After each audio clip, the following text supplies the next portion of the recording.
fucking idiots like this. This guy's been on here for 5 years doing the same shtick. And it's just a joke to just see. And apparently he's saying he already got $500 off of people here. That's pretty sick. It's really ridiculous. And if you don't believe me, go to Ballotpedia, look John Kitover up, zoom in on the picture, you will see an E7 rank, you will see a soldier with the last name Kitchen.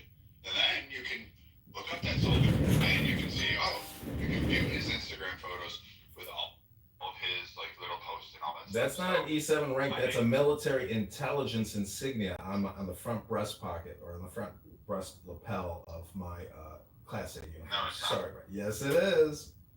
No.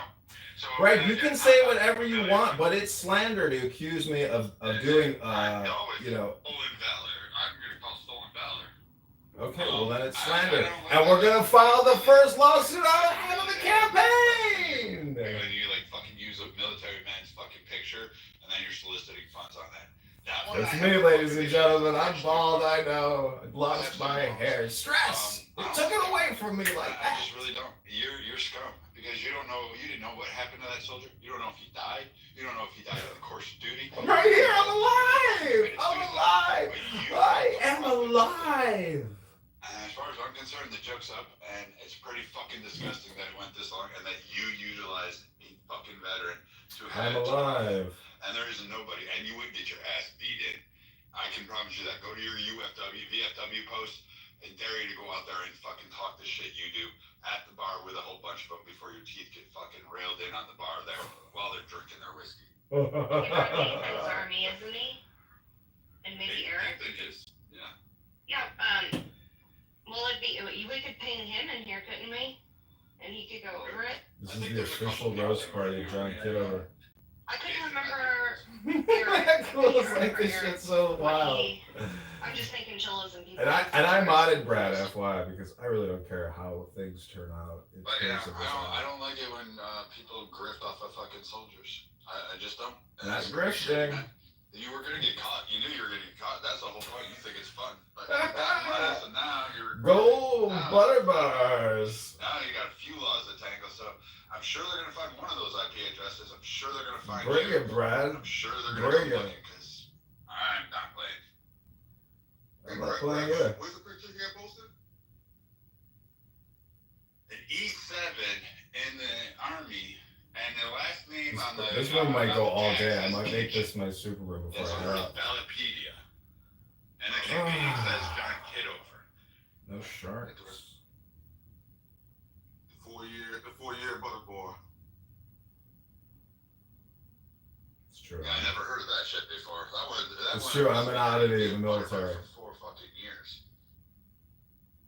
Not many people get their butter bars and then just get medically discharged like this guy. I'll be right back.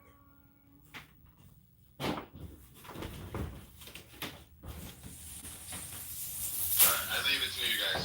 Have fun.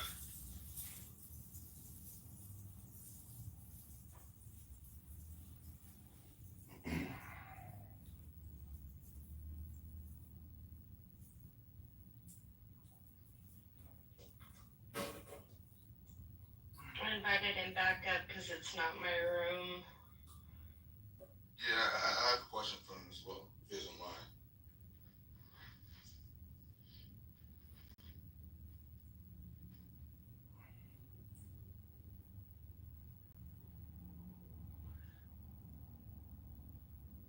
Is he still in the room? Ooh. His PR's here. Yeah, John, I had a question for him.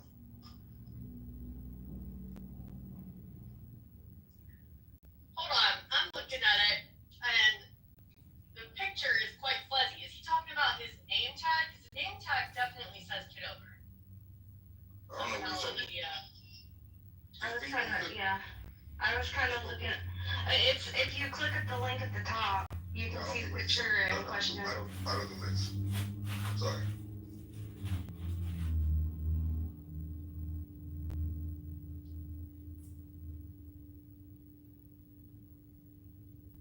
I don't want to PTR somebody else's picture.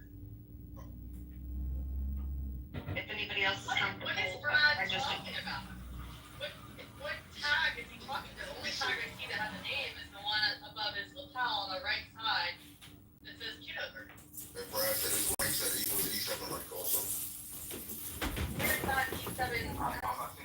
Yeah, okay, go ahead, Haitian. What's your question? No, I want you to be traveling, bro. Well, I'm 42 years old. If you're referring to Freemasonry, I'm not a Freemason. So what do you have? Why do you have an apron and anything? Oh, I'm a collector. I have a lot of books and a lot of artifacts and, records, all kinds of interesting information, collectibles. Okay, I got you. You're the wannabe type guy, right? Wannabe. Yeah, I'm the wannabe congressman, the wannabe second lieutenant in the U.S. Army. A wannabe. Takes a wannabe to know a wannabe. Wannabe post Masonic symbols and now you're the fucking Mason. I got it. I don't understand why this is being contested. That's clearly his photo. I can tell that's Jonathan. Holly, welcome to the internet. Welcome to the roast. It's a roast. This app is a barbecue. That's what's happening here. And I'm okay with that. I accept the rules of the game. John, I don't know you to roast bro. I'm just about to really fuck with you. I really give a fuck. Oh, I agree. I don't think anybody should be on this app wasting their time. That's a you problem.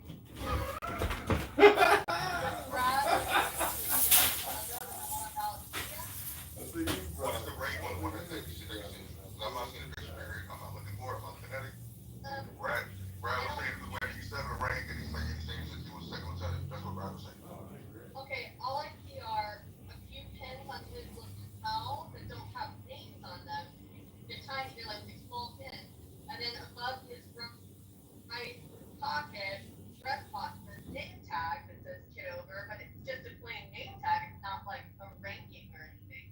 Is it a dress uniform or fatigue uniform?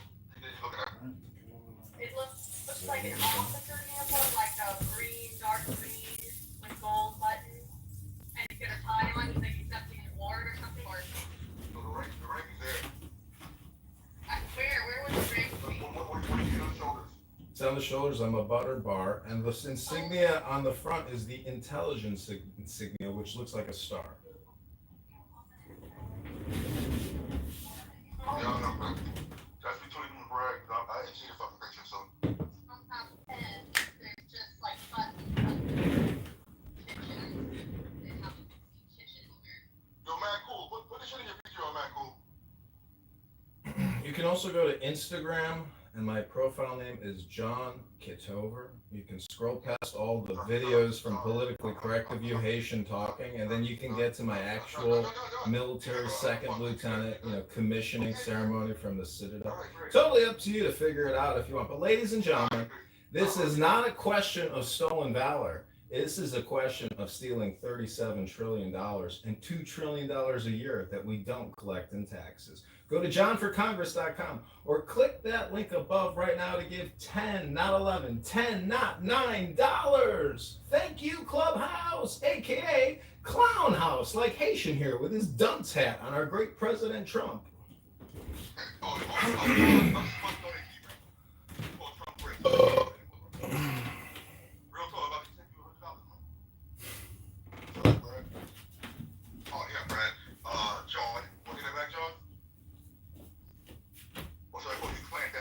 Wait, did you just say $100? Because I'm over here dancing right now. Please hold. Yeah, but you said Trump was a great president, so I can't do it. Ah, Can't say that nothing. I thought you was really working on some shit. shucks. That's too bad. I was dancing over here. Totally, you dance. That's what you do best. Dance, boy, dance. They say, join the dance and the partners will find themselves. I'm dancing again. He's dancing, dancing, dancing.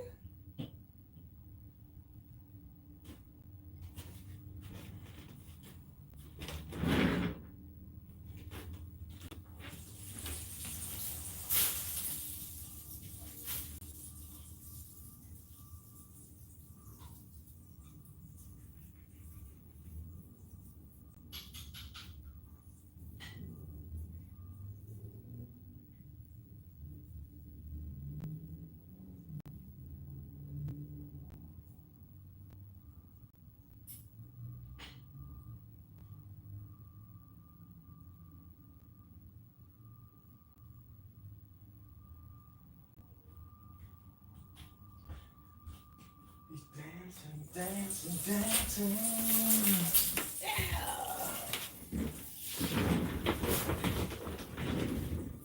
Well, Hakima, what have you thought about the morning show for the campaign to elect John Kitover? Were you thoroughly entertained, Hakima?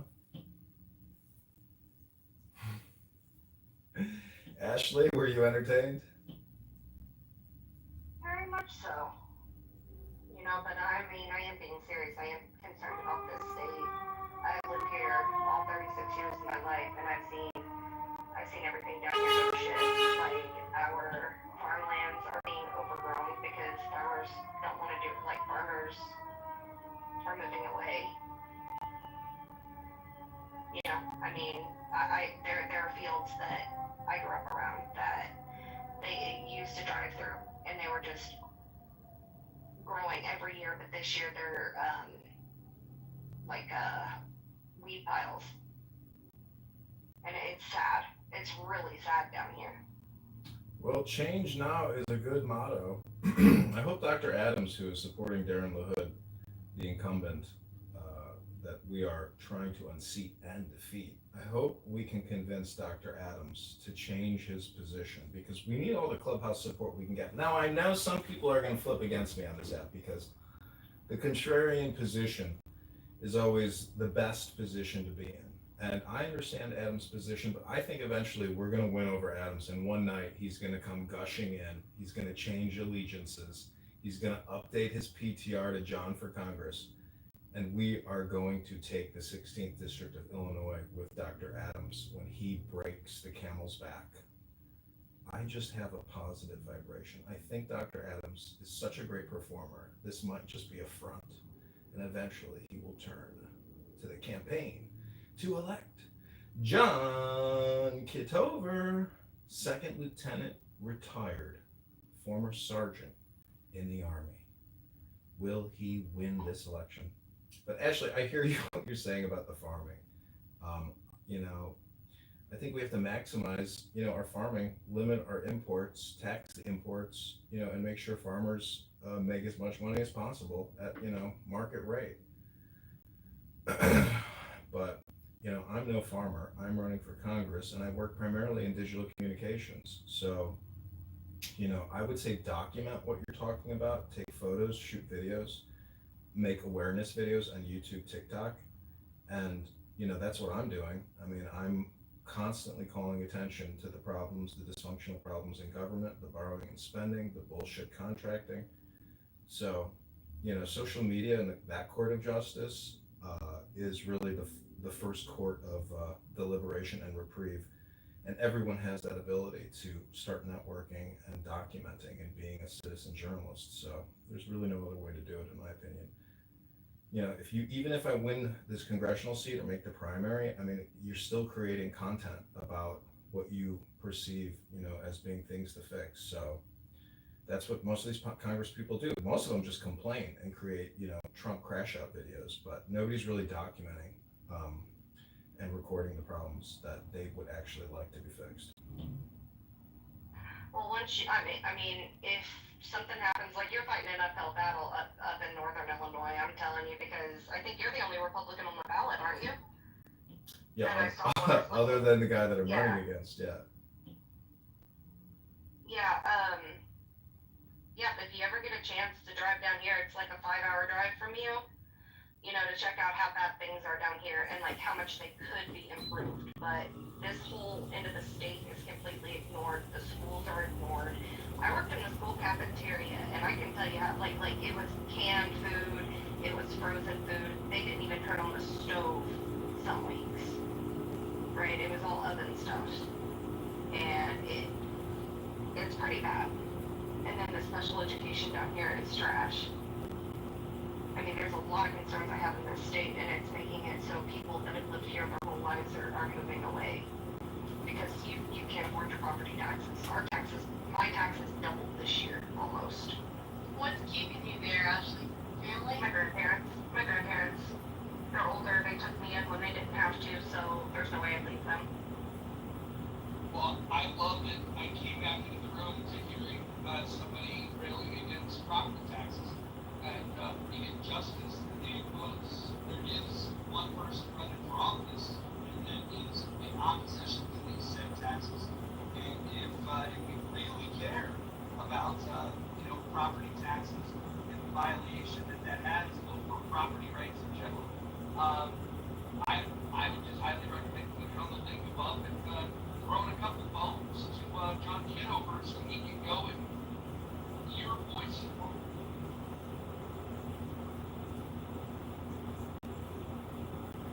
If I had the money, I would donate, but I don't right now. $1 goes a long ways. It does. It also puts you in our database, so I can reach out to you to help us with the campaign digitally. And I know $1 may be a time waster for you, but if you get in our database and we get your email or cell phone number and you're open to receiving messages from the campaign directly, we need direct digital action just as much as on the ground foot action. So your digital footprint and your digital activity can be even more valuable sometimes than on the ground action. Your retweets, your reposts, your citizen journalism, you will be joining a forever campaign until you tell us to stop spamming you. Well, if you ever run down here in my district, I help knock on doors and everything. If you could bring awareness to down here, because it's a waste. Like, it could be a good area here. Well, who is your congressperson in your district? Let me look it up. I can't remember off the top of my head.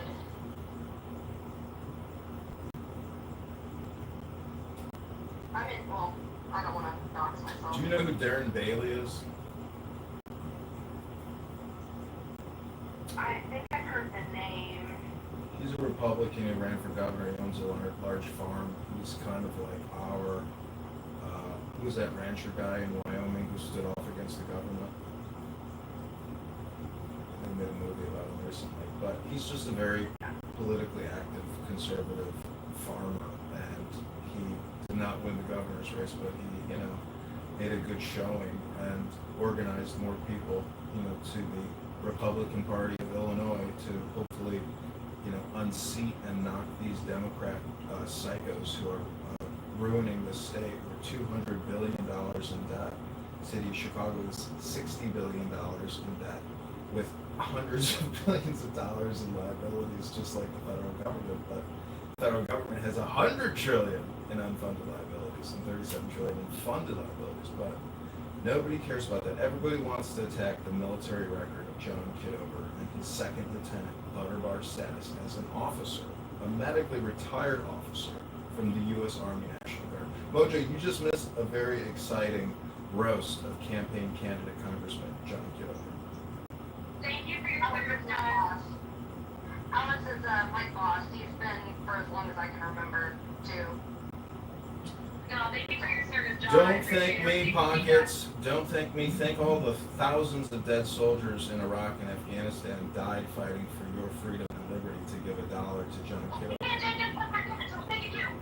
Don't thank me. So, Pockets, let me just say, the best form of thank you, the most sincere form, is in the form of donation. Yeah, in the form of giving some money. Listen, I can't promise you that I won't make drastic cuts to Medicare, Medicaid, but for every dollar you send me, I will give back. Just, I don't know, does $100 billion sound fair? Pockets, how about that?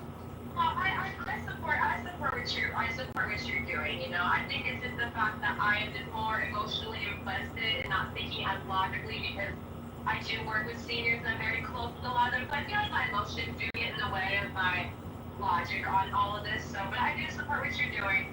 I highly support term limits, which I call that on your website. And the big deal is putting term limits on people in office. So I can say I highly support.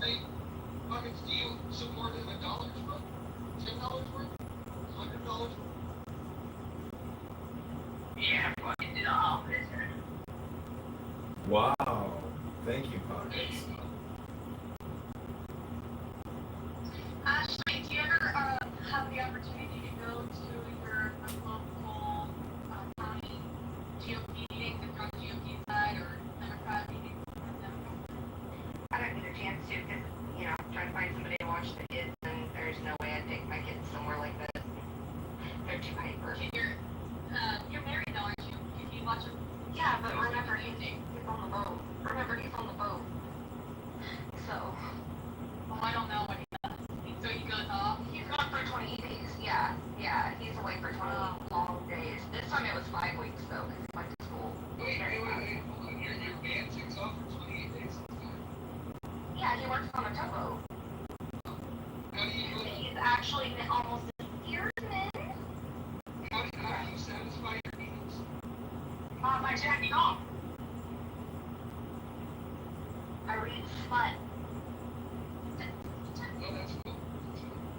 I was going to point you to some resources if you needed it, but it sounds like you got it figured out. Oh no, I'm 36 years old. I've done figured everything out. I'm good in that department. Do you like working out with your hand, or do you use toys with it? Oh my god. I think toys are the creation of the chase games. Chase games. Hashtag chase games. Vibrators are the devil's toy. I feel like they give you false hope for what is reality, right? Because no dude is going 1,000 miles per minute on my vagina. Like, it's just never happened. So I feel like, we gotta get rid of all these toys. It's their lives. I don't even believe in sex inside of marriage.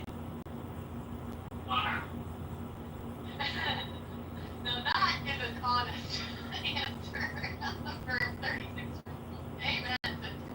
Holly, I got a question for you. Since we're on the topic of masturbation, are you left-handed or right-handed? Right. Okay. I just want to know. So if I ever meet you in person, I want to know which hand I can shake. Who doesn't believe in sex in marriage? I am not ambidextrous when it comes to masturbating. My right hand phrase, I can't do nothing about it. Sarah, Tiffany, are you good? I am. Why is it happening now? Because you came in the room. I don't understand. You did. I just heard somebody say no sex in marriage. Are you kidding me? I'm kidding. Yeah, it was a troll. It was a troll. I know. Hold on.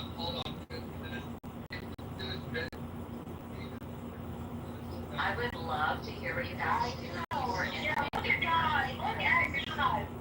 Mojo is having electric surgery. He can't scream at us for interrupting him either. Jehovah was like, don't worry about it, Mojo. You're not saying anything. Oh, I like being yelled at by Mojo. Other people not so much, but I'm just gonna like say. passionate, like heated, it's kind of like, what else?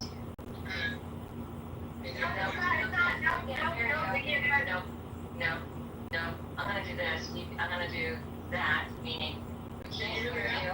We'd love you to know. It's just like the buck, okay? Hear me now? Yeah, we can hear you. Okay, cool. I just want to say, ladies, go ahead and talk about all of your filthy habits. However, if a certain somebody, a friend of mine, enters this room, we need to change the subject because she doesn't like to hear about this. That's not gonna happen. Or that's not gonna happen. You'll know. They're grown up. They understand things, and that's not gonna happen. They're just gonna keep on talking their lovely selves. I think the ones who are most silent about the nastiest shit are the ones who are the nastiest. That's been my experience too. Podcast. Yeah, the gaslighting, right? Gaslighting. Yes, it's the book girl. I used to be very, very quiet. Yeah, you are 40, girl. Lady in the streets. Yeah, you weren't even know there. Just does some crazy shit. Apparently, I'm so influential. All I have to do is go into a room. I know. And I didn't even do it, Kristen. Did you see? I didn't remember. I didn't remember. Yeah. I was a very good girl. I'll be honest, I don't like talking about it, but I don't know. My best friend, like my closest friends, we talk about sex, but I'm not big on like No, I totally understand. No, I'd rather tell my straight desires to strangers. No, my friends will look at me. My friends will look at me and be like, I'm never sleeping over your house again. You know what I mean?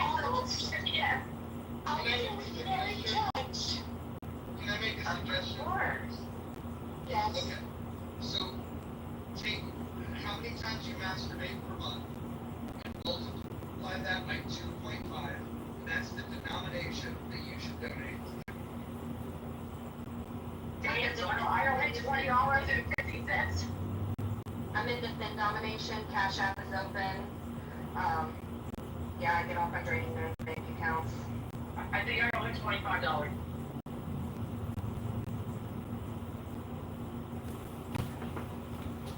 I gotta say that was an intense roast No, room. it's not really. I Who thoroughly, roasted you, John? I'm so confused. I haven't. Brad really roasted me because he was So I upset. wanna go back to that. He was very upset that he never made it to an officer status in the U.S. Army. You know, and I respect his service and I respect his strength and courage. But if you're going to accuse me of stolen valor, I believe that is slander. And also, you're going to come on here all day, every day, and make homicidal ideation, death threats against people, particularly young people who are recording you. And if you are a business professional and you do work in insurance or whatever the hell you do, I think you're an absolute madman to come on a social audio chat app under your legal name making death threats and think that that might not have repercussions for your career or job, etc. So, I mean, be careful, throwing stones. And Dr. Adams, I am 100% confident that we are going to get Dr. Adams to change over to the campaign to elect John Kitover to Congress and ditch Darren LaHood, the rhino, a vaccinologist, and super debt creator. I just don't get what picture he was referring to. The one on Wikipedia clearly says Kitover. I don't see kitchen anywhere. Yeah, and I Googled you, John. I Googled you. You're found everywhere. It's not really hard to find you. I was really dying yesterday when people kept saying, like, you're not who you say you are. I'm like, but he's literally everywhere online. Like, you go to your YouTube, you see your face, you hear the voice, it's the same. I don't understand what's going on. And the young man in the Wikipedia photo that Brad referenced, who's accepting some sort of award, military award, it's clearly John. The younger, literally, obviously, John. That's a commissioning. That's a commissioning ceremony. ceremony photo. Yeah, that's when I got my butter bars pinned on when I was made a second. Yeah, you can't take away that nose, man. He had a very distinct nose. Like, you can't. You can't copy that. I was confused as well. Right, Ashley, I think you would be on the channel. Like, what the fuck is going on? Like, I just didn't, go so off. For his eyes, is he having a hard time seeing? I mean, I love Brad, I'm just saying, it clearly did say Kitover. I didn't see any other place on his shirt that said letters. That was the only place that had letters. So, and he said Wikipedia photo. So I don't know what other photo he could have been looking at. It's a real thing, Holly, that, like, if you think something is there, you're gonna see it. People are just, like, they believe it so hard sometimes, it's what they see. And you can't go wrong.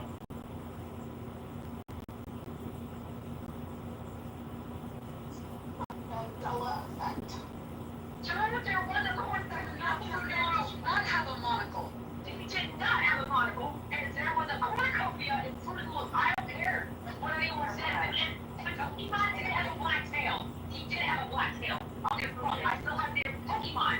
Pikachu. Pikachu have a black Nah, dude, I hate that shit. I hate that shit. Like, it makes me so mad to have me questioning if I'm retarded or not. So, Bears, Berenstain Bears.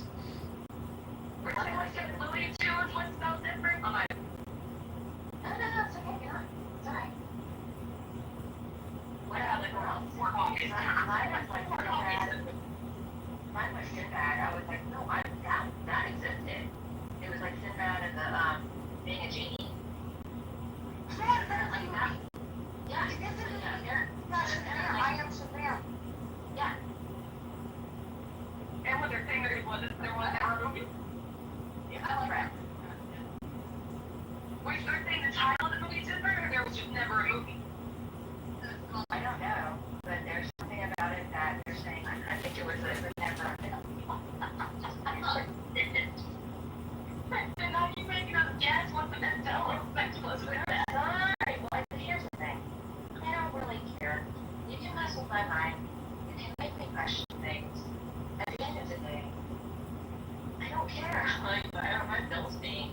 I'm sorry I'm not much.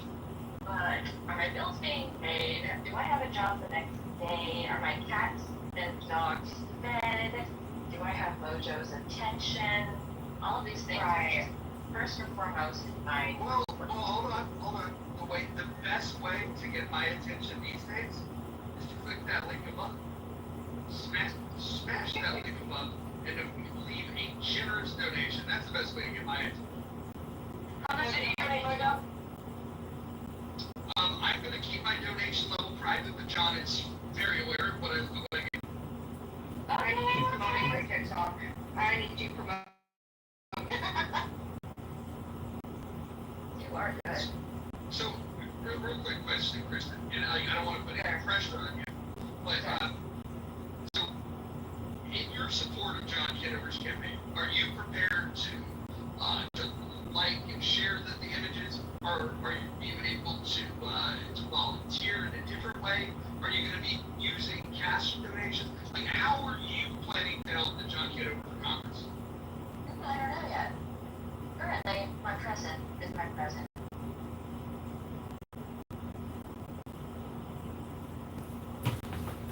Well, if you, What if we just did this? What if everyone in this room that hasn't given at all, what if you were to just click that link and just as a gesture of goodwill, leave $1? Doesn't mean that would be the last dollar. Maybe it is the last dollar you leave. But what if everyone in this room right now, including those that have already given, such as myself, what if we just click the button and give $1 right now, just to recognize that we are in support? It's $1. It's $1. $1. We can all afford $1. It's depending on what state you live in, that might be the cost of a single egg. If you can give $1 for a single egg, certainly you can give $1 for somebody that's going to advocate for policies that will lower your expenses.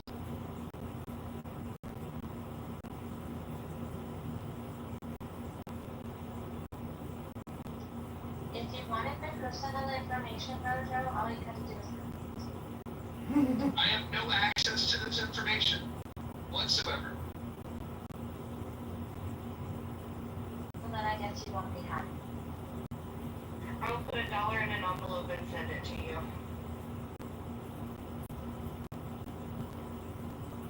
I just have cash.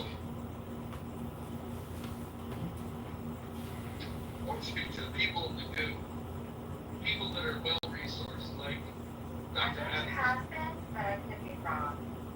Well, Dr. Adams he's a doctor for crying out. As a doctor, I'm sure he has an excellent salary. I think we can get Dr. Adams to part with at least one of his hard-earned dollars today.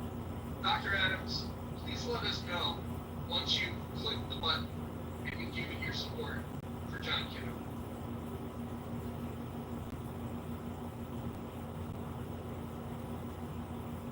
Wallace, hopefully you've given. Wallace. I'm also hoping Matt Cool can give. Is Matt Cool still in the room? No, he's left. I don't think Matt Cool's as well resourced as Dr. Adams, but Wallace grew up in the same area that I did, and I know that living in that area, he's got at least one disposable dollar that he can donate to them. You know what I have to say there, Mojo, is that I'm so grateful that my dollar is worth just as much as anybody else's dollar.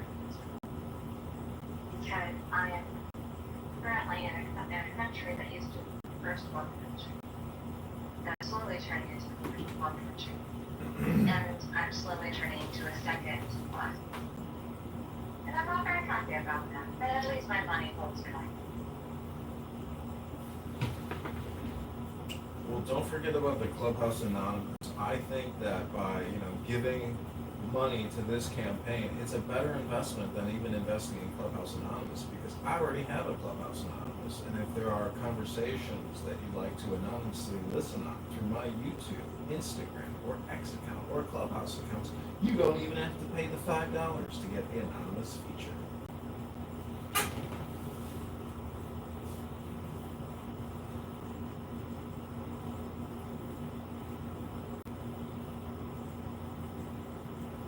John, when you factor in every dollar collected plus the matching fund, what is the grand total that the campaign is at in less than 48 hours of kicking it off? We're at $1,100. Wow. Wow. And that's less than 48 hours. Imagine where we're going to be 2 weeks in. I know. I will, I really want to optimize my time here and try to probably make, I have 2 offices in my house, and I know if I want to do more, I got to be in the other room and let these rooms run. I think disengaging and doing controlling my time is a challenge with the stickiness of creating these types of rooms. But the Craigslist ads are not generating responses, so I have to find another way. It could be Facebook, and there's more work I need to do on to get campaign volunteers. When I ran for committee person, I had people coming out of the woodworks to help me with this because there's a lot less people involved in the geographic proximity of Rockford and Peoria, but connecting with real people on the ground there that are sick of Daring the Hood is going to be fun. I would reach out to a guy by the name of Kid Matz. He's an elected member of the state executive committee of the Libertarian Party, and just connect with him. Kid Matz. Mattes. You can find him if you look up the Libertarian Party of Illinois. It's on the website. Reach out to him directly. You can mention Roger Mayhem and just say that you want to bend his ear a little bit and see if he's interested in discussing ways to defeat the hood.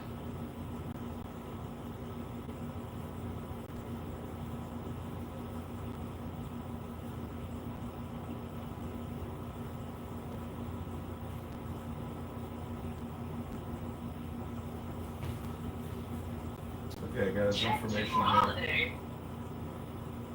Ken Matz. Okay, he's got a Facebook and a website. Let me get to work.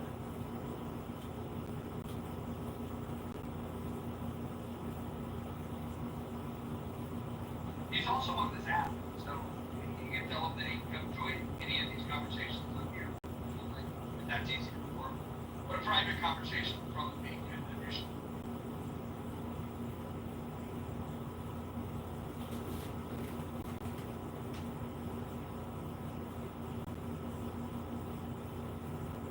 I wonder if your piece is going to donate. I know that she talks a lot about looking to help the Black community.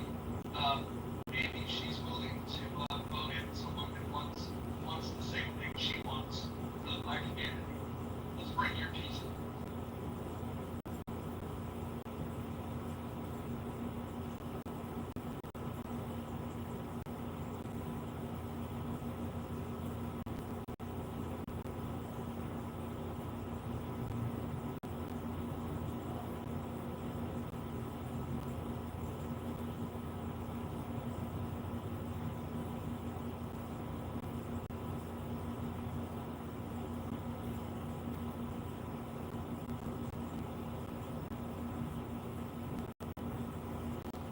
Yes, your piece. John Kitover is running for Congress. You include the link above. What he's hoping to do is make sure that the ways that government intrudes in our lives, ensure that you see the way that they intruded in the lives of your people. You might find a great ally in John Kitover. But click on that link. That's the first step. And prayerfully consider a generous donation.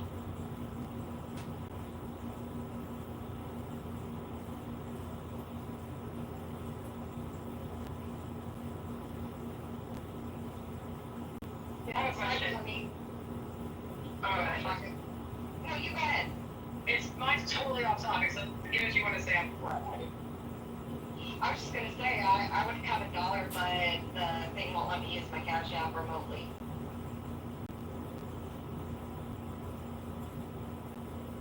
You can use your credit card, debit card. Apple Pay. I know, I just prefer, like, if it's not a well-known site to use my Cash App, and I can't find my card. Well, I do have Cash App, but it won't, go into the campaign account, unfortunately. I can put it in the campaign account and match it on your behalf, but you have to trust me to do that. People want to make sure that campaign disclosure laws are adhered to. Oh, dude, send me your Cash App. I'll send you. Message me right now. We have Brad back in the room who just conducted the roast of candidate Congressman John Kitover, and I thank you, Brad, for all that content. Even though you didn't give $1, your content is invaluable to the campaign. So I salute you, warrior, hero, Brad. You did forget the fact that you used that sergeant at E7. You used his picture before in season 2, right? You forget that you went around and said you were a veteran multiple times, and then got caught lying on it. I believe there's even a video because you recorded your own thing. But you went around using that same photo way back when. Brad, I'm the same too. Right? Like, there's something Brad, I'm not an E7. I finished in the Army National Guard as a butter bar, an officer, which you did not become. You're not a gentleman. I am a gentleman, an officer, a medically retired U.S. Army intelligence officer and former infantry sergeant in the National Guard. That's my military record, Brad. You can go on and on and on and on, but that's my military record.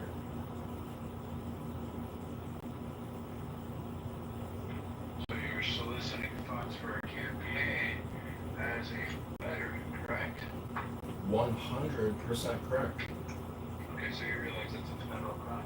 Go ahead and file the federal charges, and then you can have my DD-214s, and then maybe if you keep making death threats on Clubhouse, you too will have federal charges.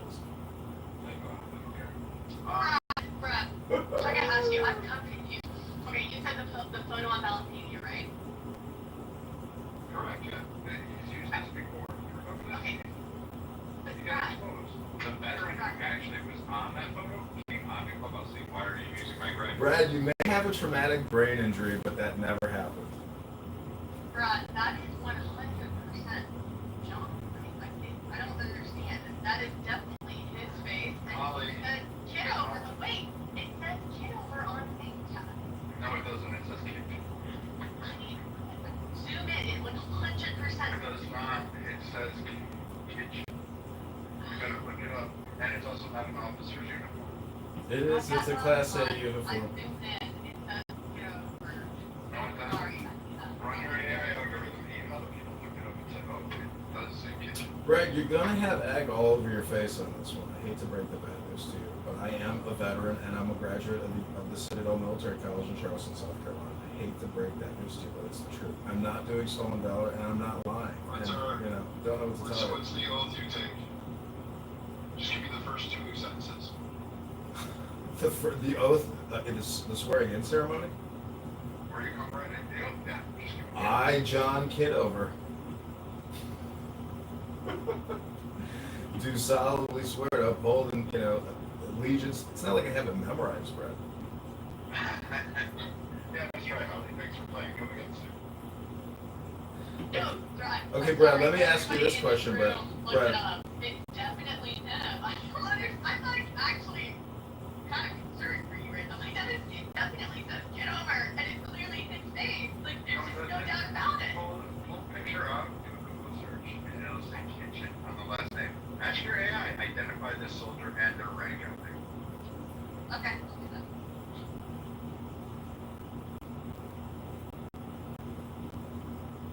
Yeah, Brad, I'm not lying, and I'm not making anything up. If you want to come to Chicago, I will invite you into my office and show you all of my military records, and show you pictures and prove to you who I am that I say I am. Also, you wouldn't be a butter bar for 4 years in the military. That just doesn't happen. I wasn't a butter bar in the military for 4 years. I was first a PFC, a specialist, and then a sergeant in the U.S. Army National Guard in the infantry. And then when I graduated college in 2005, I became a butter bar. Then I was medically discharged in August of 2006. Yeah, soliciting funds as a veteran or posing as a veteran, that is valor. It's not stolen valor. I'm a Service Connect disabled veteran, Brad. What you're doing is slander, sir, and you're no gentleman. And if you keep doing it, I will find a lawyer in Chicago to send you a cease and desist. Go ahead, I'll find all of it. Okay, great. Well, everything's being recorded, so the Court of Social Justice will prove that, you're making false accusations. You may have a traumatic brain injury, I don't know, but what you're doing is not genuine, sir. I'm being transparent here, but I am going to disengage from Clownhouse today. And, it gets very tiresome, and I need to essentially meditate, focus on my health, because a good congressional candidate takes care of himself.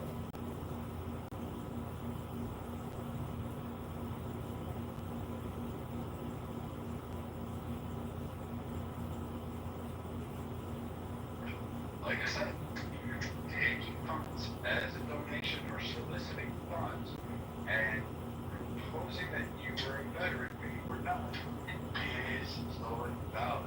Not going to pretend you're a veteran in any aspect. You can walk down the street with a uniform on. But the problem comes is when you receive benefits or funds or you raise some kind of financial gain in it, then it becomes a crime. So guess what, buddy? I guess Roger at this point, since he's advertising your campaign, and anybody there, since you said you raised, what, $1,000, $500, technically in violation of crime because you posed as an officer. I'm an officer that you already used in Clubhouse Season 1 and pretended to do. Brad, I'm not posing, it's a fact. I hate to break the news to you. And I don't go around this app making death threats nonstop to obese Democrat liberal women who are, interrupting you every other sentence. I mean, if you want to tell people to grow a sense of balls, try to talk to people the way you'd like to be talked to, and maybe you can end the vicious cycle of death threats in your life. Well, I'll tell you what, why don't you walk into any VFW post in Chicago or video, why don't you go to Green Lakes, which is right there in the back. Brad, I'm in the American Legion, post 777. The commander, his name is John. You're more than happy to go hang out with the American Legion anytime you want. There you go, so, like I said. Like you said, Ugats. Brad, I'm not doing stolen valor, and what you're doing is slander. Grow up and stop doing what you're doing.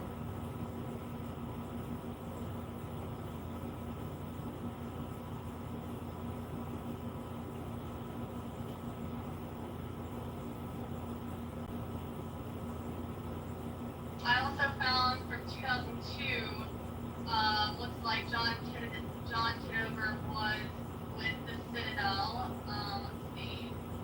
The Citadel team captain lead by example. It's an article, and it goes on. He is listed as one of the top performers by sport. It says John Kitover baseball, maybe, or physical education 3.85, or maybe it's John Kitover dash rifle. Sorry, 3.82 business administration. Is that right, John? Yeah, I was on the NCAA rifle team, and you do .177 caliber, put on these giant suits, and I think that was the main sport I did in college. So there's confirmation of that.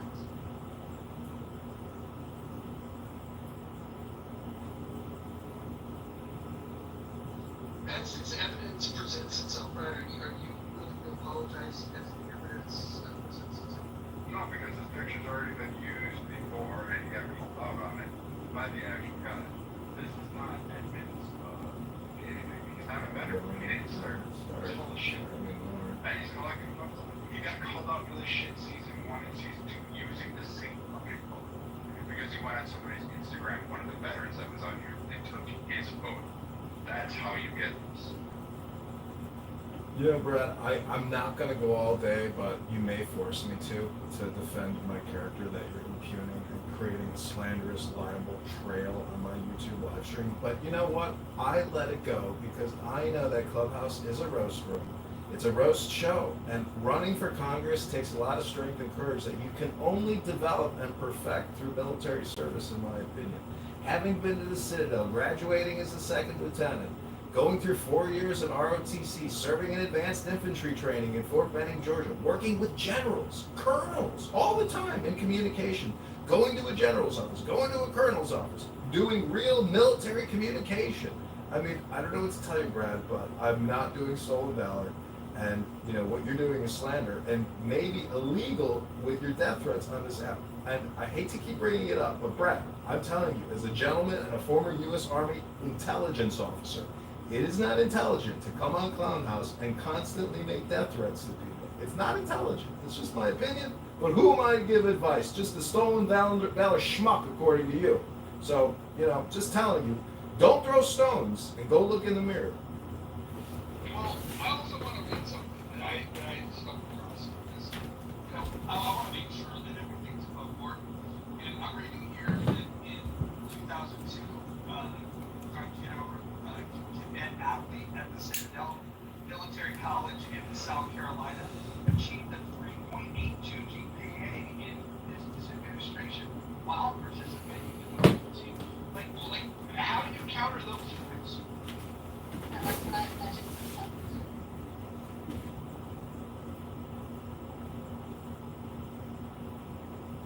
And I mean, I guess where I'm stumped is it's so obvious that the photo is John. It's clearly John. I don't understand.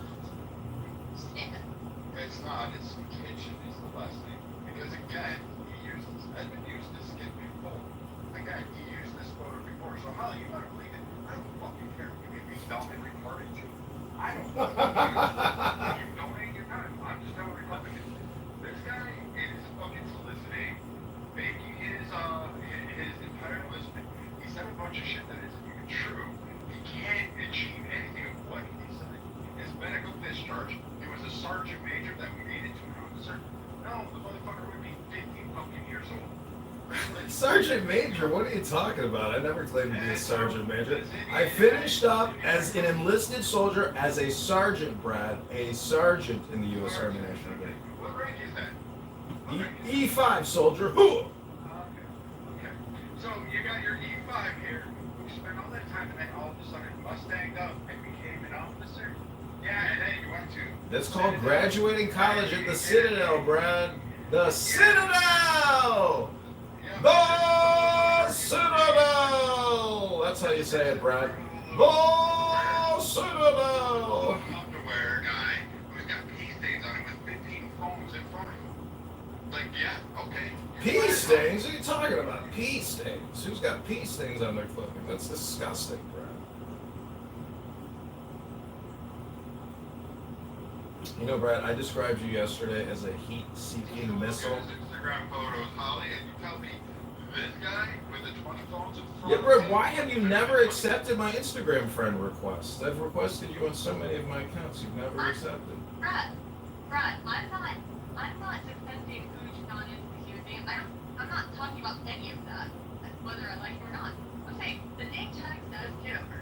The face is John. It says fucking kitchen. Let's be alternate again. Bro! Let's be alternate after I fucking cooked his ass earlier. It says kitchen. Even Adam, even other people in the audience who it says holy shit, it does make sense. Show up in the chat.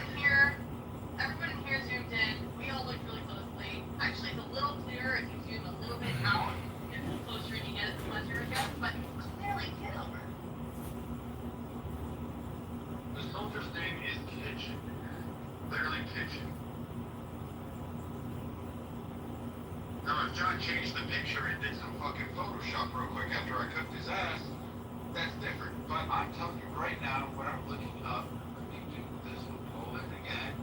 No, I ran it through fucking, I'll use this chat GPT, whatever this fucking thing is. This kitchen comes in this kitchen.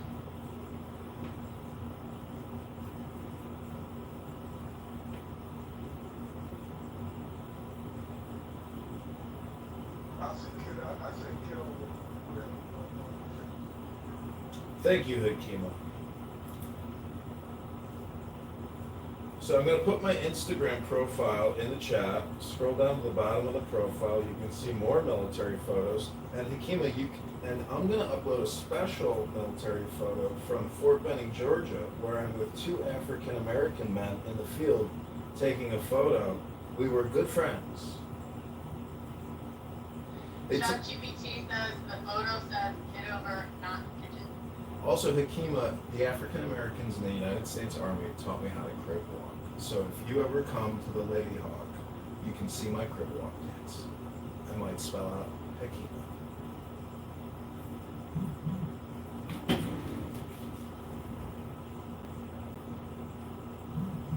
There we have it, ladies and gentlemen, the roast of candidate Congressman John Kitover, former U.S. Army officer in the intelligence of the United States Army. That's right.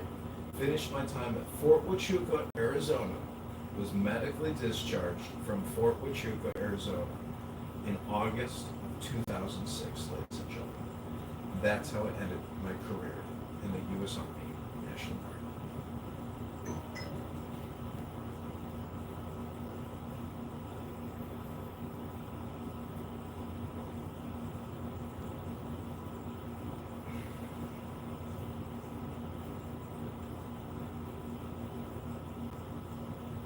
When we first went to Ballotpedia and pulled it up, it literally said kitchen. So I don't know what you guys are looking at because I still have it, the tab up here, and I still have the photo.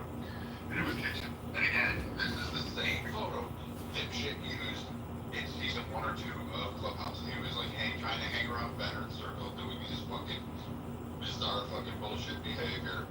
And sitting there going and streaming people, and he was all treated this way. It's the same thing. And except now, he's just basically soliciting funds, posing himself as a veteran. This motherfucker never served. This motherfucker never put on a uniform. This motherfucker never went to the Citadel.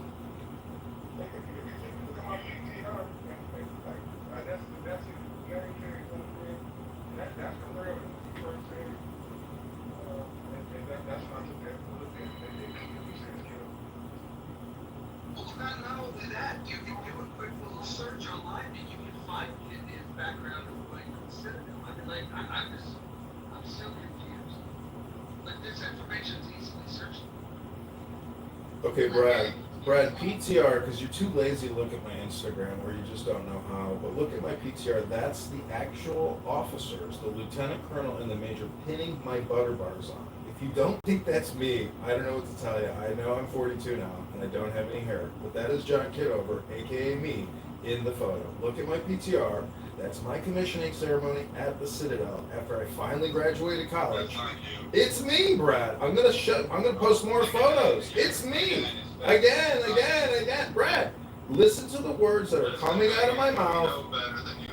I tell you what. Okay, Brad, you're gonna tell me my life better than I know it. Okay, this is peak Clubhouse insanity. I'm just gonna keep posting more photos. Please hold, Brad. How many general orders are there? Brad, please hold. I'm updating PTR photos. You couldn't even remember the Carry out the commander's intent, you schmuck. Protect your people and protect the assets and the equipment, Brad. Those are the first 3 general orders. I hate to break it to you, but you're talking to a former butter bar here. I'm updating the PTRs. Who?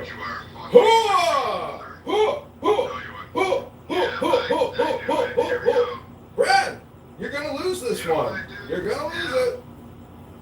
Yeah, I think you're a fucking moron. I think you're full of shit. Don't donate to him. I know I won't apologize. Fuck you. Fuck them. Fuck him. Listen, Brad, here's another PTR for you. This is me graduating the Citadel. That's my Citadel, senior uniform, holding my diploma. Look at that. And that's Major General Grinnells, a Marine Corps general. Oh, again, this isn't this motherfucker here.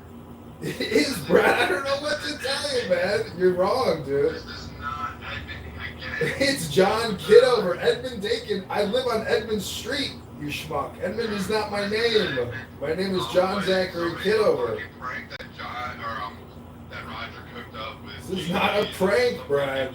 This is not a prank. Hoping he gets to maybe you're hoping he gets over the limit of $1,000. In which case, the FBI actually does come to the door. No, Brad. The FBI comes to the door and shoots me. All right, I'm going to have to notify the FBI in Chicago now that you're mentioning them. And I know the head, Ed Ross back here in Chicago. I've interviewed with him. I know who he is. No ankle monitor on this. That's just the strap to my paddleboard down by my boat that I'm headed to, Brad. I hate to break the news to you, You but mean the boat you named Amistad? no, I didn't name it Amistad. That was Mojo here. It's called Lady Hawk. Also, ladies and gentlemen, this is a lot of fun, and Brad, I gotta hand it to you. We need you. Without you, there would be no conflict, and it would be the most boring recording ever made. So I'm gonna post the YouTube live. You can see me in my Trump hat, in my Jesus Christ T-shirt that I bought on eBay, and you can see a former U.S. Army Second Lieutenant Butterbar. And if you want to call my roommate at the Citadel, who has used me for his background investigations as he's moved up into the military-industrial complex, I'd be happy to give you references, referrals, people that know me, that served with me. And I don't know what to tell you, Brad, but I'm not lying. I did not deploy to Afghanistan, and I did not deploy to Iraq, but I did serve in the U.S. Army National Guard here in Chicago, in South Carolina, in Georgia, in Washington, and in Arizona. That's my record, Brad, and I'm sticking to it. And I'm recording myself live, so if I'm sitting here doing stolen valor, as you suggest, I would suggest that what you're doing, sir, is slander, and it could be libelous and result in actual financial damages. Good. I say you're full of shit. I say you're using stolen valor, and I say you're a fucking fake. Bring the lawsuit on because discovery comes into play. Sounds good. Can't wait for you to discover the truth that you're a schmuck. I hate to break the bad news to you. And you're fake. That counts. Let me get this YouTube live so you remember where the video's at, because you're gonna watch this in the future after you join the campaign to elect John Kitover and give $10. You're gonna, Brett, there's gonna be time in the future, so I'm gonna send you my DD-214s. I'm gonna send you my DD-2, and I'm gonna send you the last one, the discharge DD-214, that you use to get all kinds of benefits that you know about. I don't care who you got.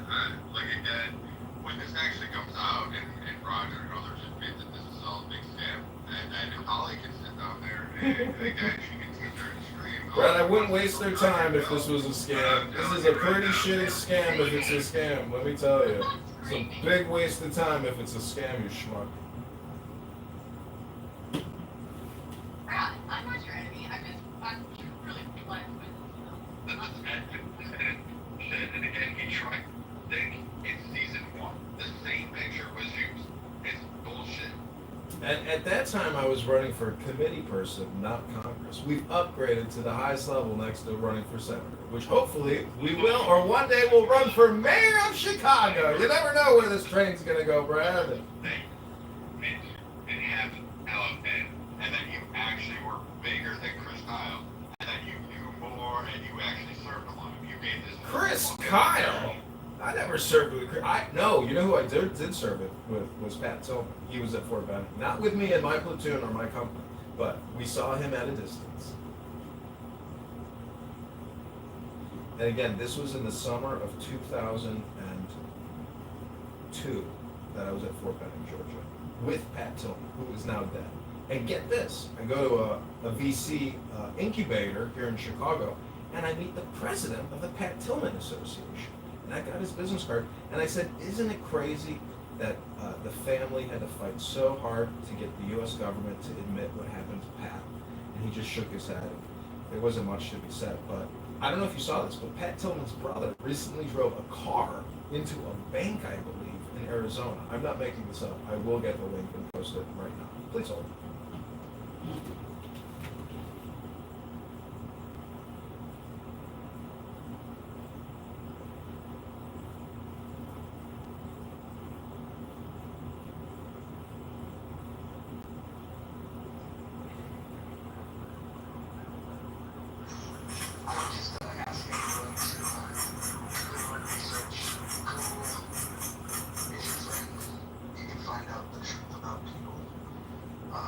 John Kitover did go to the Citadel. There's definitely nothing fictitious about that whatsoever. So, The first thing that you're alluding to actually speaking in this room. that's right. Like I said, full of shit. And again, don't doubt me next time when I tell you don't fucking fall for this shit.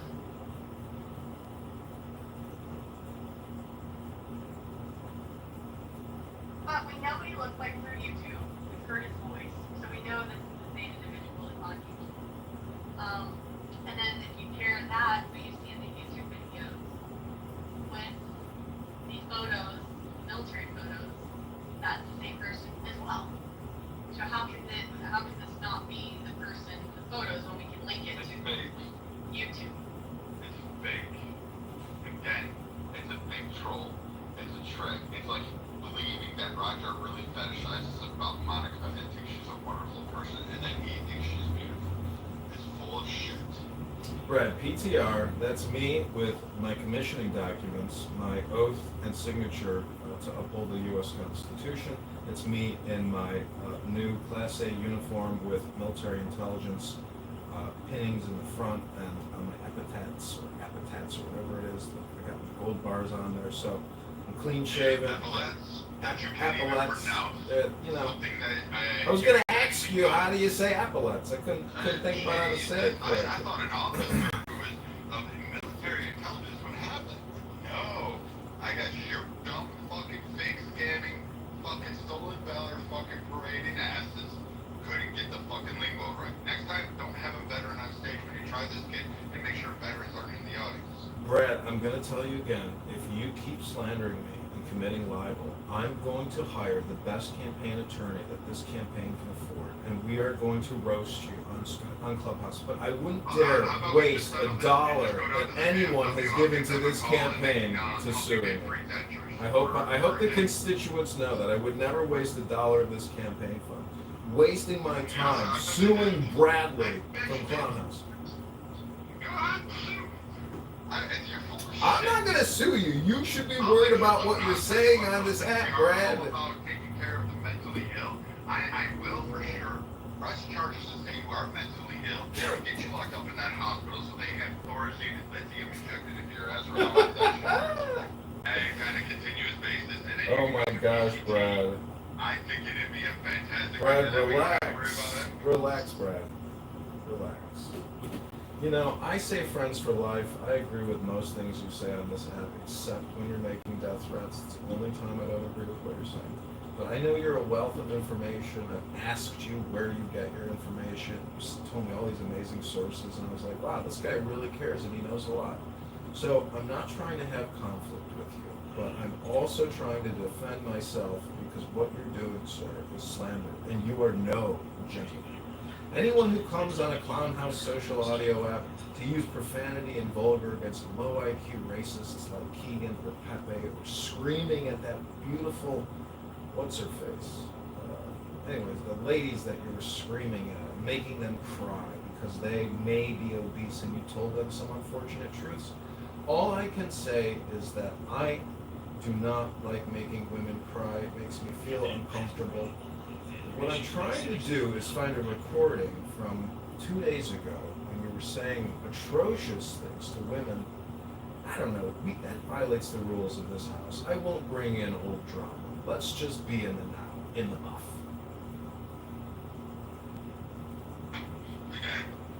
For those of you who isn't Cindy, I don't know what this fucking idiot's name is. Holly, Iman, Roger. Yes, he was. I don't know what to tell you, there, deputy. And yeah, well, of course, John. You never served. You never put on a uniform. You never had to fucking. You don't even know what the parts of your uniform are. So again, next time, pull a trick, but make it more believable. It's almost as believable as Roger wanting the whitest of white women and the fattest of fattest women, Monica, to you know, and flirt with, because they I'm sure well know that that's not Roger's type. And I've known Roger for 4 or 5 fucking years. It ain't his type. So I mean, again, it makes it like it's in control. I'll give you that. And apparently you got a lot of people, including Holly, who's all butthurt about it. My type is evolving. I'm not butthurt. I don't understand why you think I'm upset.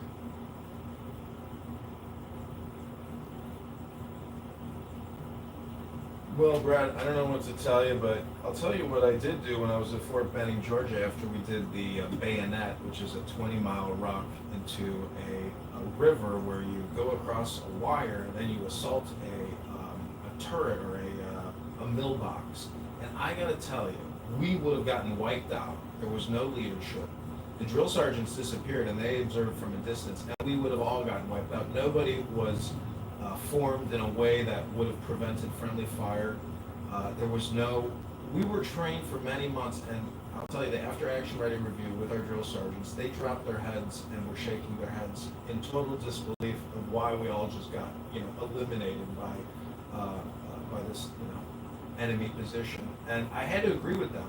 We were totally uncoordinated, and it was pathetic, but we were also exhausted, and I think everybody was just like, this is it, it's finally over.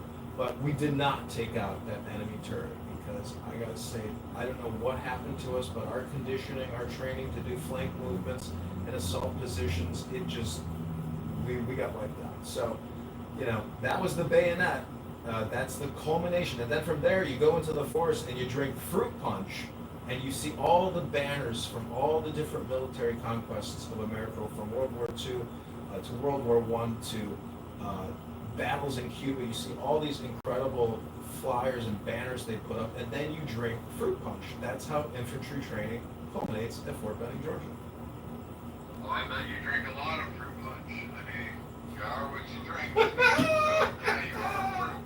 That's it. Brad, it's a metaphor for blood, blood. Not in a fruity way, Brad. Don't project. I'm just saying that you drink fruit punch because it's a metaphor for being bloodthirsty warriors. I will hand it to you, Roger. You did one of the most epic trolls on here. I mean, you surpassed a lot of people on here. I mean, you may have actually beat Alex New York. I think hats off to you, sir. You did it. I congratulate you. Again, running a campaign and having Edmund protect that he's a veteran and he's other people and he's got all these credentials, even getting Holly to believe it. Like, holy fuck, I never thought some people would be that capable or gullible or any of those. Hats off to you. Holy shit. Like, yeah, I'm no longer going to stop people and call out bullshit and stop you from calling into conservatives when you actually come back at me and then you'll say, oh, I'm crazy, I'm dumb. Yeah, for 5 years, you're going to now say, oh, I'm going to take this guy seriously. All of a sudden in a month, because Roger gave your blessing. This is the most sheep-herding mentality I have ever heard of, and it's insane. It's absolutely insane.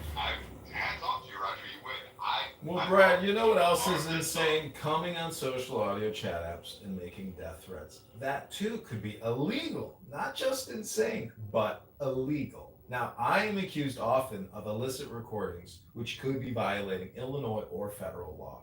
However, I have to say, in today's day and age, live streaming all your activities, especially your political activities, could be the safest move you make in anticipation of some type of lawsuit or counter lawsuit.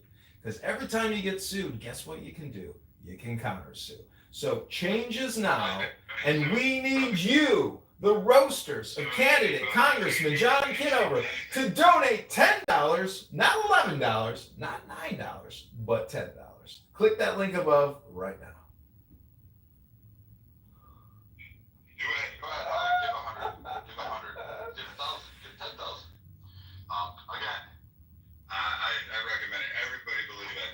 I think I've done my work here. I've done it twice in one day. I'm on a roll. I've cooked keeping yesterday.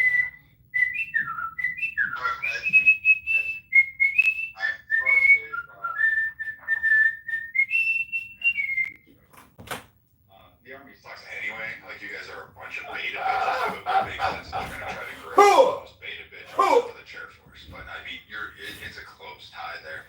He was in the Navy, this guy. I mean, This guy was in the Navy. But yeah, go ahead. I'll continue to do that. Have fun. Win this round. I haven't even said I'm supporting him in any way, shape, or form, financially or otherwise. I'm just, why do you keep taking it all too far?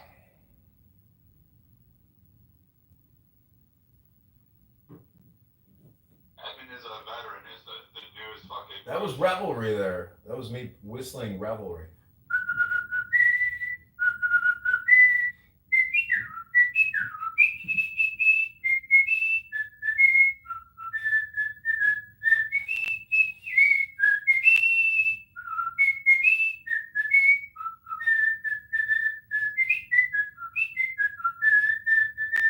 There's no way I could whistle that unless I listened to that thousands of times.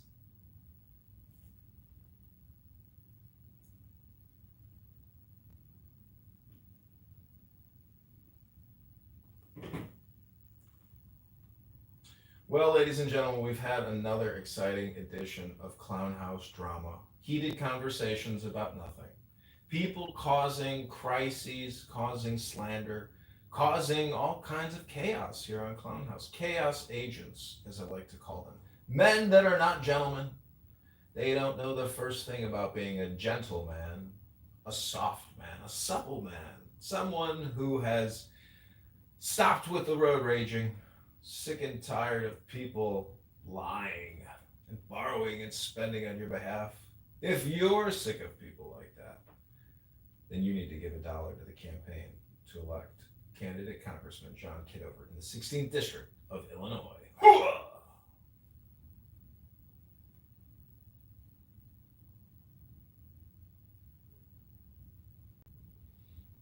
We got the quotation marks down there, or apostrophes, who is a friend of the show and a fellow Clubhouse recorder. He might be, we'll see, is contributing. Thank you, we'll see. God bless you. Serendipity, if you want to mod me, I will remove the poll, which I will say 80% of people voted that I am a veteran. 20% say no effing way this idiot served. Now, I understand if you said that this idiot didn't serve because I am a clown. I'm a comedian, and clowns are stupid idiots. So, but there's a mystical approach to being stupid that I think maybe you are overlooking. But let me pin the link again, and then this will be the final campaign shout out for a donation today, because we have to get out for Clown House. This is beyond pathetic that we're here these many hours. I feel like it's not helping the campaign. It's hurting my physical body because I need to exercise. I have been skipping the gym because Roger Mayhem has been pushing it to the limit. Every day mojo's positive. Vibration grows in strength in this house. In the muff. You see what I'm talking about? That's super positive vibration. Okay, click the link above. Link has been pinned. The campaign to elect John Kitover, that's right, ladies and gentlemen. We have an EIN, we have a bank account, we have an FEC filing. To run for Congress, we have a campaign financial disclosure we have submitted, and we have raised $1,100, $550 yesterday, and I'm matching the other $550. Dr. Adams, I know we can convince you. Wallace, I think you've contributed. I thank you, and anybody else here who is considering it. Just remember that I'm fully transparent. Tell me your priority, and I will put it in our collection of priorities, and we will see where your priority lines up with all the priorities and how we can financially optimize by winning this congressional district.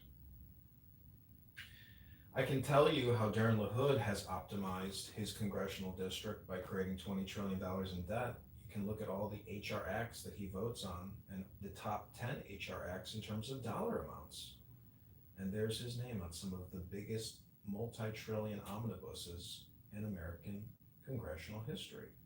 It's right there. Just Google Darren LaHood HR acts or go on Grok and ask, dear Grok, please tell me the largest HR acts that Darren LaHood has voted on, and then tag Darren LaHood and say, all the voters in District 16 should vote for candidate Congressman John Kitover on X. Go to John Kitover, IL, on X right now. See, all this heated debate with Brad, we could have just spent some time creating content and posting on X to attack and unseat Darren LaHood, but instead, we've got road ragers on this app who, once they get behind the wheel, they are incapable of going from point A to point B without yelling at somebody, getting in an accident, getting out of their car and punching out the other driver and screaming all kinds of profanities, vulgarities, and homicidal death ideation on Clown House.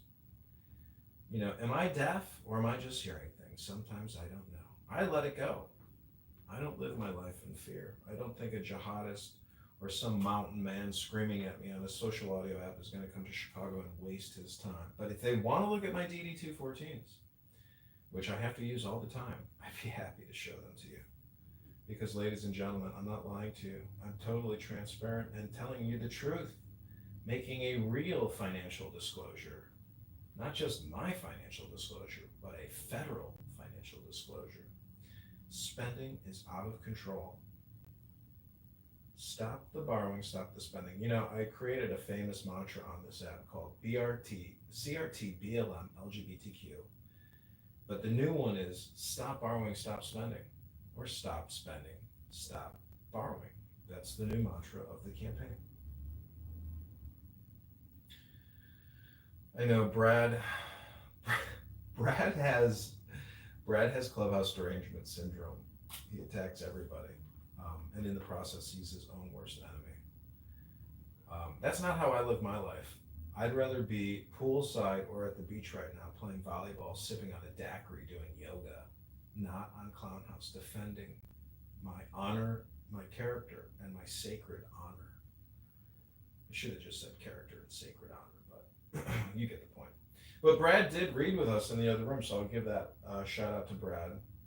You know, not everybody read a book with us. He did. So I stand with Brad, even though Brad doesn't stand with me. That's true Christian character. What reward do you have in heaven unless you're willing to let it go? You know, you got to get that. You got to go the extra step in communication.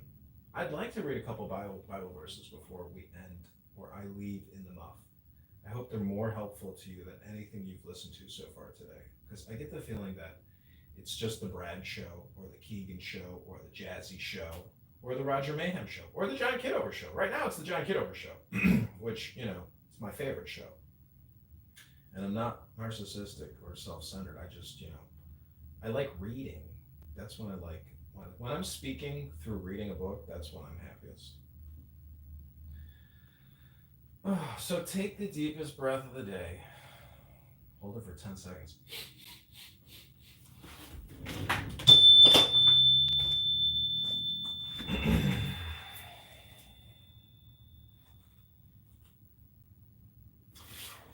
Listen to this. Every nursery rhyme contains profound magical secrets which are open to everyone who has made a study of the correspondences of the Holy Kabbalah. To puzzle out an imaginary meaning for this nonsense sets one thinking of the mysteries. One enters into deep contemplation of holy things, and God himself leads the soul to a real illumination. Hence also the necessity of incarnation. The soul must descend into all falsity in order to attain all truth.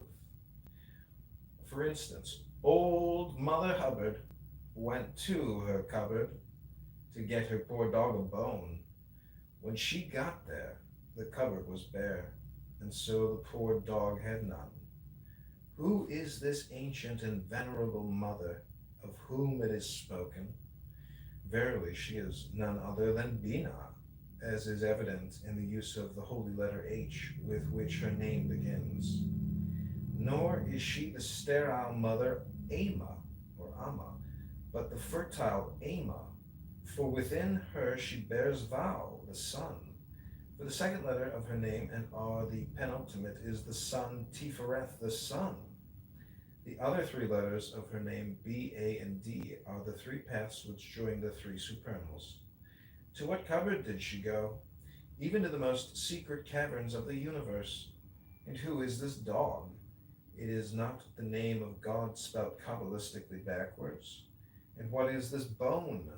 This bone is the wand, the holy lingam. The complete interpretation of the ruin is now open.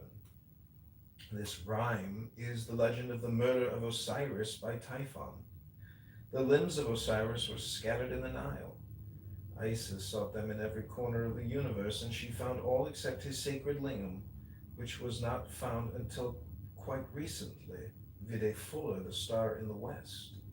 Let us take another example from this rich storehouse of magic lore. Little Bo Peep, she lost her sheep. And couldn't tell where to find them. Leave them alone, and they'll come home, dragging her tails behind them. Bo is not Bo is the root meaning light, from which spring such words as Bo tree, Bodhisattva, and Buddha. And Peep is Apep, the serpent Apophis. This poem therefore contains the same symbol as that in the Egyptian and Hebrew Bibles. The snake is the serpent of initiation, as the lamb is the savior.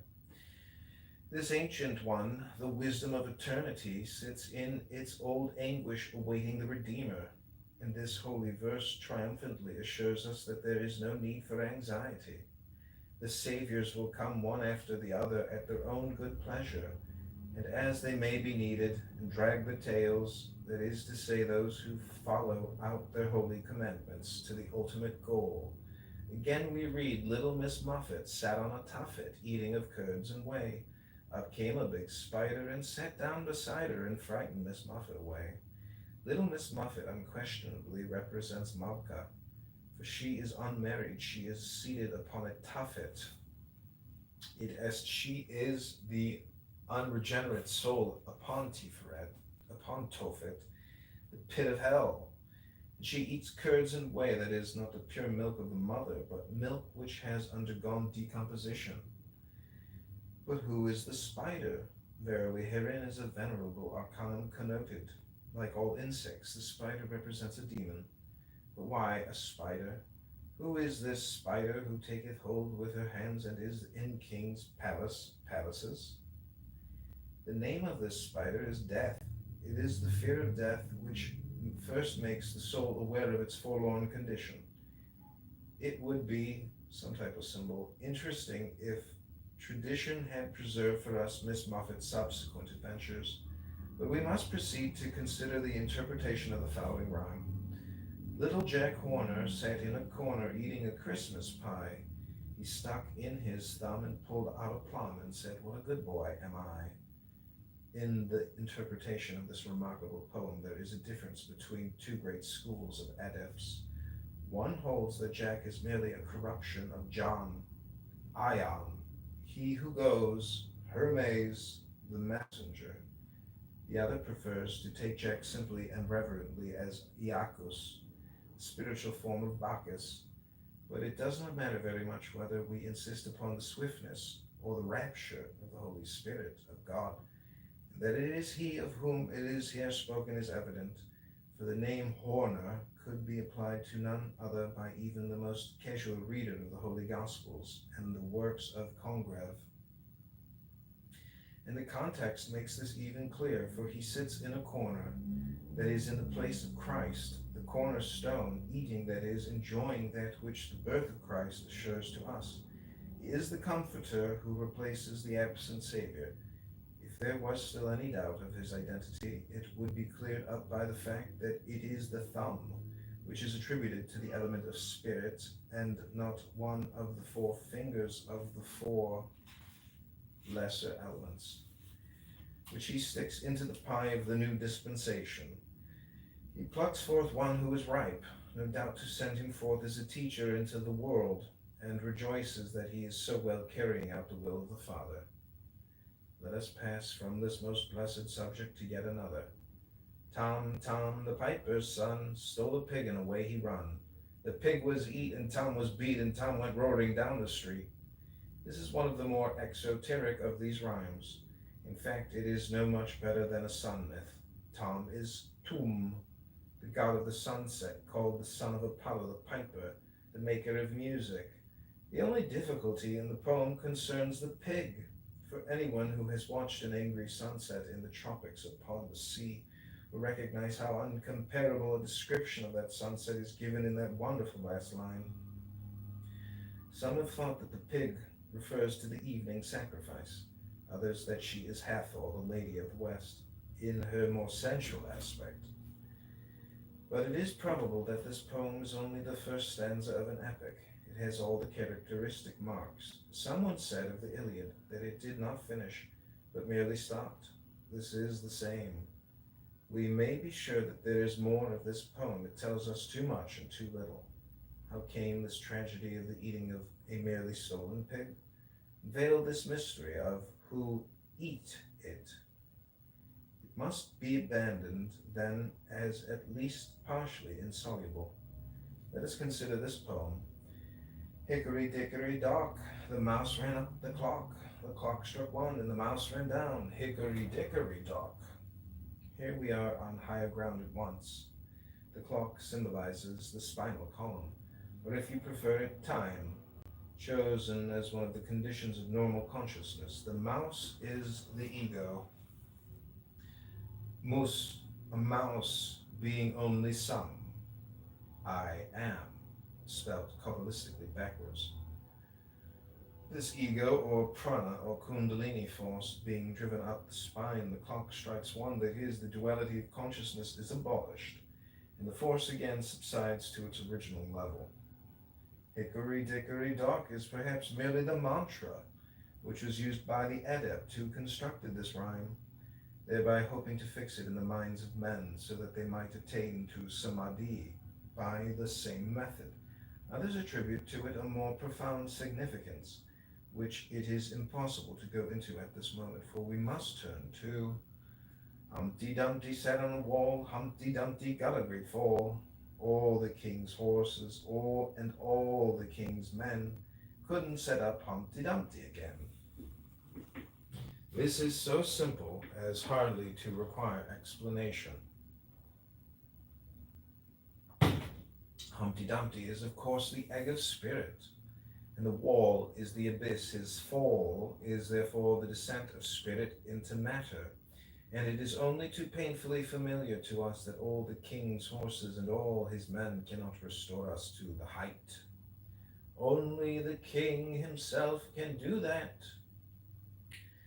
But one hardly dare comment upon a theme which has been so fruitfully treated by Ludovicus Carolus, that most holy illumined man of God.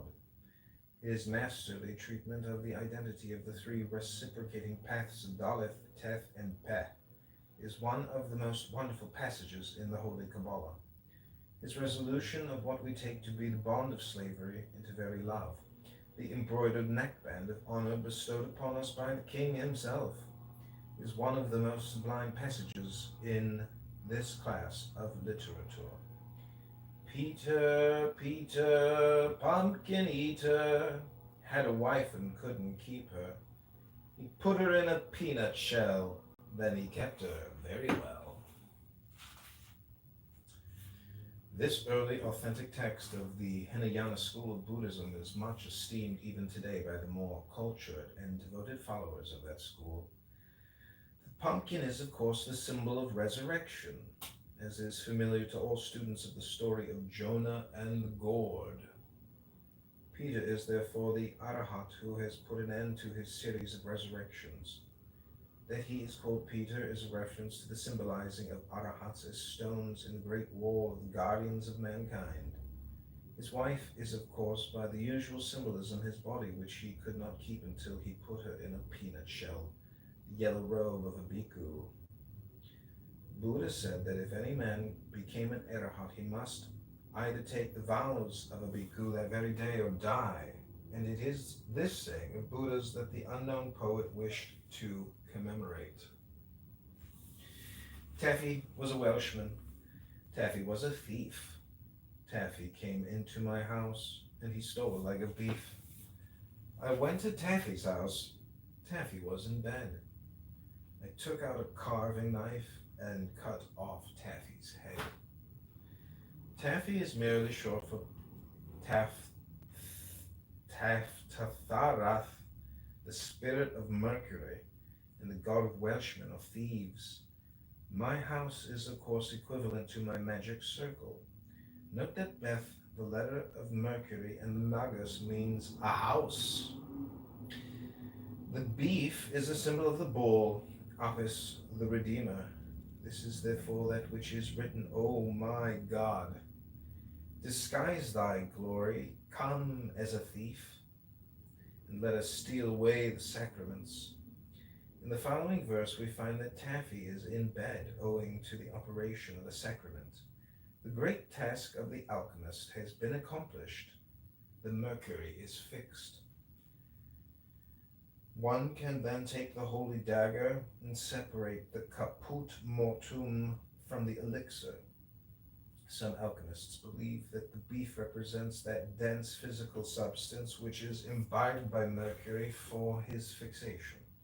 But here, as always, we should prefer the more spiritual interpretation. Bye, baby bunting. Daddy's gone a hunting. He's gone to get a rabbit skin to wrap my baby bunting in. This is a mystical charge to the newborn soul to keep still, to remain steadfast in meditation. For in Beth is the letter of thought, Yod, that of the hermit. It tells the soul that he, father of all, will cloth him about with his own majestical silence. For is not the rabbit he who lay low and said nothing? Pat a cake, baker's man. Bake me a cake as fast as you can. Pat it and prick it and mark it with P. Bake it in the oven for baby and me. This rhyme is unusually accompanied, even today in the nursery, with a ceremonial clapping of hands, the symbol of samadhi.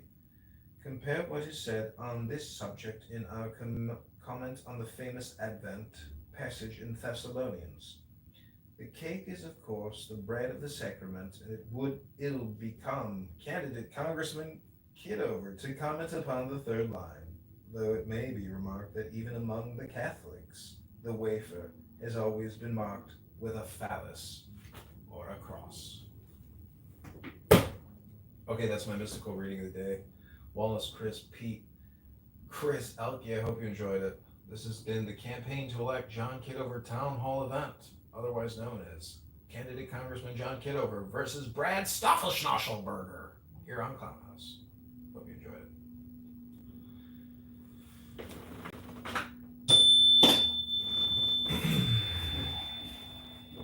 Okay, I'm not going to end the room, but I'm going to leave. And I'm just going to play the Tao Te Ching or something to that extent. I wish the room had replays, but my other rooms are on replay, which is, a good thing. So I hope you enjoyed the show. Let's just play a little Alan Watts. If you use up to $750, find it at BioMine. Thanks, Chris. Up to $750 is waiting for you. When a man starts to wake up, Chris, post it to X and tag me and say candidate Congressman John Kitover fundraiser, Brad versus John on Clubhouse. Tag Clubhouse, tag me. There you go. Thank you, Chris. he naturally pulls away from the crowd. Not because he hates people, but because the usual way of connecting stops making sense. Most conversations revolve around status, gossip, or complaints. And once he begins to see through that, it gets harder to engage. He's not bitter. He's not isolating himself out of pride. He's just stopped chasing what others are still chasing. He starts to notice the performance in everyday interaction, the need to be liked, to belong, to say the right thing. And without making a big deal about it, he quietly steps back. People might still wave. They might still offer small talk, but the connection is no longer there because it was never real to begin with. He didn't cut ties, he didn't burn bridges. He simply stopped pretending. And when he does that, distance happens on its own. This is the beginning of solitude, not loneliness, just space between who he used to be and who he's becoming. He starts to see clearly what holds people together isn't real. It's not depth, it's not truth. It's habit, comfort, and shared illusions. People bond over complaining about their jobs, over chasing status, over defending ideas they've never truly questioned. He used to do the same. He used to think that was connection, but now it feels more like noise.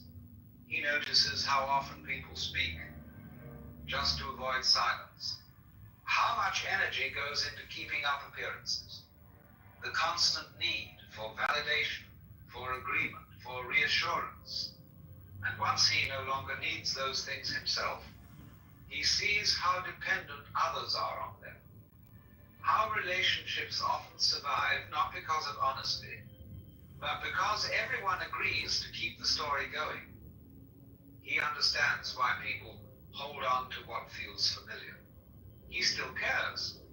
He still listens, but he no longer plays along. Subtle as it is, creates distance all on its own. From the outside, he might seem the same. He still shows up. He's still polite. He hasn't disappeared completely. But something fundamental has shifted, and the people around him can feel it, even if they can't name it. They sense that he's no longer trying to impress anyone, that he's not looking for approval, that he's not playing the social game anymore. Some find it admirable, others find it unsettling, because he's no longer easy to read, because he's not performing for anyone. He doesn't flatter, doesn't compete, doesn't entertain, and that makes him hard to place. People might say he's distant, or too quiet, or that he's changed. What they really mean is, he no longer fits into the roles they've grown used to. They liked him better when he reflected their values.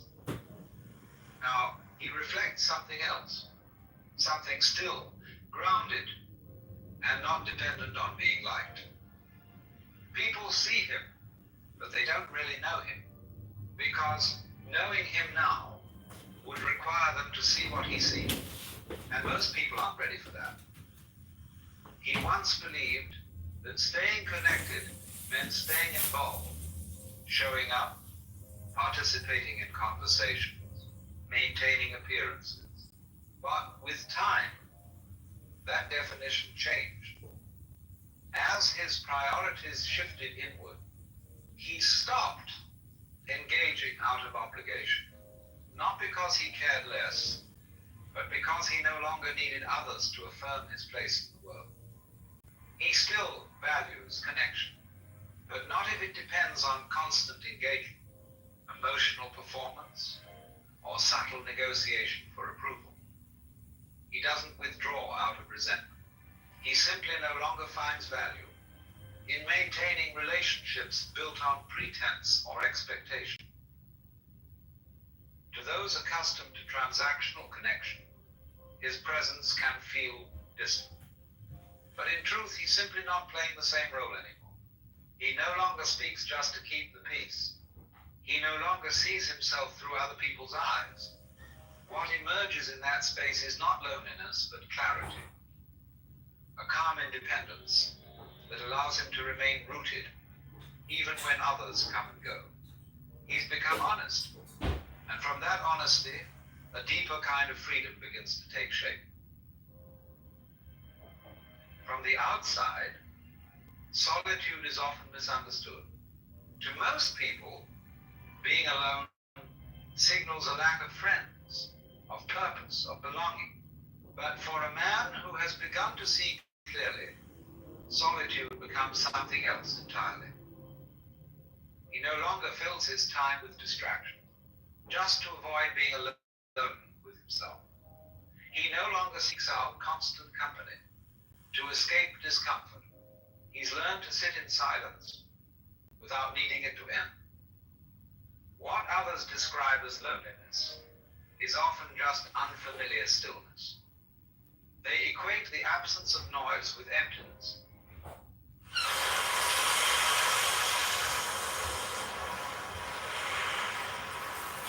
Hey everybody, we're on the boat, we're on the Lady Hawk, we're at the beach.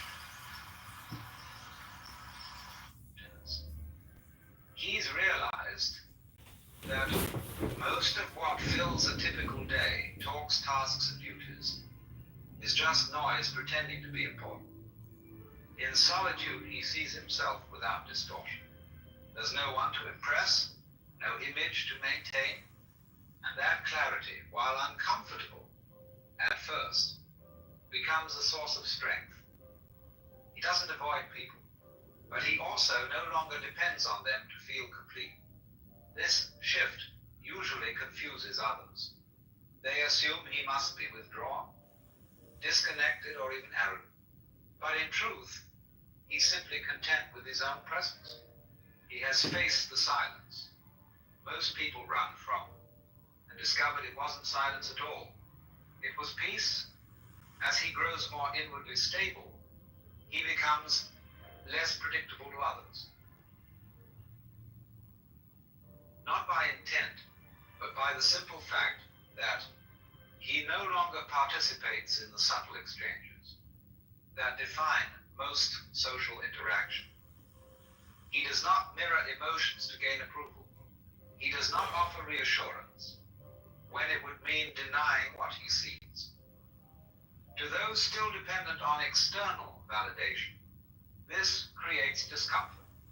They may interpret his neutrality as arrogance, his silence as judgment, his detachment as disinterest. In reality, he is none of those things. He's simply no longer invested in managing perception. Much of what people call connection is actually a performance, a mutual agreement to keep certain illusions intact. Once he steps outside that arrangement, he disrupts it just by being present. He doesn't argue or provoke or attempt to convert anyone to his view. But the absence of familiar signals, approval, flattery, emotional reinforcement, makes others uneasy. Many of his previous friendships begin to fade, not because of conflict, but because the foundation they stood on no longer holds. He begins to notice how often relationships are maintained through shared complaints, routine habits, or the mutual reinforcement of personal narratives. Once he no longer participates in those patterns, the connection weakens on its own. He no longer feels compelled to...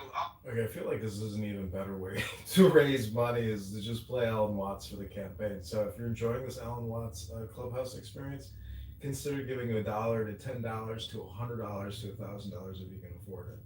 But this is candidate Congressman John Kitover. Chris, thanks for sending me the Brad Slander video. We've reposted it to our X account. Follow us on X at John Kitover IL right now. For agreement, for the sake of belonging. He no longer entertains conversations that avoid substance, and he has no interest in maintaining ties that require him to shrink himself. This shift is not a rejection of others. It's the result of a change in what he's willing to invest his energy in. True friendship becomes something quieter, simpler, and far more rare. It is no longer based on shared illusions, but on mutual recognition. Two people who don't need each other, yet choose to walk alongside one another without expectation. These kinds of connections cannot be manufactured.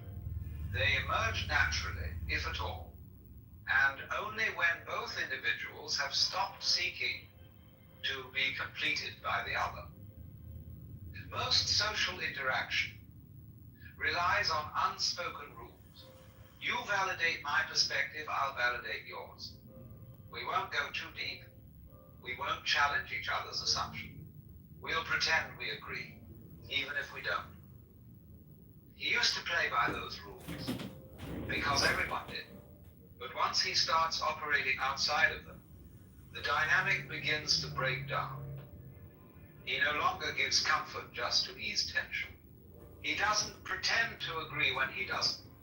He's done with the little acts that keep everyone else feeling safe, but keep him feeling false. This isn't defiance, it's clarity. And that clarity is disruptive because it exposes how much of everyday life is based on mutual avoidance of truth. People notice, even if they don't understand what's changed. They feel the shift. They sense that something familiar has gone missing. The constant exchange of comfort, validation, and distraction. And without him feeding the system weakens. Talks start to feel awkward. People stop reaching out as much. What used to feel warm and familiar now feels tense and uneasy. Not because he did something wrong, but because he stopped playing along. He hasn't rejected anyone. He simply stopped reinforcing a structure he no longer believes in. As his understanding deepens, something unexpected happens. He begins to need less, not just materially, but emotionally, socially, even intellectually. He no longer seeks recognition. He no longer relies on others to confirm what he already knows internally. And as that need dissolves, so do many of the relationships that once required it.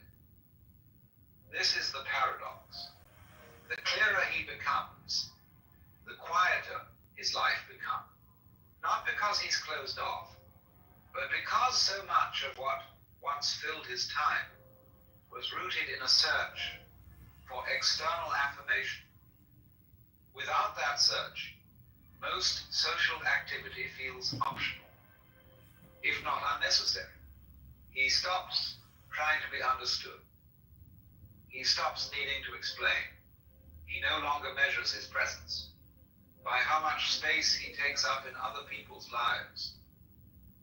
From the outside, this might look like withdrawal, but inside it's the opposite, a settling into something solid and real. He still values connection, but only when it emerges naturally, without demand or performance. He hasn't become cold. He is simply no longer dependent. And in that detachment, there's a kind of depth that can't be found through attachment. Once he wakes up, he can't unsee what he sees. He looks inward, and the noise quiets. He looks outward, and the world is still asleep.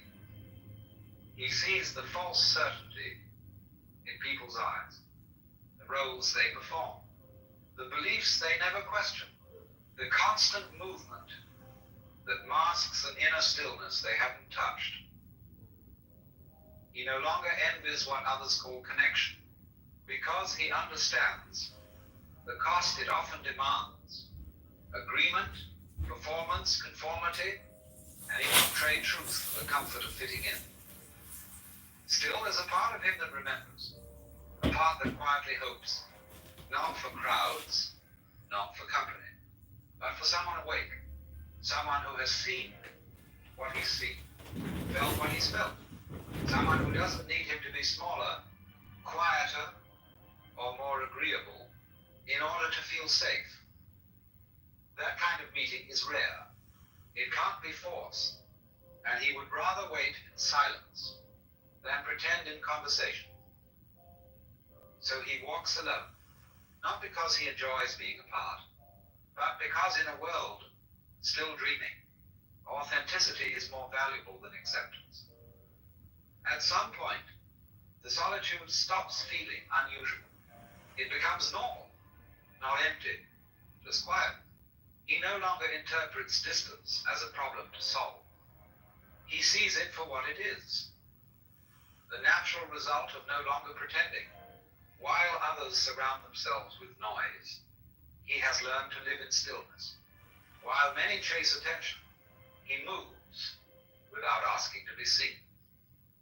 People often assume he must feel lonely, as if company, any company, is always better than walking alone. But they confuse isolation with absence. He is not absent. He is simply no longer performing. He has come to prefer the space that honesty creates over the closeness that illusion demands. This is the final shift. He doesn't need the world to wake up for him to feel hope. He doesn't need agreement to feel clear. And he doesn't need validation to know who he is. He walks alone, yes, but not as an outsider, as a man at peace with the cost of truth.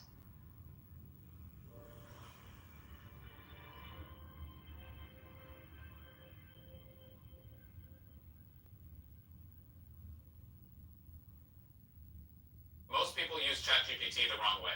Here's how the smart ones get ahead. Let's be real. Most people. There is a curious paradox, which is To love is unconditional, but to be loved is conditional. By the time one has crossed the 30s or 40s, they have seen enough of life to know that the fairy tales of youth were, at best, charming illusion. One begins to understand that love does not appear as a reward for virtue, nor is it guaranteed to remain, simply because you have been loyal, patient, or deserving. Some have poured themselves, drop by drop, into the vessel of another's life, only to watch it leak away through fingers that once clung to them. Others still dwell beneath the same roof with their chosen companion, yet feel as though they have become a stranger at their own table. And there are those who have wandered from heart to heart, thinking that the next embrace, the next yes, would finally fill the hollow within, only to find the emptiness echo back at them. You begin to wonder why something as natural as love has become such a labyrinth of conditions, unspoken bargains, and quiet disappointments. You sense that somewhere, beneath all the poetry and promises, there is a truth you have been avoiding. For love, as it is sold to us, is not love at all, but something dressed in its garment. And here, perhaps, lies the seed of our quiet discontent. We have confused the appearance of love with love itself, the structure that holds it, with the living thing it was meant to carry. From our earliest breath, the world whispered its bargain into our ears. Love is something to be earned. Behave as you are told, and you will be cherished. Fulfill the needs of another, and you will be kept. Offer beauty, strength, usefulness, devotion, and the reward will be love. But this is not love. It is a transaction masquerading as tenderness. It is the polite exchange of commodities between two people who have been taught to call their bargain romance. You see, a bargain can hold people together, but it cannot nourish them. Like two merchants bound by contract, they remain so long as the terms are met. And when they are not, they part. No matter how many years have passed, no matter how deeply your lives have entwined, the invisible ledger will one day be brought to the table and the sums will be counted. Many men and women wake in the middle years of life to the cold recognition that what they once believed was love was only an arrangement. It might have been cloaked in vows before God, adorned with flowers, or sealed with the trembling promises of youth, but the heart of it was a simple pact. I will give you what you desire if you will give me what I desire. And when the giving stops, whether through weariness, age, illness, or simple change, the warmth fades. The eyes that once sparkled at your arrival now glance past you as if you had become little more than a shadow in the room. We were never told as children that such love is a performance and that performances end. When you mistake the bargain for love itself, you spend your years in quiet exhaustion. You give your time, your loyalty, your devotion, believing this will secure the thing your soul longs for. But what you have secured is not love, only the continuance of an arrangement. And so it happens that many, after years of faithful giving, find themselves bewildered when the warmth fades. Not because they cease to care, but because life has moved, as all things do. Nothing stands still. Even stone wears away. Even plastic warps with time. The man or woman you first knew has changed, just as you have, and the bond built upon fixed terms begins to strain under the weight of impermanence. And there is another truth, more difficult to swallow. When the demands of the bargain are no longer met, the mask will fall. In the absence of what they sought from you, be it comfort, affirmation, or security, some will show you who they truly are. The tenderness you thought was theirs by nature may vanish, revealing not cruelty perhaps, but a hollowness where love was never rooted. You may have felt it, the gaze that no longer lingers, the laughter replaced by a cold and watchful silence. The shift is so quiet, you can almost convince yourself it isn't there. But in that stillness you see it. You were cherished not for your being, but for the service you rendered. And when such a union falters, it does not simply end. It unravels something inside you. It leaves you staring at the ruins, asking whether you were ever truly loved or only ever necessary. Love is not a bargain, nor is it a chain. It is not I will if you will, nor the silent counting of who has given more. Such things belong to the marketplace, not to the heart. True love is a freedom, the liberty to give without ledger or demand. It is to be fully present with another, not to bind them, but to care for them, simply because the caring itself is joy. It is a gift given without the shadow of a contract, without the fear that it must be returned in equal measure. I'll tell you a secret. I spent over $1 million on this event. I've got 3 pieces of good news. Number 1, you're invited. Number 2, it's free. And number 3, The shadow of a contract, without the fear that it must be returned in equal measure. But here lies the paradox. Such love cannot be given by one who is starving for it. The heart that is desperate to be loved back will always, in some hidden way, attach strings to its giving. It will watch, it will measure, it will wait for the return. And when it does not come, bitterness will grow like ivy through the soul. You cannot love freely until you have ceased to beg for love. And you cannot cease to beg until you have found within yourself a source that does not run dry. That source is not in another's eyes, nor in their approval. It is in the quiet knowing that you are already the child of the very life that breathed you into being.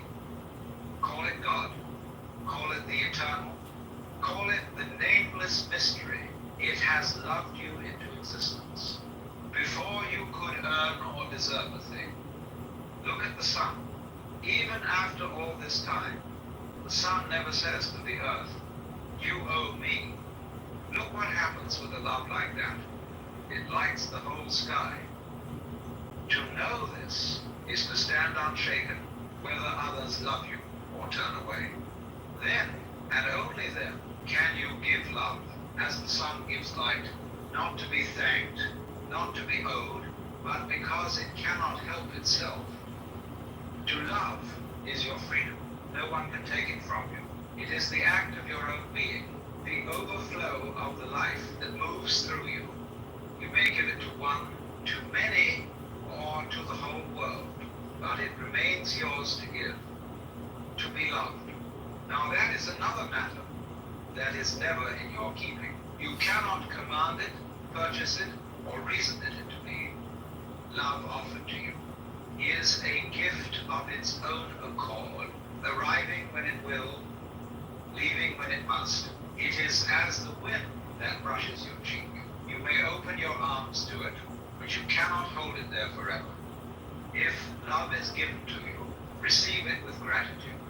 Drink of it while it flows, but never clutch at it, as though it were the last drop in the world. For the moment you try to drag it from another's hands, it ceases to be love and becomes something else, obligation, pity, or bondage.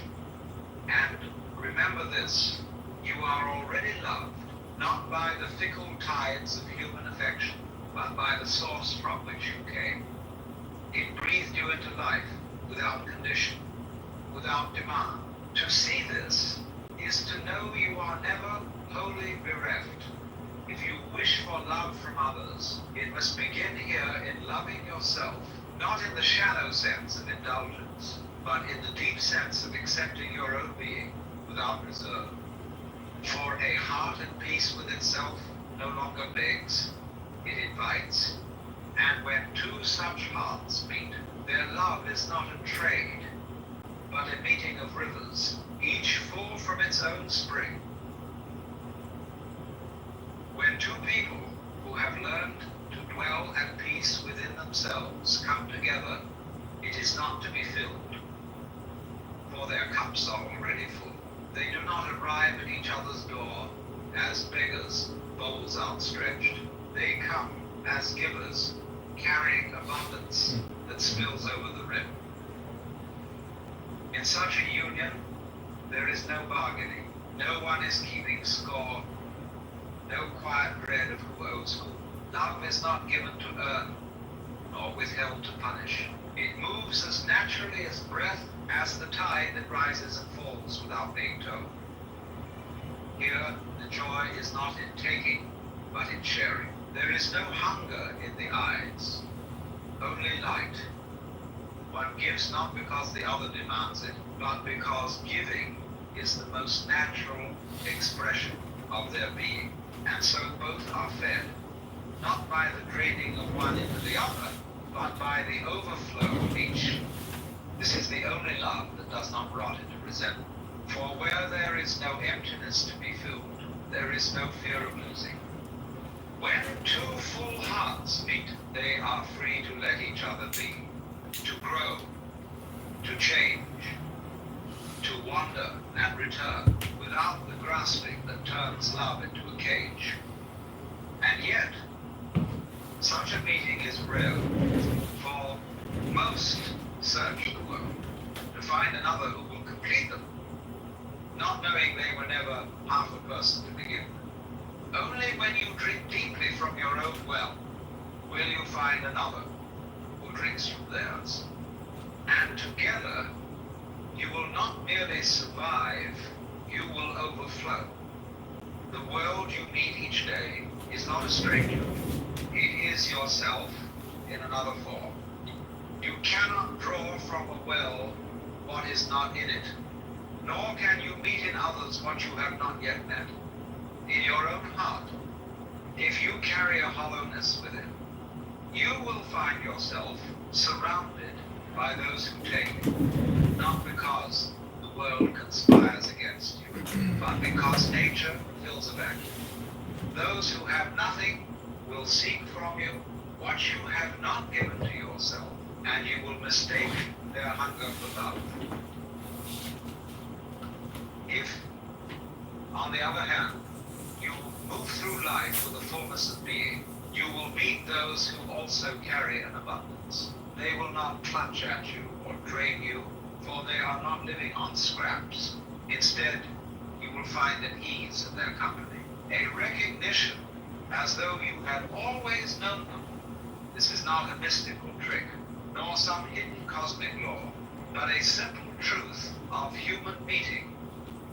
The depth to which you have faced yourself becomes the depth to which you can meet another. Most quarrels in love are not between two people, but between the unexamined shadows each has brought along. So, before you go searching for kindness, tenderness, or devotion in the eyes of another, turn inward and meet your own gaze, not to condemn yourself, nor to tally your flaws, but to make the acquaintance of the stranger you have long carried in silence. For it is this hidden self who extends the invitation to others, this unseen presence, who will decide whether the love you meet will be a feast to your soul or the slow unraveling of it. When this truth takes root in you, do not hoard it. Place it gently in the hands of your children, for they are stepping into the same illusion that once ensnared you. Teach them that love is not the trembling romance of songs, nor the solemn bargain sealed before altar of law. It is the willingness to give without the shadow of a demand, to care without the constant fear of loss. If they do not learn this, they will build their homes upon sand and watch them crumble. But if they do, they will stand on rock, and love will not be a cage, but a sky. The question is not, how can I find someone to love me? But the question is, how can I become someone who overflows? For when love is no longer a plea but a gift, when joy is no longer chained to another's approval, you will see that to love and be loved is not something to chase. It is the way you already are. You are not a half searching for the other half. You are whole. And from that wholeness, love flows, finding those who recognize it instantly. Then love ceases to be a hunt, or a bargain, or a desperate keeping. It becomes the quiet, steady light of the sun, needing nothing in return, yet warming the whole sky.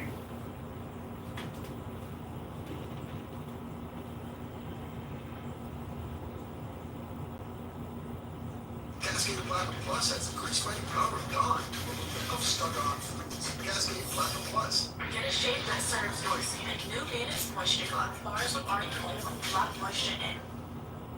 There is a curious paradox, which is, to love is unconditional, but to be loved is conditional.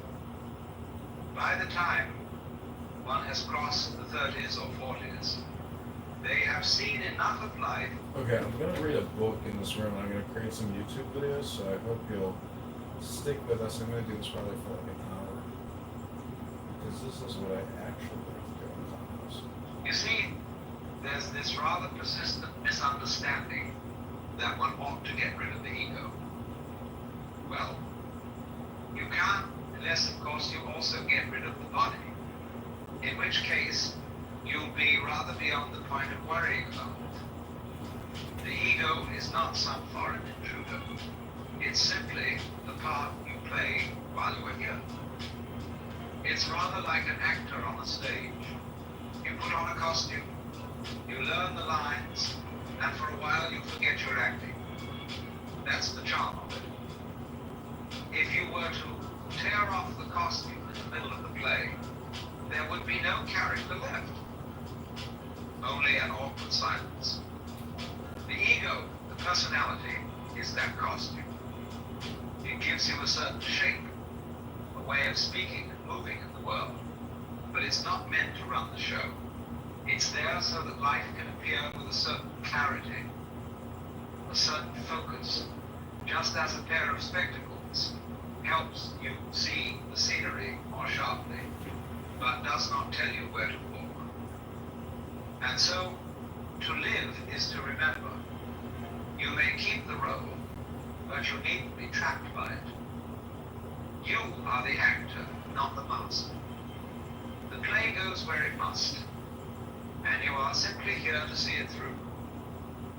But our problem is we don't really know how to stop. We've got something started, but we see it's going in the wrong direction. And I think the difficulty is, to borrow an old Chinese saying, that when the wrong man uses the right means work in the wrong way. In other words, there is something wrong with the way we think. And while that is there, everything we do will be a mess. Now, what is it? What's wrong? We imagine that if we just had the right method, the right technique, the right philosophy, we could straighten everything out. But the trouble isn't in the tools. The trouble is in the one using them. As far as I can see, the basic mistake is that we've invented this marvelous system of language and calculation, and it's at once too simple to handle the complexity of the world, and dangerously easy to confuse with the world itself. It's just as we confuse money with wealth, a great many people are in business to make money rather than wealth, and when they've made the money, they don't quite know what to do with it. In exactly the same way, we confuse happiness with status. And worst of all, we confuse ourselves, living organisms, one with the whole universe, with something we call our personality. And what is our personality? Merely our image of ourselves, our idea of who we are. That image leaves out every unconscious process in us, both psychological and physical. It leaves out the construction of our brain, the chemistry of our blood, and the inseparable relationship we have with the rest of existence. Looking to get up to $750? Then BioLife is looking for you because it's Inseparable relationship we have with the rest of existence. So when that image is mistaken for the real me, there is a confusion from the very start. You can see this confusion at work when someone says, do something about it, Alan Watts. The concept Alan Watts can't lift a weight or wrap up a parcel. It's only an idea, just as the number 3 can't pick up a stone and the equator can't tie a knot. But we still feel as if this concept of ourselves can act as if it really exists. Why? Because from childhood we were told, pay attention. And what do?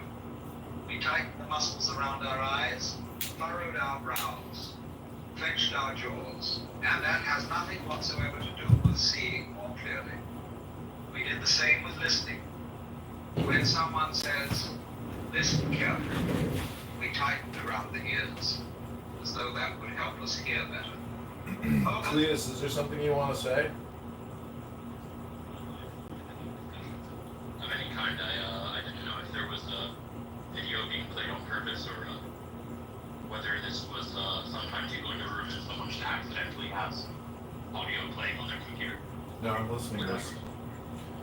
I will answer one question for you, but then I'm about to create some YouTube videos. I'm about to read from a book. Do you know what a book is? No, unfortunately, I've never read. Being a cat, I've never read a book. Damn. All right, well then you're about to witness a book. I'll give you one question. Yeah, I have one. I have 1.5 questions. Is that acceptable? Please proceed. One, are you actually John Kitover? And then, secondly, would you, seeing as you're running for Congress, if you were looking for people on your staff, and someone had a master's degree in theology from an Ivy League university, would you still assume they were competent to work in your office as a congressional staff? Sure, but I'd still give them a diagnostic question and ask them, what is 75 trillion or 135 trillion divided by 340 million?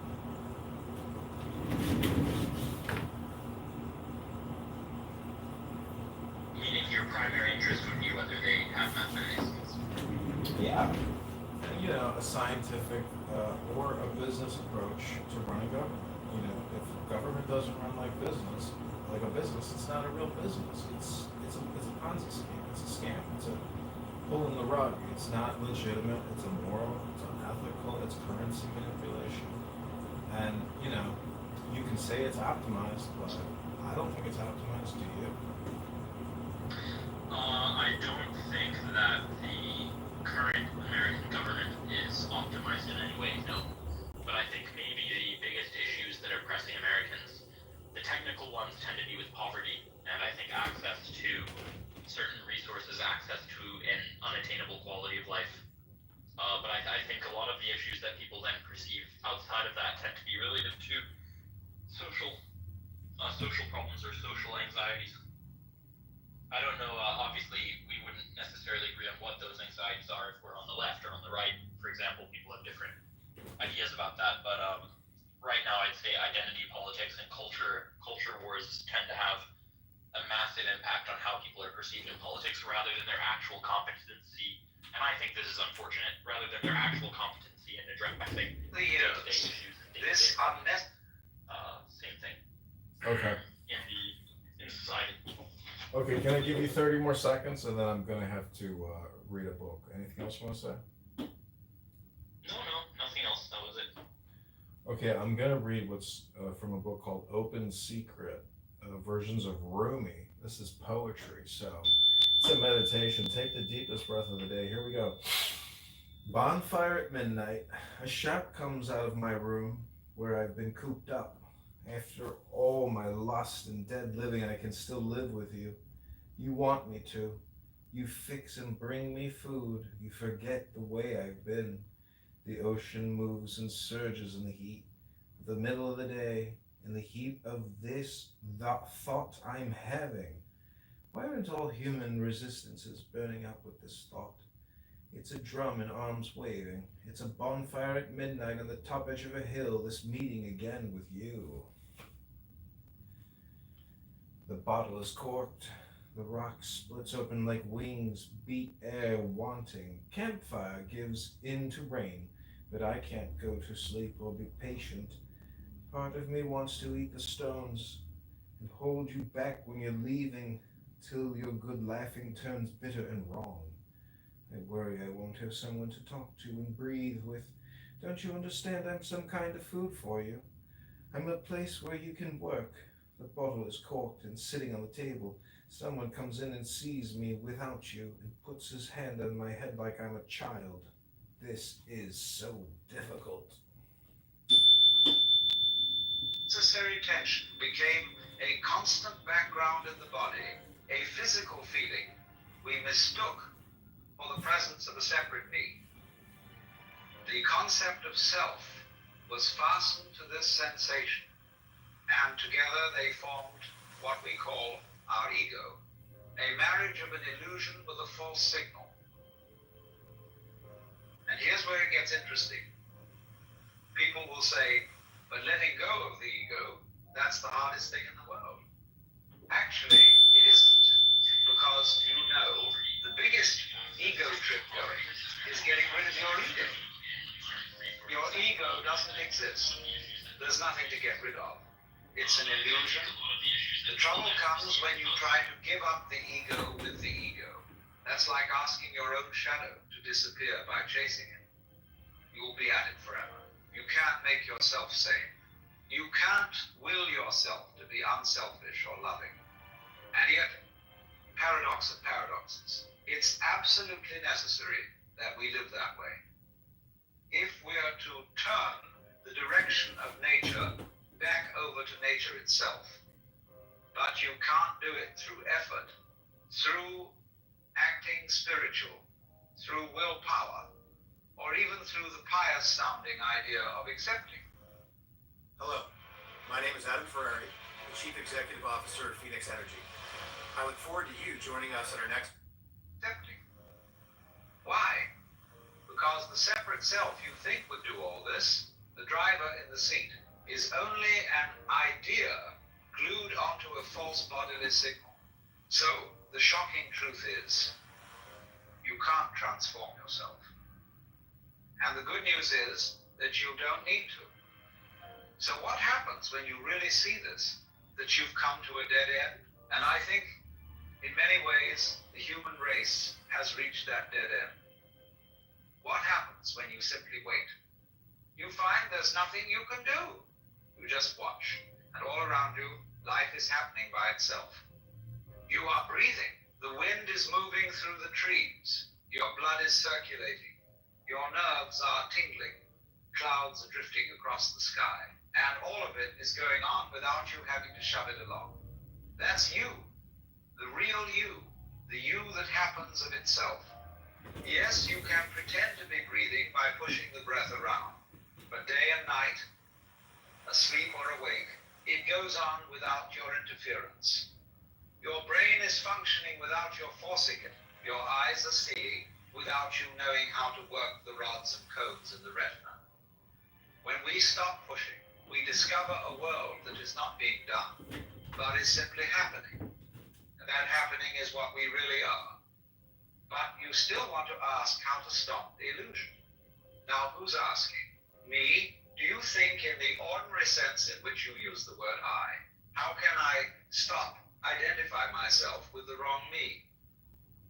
Well, the answer is simply you can't. The Christians have a perfectly good way of putting it when they say that mystical experience is a gift of divine grace. Man, as such, cannot achieve it. If God doesn't give it to you, there's no way of getting it. And that's solidly true. But far from being depressing, this is the good news. Because if you cannot transform yourself, then the main obstacle to transformation, which was you, has already vanished. The trouble is, when you try to give up your ego with your ego, you get caught in a loop. Every method, every technique is a gimmick for strengthening the very thing you're trying to be rid of. Krishnamurti would put it plainly. When you ask for a method, you're still asking from the wrong place. All methods are traps because they begin with the assumption that there is a you who needs fixing. The Zen people have a marvelous way of saying it. You cannot catch hold of it, nor can you get rid of it. In not being able to get it, you get it. So what happens if you just watch? You notice that your breathing happens. Your thoughts happen. Your feelings happen without any controller at the helm. And the moment you see that, the whole notion of a separate doer collapses. You don't achieve freedom. You simply notice there was never anyone to be bound in the first place. You can't control your thoughts. You can't control your feelings because there is no controller. What you take to be the thinker of thoughts is simply one of the thoughts. What you imagine to be the feeler of feelings is itself just another feeling, and the experiencer of experience is simply part of the experience. It's a curious trick of grammar that gets us into trouble. In English and in many languages, verbs must have subjects. So if there is knowing, we think there must be a knower. If there is doing, there must be a doer. That's not the rule of nature. It's only the rule of speech. In reality, there is just knowing, just doing, just happening. And yet we keep imagining there is this ghost inside the machine, this driver in the seat, who makes it all go. But you don't make your heart beat. You don't grow your own hair. You don't manage the chemical balance of your blood. All of it goes on without your pushing it.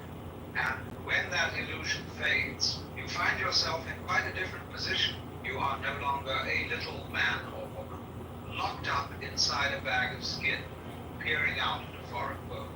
Your real self is not inside you in the way you think. It is everything you are connected with. The air, the sunlight, the mountains, the people, the whole show. When you look out of your eyes at the trees swaying in the wind and clouds drifting across the sky, you are not looking at the world. You are looking at yourself. Not the self of bank accounts and driver's licenses, but the self that happens all by itself, as naturally as a flower opens or a star shines. And from here, there's nothing to improve. No conversion to be made, no ego to drop, no method to follow. Because the one who thought all that was necessary has been unmasked as a phantom. So the point is not to become something different, but to notice what has been going on all along. The effortless happening of life, which is what you truly are. The Zen people from above. Way of saying, I'm throwing apart. Cannot catch hold of it, nor can you get This is gonna be my biggest book ever. No, not like that. Existence, the physical universe, is basically playful. There is no necessity for it whatsoever. It isn't going anywhere. That is to say, it doesn't have some destination that it ought to arrive at. But it is best understood by analogy with music, because music, as an art form, is essentially playful. We say you play the piano. You don't work the piano? Why?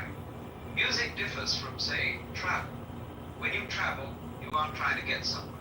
One doesn't make the end of the composition the point of the composition. If that were so, the best conductors would be those who play fastest. And there would be composers who wrote only finales. People would go to concerts just to hear one cracking chord, because that's the end. Go to John. Same with dance. You don't aim at a particular spot in the room. That's where you should arrive. The whole point of the dancing is the dance. No, but we don't see that as something brought by our education into our everyday conduct. Danny is single, ready to mingle. She's going to her upcoming Jewish singles event near her town and spending $50 to meet her next. She And what knows. we do is Mazel put the tov, child Danny, you're into a the free corridor woman. of this grade system. And now you go to kindergarten, you know, and that's a great thing, because when you finish that, you get into first grade. Our crisis actor for the campaign has arrived. Welcome, Danny. Please tell us your crisis. I don't have much time left, so it's very nice knowing you. Well, one last clip for the I campaign. hope you win. Thanks. I'm in crisis and I'm acting, but I may not be acting because I'm on all the lists. Someone told me. Somebody told you you're on all the lists, huh? You know, it's all good. It's all Tanya. That's right. What does the Tanya teach?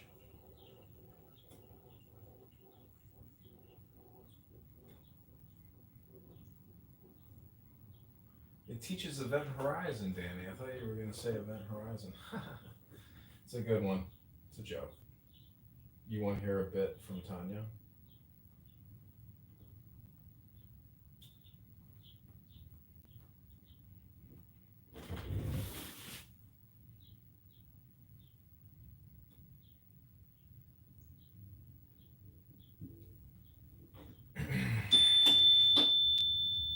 And then, come on, first grade leads to second grade, and so on. And then you get out of grade school, and you go to high school, and it's revving up. The thing is coming. And then you're going to go to college, and by Jove, then you'll get into graduate school, and when you're through with graduate school, you'll go out to join the world. And then you'll get into some quality of life. where you're selling. But I think a lot of the issues that people then perceive outside of that tend to be related to social problems or social anxieties. I don't know, obviously we wouldn't necessarally agree on what those anxieties are if we're on the left or on the right. For example, people have different ideas about that, but right now I'd say identity politics and culture wars tend to have a massive impact on how people are perceived in politics rather than their actual competency. And I think this is unfortunate, rather than their actual competency in addressing This podcast. same thing. Okay. In society. Okay, can I give you 30 more seconds and then I'm gonna have to read a book. Anything else you want to say? No, nothing else. That was it. Okay, I'm gonna read what's from a book called Noble and Secret, Versions of Rumi. This is poetry, so it's a meditation. Take the deepest breath of the day. Here we go. Bonfire at midnight, a shout comes out of my room where I've been cooped up. After all my lost and dead living, I can still live with you. You want me to. You fix and bring me food. You forget the way I've been. The ocean moves and surges in the heat. The middle of the day, in the heat of this, the thought I'm having. When it's all human resistance is burning up with this thought. It's a drum in arms waving. It's a bonfire at midnight on the top edge of a hill that's meeting again with you. The bottle is corked. The rock splits open like wings. Beat and Well, I will. Alright, Matt, the mic is yours. Take advantage of it. I would just like to sound right with the stages of a superstar.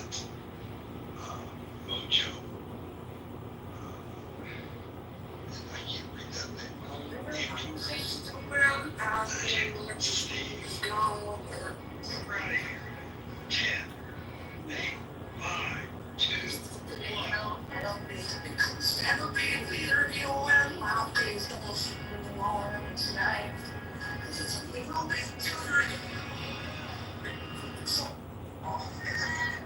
I don't know what's happening. Mojo, can you tell me what's going on? Like, more than my signal is bad, so, like, we have 2 minutes to close the room. We're not gonna close the room, or? I just did it for you. Did you hear that? Yeah, It doesn't say my name.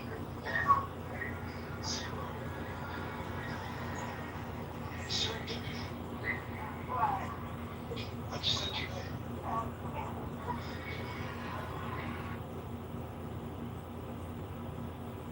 Alright. Okay, guys. So this is what I usually do. Blink your mics if you have closing comments, and if not, please escort yourself down to the listen lounge. Alright, John, you have 30 seconds, then Matt, and then we're gonna close the room. Go ahead, John. Okay, I'd just like to read a 30-second poem. It goes like this. There's nothing ahead. Lovers think they're looking for each other, but there's only one search, wandering. This world is wandering that, both inside one transparent sky, and here there is no dogma and no heresy. The miracle of Jesus is himself, not what he said or did about the future. Forget the future. I'd worship someone who could do that. On the way, you may want to look back or not, but if you can say there's nothing ahead, there will be nothing there. Stretch your arms and take hold the cloth of your clothes with both hands. The cure for pain is in the pain. Good and bad are mixed. If you don't have both, you don't belong with us. When one of us gets lost, is not here, he must be inside us. There's no place like that anywhere in the clubhouse world!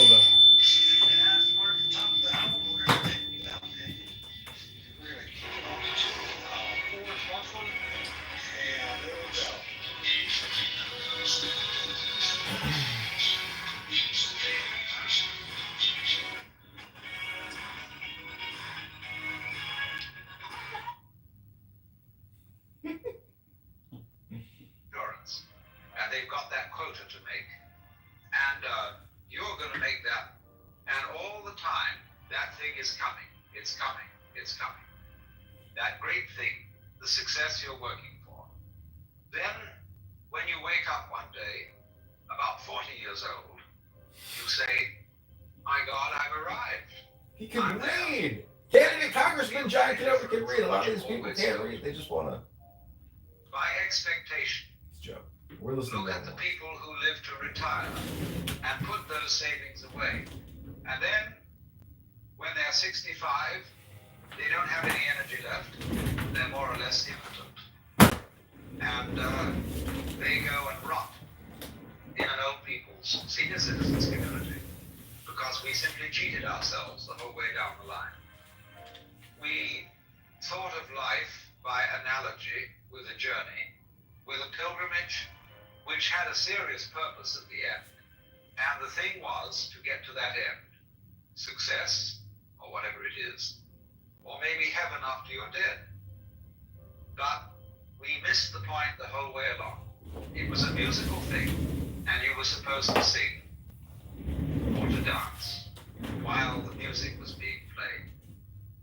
You know something I love almost as much as I love America? It's a great deal. Also novelty socks. If you donate any amount of money to PragerU right now, you will get these magnificent. And then we're gonna close the room. Go ahead, John. Okay, I'd just like to read a 30-second poem. It goes like this. There's nothing ahead.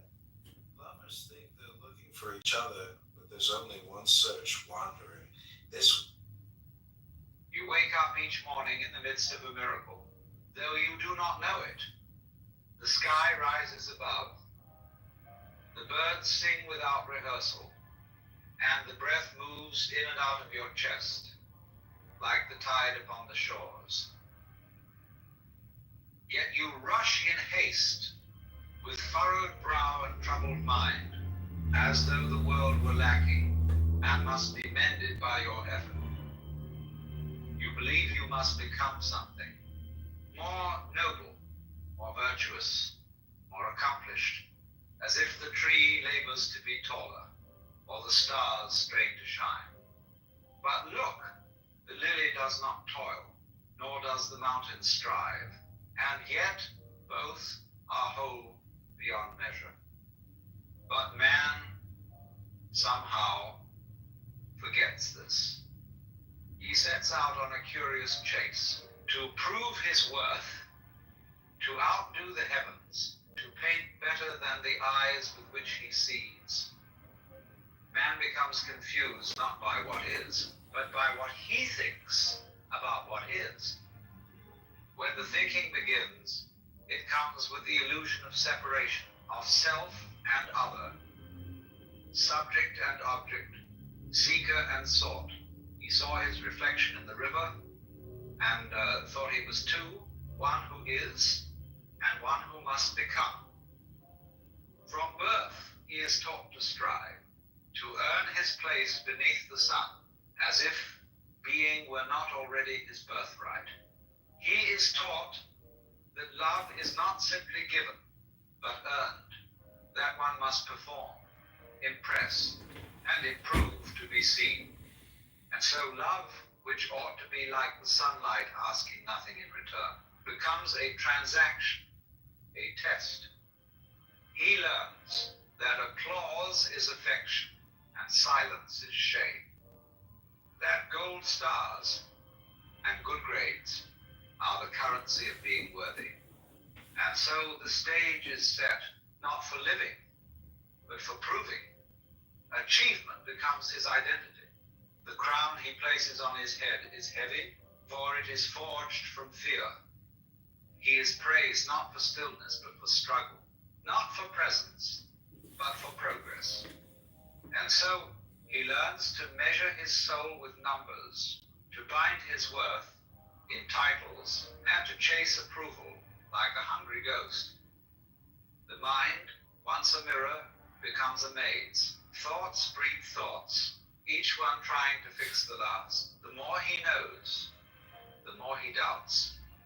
The more he gains, the more he fears to lose.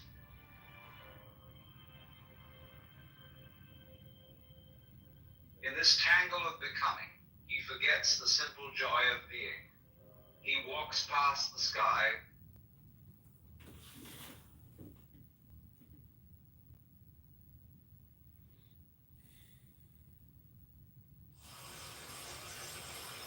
Can you guys support the campaign?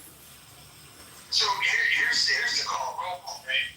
So we're almost 30 minutes into this, and we'd like to, at the top of the hour, talk about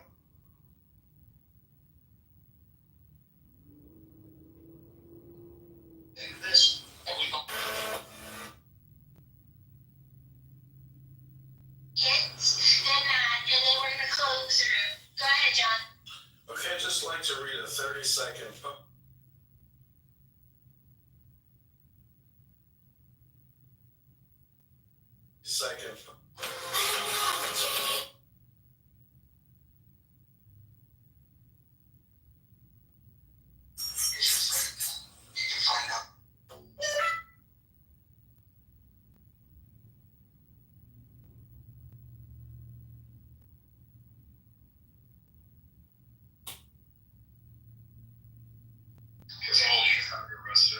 No, Kima doesn't live in his district, but his voice does matter. I would hope that Kima would prayerfully consider donating his tree fitty to the campaign for John Kitover for Congress.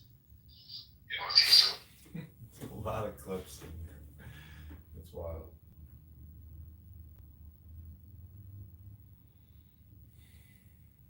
Her background, and we'll get the room started that way, but I want to lay the opening remarks myself. Is that okay? Everybody hear that? Yes, no problem. All right. If anybody in the audience wants to come up, just raise your hand. I'm just pinging everybody to come up. Serendipity, I'm gonna send you an invite to come up if you want to come up.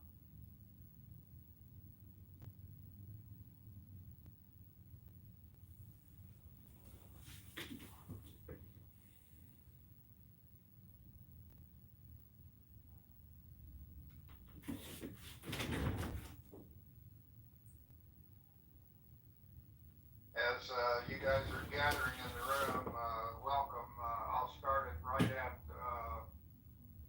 4 o'clock my time, that's Central Daylight Time. Prior bet. And are we going out to dinner? Okay, and I have a hard stop at 5:15 my time. So, Denai, if you could, I'll ask you to keep the room going all the way to 5:30, but I have to be out of here at 5:15. Maybe not. Okay.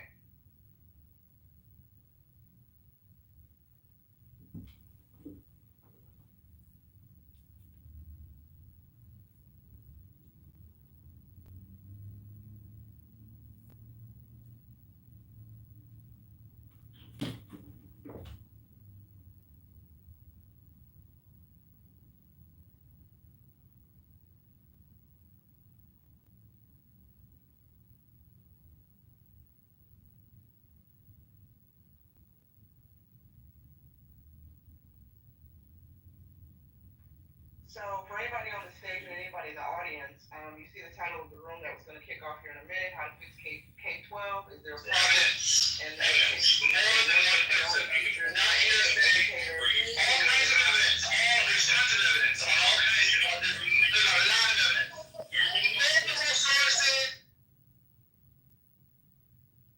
Give a little time for the child with Kitover. We've gotten through the whole U.S. Constitution. John Kitover. Kitover in the 16th district.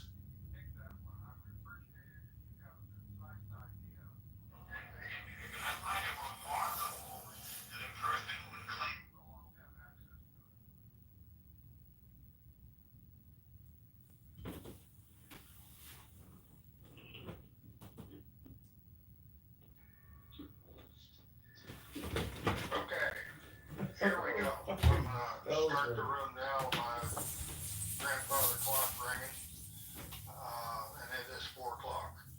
I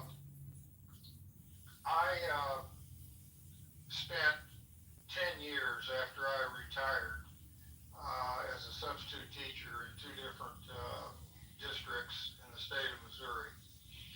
So I do have some experience observing in the classroom. Specifically, I almost exclusively taught in high school teaching STEM subjects because of my technical background.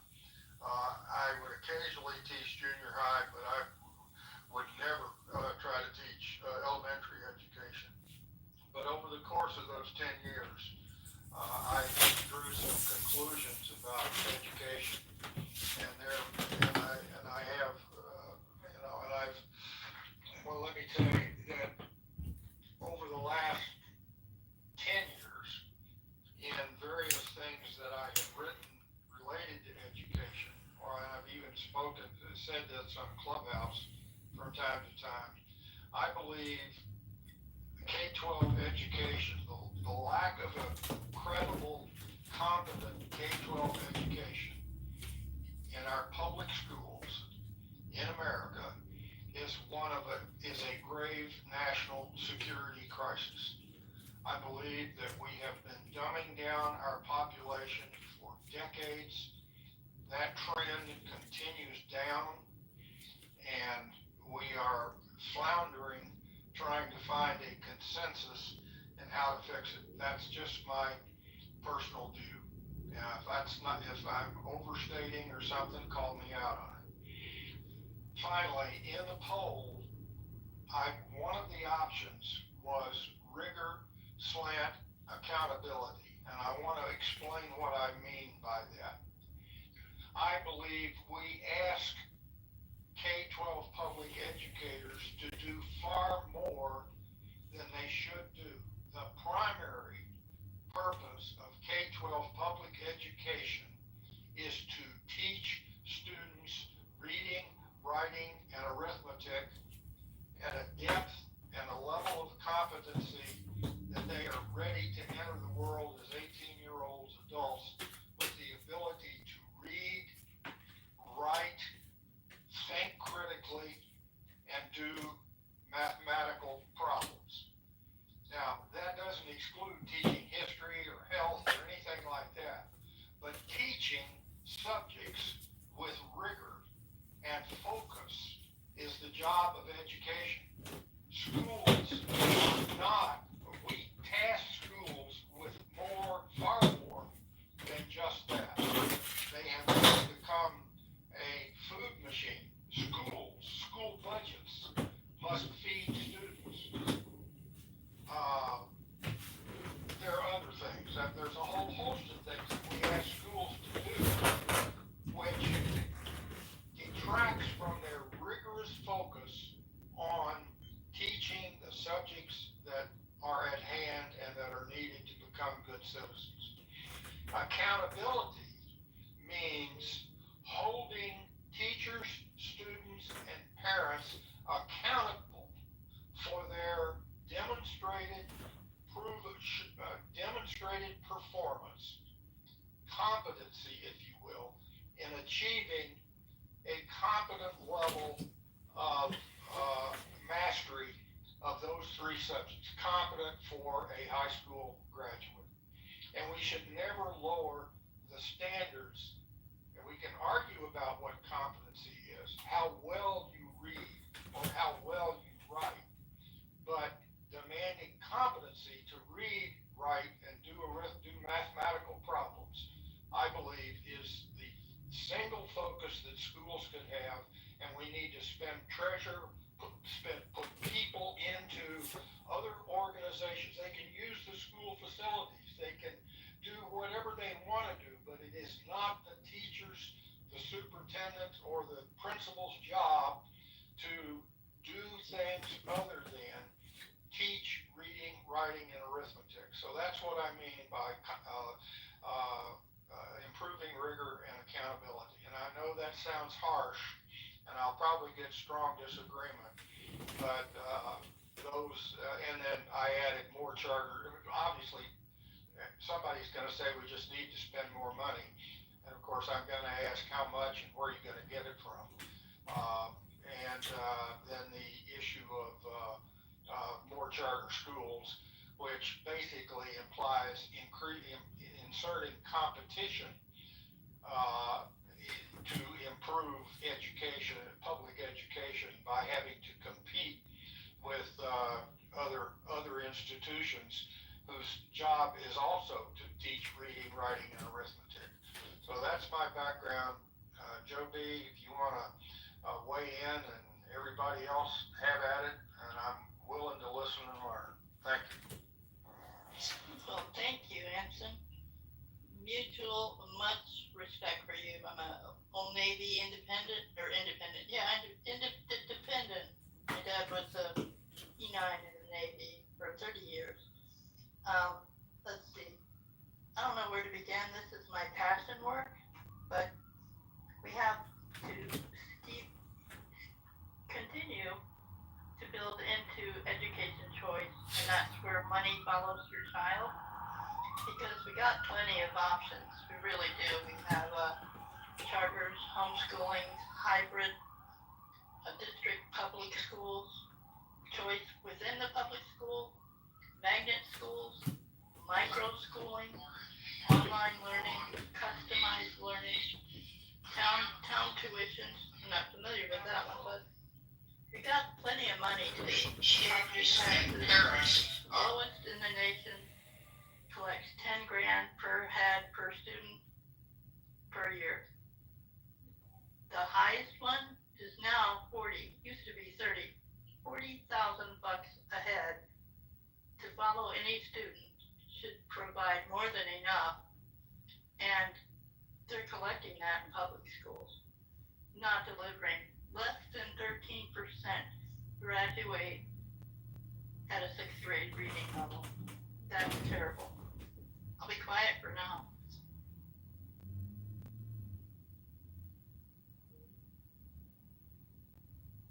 So, Joe B. or Anton, let me ask both of you this concerning your background in education.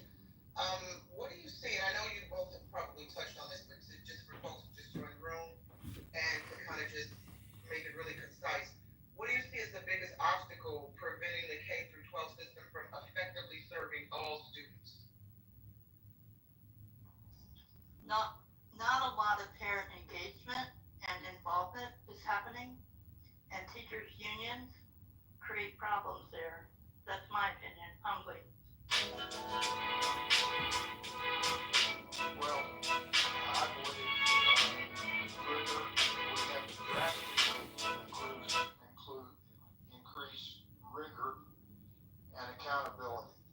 teachers must, any competent teacher must control his or her classroom so that all students are required to focus on the subject at hand that is supposed to be taught in that school, whether it's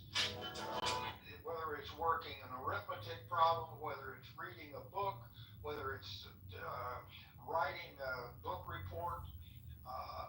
Teachers must hold students accountable and control the classroom. As well, we have various standards of accountability, grades, if you will. Most states that test, I think, grade excellent, proficient, basic, and below basic. Schools, on the other hand, at least high schools, traditionally give A, B, C, D grades. Joe B can tell you the statistics, the abysmal statistics on what percentage are proficient or, God forbid, excellent, and the far too large a percentage that are below basic. But we must align grades in the school to the same standards. An A should be exceptional. A B should be competent. A C should be at least. And a D should be below basic. We don't want kids on graduate.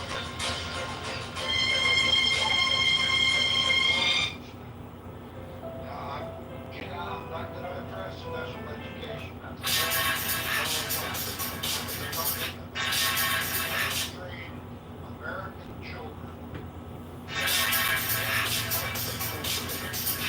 What we get out of it. So I believe rigor and accountability is drastically lacking, and it needs strong improvement. Yeah, I have a friend who has my best friend has a background in education, and she just transitioned to Florida, and she is now working in the public school system out there. She said down there is an absolute nightmare for her, specifically because of the lack of parent involvement. The students don't want to learn. They can't read, write, or do basic math at grade level. They are very disrespectful. They have no respect for authority, and they just have no interest in learning. And I wonder what's happening. I wonder what's the cause for that. Like the students' lack of interest in learning. Is it the curriculum? Is it the teachers? Is it how they're being taught? So and if anybody, the educators in the room or anybody else on the stage has any thoughts on that, and why parents don't feel that they have a responsibility in, guide their students, their children through the homework process, ensuring they know how to read. Parents don't read their kids every night, right? They don't make sure their homework is done. They don't attend parent-teacher conferences. So I wonder what's going on. It's almost like we have lost trust in the educational system and the teachers. What do y'all think? Okay, I have to re-listen to what you just said. What's going on in the state of Florida for our charter schools are the public schools? Yeah, I'm speaking specifically from my friend who works in public school down in kind of like outside Miami. Okay, I got you.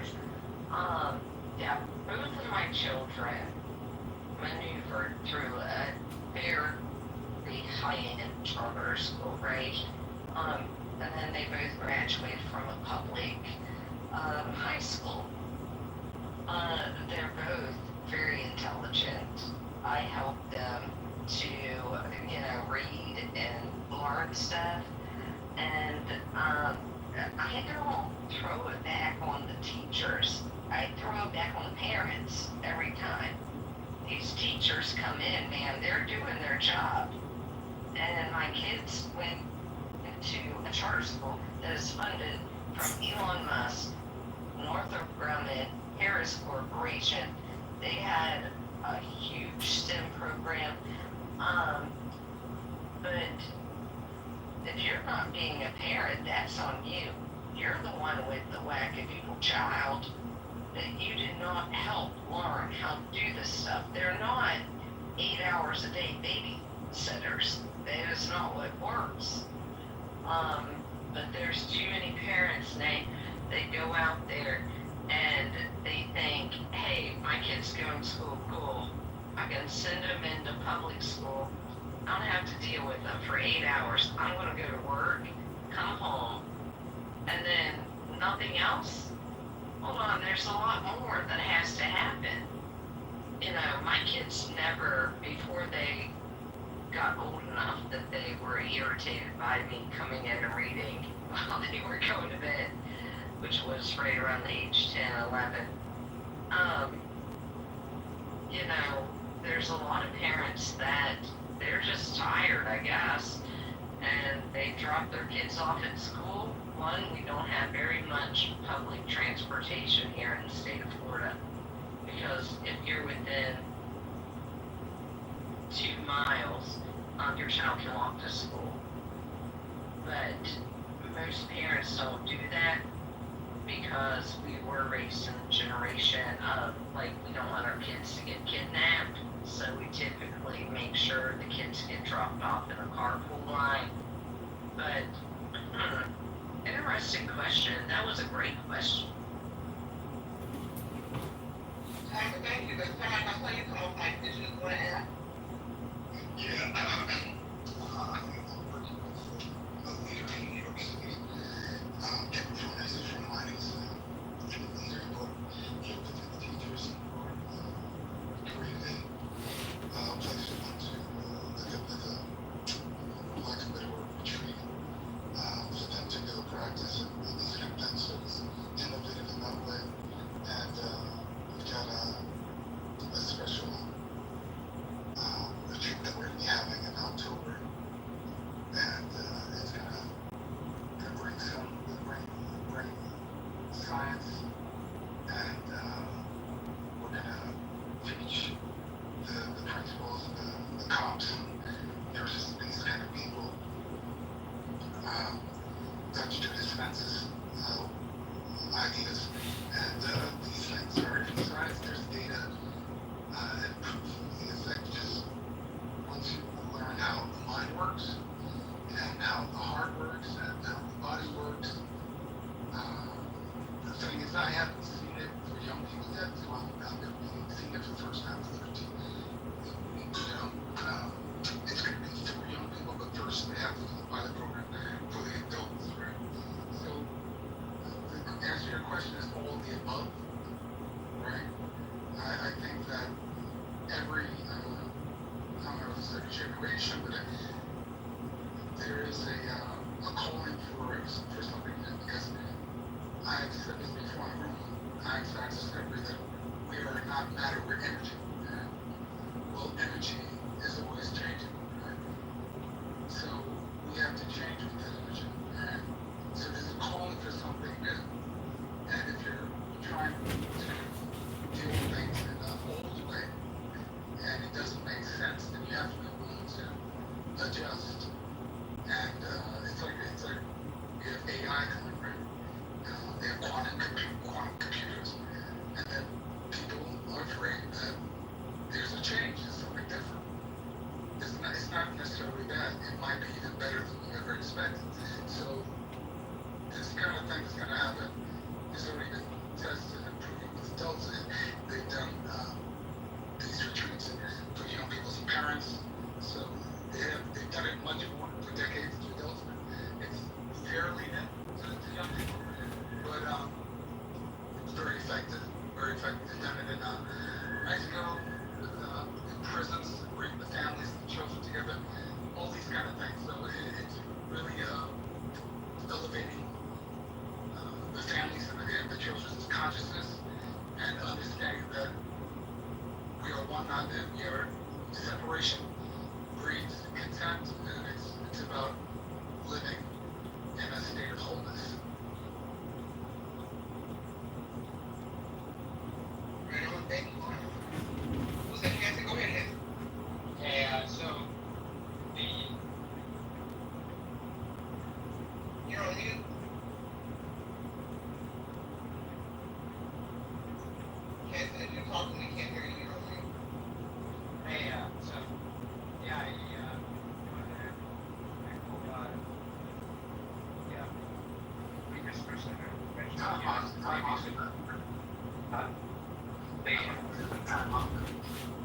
about some community.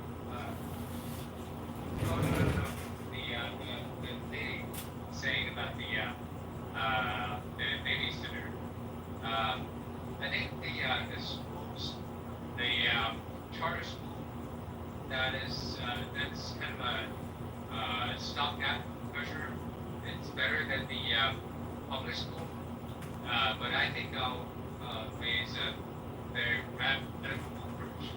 I think the current school, whether charter or anything, this is just a message from the industrial age. It is just like the previous lady was saying, it's a glorified babysit. So this is from the previous era when the parents have to work in the factory and then they have to put their kids away, and there's no better place than a glorified babysitter that we call school. And so, and then the school is also set up like a factory, and basically the kids are treated like widgets on the assembly line, and then they go from grade 1 to grade 2 and 3. So the teachers are the assembly workers, putting on nuts and tightening bolts according to each grade level. And so, and they're just product cookie cutter cookies coming from cookie cutters. But the thing is, the people are all different. They have different needs, different interests, and different capabilities, and different goals. And they have different interests at a different age, different time. And so I think the approach, the right approach is to let the children at different under parents guidance of that to start working and from an early age, and then they know what they want, and then they're interested when they need to learn skills. They can learn skills at different ages. Education is a lifelong process, and every experience is an educational process. So there's no need for a cookie cutter brick and mortar school that basically corral all these children or adults into one place. And so when they do need a skill, they will pay good money for it, and then the teachers will have, they can select the good teachers, and they'll fire the bad teachers, just like when they purchase any product on the market. And so this they have a selection process, and the customer will know what they want, and then the teachers will compete for it. And that's the how to solve the problem once and for all. You will not have this teacher unions and all that stuff. They will solve all the problems. Okay, done speaking. Thank you. No, I want to say something else. Yeah, go ahead. So, I think today, the new day that we're in, this age of social media, information traveling fast, these are the moments where major change can happen more than ever before. If there's not an end goal vision, when I say end goal, right, you can be as lofty as you want. When you create a goal, you can say, I see a world with no war. I see a world where there is much more safety for individuals. Women, children walking the streets as we heard before. Children walking the streets. There's a world like that, right, where everybody is on a certain agenda around the world. So that vision, I think, has part and parcel of helping. Go short, Their vision, the vision, sets the intention for the teachers and everybody else involved. And it's not like it has to be, not like forcing anything like this, right? But when there's no intention, things go left, right, and everywhere else. So it will give a direction that we're all going. And like I said before, it's data, proven data, shows what we're learning, how the mind works, how the subconscious works, things like this, and they'll learn how to be creators rather than just the old school way of going. They'll be creators. I want to ask both Timac and Hanson the same question. My premise is that the focus of K-12 should be to teach every student enough knowledge such that they are competent in reading, writing, and arithmetic. I would say that without that basic competency, it becomes nigh on impossible for a graduate from high school to be able to deal with the kinds of things that you raised, Timac. If you cannot read and comprehend and read voraciously across a whole broad spectrum, if you and do it comprehensively, and then if you cannot write cogently and effectively about what you have read, then that basic skill is so fundamental to being able to address the kinds of problems that the world faces. And I still think, as I said in my opening comments, that if we fail to achieve competency in the vast majority of the students that graduate from high school, then they lack the basic skills to be able to deal with the much larger issues that they're going to face out in the real world.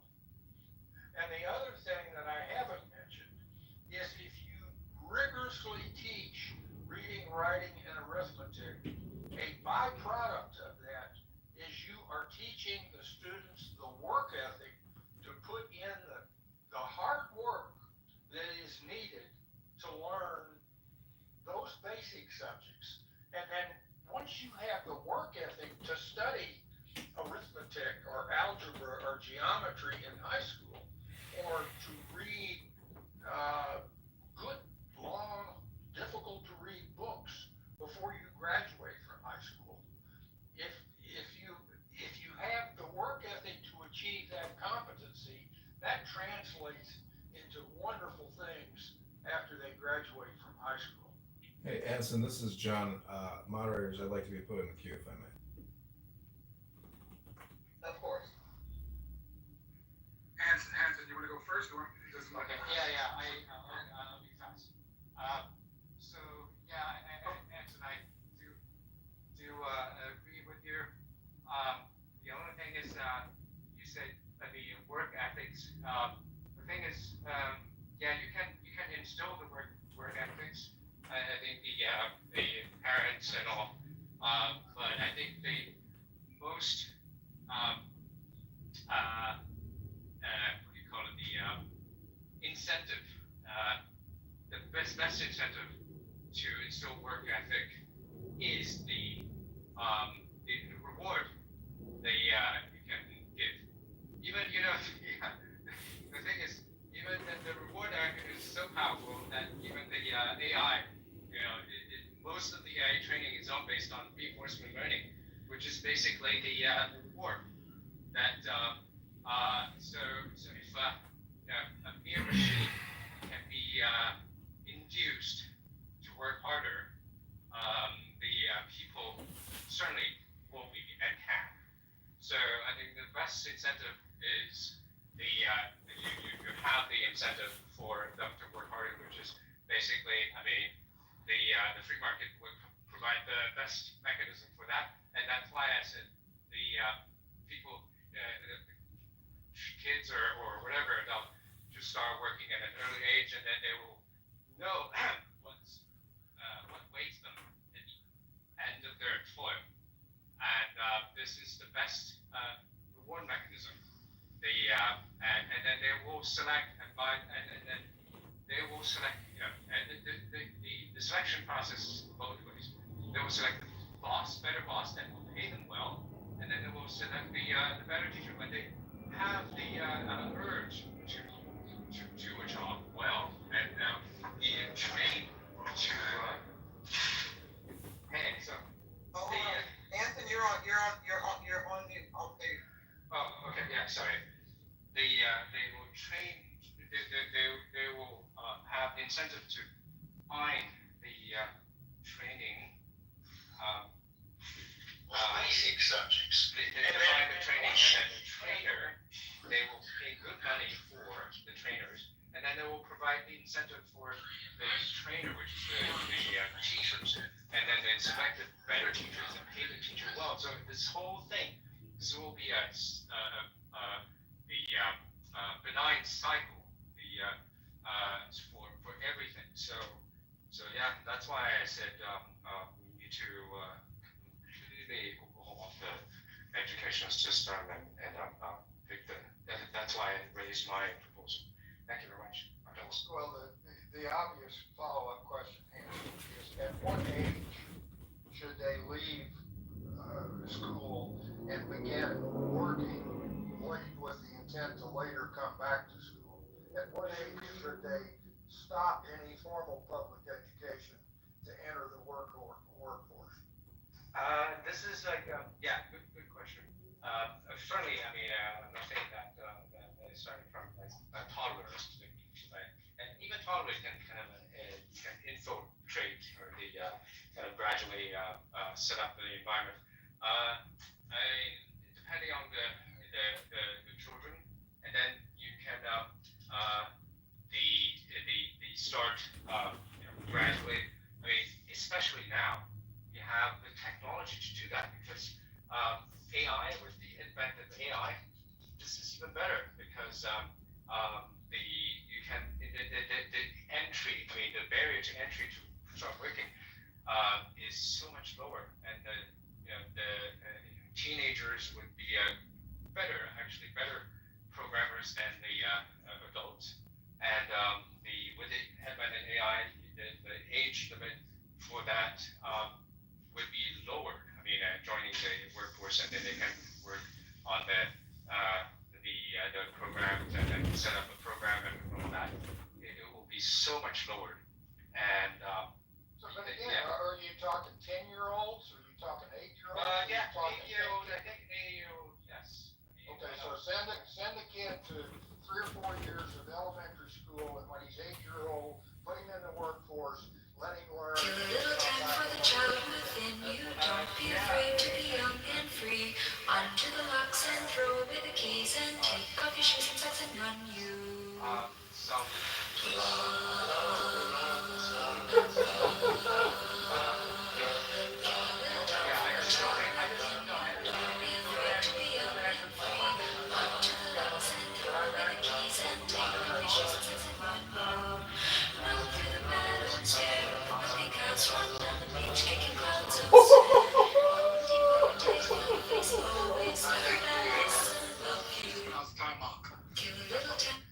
apologize.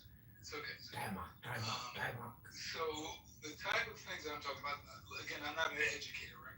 But I'm going to say something that's very common sense. When a child walks into a room, right, the energy has to be somewhere. And it has to be somewhere that is safe for them, that is, this is overlooked, right? And because this is overlooked, because you were talking about reading and writing, of course, this goes without saying. But these are the bad results of reading, writing, arithmetic start with energy.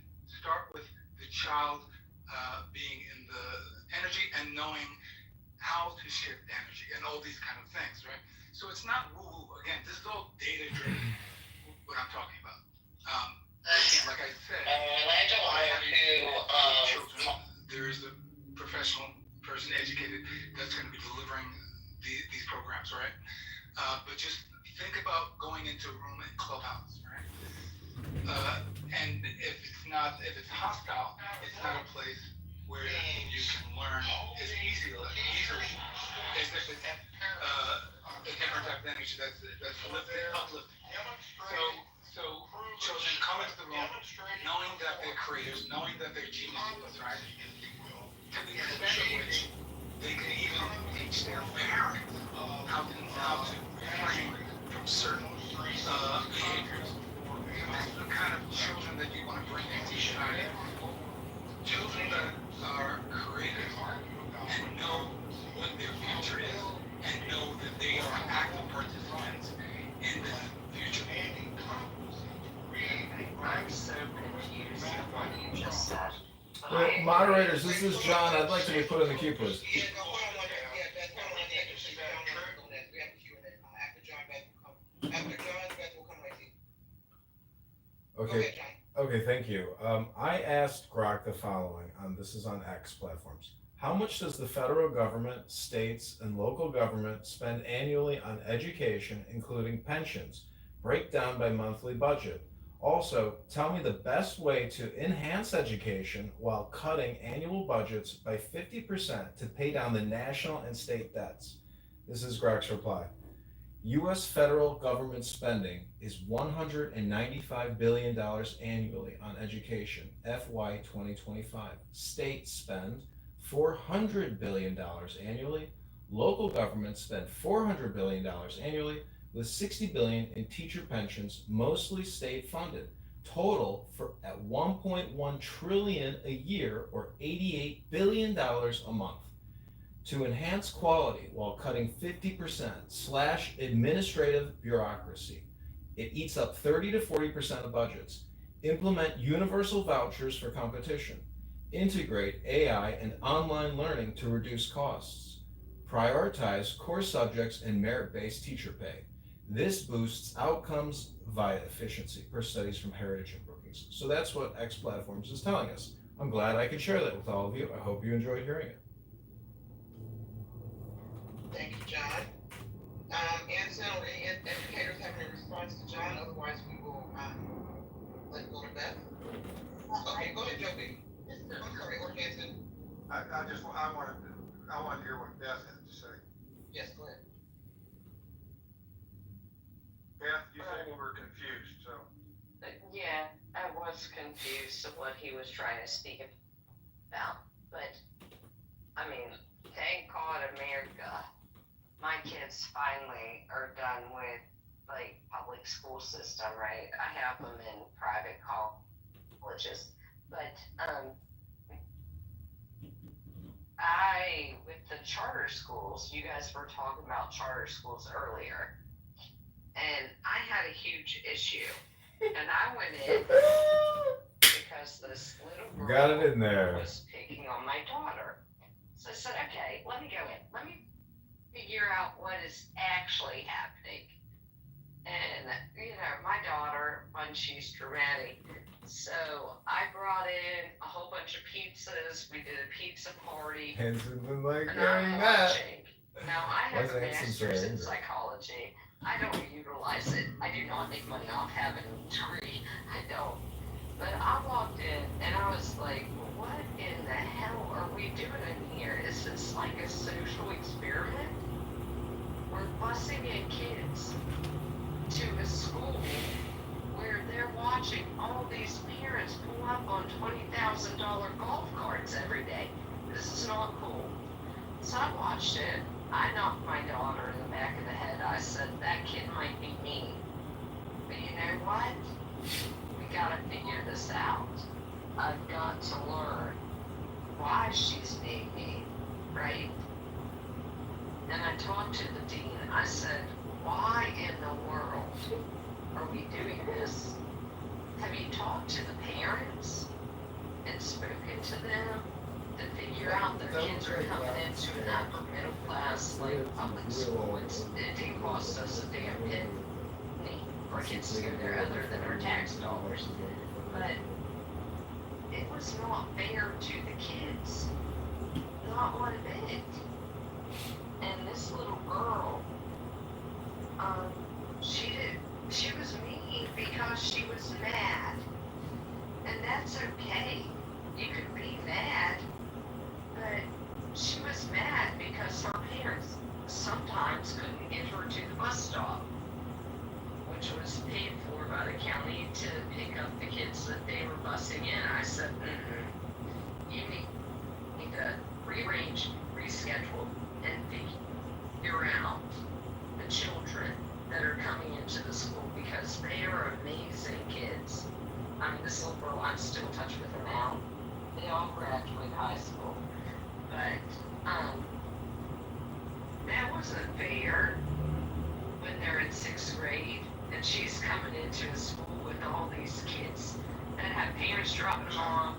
All this stuff. All right, we got your point. I want to ask you, you're the only one here that I'm aware of that have children that come from charter school and layers of public education.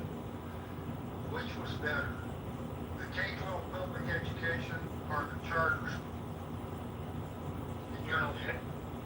In my view, just to answer your question, charter schools are public schools, but no, my kids got bullied at the high school. Go, get bullied a little bit. Learn how life is going to happen. Okay, so you think the charter school was better for your children than the public school that they subsequently went through, correct? No, I wouldn't say that. Oh, so the public school was better than the charter school? The charter school is a public school. That's what I'm trying to explain. It's a public school. Different kind of public school. It's a different kind of public school. Charter schools march to their own drum, not to the local school. Be careful what you ask for.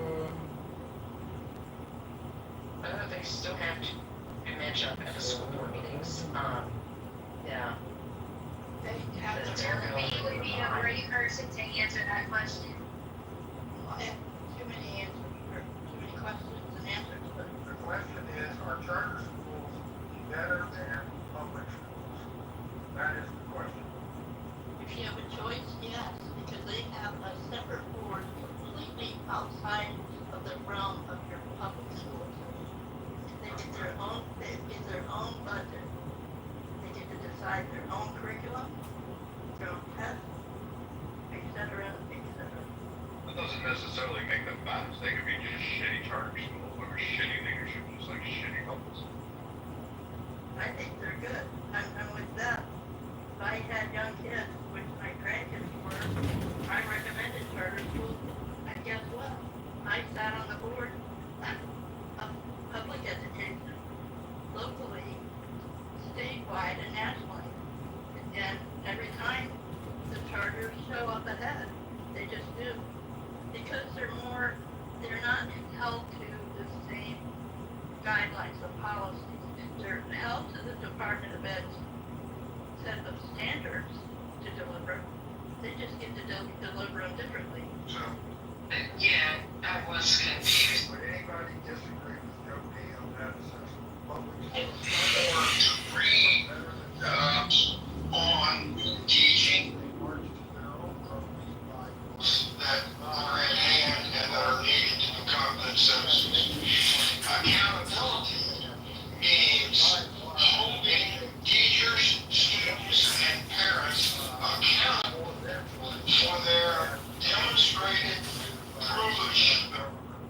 I disagree with this, Ansley, because again, there's a number of failing charters right now, currently, basically. I'll agree with that. I agree with that. And so if they were such a great model, they would be like going off the charts. And charter schools can have different meetings. They can be micromanaged. They can be managed inconsistently. The limited data that they get to have to respond to track students' progress, etc., is warped, not really measured accurately. So saying that they're automatically better than public school systems, well, it depends on the comparison to the public school system. If we're going with Massachusetts public school system or Florida's public school system, which seems to rank very high in the nation, well then, no, they're not going to match up and do well against that. But if you're going to put somewhere like, I don't know, Washington, Seattle area, or maybe Dakotas, or maybe Mississippi, well yeah, they're going to do really well because guess what? Those public school systems, not so great. So, I I mean, again, it's cherry picking with narrative. I think they're both bad, but and you can kind of find a better way to go about it. Oh, poor girls, you're almost dying. But I mean, at the end of this, you really have to look on a broad nuance. Saying charter schools are just automatically better is absurd. It's like saying, the Army is actually like good. They're just never going to beat Navy in the overall record of football games. That's kind of a short, misleading misinformation, Brad. I don't know. Statistically, I looked it up while we were having this conversation, and it says that in general, only about 36% of charter schools actually perform better than their public school counterparts. About 47 of them perform equally, and about 17% of them perform worse. Yeah, at least to my knowledge, the reason why PISA is used by the testing is what's critical. And when you say, okay, here's a check and going up the hill, rather than measuring all the angles and et cetera, they test like that. So the public schools water down their tests. The private schools really push the envelope, so they're ready to go to college or get a career tech certification. But again, private schools, depending on the payment, but charter schools are not all charter schools. There's a variety of systems that are charter schools. Not all charter schools in any of the systems, the 3 or 4 primary ones that rise to the top, are doing very well. Private, rich, bougie schools doing great. They fucking off the charts. They perform great. Hell yeah, if you got $1 billion to sink into a kindergarten, those kids are going to do fantastic. They're going to get the best teachers, best resources, automatically. But the charter schools that you're describing as an overall blanket term to take one of the rich bougie schools and apply it to the better overall chart, that's not fair. That's not even accurate at all. Charter schools are not that much better than public school systems, and both have inherent flaws in their design and tracking on their testing scores that you even cited. But you can come to say, yeah, maybe there does need to be work, and maybe we need to actually just kind of not go charter or public and actually try to figure out the education system as a whole. Just really quick, another factor as to why charter schools and private schools usually don't do the same is not because they have harder material. In fact, they have a lot less restrictions on what material they even have to teach inside of there because they don't have the standards that a public school has to go by as well. And at the same time, there's less rough with teacher vetting in those same exact places.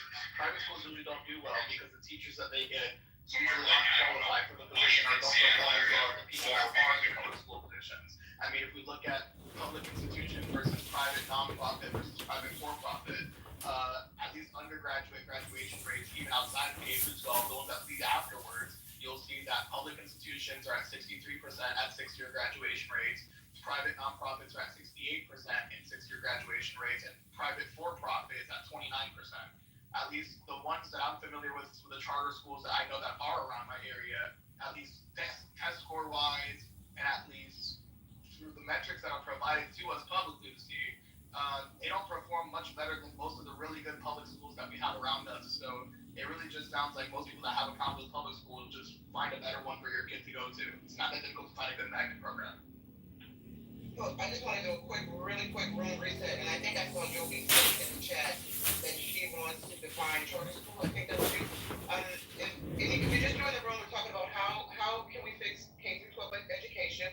We have a poll at the top. If you don't see the poll, you have to update the app. So for those in the room who do see the poll, you haven't voted yet, the poll options add money at 4%, rigor, accountability, more charter schools and something else, which has 62% of the vote. If you voted something else, if you don't mind coming up to the stage to share if you're not already on the stage, or explain in the chat what something else is. Joby, did you want to add? Yeah, it's short. The charter schools, each state has their own method, and it's determined by state policy, and it's related to funding, of course.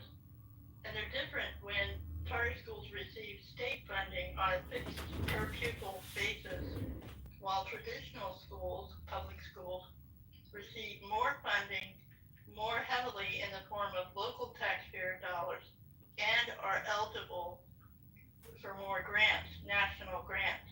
Both types of schools directly compete for state funding nationally. But again, the charter schools you're mentioning, again, aren't forced to have to take in the quote, mixture of kids. They can cherry pick which kids they want to. They also could limit and streamline their budgets based on the programs. So unlike public schools, they don't have to offer a broad plethora of it. They also don't have to worry about, like, say, breakfasts for kids and other needs that meet the students' requirements there, such as psychologists, counselors, career finders, etc. Go down the list. Like, there are plenty of charter schools out there that are just flat out fucking shitty. And I do not get this blanket pass that charter schools are going to be the system that replaces public schools that works. Again, they operated on They were going with Massachusetts public school system before Florida's public school system, which claims to rate very high in the nation. Well, then, no, they're not going to match up and do well against that. But if you're going to put somewhere like, I don't know, Washington, Seattle area, or charter versus public school, what do we need to do to fix both schools? Fundamental things. Well, there's a lot that can be done. For instance, we should have teachers that are based on performance and metrics bearing and actually receive salaries there. We should have funding that goes to the schools. I don't think it should be just solely based on performance. And I think we should follow models that are Florida school programs and implement some of the key changes that they actually correct.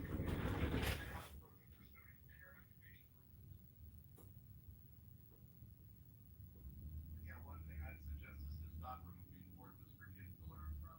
Because, I mean, for instance, the AP, the year after I graduated, African American studies, I think, was taken out. Do you give a shit about it? I don't care if you do. That was an extra college credit I could have gotten and had on my resume, and I really would have wanted that, especially right now. So just the taking away of classes, just as availability to take, et cetera, and all that type of stuff, just because you think it's too, and not you specifically, Brad, but just because whoever's in charge of you thinks it's too woke or not necessary, even though they have me taking fucking biology classes in college when I'm a music major. Yeah, all this shit about this is unnecessary, that's unnecessary. There's a lot of unnecessary shit that I learned from high school that I didn't need to learn whatsoever, and has never been useful to me in my daily life right now. So I feel like if you just offered the opportunities to learn what you needed to, or specialize what you need to specialize in, whether it be trade, whether it be history, whether it be something, right? Have it be specialized there, at least give them the tools to actually make something of themselves after high school. Because me, graduating from the K-12 system in 2021, the number one question me and all my classmates had was, okay, I know we're supposed to go to college. What the fuck do we do from here? We have no clue what to do. We don't know how to be adults. We don't know how to live in society right now. We got to ask our parents all these fucking questions. Because guess what?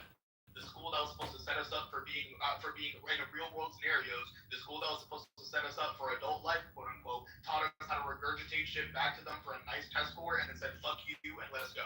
So for the most part, if we want to change something in schools, let's start applying shit that's actually relevant to people's real lives. Like understanding financial responsibility, understanding how to do your fucking taxes, understanding how to do a lot of basic shit that you'll do in adult life every fucking day that we don't get caught because we'd rather learn the mitochondria, the powerhouse of the cell, even though you're majoring in fucking welding. So yeah, I agree with that shit. We need to implement. I think everybody should have to go through like some sort of trade program. Shop should be a primary thing. You need to know how to fix fucking basic plumbing and like learn how to read a measuring tape. These are basic things. Basic electricity.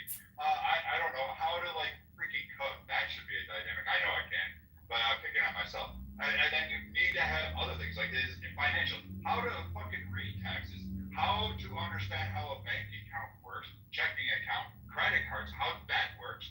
Maybe then you get somewhere around the $37 trillion because you'd be actually educating people on how to actually rationalize and work financial situations. In their real life, they'll apply it to their governments and say, hey, yeah, we can't have this. So these are areas that could easily help society instead of having the bankruptcies. How to understand their medical bills, how to understand how systems work.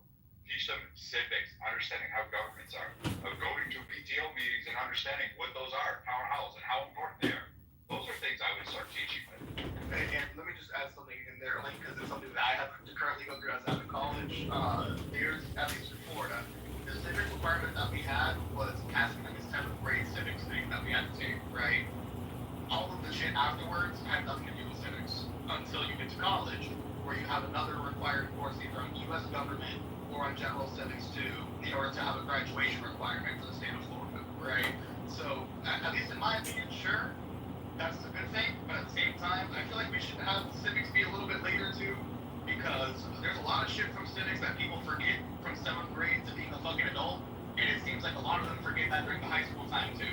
So I feel like if we were to put civics at least somewhere in high school as well, if you're going to keep it in middle school, add civics in high school, or just remove it from middle school and add it to high school so it's at least more recently known, I think that'd help out a lot, or at least breaking down certain things in civics that's a bit more foundational to certain things. Because I know there's a lot of people, if you go up on the street today, ask them what the 3 branches of government are, some of them can't even go that far. But if they do manage to go that far, they can't explain to you what each branch does, or what the check and balance each one has on the other branches, et cetera, or what the basic functions of some of the roles of those offices are. So, I guess if we were to just take a more comprehensive and realistic approach rather than we teach every single subject left, right, and center. And Scarlett, I understand that you heard me say, don't take the African American away, but don't make me take biology. Yeah, I'm not saying take biology away. I'm saying at least give me the choice on whether I want to take it. The same way, don't take the African American AP studies away. Give me the choice on whether or not I want to take it. So for the most part, if I want to fuck over my own education, if I want to fuck myself up for life and take fucking the thing that we all love to talk about, the gender studies basket, etc. Let me fuck over my own money and do so, right? But at least give me the choice to be able to do so, the choice to succeed, the choice to fail, etc. If I choose classes that will be better conducive to my success with the guidance of my parents that should be there, then I should be set up. If I choose classes that are setting up for failure, that's on my own fault. Why? Because I chose set classes. I just want the availability to be there. And there's some people that may do well by taking the classes that I could do nothing with. And there's like me, I do well in some of the classes that other people could do nothing with, right? I just want the choice to be able to do so. Because the choice there would make it a lot better for people to start specializing a lot earlier, and for all these companies that start asking for fucking 5 to 10 years of experience when you're 18 to 21, or else you can't even get the interview. At least you can have some experience under your belt, whether it be trade, whether it be an internship, whether it be you doing something with your actually putting your skills that you learned in K through 12 to practical use in the real world before you get out of there, so you know how to navigate the real world and you understand what you have to do to progress forward in the real world once you get out, instead of just kind of like wondering what's going on and hoping your parents can get you through it, when in some cases, some people's parents haven't gotten through it themselves. Let me, Joe, would you do me a favor? Would you go through the chat and try to pick out what something else are and make them specific? If it's, I don't know, rather than an amorphous something else, what have people put in the chat that is something else that they would rather do rather than give them more money, increasing rigor and accountability for more charter schools? Could you do a 5-minute scan through the chat and try to come up with a concise list of what they mean by something else?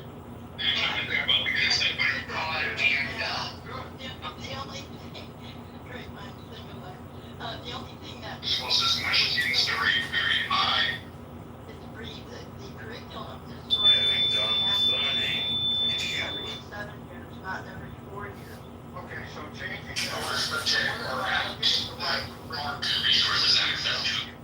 Give a little time for the child. Reading comprehension. Give a little time for Comprehension. Give a little time. Give a little time for the. God is thou. Many Christians may.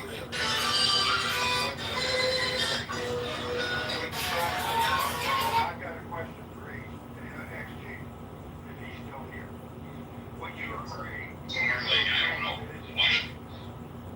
to try to teach a kid how to do a tax return, particularly a fairly complex one, if they can't do arithmetic? Somebody told you you're on the list, son. It's all tired. That's right, it was the time to teach. Yeah, we used to have some type of things like that back when we were in school, when I was like a senior or junior, etc. So I just want to talk about that. Okay. It teaches Event Horizon, Danny. I thought you were going to say Event Horizon. It's a good one. It's a joke. You want to hear a bit from Tanya? And if you do that, and every student that graduates, if we just copy them in those 3 areas, then the rest will follow. If they're not confident,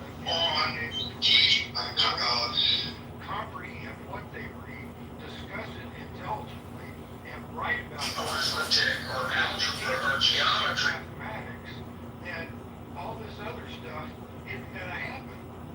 got to focus on the basics, get that right, and then go deeper and you go broader. And that, until the public schools can get that right and comprehensively and competently teach reading, writing, and arithmetic in a broad sense, then trying to do all the other stuff is barking up the wrong tree. Would you agree with that? Not entirely. When it comes to the reading, writing, and arithmetic, I think those are good bases. But for example, when I mentioned that those types of literacy, that financial literacy classes would come around 11th or 12th grade, right when you're about to go to college and get out of high school.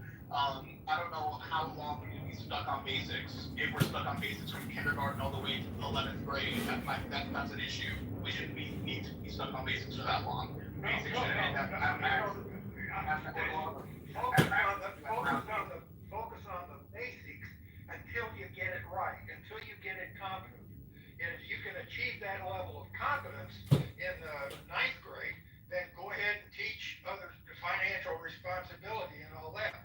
But make them all learn a competent level of knowledge in reading, writing, and arithmetic. Well, that's already kind of established, only because, for example, in the college that I'm at right now, even back in K through 12, to take certain classes, there had to be certain prerequisites that you had finished already or had shown a proficiency in. There were certain classes you can't take if you scored a C or lower in another class. You have to get a B or over in order to get into that class to show that you had an understanding of the material, et cetera, et cetera. So that's not something that's new. Maybe if you want to enforce more, that'd be fine. But as for innovation, that's something that's already been put in place for a while. Again, we're not talking about college. We're talking about just. Yeah, K through 12 has it as well. There are certain advanced placement classes that you wouldn't be able to take, certain honors classes you wouldn't be able to take, certain language classes you wouldn't be able to take without certain prerequisites showing a proficiency at a certain level. So that's already in place in K through 12 as well. But I would also maintain that public schools are not accountable in how they report proficiency. We overgrade. If the public schools wouldn't be accountable, or I'll ask you this question, not as a gotcha, but just for consistency purposes, would you say that private schools or charter schools would be even less accountable by that sense?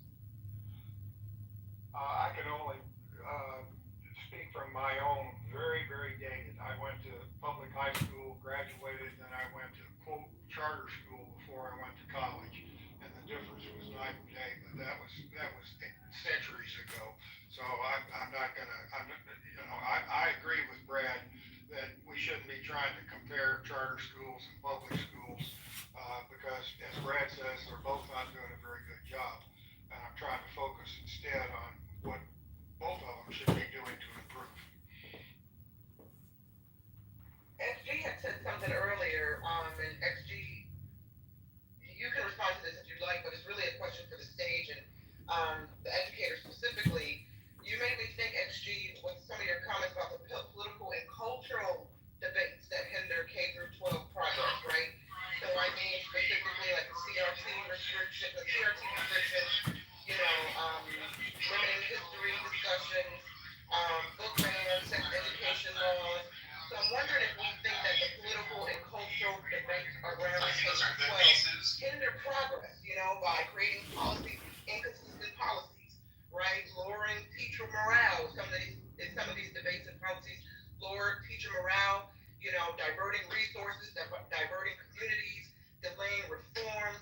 How do we think the current political and cultural conversations around education is hindering K through 12 progress? It makes the red states dumber and holds back the blue ones. You're directing that question to who now? It's for anybody on the stage, really. But I thought of it with some of the comments that XG made, but it's really for anyone. XG, well, let me just say this. The program that I was telling you about earlier, I know that it was confusing. If you have any questions, I can answer those. But has to do with the mind and science. So it's, when I said something that may throw people off, but I just think of it, it's not implemented in a practical way. I don't do that. I'm just talking in terms of an overall scheme. So your brain has a subconscious mind and a conscious mind. These are the kind of things that would be implemented.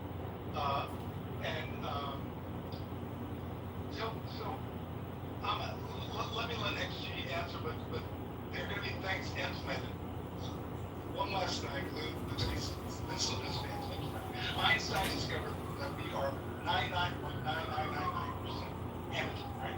So I don't want to get into a deep discussion right now, but that's something that we'll discuss in the programs being rolled out, and it will occur, and it is common sense, and it won't be aliens deciding.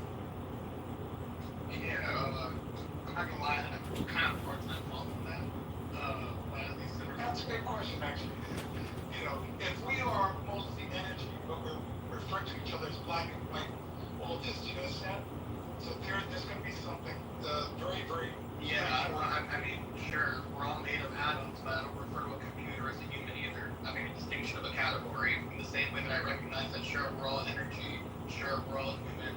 There's certain category distinctions that do end up getting made based on certain attributes. It's not, unless you take those category distinctions as inherently negative. I mean, it's not a negative thing, it's just point them out that they exist. Well, I'm not taking the class, right? So, when you said about computers, say that again?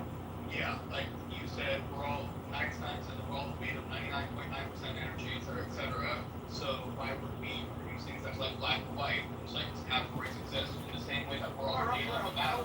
So as a human, I'm going to think you category distinction. Yeah, the battle being explained is what I'm talking about. I'm not the person that puts the program. We are energy, right? So, and we do categorize. But most people don't refer to us as energy. We only most of us are never speaking in a context where energy's in mind. No, you don't have to. I don't call you white. I call you red. Because I have a you don't have to be black, right? You have a description. That comes from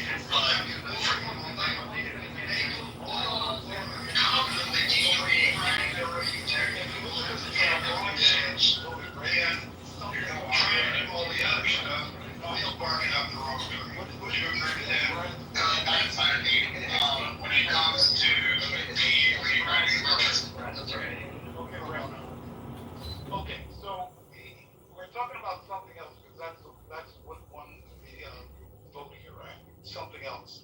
So, Brett, you mentioned, I'm sorry, Brett, XG, you mentioned specific things that I agree with, something else, right? So continue to talk. I'm going to shut up if there's any questions about this energy because I've been practicing what I'm talking about, but I'm not a person that delivers it to kids. I can explain how it's done with adults, but to kids it's different.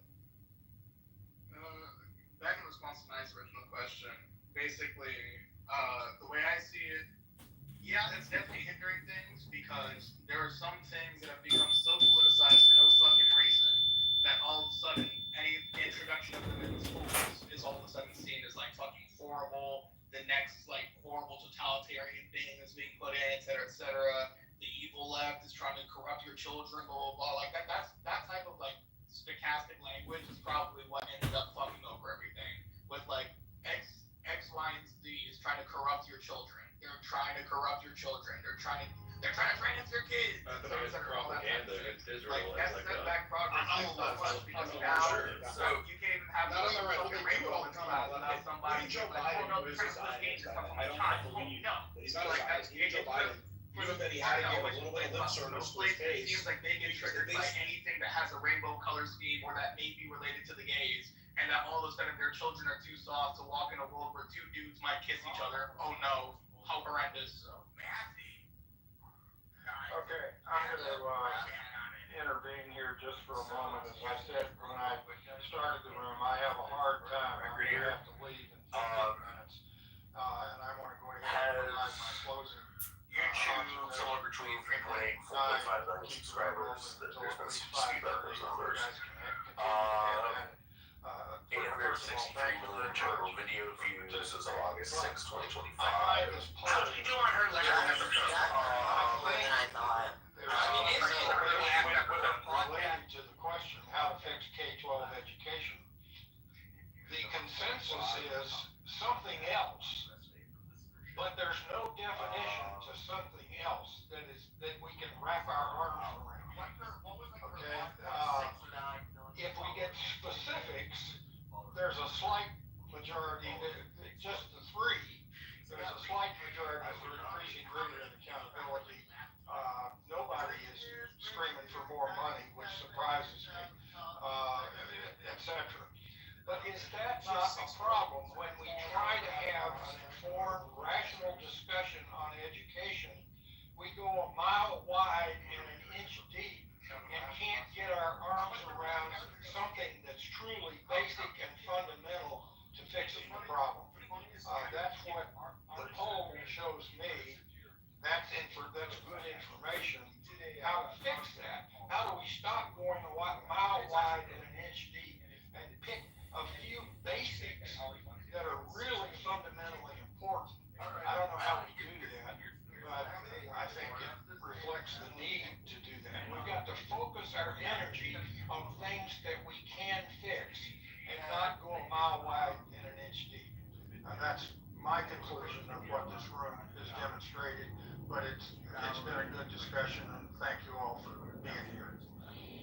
Well, Anthony, if I could just say really quick, because I added something, I asked Brock, because I had some ideas about how to fix K-12, right? My ideas on how we can fix that. And what the something else could be. So here's what Brock said are 7 potential solutions. If Anthony or anybody else in the room wants to weigh in, some of these we've already talked about. So first we need to address the funding inequities. We need to support teachers. Number 2, we need to reform the curriculum and testing.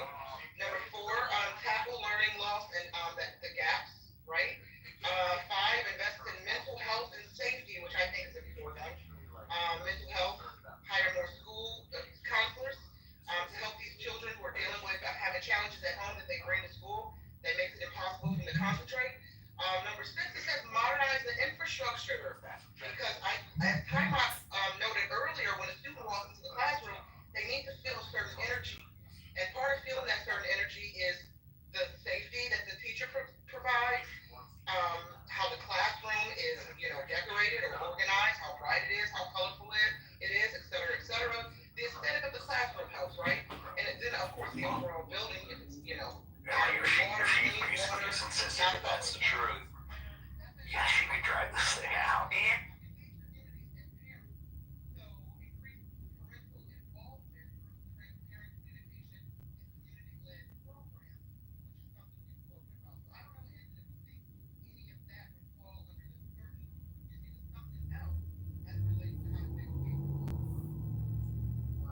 My observation of that list that you just provided can be all walked up. They are specific items that all require adding more money. So based on that list, I would say Croc says we've got to spend more money to improve K-12 education, and then how much we allocate that more money in those specific categories. That runs totally counter to what the poll in this room showed, where add more money was substantially less than. May I jump in real quick? Sure, go ahead. So I think that the adding more money is a secondary problem to how money is spent. What we know is that in a public school system, you have pension where a lot of money goes, you have the construction where a lot of money goes. Very few dollars actually get into the classroom. And so this is why school choice, I'm sure Joe B. made a pretty good argument for that. I was out doing other things, so I couldn't participate earlier. But here's something that people don't talk about, is the way that we structure the classroom in the first place. We've decided that, you were born in this year, we're going to put you in this grade. And whether or not you've learned how to read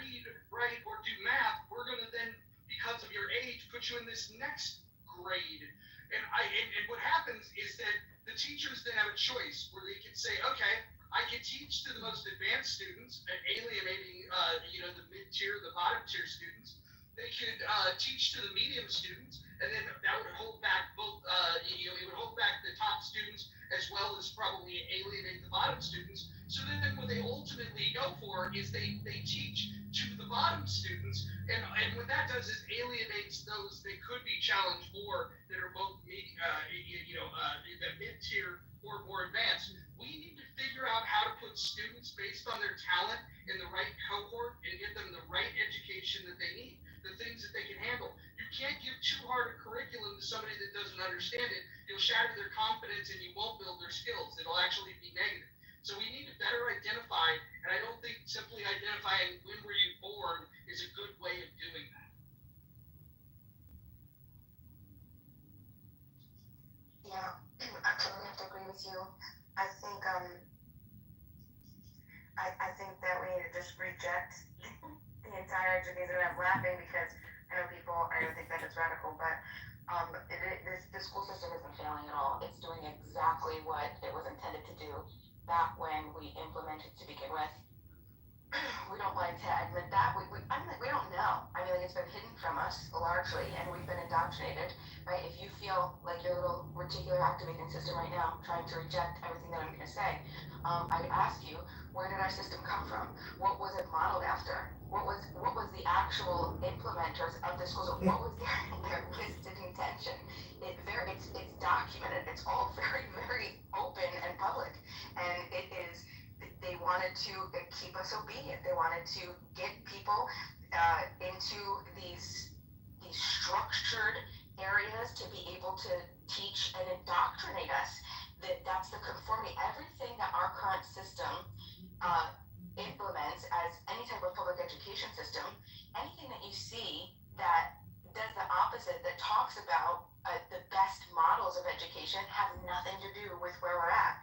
It has nothing is in it absolutely at all. Like the grading system, all of that thing, what Mojo was just talking about.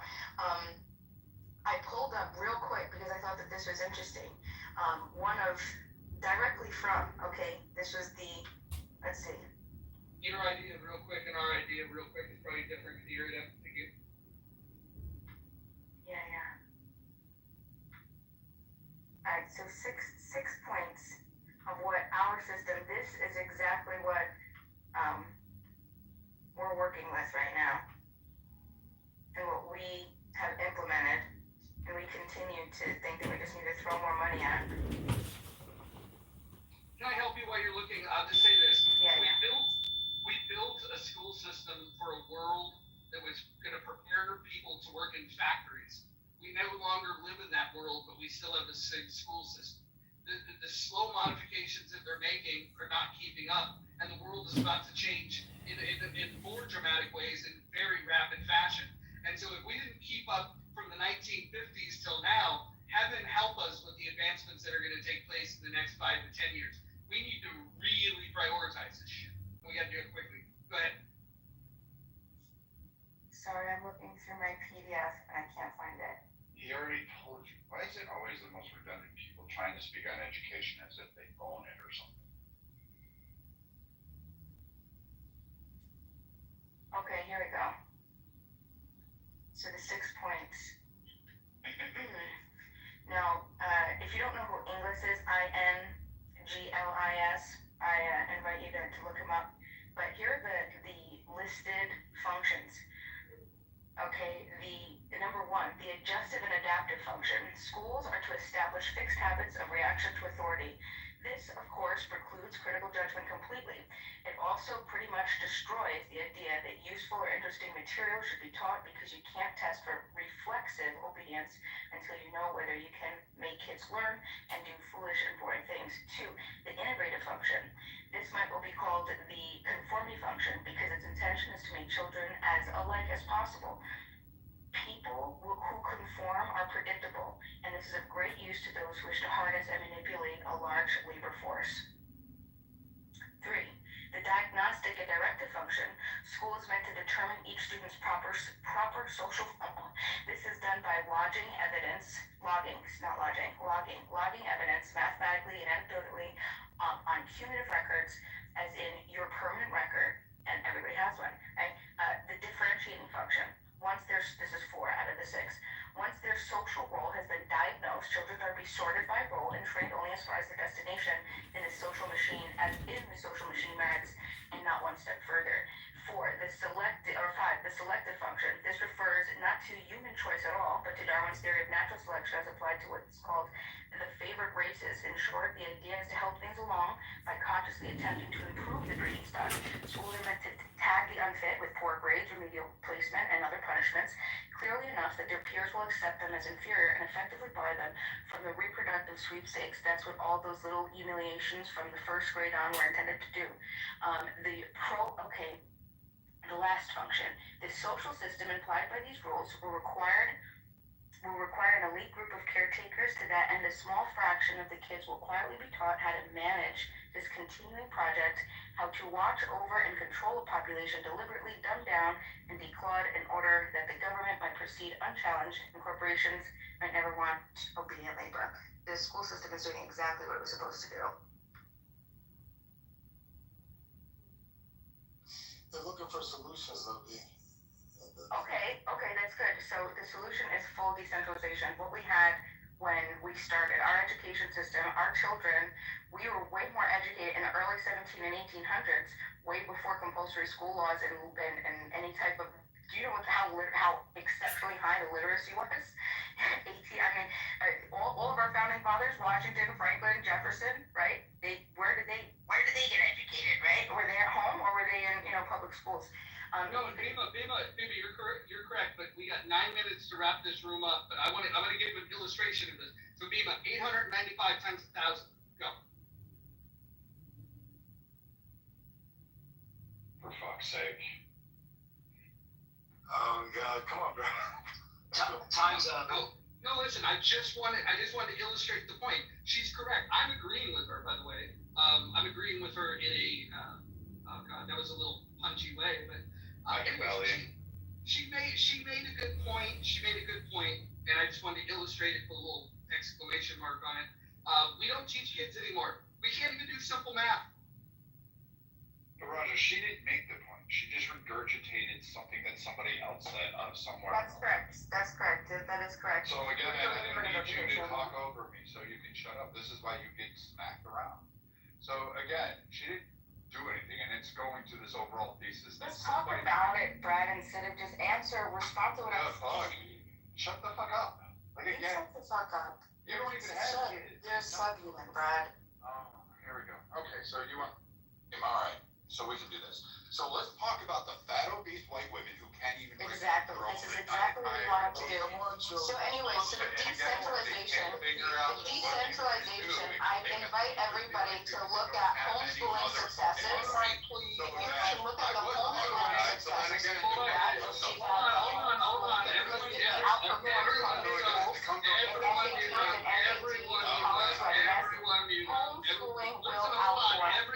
Everyone mute up for a second. Listen, Uncle Anson is going to listen to this replay, and he's going to be very disappointed in all of us. Can we just, clean it up? You know he's going to listen to this, and then you know who's going to catch shit? I'm going to catch shit, because the room went to hell the moment he left, and come on, you make me look bad. No, it was the fact that I was talking, and the fucking obliterated obese thing of party. Stay focused. Respond. Let Brad finish. No, again, we shouldn't. Focus, Brad. Respond. Stay on topic. A little time for the child within you. Don't be afraid to be young and free. Onto the locks and throw away the keys and take off your shoes and run you. These are not the people we should allow them to fight over.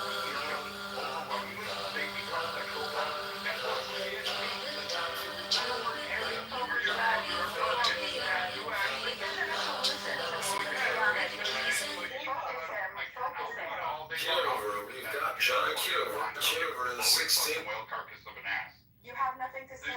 You're ignorant. You're How are you? Is higher than us. You want to just respond. Illinois District 16, the Congressman, John Article. Add nothing.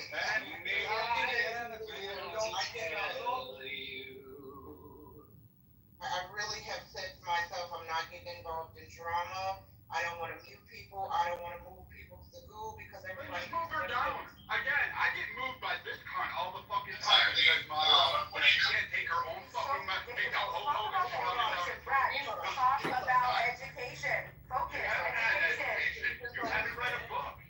Education. Go. And so, Brad, you shouldn't let Baron White women sexually Brad,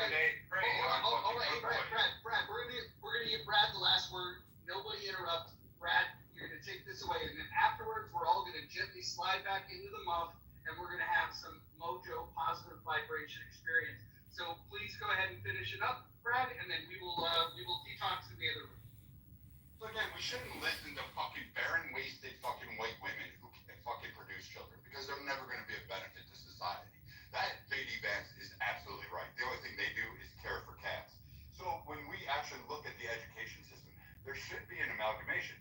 Roger, you were right. You said it in fucking simpler terms. You didn't need to read a PDF to actually get it. The education system is not keeping up with current society's transport technologies or advancements that we see here. It's also ignoring past problems that we currently face, such as agriculture, such as a plethora of other individuals. It is focused on what?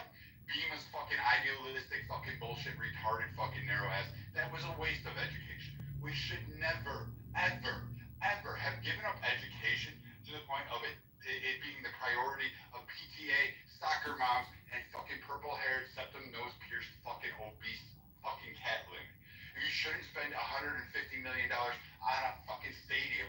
You should spend at least a good portion of that on, guess what, arts, fucking music, poetry, curriculums, and advanced programs, and also internships and actual real-world experience, as well as trade schools and 4-H programs across. This is what needs to be taught. But of course, Beeman is too redundant, too retarded, and too inbred to actually comprehend anything. And again, she will never have kids. No one wants to breed with her. This is why she's spending her time alone licking a dog. I'll land. Oh Lord, fix it, Jesus. I wish I could lead us in prayer, but I want to respect everybody's religions and non-religions. Thank you, Brad. Thank you, Dina. What an enlightening speech. Thank you very little. Can you stop road raging? Let's stick to the issue.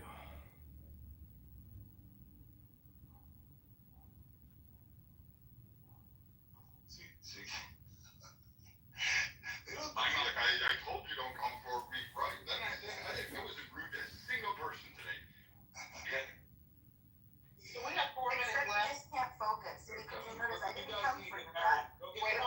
Once again, after I speak, instead of focusing, you start to attack the person. You respond to the topic. You can't stop fucking talking. You can't. We don't know anything about the education system. You like to pretend. You're a good pretender. We have 3 minutes Anything left. about your own vagina, it's just well, that pendulum. Pretender. You're good at it. It's fucking. Head on over to the mouth. Okay, hold on. Be my Brad. Hold on 1 second, please. We have 3 minutes left before we shut this down. And as Mojo said, gently slide them up. But you don't know if it's possible at this point. We hit her in the head with a bat and just fucking end it, and the world will be a better place. Does anybody have any final thoughts as we look at wind it down? One might have a timeout, please. Brad. What controls most of human patterns, their behavior? Is it the subconscious or the conscious brain? The subconscious. Right. How much percent? I don't know. Ask the doctor on that one. I don't answer questions. 95% is Different, huh? Anson would have been so disappointed. I'm gonna send him a message and I'm gonna say, hey Anson, if you got any brain cells that you want to kill, listen to the last 15 minutes after you left. He's gonna, you know what he's gonna do? He's gonna tell me that we need better mods. That's what. But the truth is, it's like, if we're being honest, forget about who was involved. That was all my fault. I allowed it to descend. I could have modded differently and I didn't. Look, I had a fun day. I had a blessed day. I drove a car today, just within the last hour, I drove a car 170 miles per hour. Wow. So, Yeah. I mean, good question. Where'd you go? It was was a Ferrari 296. It was, Oh my God. yeah, the straightaways of the Portland track are a little longer than the Seattle track, and man, this thing, man, it probably had a little more pedal left, but, you know, we got to the cones. Nice. Were you in the moment, Mojo? Were you in the moment? I was in a flow state. For sure. There you go. So how was the positive vibrations over there in a rational discussion group? Was it a good discussion before I came in and ruined it? It was an okay discussion. You know, those educational rooms, you always end up hearing the same people talk on them. And the chat was good.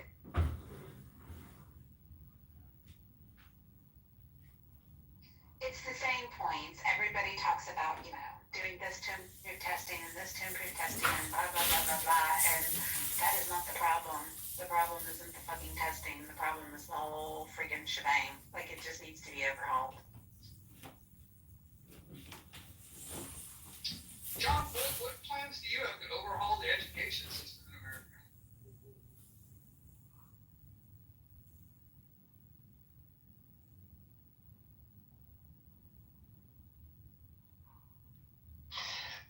Mojo, I don't know where John is, but what I was trying to articulate, it wasn't coming out well because it's something that I practice and adults practice. So I didn't know. I think differently than a lot of people. So when I was explaining, it doesn't land for them in a way where they can understand. I think so. That's why I just shut up about it. Yeah, you know, Simon Sinek's got this thing about start with why, and he gets into people that think different. He talks about Steve Jobs. He talks about Martin Luther King, and he also talks about the Wright brothers and how their view of the world starts with they start with why. Why are you different, right? Rather than what you do and how you do it, why do you do it? And the people that change the world have a very strong why. That's right. So that's more along the lines of what I was talking about. That in the education system, there has to be a unity around what the why is.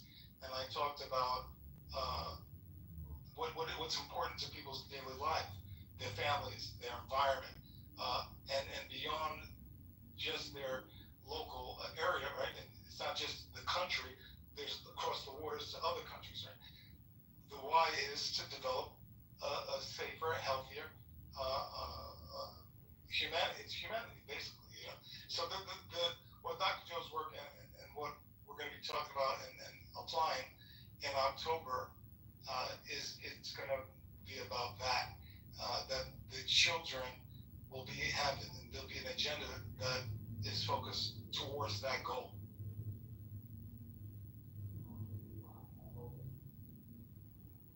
Hey, this is candidate Congressman John Kitover, and I just want to say that in that room I called out that we're spending $88 billion a month of $1.1 trillion a year. I would suggest instead of $88 billion a month, we go to $60 billion a month immediately. Does anybody think that might solve the problem? John, that's the result. The money, things require money, but first you got to figure out what the thing is, the change that has to be made, right? Well, no, I think what he's saying is the opposite of what some people say. One of the choices in that poll was do you want to add money? And maybe the answer is we take the money away. I mean, if you look back, we called a certain generation the greatest generation. Why do we call them that? It was a generation that grew up in the Great Depression. They were forced to deal with less money. And so I would make the argument that when you take money away from a situation, you actually open up the conditions that can allow you to actually improve the situation. Only when you're doing things really, really well can you then have the discussion of, hey, can we pour money on this? Money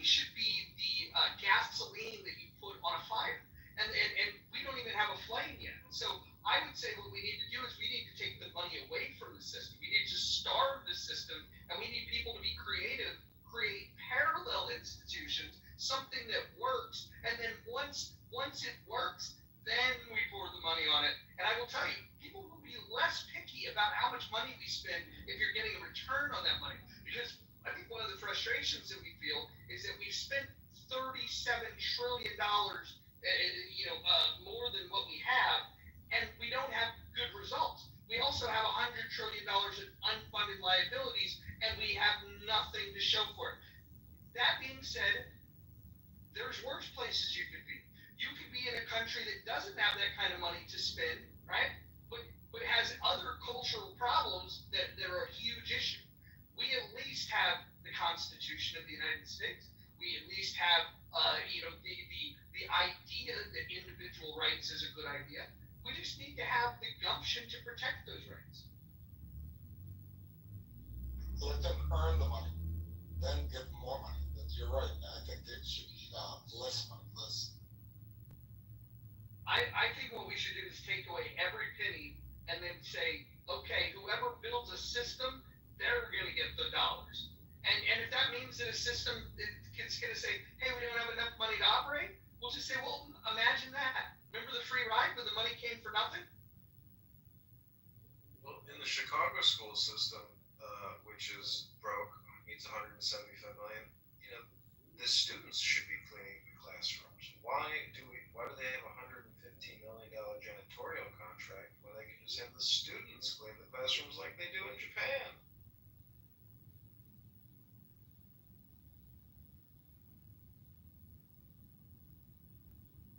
Or maybe because you can't use the 5-year-old in kindergarten fucking chemicals to mix and combine. Like, you don't want to give them Windex and freaking bleach and say, here you guys go, combine it yourself and then toss it in Pine Sol and that'll clean the floors for you. You really don't want to do that to a bunch How are of they going to do it in Japan?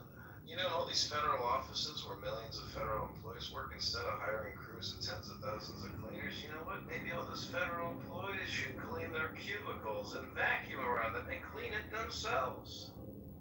No, I disagree, man. I once got called out because I would dip in my trash can at my federal office, and I got called out from someone else, like another person that worked, that was the secretary. I think what he's saying is if you do that, you don't keep your space clean, they should fire you. No, totally. I mean, but no, I mean, that's why they're there to clean, right? My shit was clean, man.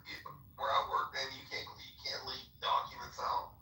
So we had, I'll tell you a case, and I forget the thing, where a school was actually having kids participate in cooking, which I think kids should learn to cook in school. I think it's a very noble and worthy pursuit.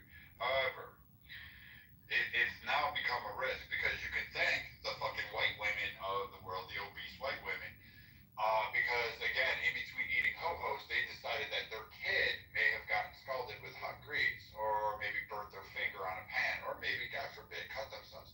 That the lawyers that they went and screamed the most to, knowing that their kid has to have life experience, knowing that they have to actually do these things, they turned around and sued the schools. And so schools stopped doing simple things like that. We used to have gun ranges. The Soccer Mom Association has stopped that one. We used to have shop where they actually built lamps. That stopped because of the Soccer Mom Association. So if you really want to make those changes in the school system, you need to start with the obese white women that really do fuck up the schools for the rest of everybody else.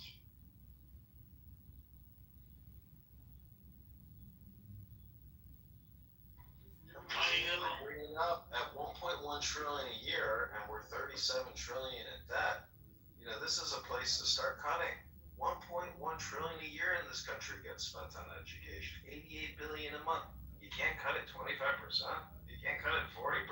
We're $37 trillion in debt. Now, I know I sound like I might be whining and complaining, but where are the cuts going to come from? Because I got to tell you, I'm building a collection of cuts with all of these Hansen rooms and Mojo positive vibration rooms, and I'm going to put all these position papers. Basically, I'm doing forensic accounting, so thanks for the content. I keep posting my next. Nobody's reposting.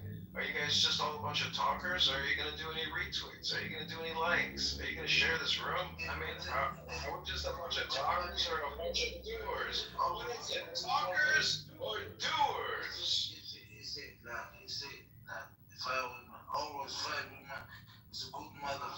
That's what I said. I never said. Wait, hold on. Hey, mute yourself. Listen, go read the rules. Hold on, hey, go read the rules. I want you to refer to rule number 10. Once you've read rule number 10, if you can read rule number 10, then you can re-engage, this time in English. But if you don't speak English, we got my friend Johnny here who can teach it to you. Right, Johnny? Yes, sir. Hey, I'm looking for the rocket chats. We don't have that here? Rocket chats? What are we talking about? It's the newest thing from Nelson Company over at Chatter. Oh, you mean the Jonathan Bing app? The one where he single-handedly destroyed what could have been a good thing? Oh, is he the one? Like, Jonathan Bing's got a big head with no brain. He's got like just full, thick skull. There's nothing in there. It's you know, you shake a watermelon to hear the fucking moisture. You could shake his head, you hear nothing. oh, darn. So he's a fall guy, Roger? He's a fall guy. Jonathan's a fall guy. Jonathan Bing might be the stupidest human being that's ever walked the face of this earth. But isn't it Nelson's app or is it Nelson's the boss. Nelson's the kid's meant to be the king. Hey, piss boy. I just was in there. They probably had a total of less than 50 users across the board in 10 rooms. I hear you. The biggest stream was 20 people. It's like it's so boring every time you go in there. And I do like the features, but like, yeah, it's not like it. two people, the person and their bot to run video if nobody's watching. Their problem is that all they want to do is poach Clubhouse users, when they should just go find their own users by advertising. Oh, wow, who would have thought? That would have been great. Fucking Can I just point out that the way Nelson and Jonathan Bing is running Chatter is the same way that your federal government is running the government. And the reason why Jonathan Bing's brain is so big is that's called swelling of the head. And what is his name? CeeLo Green, that famous musician. He kind of reminds me of that guy that did those great songs. But anyways, I'm just saying, is $1.1 trillion enough to educate the population of this country? Where can we cut it 20%? Anybody here want to concur that we can save $200 billion a year in education? Anyone? The head isn't related. They wish you would stop using terms that you think you know that you don't know. Well, swelling of that.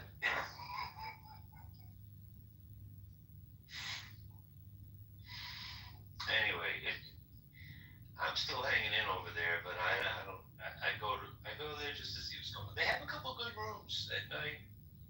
He's rounding up a lot of investor types, venture capital people having forums. I think he's trying to learn how to raise money. Well, you know what? Maybe we'll go teach him how to raise money. Maybe we'll go do a money bomb. You gotta be up.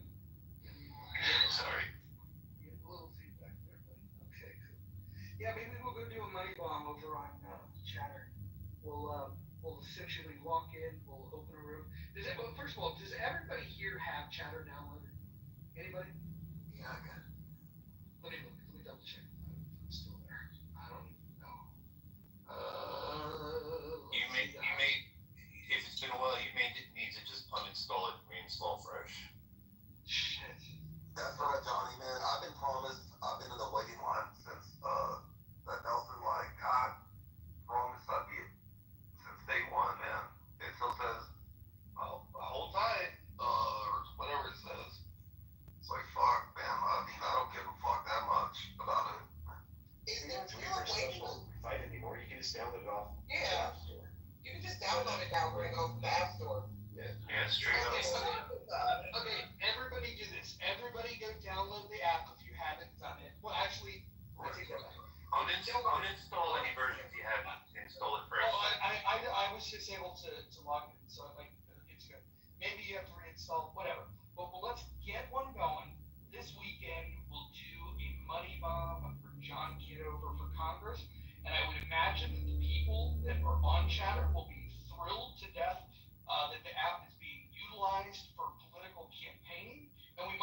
get some support from people that, that care about the country.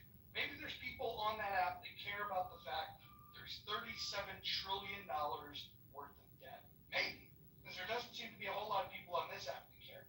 The people that do care have already donated. John, how much money have we raised so far? We've raised $1,100 in 48 hours for the campaign to elect John Kitover Congress. Maybe what we should do is issue a challenge to Chatter and say, hey, 48 hours over at Clubhouse, we're able to raise $1,100. Let's see if this app has a higher caliber of donor, and then maybe we can shame them and challenge them to give more money. Well, have you seen how the rocket chat thing works? You can set like a goal amount. People can donate between $1 to $200, I think it is. You have to pay $20 a month to be able to get rocket tips. If you're a free user, you can't get tips. You can tip others, but you have to be basically like a blue check mark. You have to be a plus member. That's okay. That's okay. That wouldn't allow us to be compliant with FEC regulations anyway. So we're just going to have to be able to post a link for them to go to the website, and they're going to be able to donate. We need to track these things. We need to be legal and legit. This is about rule of law. Yeah, and you'll save $20.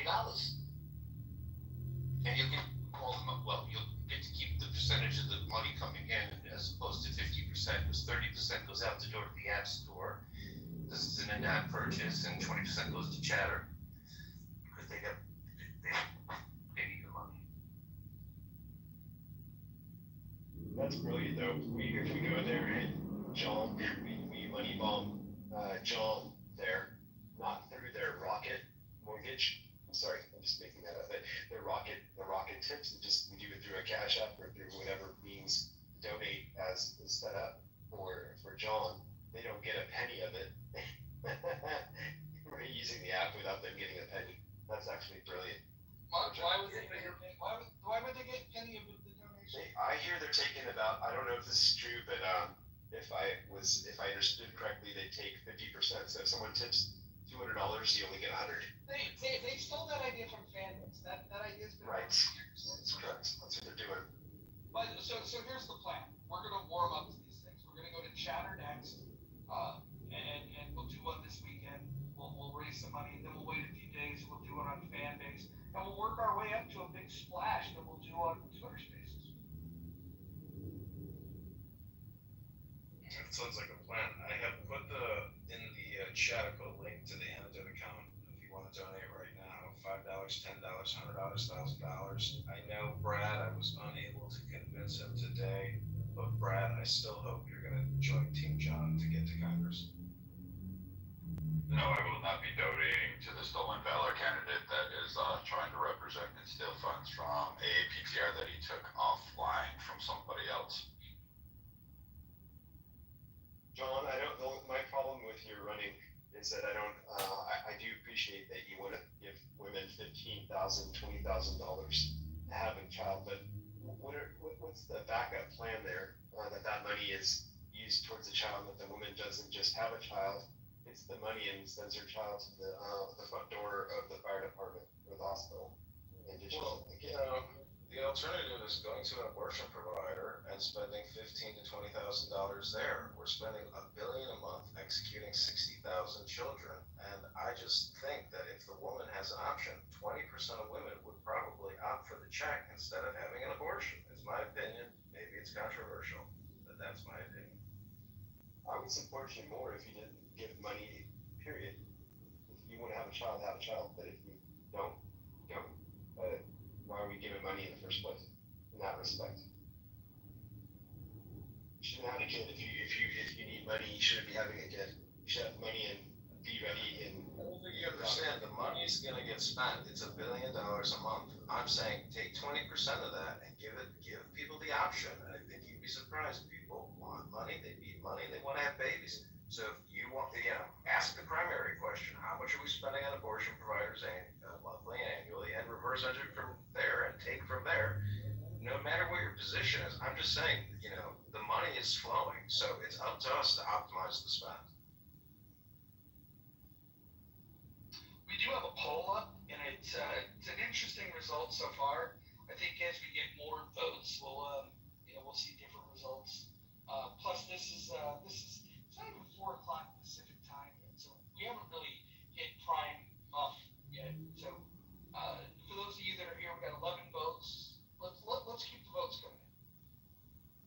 Question is, what is? Oh, I'm sorry, I have a typo. I have to edit it. Am I able to edit it? Hold on. Yes.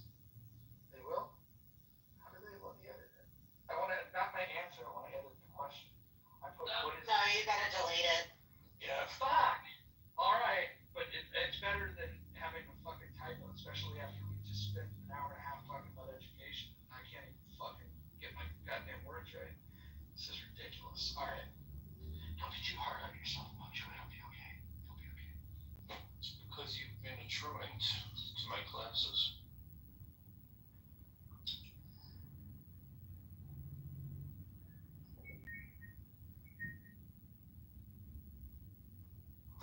Yeah, so it's 30% to the Play Store / App Store, 20% to Chatter, 50% to the intended recipient, and there's like a 30 to 60 day delay.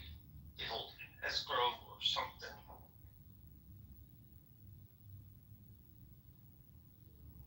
Are you referring to the rocket system on? Yes. I'm no expert on it. I sent my first one to somebody the other day just to see if it worked, and it did. It cost me $1 plus tax. I have no problem saying this about Scatter and Nelson. Why does Nelson say let's talk about it? Shouldn't he say let's chat about it? That'd be more poignant to his Absolutely. Right? Absolutely. That's crazy to me.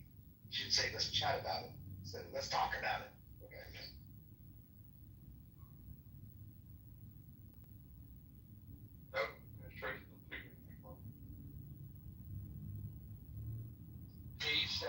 They used to have the slogan "Chatter to the Moon," and I tried to get them to change it to "Chatter to Uranus," and I had some images for it, but it just didn't catch on for whatever reason. Did you say scat? That's great. That's hilarious. No, did you say scatter, not chatter? That's what I Yeah. I was inspired by a friend called it Scatter, and I'm like, I like that. We should call it Scatter. That'd be actually, well, I'm not gonna say names, but I give credit to someone else. That's not my original. I didn't come up with that. I just want to say that, I am running for Congress. I am a Service Connect disabled veteran, and Brad has been roasting me quite vigorously this morning. And I gotta say, you can look at my 2 PTRs here. This John account is me standing with Ron Paul in Los Angeles, I believe in 2012, when I donated, I think, $400 or $600 to his campaign. And I was invited because I was a veteran, and I got to take a selfie with him. And then you can see my other profile there. That's me when I was in 2005 getting commissioned at the Citadel Military College into the U.S. Army as an intelligence officer. So to claim otherwise, and plus I was honorably discharged. So if anybody wants to see my credentials, my DD 214, please come to me directly and don't rely on Brad's slanderous, libelous accusations. You may need to go to the European Wax Center and get your chest waxed. Just say, okay. What about Uranus?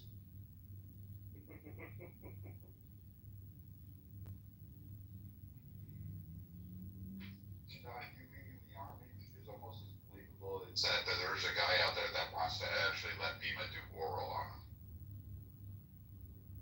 Oh dear Lord Jesus. It's sad when you've built your whole personality around just insulting others. I mean, like, could you imagine if Brad didn't stop insulting people, there would literally be nothing left. He would be nobody. He would be nobody. That's the only reason people like Brad. Hold on. You guys might have got the wrong memo. This is the Mojo Positive Vibration Experience. You are welcome to participate as long as you're spreading good vibrations.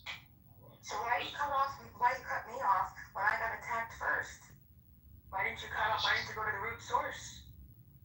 Listen, I might be late to respond, but the response was important.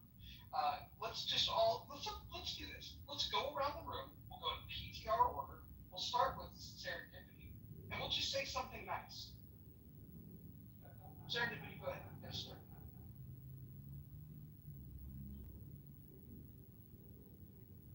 Oh, she got a phone call. And maybe I will start us off, and then we'll pass it around, and I will go in PTR order.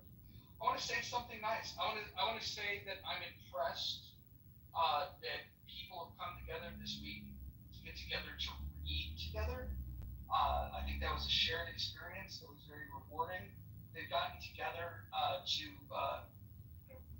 dig into their civic duty of giving money to a political campaign that they believe is going to help to change and make this world a little bit better of a place. And so I'm very proud of Clubhouse. I'm very proud of the people that come in the muff. And yes, I said come in the muff. So I'm very, very proud. NY, go ahead and tell us your positive things. I just actually want to quote my favorite line from the Rocky Horror Picture Show, courtesy of Dr. Frankenfurter, and that is, don't dream it, be it. All right. Rowan, do you have anything positive to say? I know you're in Australia. It might be a stretch, but sorry for doxing you. It's a big island, though. What do you think? I haven't been doxed this morning, so this is a fresh start to the day. There's a beautiful saying, which is that I am perfectly imperfect, and that's perfect. And if we can all take that on and embody that, we can make the world a better place. All right. I see some bumper stickers coming. Wallace, go ahead. Hey, what's up? Good day, beautiful people. Let's see. I think it's great being fifth on stage in the muff. That's pretty cool. Also, I think we could get quite a bit of money to the campaign if we just get another bet going. Brad, you make that bet, we could probably get, $1,000 from Brad to the campaign. If you lose, we could probably get something going here and get some money from Brad. If I donate it anonymously, which I think that's great that you could donate anonymously if you care to. Not $9, $10, not 11, but yeah, 10. So yeah, fun stuff, great day, love you guys. All right, I want to go back to serendipity. Do you have any positive vibes to share? Positive vibes to share. I just want to tell everybody in this room, you are enough in the muff. Thanks, babe.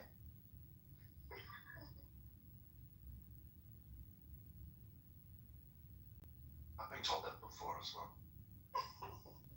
You are that.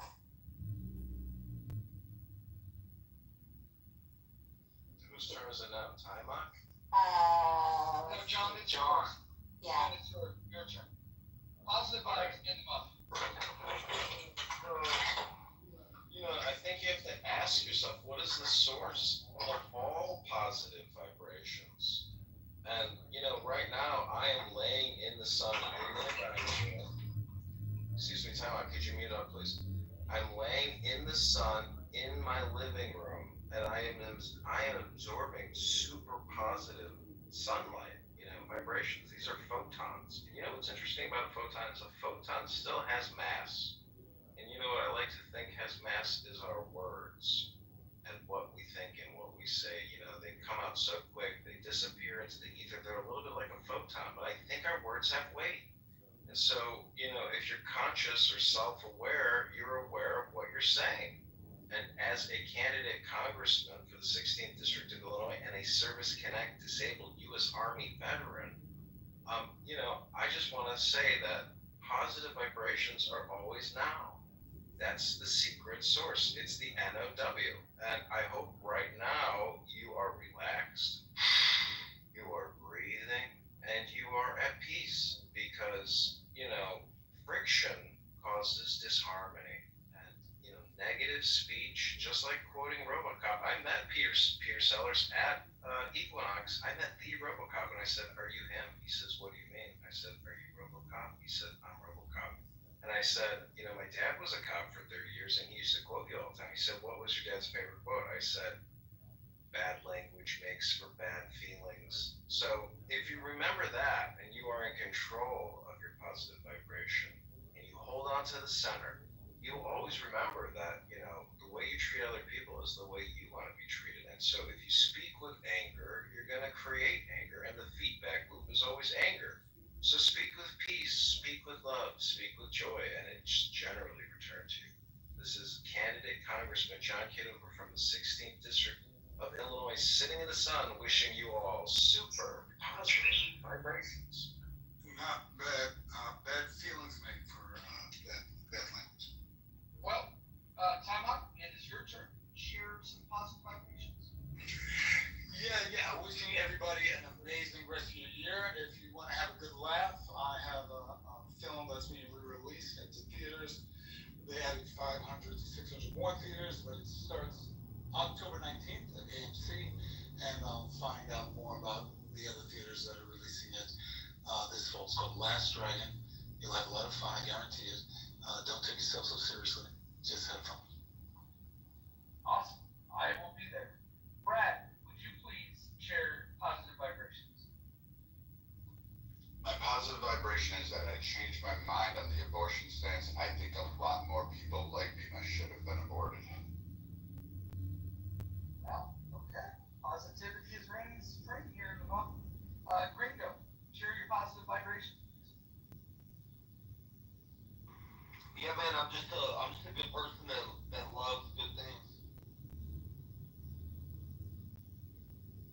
Well, there's that. Hey, There's positive vibration. Sending you, look, I'm reciprocating your positive vibration. Very nice. Beth, positive vibrations? Yeah, wake up tomorrow and be grateful for your day and be a little bit better than you were today. There you go. Alright. It rhymes. That's positive. Johnny, tell us your positive vibration. Oh, China doesn't have bugs. They're just undocumented features. Okay. We're fixing not only this app, we're fixing the other apps as well, simultaneously. Well played, Johnny. Akima, can you share some positive vibrations? Akima going once, Akima going twice. The sun came up again today, so we got another chance. Okay. Joby, positive vibrations? Uh-oh. Akima wasn't done. Akima, going back to you. I thought I might come okay. Alright, no problem. Joby, go ahead. Positive vibrations. I love that Anson opened this original discussion. That's it. I love it. Sean B, love to hear your positive vibrations. Just remember, everyone, when in doubt, breathe out. When you're in the muff, enjoy the moisture, enjoy the ride, and fly. Love you.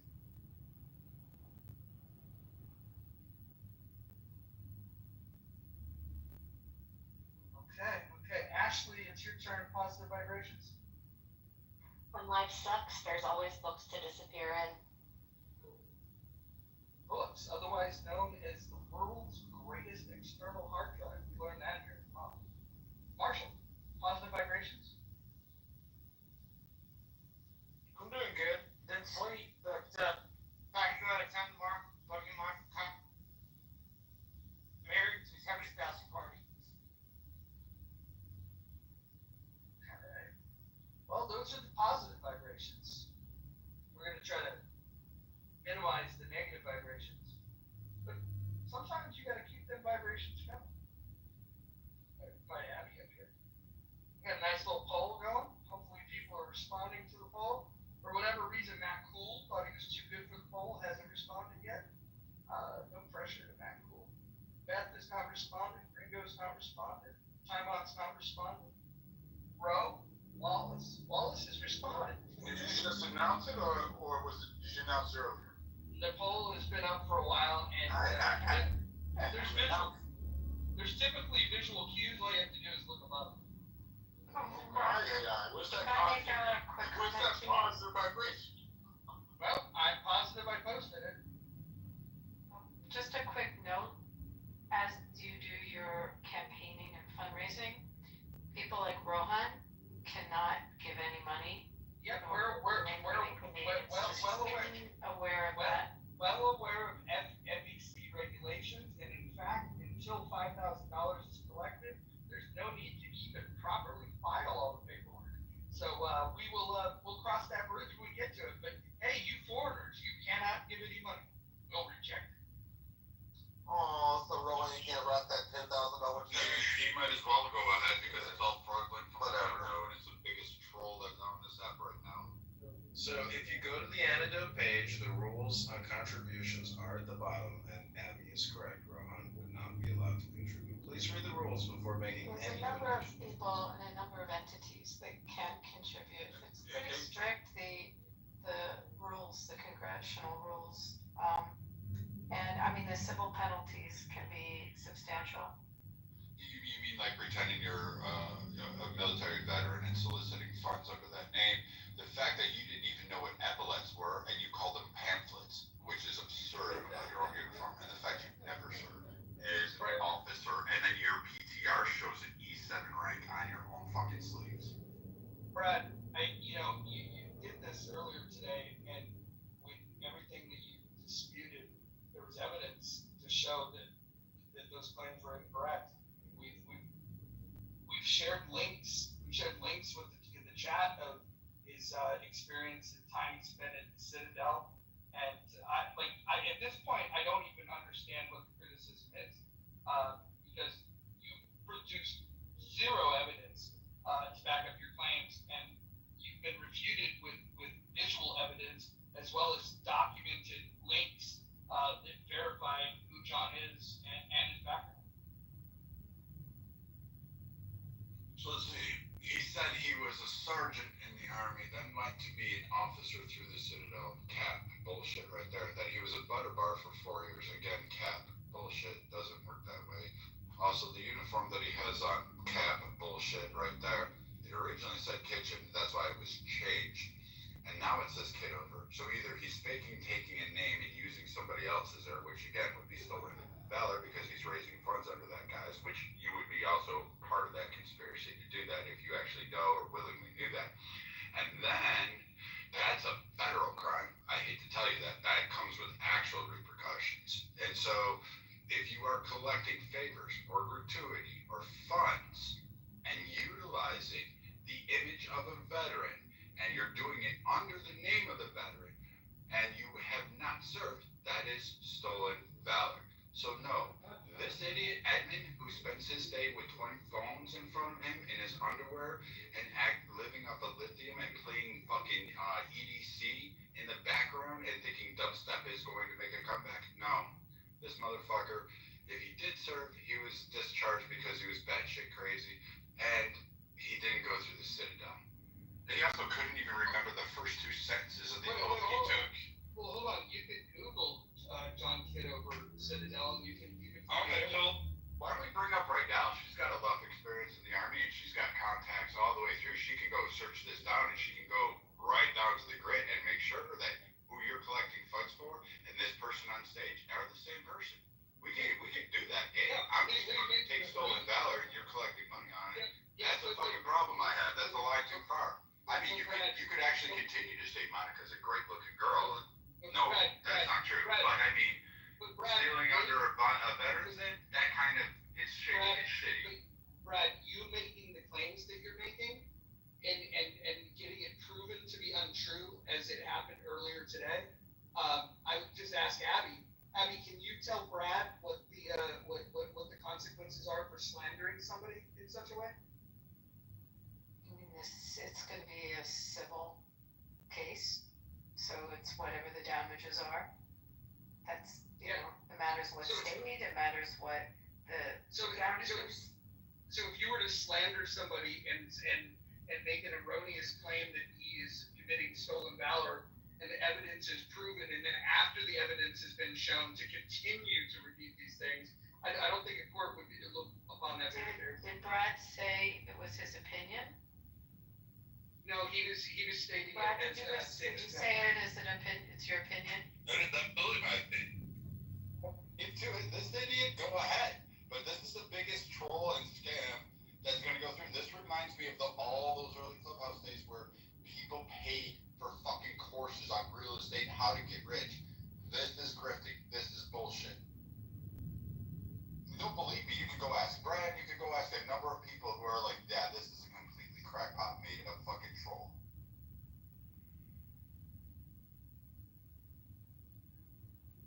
Yeah, Brad, Abby is trying to help you by suggesting. The part that pisses me off is the fact that you're using a soldier. It's not you, and you're playing some bullshit game. Again, even under your ballot PDF photo, you put an enlisted uniform on, and then said, "Yep, that's my photo when I graduated OCS." You did it. John, is that your uniform, or is it photoshopped? No, that's my uniform. That's my commission. That is absolutely your. Okay, do you still have it? 100%. That's me. So you still have it? Go to John Do you Kitover still? Instagram. Do you still No, have I don't have the uniform anymore. You don't have the Yeah, uniform. I didn't say it. Wow. How come? Well, I unfortunately went through a purge in an apartment. I was like, you know what? I'm gonna get You rid got of rid this of your bunch uniform. Yes, that's right. But you can't. You held in your position. You hold 50 That is very votes. unusual. You actually hold votes. Hang on, John, hey, one person. agree, Brad? Wait a second. Yeah, wait a second. Thank you. So you decide to be able to purge your uniform, yet you still have 52 mobile phones. I don't have cell to phones. consider a uniform either. I find that really interesting. I hate to tell you, but I'm not. I hate to tell you this too. I'm not on You're not order. gonna I'm fucking talk not over looking at me. the uniform. No. John, you're not gonna talk over me, man. Sorry. It's not gonna work here. It's part of the rules. You really should check that.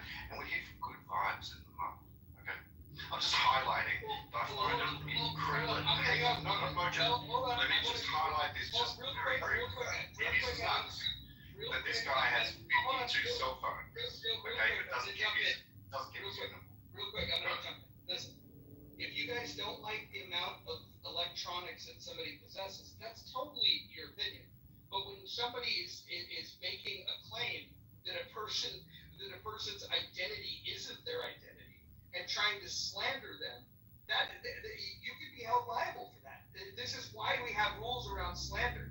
And the fact is that if anybody in this room wanted to take more than like 35 seconds to Google it or Grok it or GPT it, you can find out what his record is. The fact is that the people that are making these accusations, all they want to do is create negative content on this app. It's not based in any fact. There was a claim made that the uniform didn't say Kitover, and then everybody that was in the room fucking blew up the photograph. Because you guys corrected it. Incorrect. You said kitchen on it. That's what you claim. That's what you claim. It's not true. I don't give a shit. This idiot, this fucking moron, this fucking idiot from fucking Chicago who literally spends his entire day trying to record rooms and does nothing else. And who doesn't make Fruit of the Loom underwear and thinks somehow this idiot is going to run. Who's now trying to solicit funds under a banner. Again, I'm calling Cap. He can't even explain his own fucking uniform. He can't even determine an enlisted man's uniform from an officer's uniform. And apparently neither can you. Well, hold on. I just want to say this. The interesting thing about this is that there are recordings of all of these rooms. Then play them. I want to explain something. They don't have to be played here.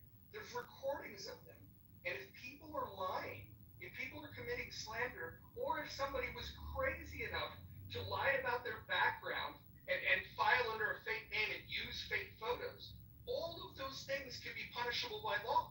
So here's the thing. You guys believe whatever. Anybody can believe whatever they want. You can also go Google things and you can do research rather than just creating content on here. But the fact remains is that with these truth claims that are being made, either John could get himself in a lot of trouble, or Brad could get himself in a lot of trouble. In either way, I would just say that before the people that are going to make judgment calls based on who they like on the app more, maybe you might want to do just a little bit of research so you don't end up making your fool out of yourself, considering that this is being recorded. It's being live streamed.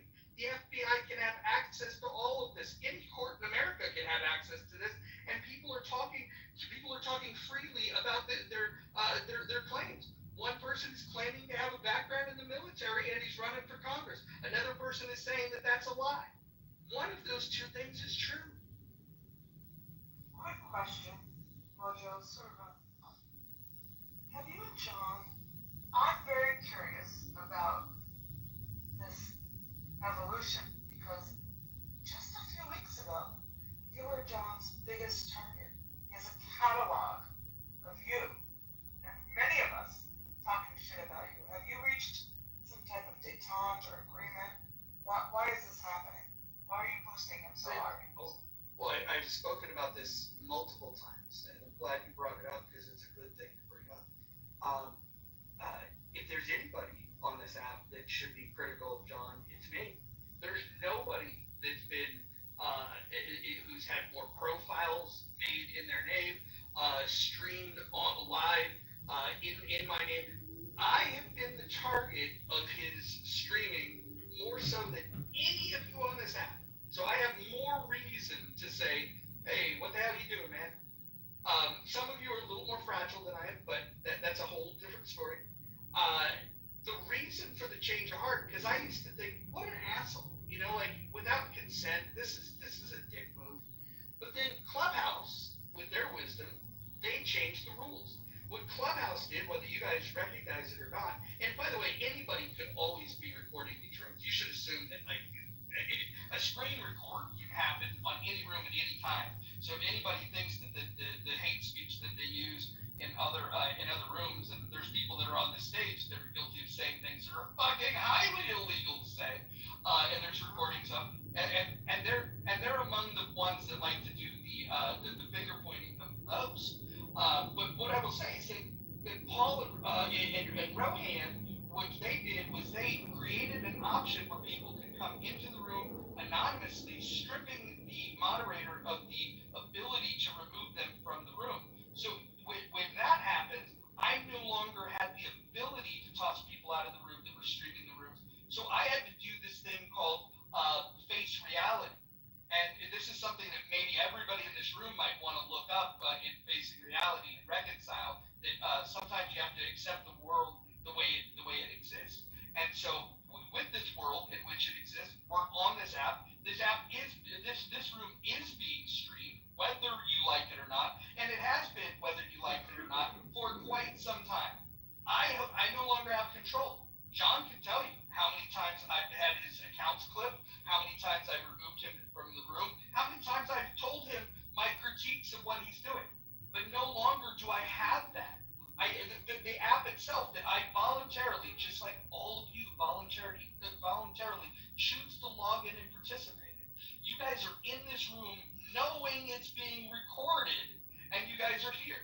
So that is consent, whether you believe it or not. In a courtroom, that would hold up as consent because nobody's making any secrets about whether or not it is being recorded. You are being recorded. I'll repeat it.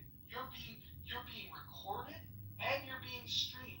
And you have since the day you got on this app. By the way, the app itself records you. So if you don't like being recorded, you probably shouldn't be on the app. So why have I changed my mind? The reality is what John was doing, while annoying, is perfectly within the rules of what this app wants people to do. In fact, they designed a premium payment for people to pay. They get to pay to be able to have this feature. So they're monetizing being able to offer this feature to people like John. So if you have a complaint about this, you should talk to Paul and Rohan. Those are the ones that created this feature. So then once I accepted it, I had to go, well, now that this is the world that I have to live in, rather than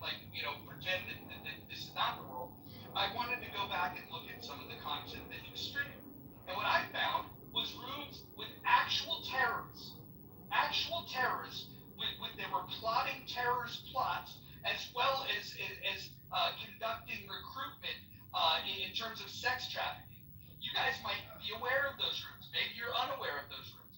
But this is a service that John is providing that streams it, and all of you do-gooders, all of you anti-terrorist activists, you guys can look at this and go, wait a minute, here's somebody that is being able to stream and expose terrorists on this app, and you can now work with him to do something about it, or you can complain because you think it's a nuisance because he streamed and did something that the app actually wants him to do. I'll go ahead and just mute up right now, but if you guys want to get self-righteous about your right to privacy, you guys can stick it.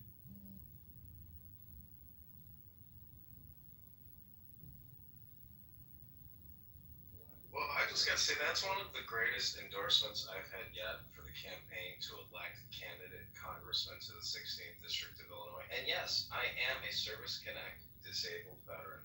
I finished as a second lieutenant at Fort Huachuca, where I was medically disabled for an injury. I served in the Army National Guard from 2002 to 2006. That's March of 2002 to August 2026. So get it right. How can we check that? Oh, I believe you, by the way, John. Thank you, Jane. I thank you for the support. But don't just I don't support your send $1 to the campaign. Jane, what's $1? What's $10? Give me $18. The link is in the chat, ladies and gentlemen. It's also in my profile. But I just want to say I'm having a super positive vibration right now. Now listen, Brad is not the authority on my identity, on my life. Brad is an online social road rager who said yesterday, I don't even want to repeat what he said to you, Jane, so let me just sit here in my super... I'm gonna mute up. I'm sitting in the sun experiencing a super positive vibration, and I'm just gonna go on mute. And anybody, I'm gonna stay on mute and meditate for 10, not 11. 10, not 9 minutes. Here we go. I'm going into a meditation, a deep, positive vibration meditation. Here we go. Hitting the mute button now. Deep positive vibration is an actual vibrator, something you're asking. That's about the only John, before you go into your meditation, can I ask you a question regarding your upcoming election or trying to get on the ballot? You still there, John, or are you meditating? Hey, Brad, when have you ever provided evidence that John isn't a veteran? He said he's an officer, right? Go to Ballotpedia right now. Go pull up that and tell me what uniform is on that individual soldier that he used. He said he was an E5 in the Army, and then all of a sudden he now just told you he was in the National Guard, and he graduated as a lieutenant colonel, second lieutenant. What's the first part of the name of National Guard, Brad? What's the first part of that name? What's it called? What's the first word? There you go. You got it, Brad. You figured it out, buddy. Retarded? Are you really that? God, literally fucking Army National Guard. Let's see, are you ass clapping?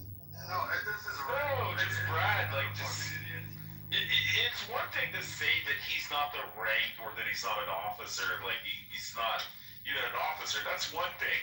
It's another thing to then say that he never fucking served, that he's not a veteran. Maybe he was just exaggerating that. Yeah. Stolen valor. You can't say stolen valor, you can't say that he's not a veteran. What troubles me is that if he served and that you actually got rid of your uniform, I don't know any person who served they got rid of their uniform. That's it. I don't think Sean and Defendant actually come to a lot of people that have served. I know plenty of people that got rid of their uniform. Many agree. Absolutely. Again, so this whole fucking no, man. Wow, hey, sorry. Can we just have one talk at a time? I was talking. Hey, she can't shut up. That's her problem. Her rich.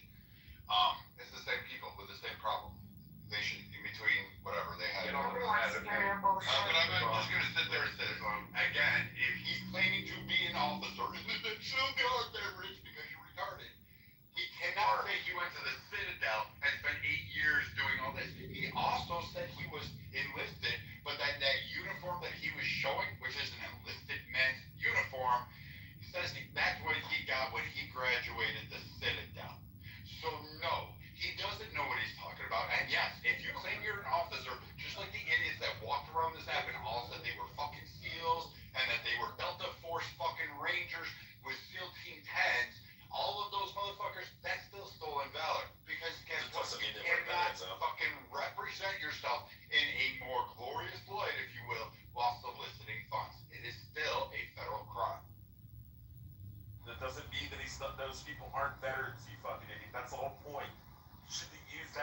You should have said he's not a good recruiter. Well, yeah, if you That's spent the guy 4 years in the who's on military and welfare left, and can't maybe you don't want to hold on to your uniform because you pussified out. Yeah, I'm on welfare. Don't have a fucking job. Yeah, that's exactly it, Brad. They didn't know rooms that had I had to bring my medication. I had to bring my medication. A lot of accusations are being thrown. Oh, it's because my friend tried to dox fucking King Solomon because he said, nigga, hail Hitler. That's all.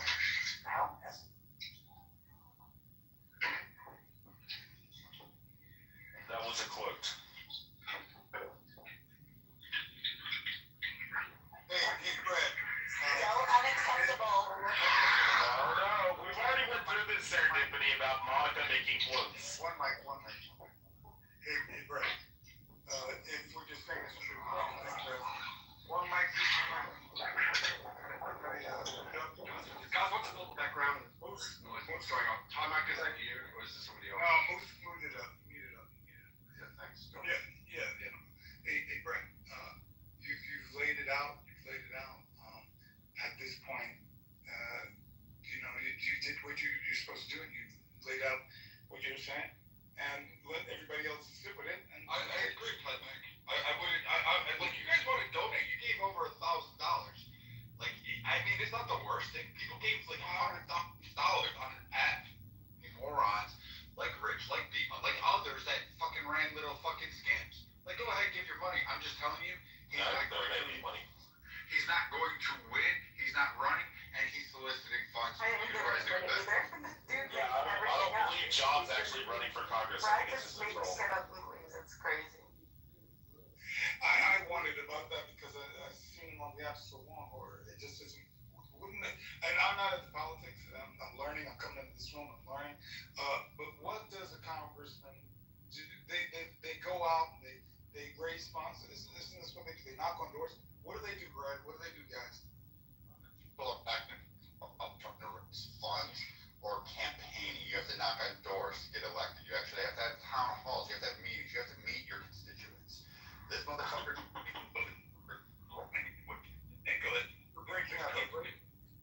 Is it just me? No, he's in the Matrix really nice time. No, you just make it all club. The Holy Spirit hates him.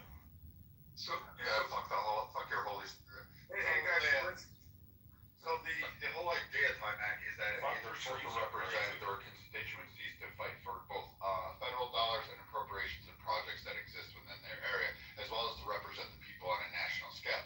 However, you don't win on here. There's been many people who have ran campaigns on Clubhouse saying, I'm going to win, I don't know, Texas 5th fucking ward, and they fucking failed because guess what? They campaigned on fucking Clubhouse. You actually have to go to doors. You actually have to talk to people. You have to have town halls, and you have to actually have a platform.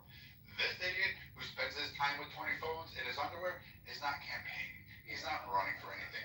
And the only part that pissed me off about this troll is the fact that they were using a military service. If they'd have done anything else, I would have just played along with it and laughed my ass off.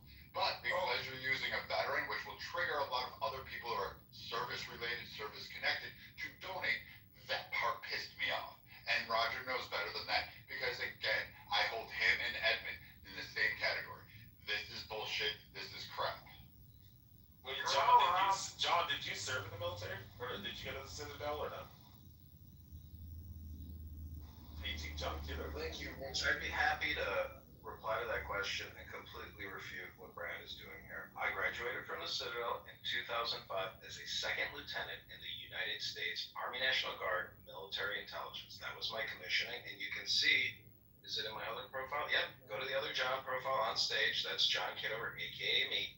And that is my commissioning ceremony. That's when they put the butter bars, those juicy, delicious gold butter bars on my epaulettes.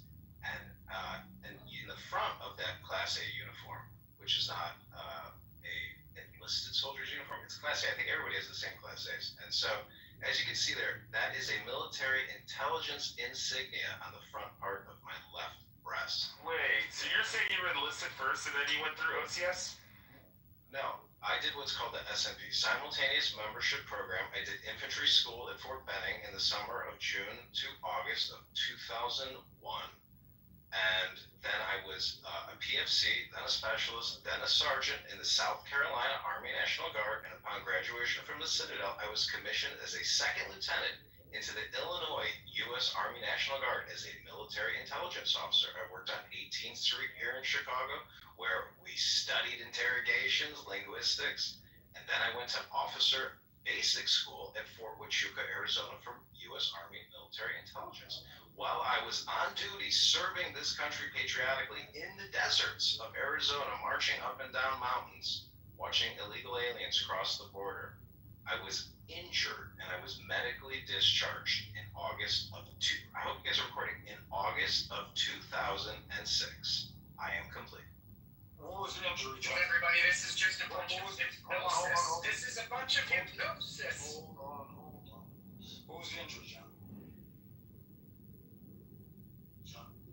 Listen, I'm sitting in a super positive vibration and I don't want to violate my health medical information privacy. It's obviously a head injury. It was a head injury. Or physical? No problem. It's not pretty genuine. So, John, this is all on positive. No, that's all bullshit. You can't do that. But, okay, military intelligence at the highest level in the National Guard. Yeah, you believe in that one? Medium intelligence and not muscle. Brett, what was your military service? I was just a boasting mate in the Navy, nothing more. Enlisted, or did you go up? Enlisted. You didn't go up from the Merchant Marine Academy?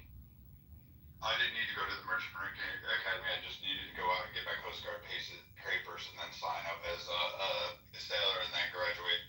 Well, take the course and pass those back in my day to get my mate's pay license so I could sail on ships over 600,000 gross tons.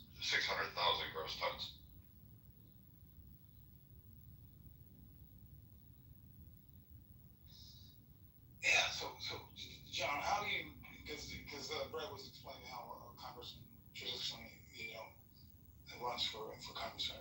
How do you do it? Because you're constantly on. Doing it right now. It's 2025. We're on a social audio conference call known as Clubhouse. It's a chat app, and this is how people organize. You notice that the year he graduated. Brad, let him finish. Hi, Mike. I just want you to know, pay attention to the years because the years keep changing every time he graduates or goes to a base. He keeps flip-flopping the years back and forth.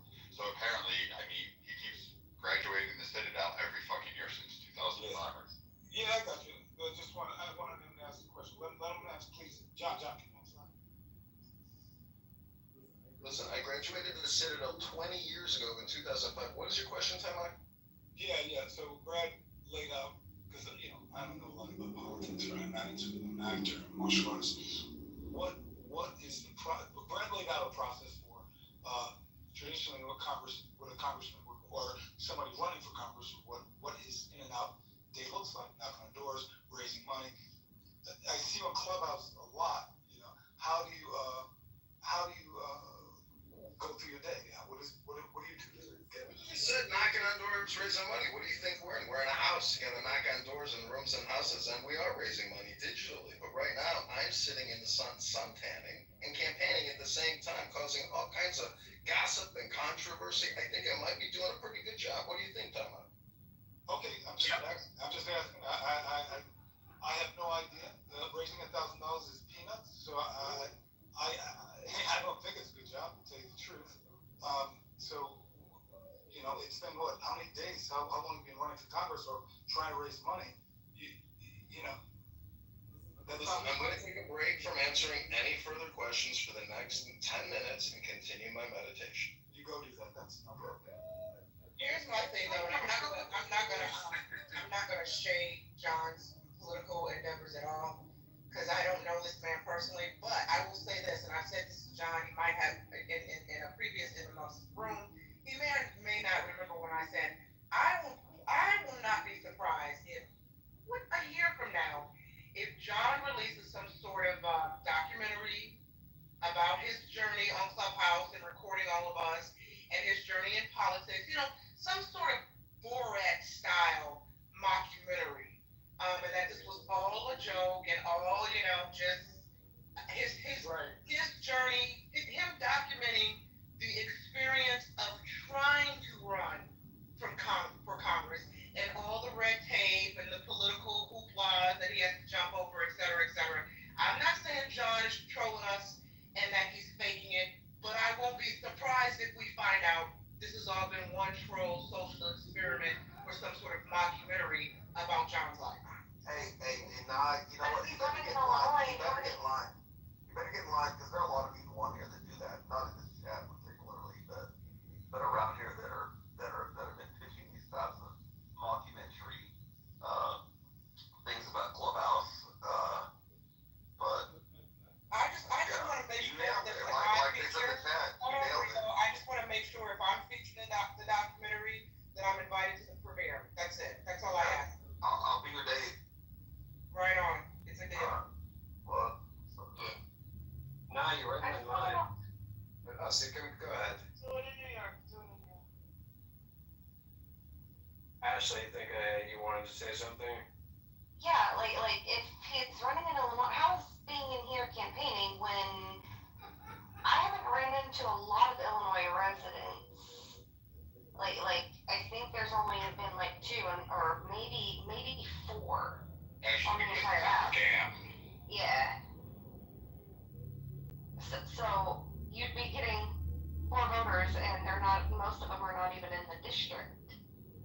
So I got a question for Brad, because I'm seeing multiple people putting in the chat that they've searched John online, finding legitimacy on random articles, even mentioning that he is in fact running. So aside from what he's saying and critiquing like maybe some mistakes, I'm not a military guy. I'm not even going to try to understand warranting if somebody is lying or not, but I guess, like, have you done, like, search yourself, Brad? Because other people are finding searches that say otherwise to your view. He used the same photo, like, 3 years ago, 2 years ago. He was running around the app pretending he was a veteran. A bunch of veterans caught on to his shtick and booted him out. And that was back when you could actually ban him. So dipshit had to go buy another phone in order to get back on Clubhouse. There was a whole rigmarole, Moose. I'm sure you remember that. This is fucking retarded Edmund who takes too much lithium and does cocaine and does yoga in his underwear on Instagram thinking people want to see him. This moron went through and pretended this. He used the same photo of a veteran online and he got it. And he got called out. And it wasn't called out by me. Back in the day, in season 1, there was a huge, massive group of veterans on this app. There was maybe 50 to 100,000 strong on this app alone of veterans who would come in and out. That's how powerful they were. They'd hold rooms and kick people out. The guy who checks the seals, there's a whole bunch they would do checks on each other. They would verify. You had to actually get verified just to go in some of the rooms. Because if you didn't, you weren't there. This dipshit tried it. He tried to pull it off and pretend he was a SEAL.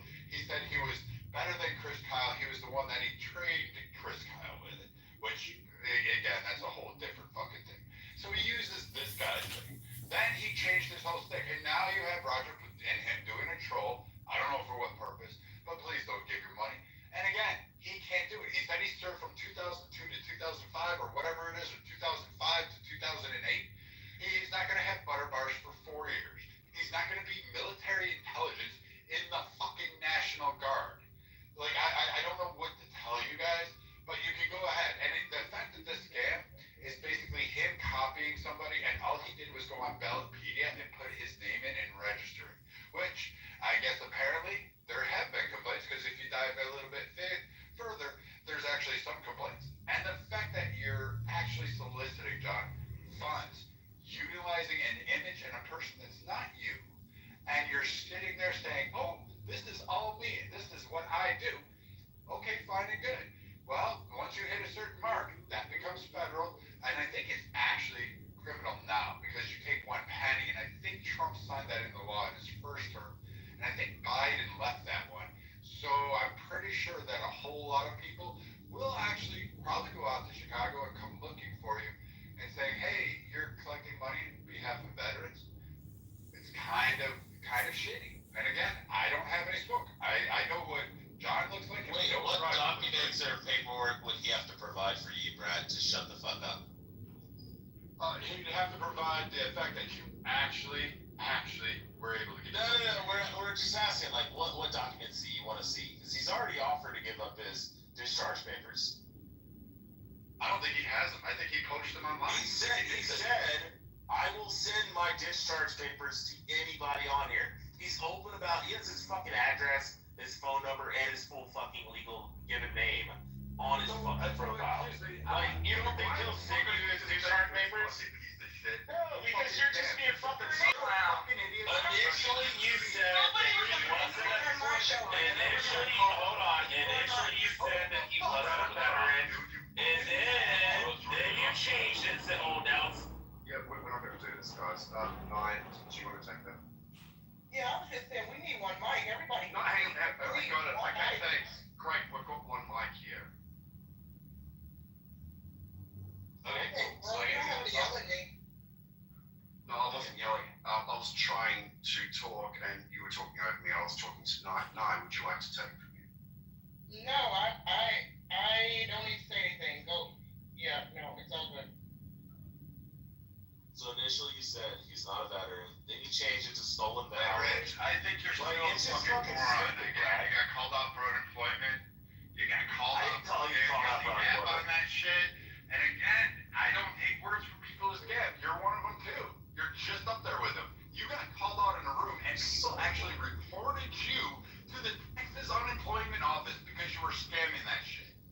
Like you were scamming welfare, you fucking reject. Randy, notice like all the people say all the people you have grievances with, that there's a common Ashley's on this stage, right? Ashley, what did Rich get called out for? There's a common denominator, Brad. He was doxing Solomon and he doxed my. Hey, y'all know. I said that I could dox Solomon if I wanted to.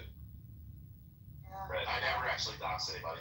Maybe Solomon even conceded. That's what that was the discussion. Yeah, I know. Solomon even conceded that I did not dox him because his full legal name was on his Twitter account. That's his Twitter fucking name, is his full legal name, and he had it attached to his Clubhouse profile. And because I used his full name, they're like, he doxed him, and I'm like, his Twitter account is literally his full legal name. Like, that's his fucking Twitter name. You know, stupid ass. Until like using somebody else's PTR, like they. Bro, actually, if my Twitter account had my full legal name and I had it attached to my Clubhouse, and you said my fucking Twitter fucking bio name, that would not be doxing. You would just be literally reading what I put on there. But it'd be no different than me putting my entire fucking name in my bio and then being like, oh, that's doxing because somebody read it. Like, this is so stupid. We're not talking about a legal definition. And that's what Solomon conceded. So the question put to Solomon was, did Rich dox you? And he went, well, technically no. And because I explained, hey, his fucking Twitter has his full name. It's literally at fucking his name. But that was kind of the whole reasoning behind it. No, it wasn't. I'm not saying you did it. I'm not saying you did it, Rich. Rich, I'm not saying you did it. Good Lord, man. I'm saying that was the discussion. That's why they dropped you. That's why he gets booted out of rooms. Okay, can I just say really quickly, please? Can we just have one mic? Can y'all not talk over each other because it's difficult for folks in the audience to hear everyone's submission, and it sounds like a lot of noise on the stage.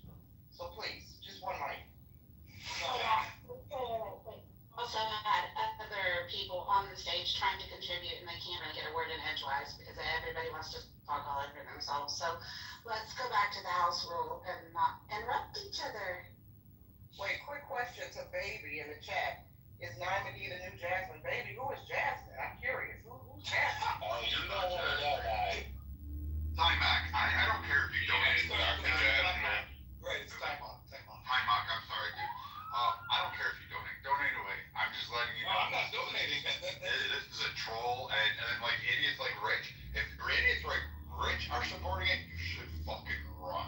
I've never donated a pencil to him. I don't even think he's really running for Congress. I think it's a troll. But I'm not gonna say he wasn't a fucking veteran. Like, if you want to say stolen valor, that's fine. But I'm saying, if he's willing to prove to you that he was in the fucking military, and you're like, well, I won't accept any of it. It's like, it's fucking stupid. If he's like, hey man, I'll send you my discharge papers right now, that would prove that he was in the service. Guys, let's respect the room. They just asked us one mic, so Serendipity Nairo, do you want to reset the room to have change the discussion? Because I think it's, what do you guys want to do? I just want to say right now, I'm so curious. Baby said, am I the new Jasmine? I asked Jasmine. Somebody in the chat said, she's a bitch. And I'm thinking, oh, that's curious. So he heard my voice and thought of a bitch on the app. Great. Resetting the room. No. That's not what I meant. Okay, it doesn't really matter. Okay, everybody, PTR. I just took a photo of my military identification card from when I was a second lieutenant, everybody. PTR. So guys, this is sliding into the mall. That's Thank not you, his man, cat for- card. You got that offline. Hold on, guys. Let me just reset real quick. This is an after party to the education discussion we had earlier with Anson. Thank you for your service, John. Although I feel like John Zachary on the fucking ID, you idiot. I'm just Holy amazed that I fucking can't. shit. It says John Zachary Kitover. Nice talking, Lance. Hey, John. You know, I'm gonna let everyone have it. Go ahead, Brad. Again, Brad was wrong. Sorry. Don't let a narcissist starts doing crazy making shit. It's not him. It's not fucking him. Okay, everybody, PTR. I just posted my Service Connect disabled card from the U.S. Department of Veteran Affairs, where it says VA Healthcare Enrollee Service Connected. There you go, Brad. I hope you're having a great day. Brad, he's kind of. What do you got for that, Brad? Fucking dunking on you, Brad. Step up, Brad. Yeah, I just also Feel confirmed free to issue an that apology I bet you feel like and I a piece won't of shit, shit Brad. It's that easy. I Right also- now, I'll forgive you right now. I also just confirmed. Look at my PTR. That's it. PTR. Refresh the page, Brad. Issue your apology now. One mic. Who's that talking? One mic on the congressman, please. Let Congressman speak. One mic. Go ahead, and then we'll go to the next. Yo, John, we don't see the card, the second one. It's on his other We saw it. Oh, there's other cards. It looks very legit. He's got like 3 or 4 profiles on the stage, so pull a refresh and you'll see it. So I have a genuine question for John. Oh, I see now. Again, I'm gonna you say military private. Hold on, I'm not going to answer any more questions. I'm taking a break as I bask in the glory of this one-up over Brad. Look at the PTRs closely, everybody. Screenshot them if you must. But I assure you, I'm a veteran, and Brad has spent the whole day libeling and slandering me. I am complete. I'm going back to meditate. John, the question is not about your What does your analysis say, Brad? Brad, you know why I stand up for him? Because I know him off the app, you fucking idiot. Enough of name calling, guys. Come on, let's. I know. Oh, Rich, wait, Rich, you know John off the app, so he's legit. Yeah, I literally fucking text message and talk on the phone all the fucking time. I would just like to point out, though, that Rich That's just right. said 5 minutes ago, I don't know if he's really running for Congress, but I do know him. Well, if his name is really John Kitover, I can tell you that I have confirmed by the Federal Election Commission. He has been. There is a guy named John Kitover. I'm looking at the information right now. Registered in the District 16 Republican Party, and everything is official. It is. Yeah, he used to also own a bunch of marijuana dispensaries in the Chicago area. Chicago. And this is directfec.gov website, y'all. This Hey, is. look, Beto O'Rourke could be active in Texas. I mean, everything's possible. Can we hear a I formal shared that earlier, Nima. Yeah, let's hear a formal apology from Brad. Go ahead, Brad. Rich, I think you should go back to and not give it a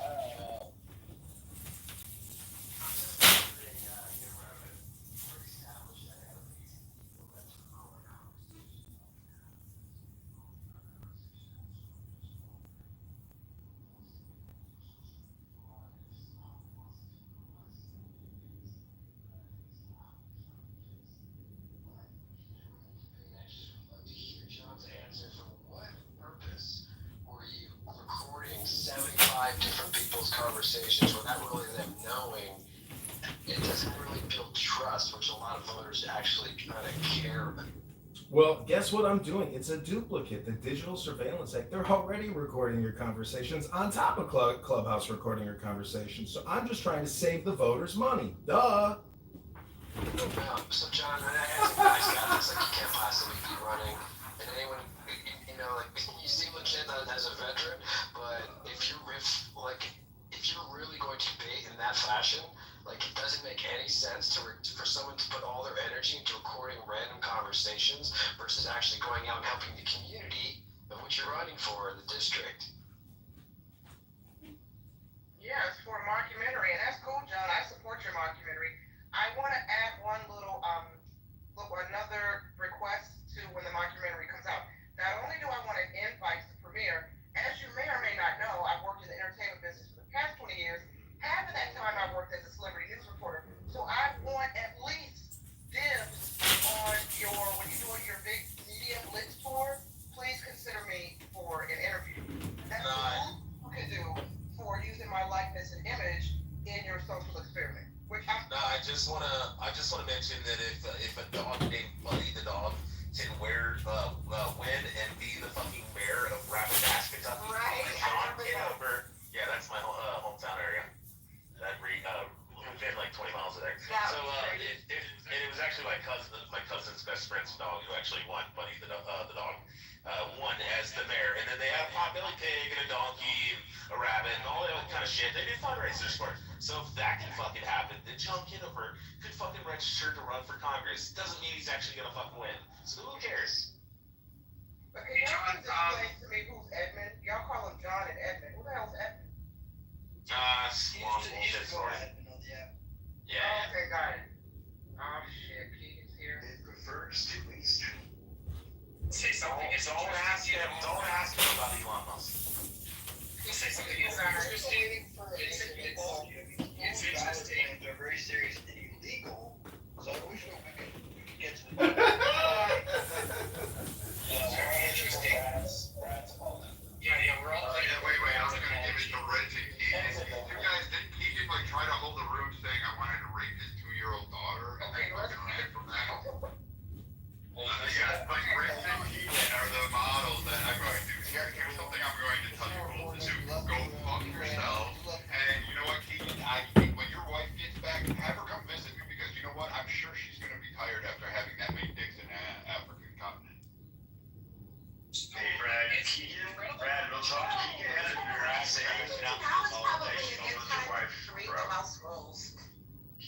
One mic from Serendipity, please. She's about to remind everyone of the house rules, please. Number one, no threats of violence. Number two, no doxing. Number three, stay on topic. Number four, keep your shares brief. Number five, do not interrupt speakers, especially mods. Number six, mods may interject when appropriate. Number seven, the N and the K words are forbidden on stage and in chat.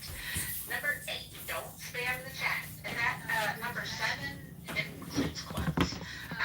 Number nine, do not bring drama in here from other rooms. Number 10, English only. Number 11, keep families out of your mouth. And number 12, no speaking while eating. There we go. So I just want to say something that's really interesting. Like John, he's awesome. He's an incredibly intelligent dude, and whether or not it's a joke, it's interesting how irritable he's making everyone who thinks it's a joke. He doesn't sound irritable at all. He doesn't sound over dramatic, over erratic. He sounds pretty intelligent. So it's kind of interesting. John. Hey, real quick question, John, if you're there, are you able to post a picture of you in your ceremonial Citadel fucking uniform, the one that you all wear for graduation? Thank you very much. So, Quickly, John, can you please tell us what the meaning of psycholinguistics is? So, dude, your idea of intelligent is when I asked him why he's recording all these rooms, hypothetically, that if he was asked that in a debate, his response was, well, I'm saving, people's money and time, taxpayers' money. That gives intelligence to you?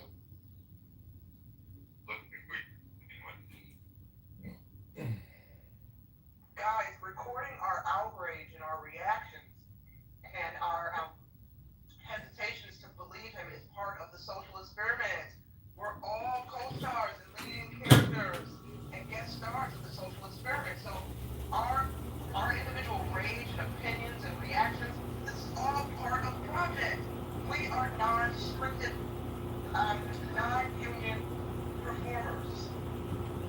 we get it yet? Have we figured this out? At least that's what I'm going on. John, again, no disrespect. As far as I'm concerned, you are legitimately running an honest campaign. But again, just to reiterate, I will not be mad nor shocked if we find out a year from now it was all one big trolley mockumentary social experiment. I care. People who give him money may disagree. Just for the record, I'm That's right. I'm fucking.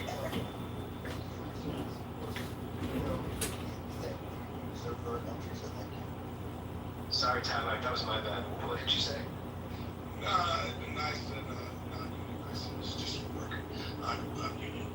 Yeah, Tom's the one legitimate true real actor on the stage, so I have to remind myself that he is legitimate. The rest of us are just unknowingly reality co-stars in John's wonderful experiment that he's conducting here on Clown House.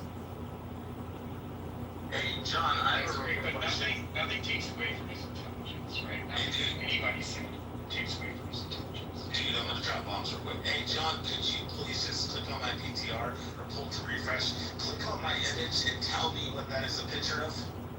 That's me with General Reynolds of the U.S. Army, graduating the Citadel and getting my diploma as a regimental major. Oh, shit! John, how much money have you raised specifically from Clubhouse? Worth $510. $510, okay. That's the only thing that bugs me, John, because it's no money. I don't get it. Gotta start somewhere, Time Monk. You know, one step forward becomes a billion steps. The acorn becomes the tree. The micro becomes the macro. Where is your faith? All I hear are complainers. What's your goal? One like this retired, one like they keep talking about intelligence. $900. Come on. Well, let me make another demonstration of intelligence and go back to meditating silently for the next 10 minutes. John, what do you do for a living? Are you just retired? Just at home, 15 phones. I'm sorry, I'm campaigning for Congress right now. I gotta take a call with a campaign manager. I'll be back in 10 minutes.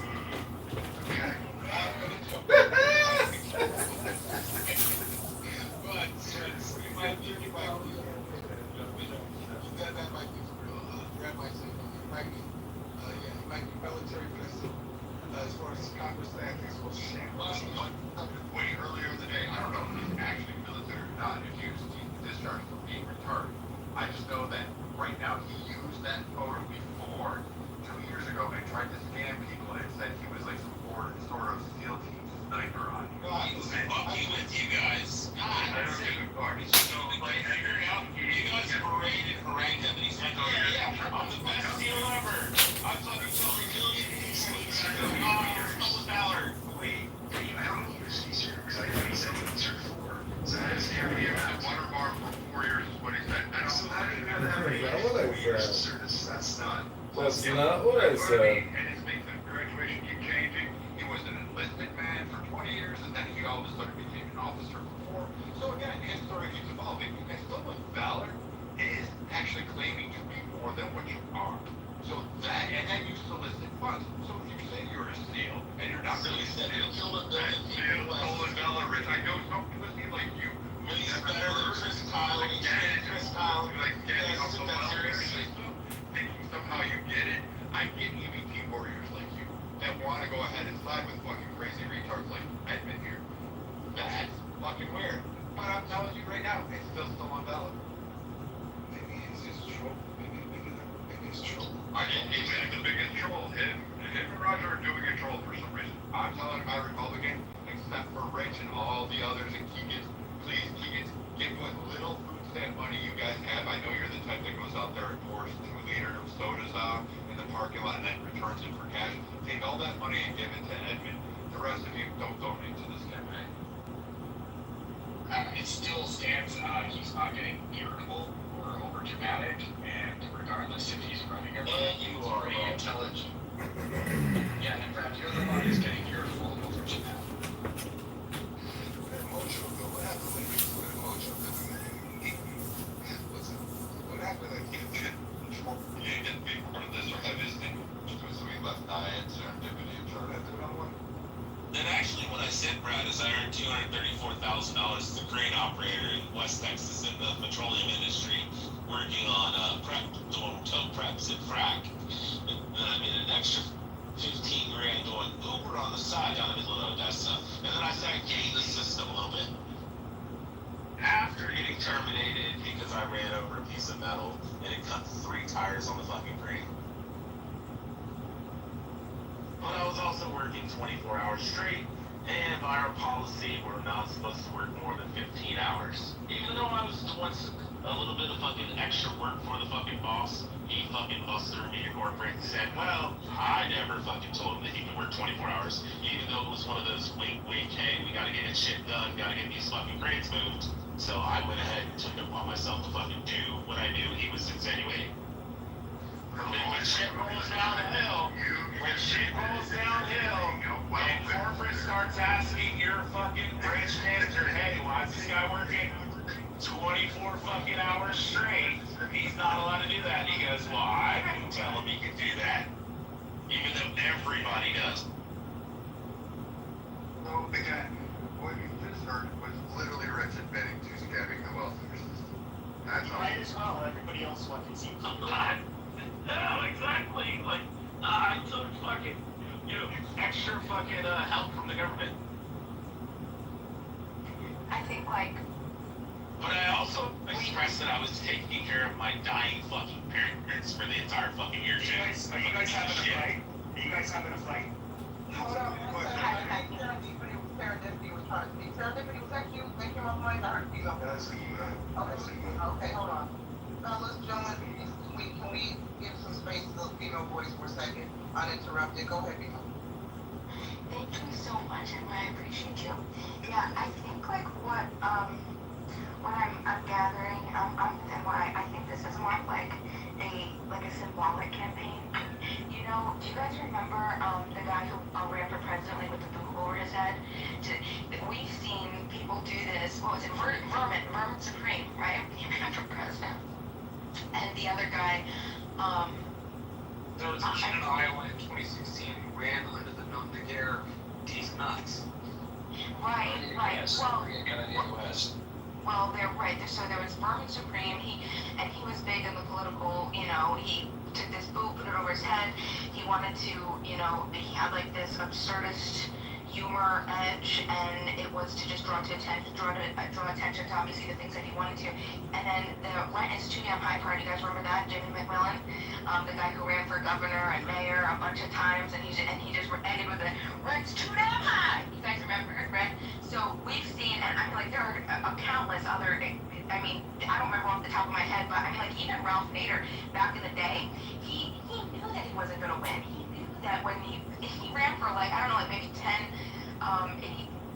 maybe about 12 years, out of a period of over 12 years, he was running, and he knew that he was never going to get elected. And the idea was, and they asked him like all the time, like, well, you're not going to get elected. The point is to draw attention, to put pressure, draw awareness, stuff like that. And I think that that's what he's doing. And I got to be honest, I think it's a great cause because, it's our financial system, and we are in stage 6 of the end of our debt cycle, according to Ray Dalio, the end of a fiat currency if we continue to spend. So I think that spend unaccountable, whatever the way that we're going.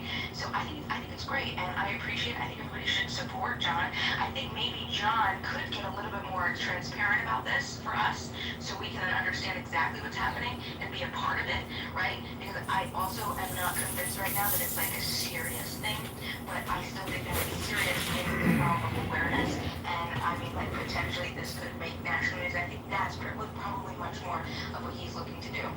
It ain't gonna make national news, but you're right. It is a scam. I mean, Vermin Supreme made it. Rent's GM High made it. Joan Jett Black, remember that? Who ran for mayor? The LGBT, the queer, right? I mean, like, yeah. There's a place. It's funny. It's funny, and John is funny. And when he easily irritates people, it's funny. Because it's not him who's getting all wound up, it's everyone else. And it really doesn't matter if he's running or not, because it's not him getting wound up, it's everyone else. And it's absolutely Well, it's absolutely I agree, Rob. Couldn't agree more. The joke's on him. That's the gag. Might be. Might be true.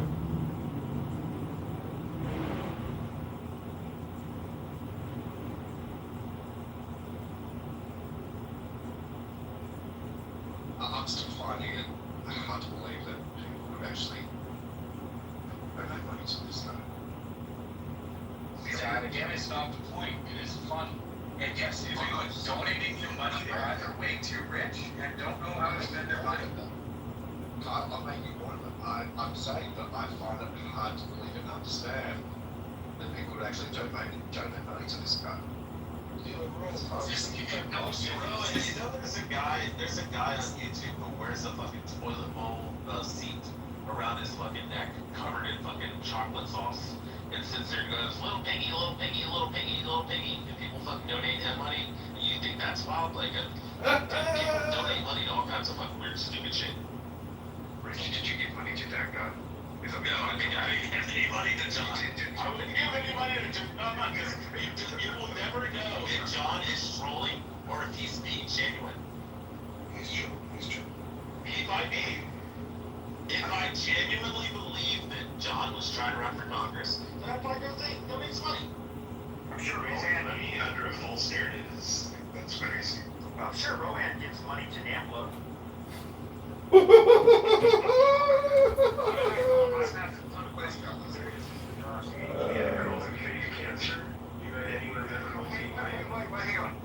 Sean, did you notice the Russian and what's NAMBLA? Yeah, I did, but North American Man Boy Love Association.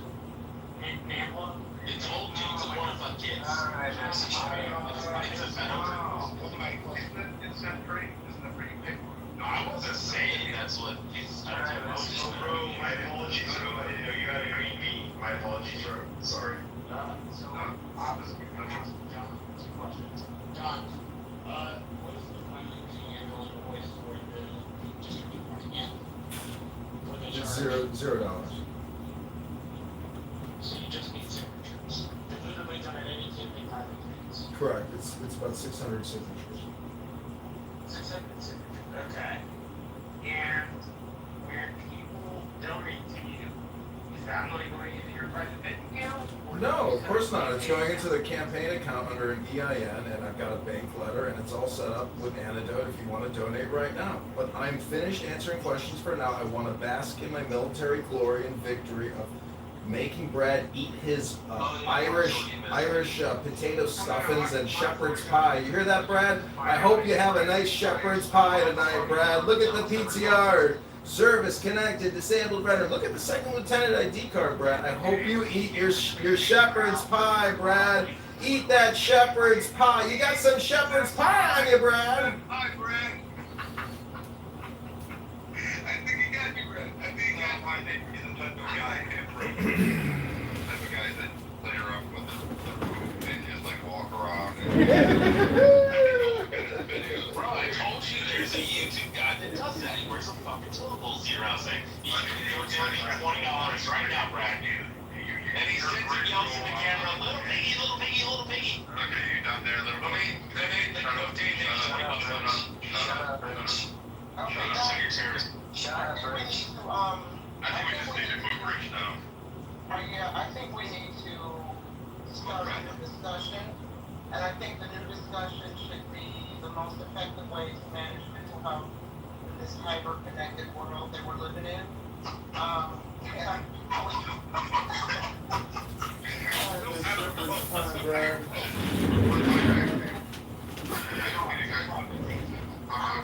Create a poll, but it wouldn't let me create the poll. Serendipity, I don't know what I'm doing wrong. I was trying to create a poll so you could help me out. I got you, girl. I got you, girl. I will say this, when you have idiots that complain that the Eagles matter all day long, and again, he has 20 fucking phones in front of him, and spends his days on Clubhouse, and Pause. That's not 20 times. He has over 50. Oh, I'm sorry, the over 50 phones. Exactly. 50 phones, and spends his days since we've known him, and he's just been a retarded idiot. I don't know if he really started, he keeps getting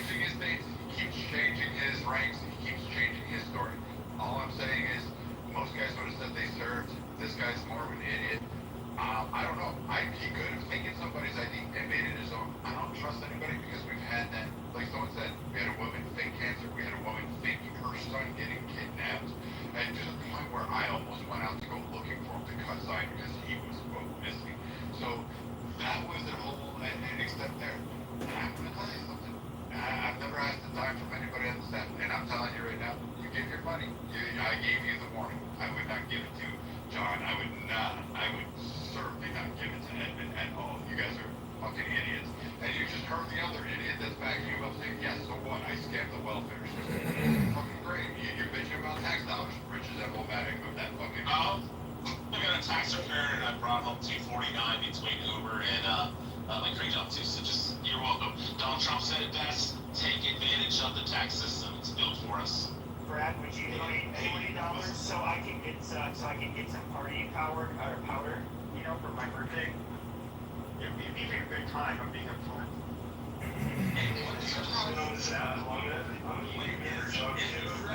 On the stage as a female, used to have a female PTR. How do you get rid of that? Yeah, we all remember that. It's trolling.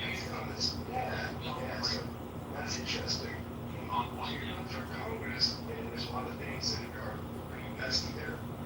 Quick question: Is a second lieutenant is that enlisted or is that an officer? That's an officer. That's called an officer. A second lieutenant with gold butter bars is called an officer and a gentleman. Can we have one like that? Is it a second lieutenant when you first go in as an officer?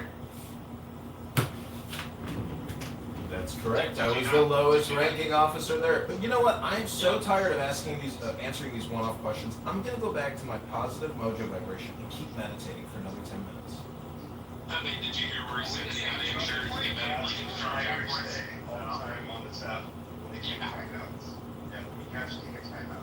John, before you do, because of your experience with linguistics and interrogation, can you explain to us what the word psycholinguistics means? I think maybe you might be better at telling us what psycholinguistics means. Please proceed, Juice.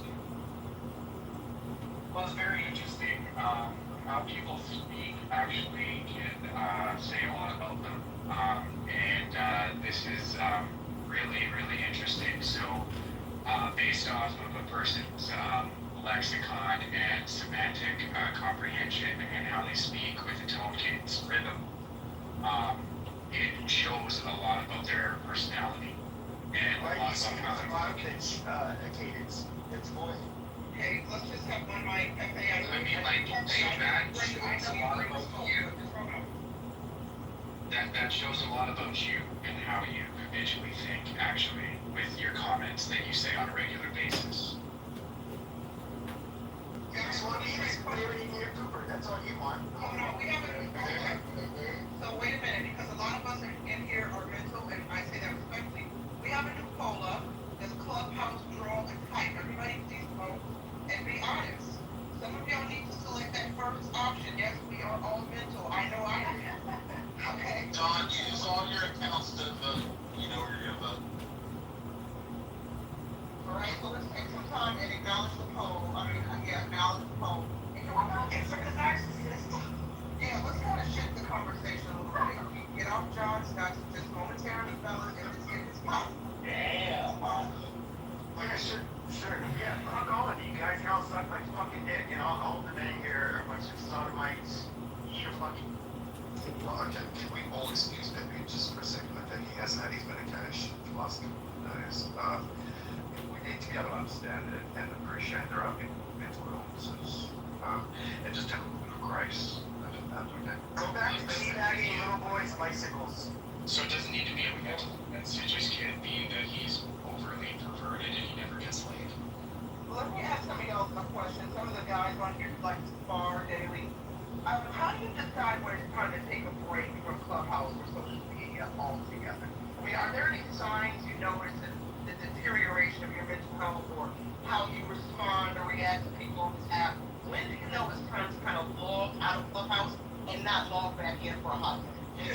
Question. Right. When it isn't supporting your bottom line, and your bottom line is $900 campaign. Your bottom line is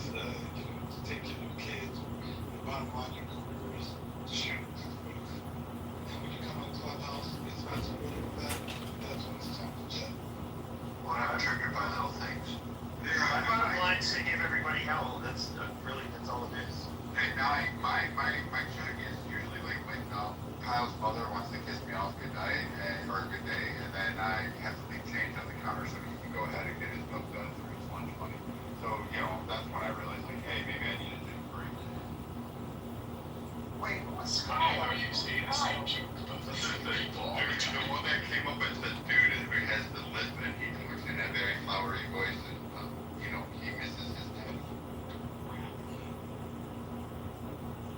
Brad, by the time this app burns to the ground, you will have ran through everybody's wife and mom, and I hope that you get a docu-series about that too. The Adventures of Brad's Penis, respectfully. Anybody else ever feels that Brad likes to project a lot? Yeah, Brad definitely watches a lot of like porn for sure. But no, he's widowed, so he can do whatever he wants with his dick. You guys are We're not gonna speak about Brad's wife. We're not gonna speak about Brad's wife. That's triggering. It's not Brad's I didn't do it. He said he's widowed. Wasn't it? Yeah, he didn't say anything about his wife. He was saying This morning, his marital status. this morning, that Brad killed his wife. He did say Brad this morning. Brad killed his We're wife. not going No, to, Keegan said yeah, that. Keegan said that, we're not going to rehash that though, because if Brad doesn't need it, nobody needs it, we just don't need to Yeah, rehash we that. were just talking about some of his perspective. Where is Keegan? Where is Keegan? I would like to welcome. I'm just asking a question, Nani. Where's Keegan on stage? Hold on, ladies and gentlemen. I want to add him. I want to welcome him to the stage. Hi, Ed. We had a great room. The education room today was really, really wonderful. Thank you for opening up that space. It got a little spicy towards the end there, so if you go back and listen to the replay, it got a little spicy, but we tried to reel it back in. It got a little off topic. But overall, I hope, I know you had to leave early. I hope you're proud of the overall discussion. Thank you, Nancy. And I don't know if there's a room for tomorrow, Anson, that you want to plug, and the topic you want to plug, and what time, and the name of the house. But can we show some grace and silence for Anson for a moment, please, gentlemen? Anson, the mic is yours if you'd like to speak. Well, I listened to the replay. Holy shit. Don't fucking cuss in here. Right. I already apologized to the old XJ yesterday for chiding them on that. But I mean, it got a little spicy. You're absolutely right. I'm sure I couldn't have done any better trying to get back on topic. But anyway, I hope it was a good room for both those that participated. I'm a little disappointed that we didn't learn something a little bit more concrete and reach some kind of a consensus about something, but that's the way it goes. Sometimes you win some, sometimes you lose some. So we'll keep on trucking. I have no idea what the room will be tomorrow. I'll message Roger and give him a suggestion or something, probably early tomorrow. So see you guys around the block. What was that? Time off? Go ahead, time off. You did a great job, Anson. He's what you're doing with the room, what you're moderating, it keeps it above ground and mature. I guess when you left, okay, I don't know. Roger. It just went south. Yeah, I think that we didn't get a chance to talk about one thing I wanted to touch on was the failing, the ethic, this kind of ethical dilemma that many teachers are facing now, where they have to pass failing students, which really bothers me, and I was hoping we could touch on that. But maybe if we talk about this topic in the future, I'd like to get answers, maybe some of the educators' opinions and thoughts on why the public school system feels compelled to pass these dummies when they can't read and write at grade level. Everybody gets a passing grade. They don't want to fail anybody. So yeah, I hate that we didn't get to that, but maybe next time. Thank you, Nancy. Well, I would tell you that that is a huge problem, and I won't get into that item on the poll called rigor and accountability. We must teach with rigor, and we must hold everyone accountable, which includes safety people. When adequate, the right standards are not met. So we touched on it, but we can certainly dive a lot deeper into it. Anson, that's really racist. Why would you want to do that? Oh, boy. Oh, boy. Oh, good. Yeah, that's it. Just say no. Said it. DP Herman. Yeah, DP Herman. Pepe he just likes to troll, so answer with caution, sir. Approach with caution. No, I mean, it changed, like, I believe it was Oregon and Washington, and I think even California, the same app is racist, and so, you know, they have to change some stuff there, and you know. You find it ironic. Oh my God, can I fucking finish?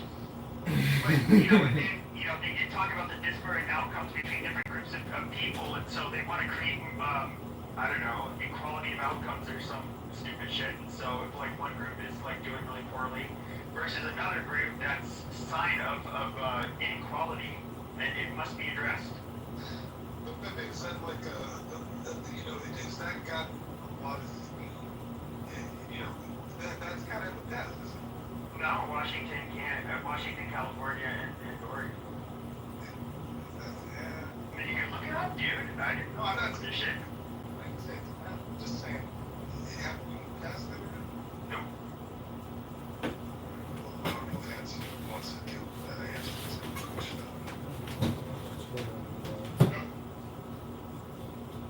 Hey, Anson, if you look through the pictures, the images, the PTRs, can you tell me if you think that's a legit kind card? I'm sorry, it's a legit what?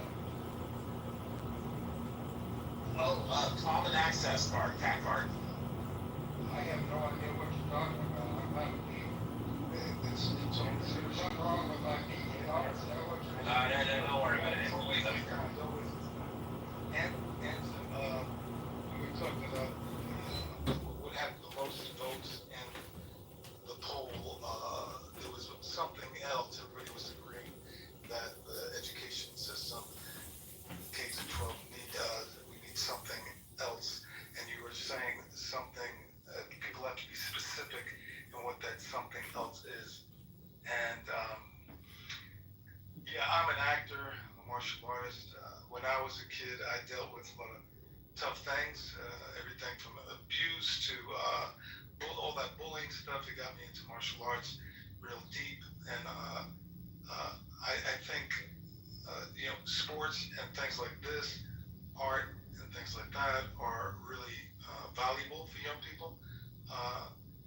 But what I was alluding to, that I'm going to have an October 2-day retreat with cops and principals, is Dr. Joe Dispenza's work that talks about the science of behavior, the science of the mind, and it will be a different approach fundamentally on how we're approaching kids, the way they think, and how to educate them about the mind.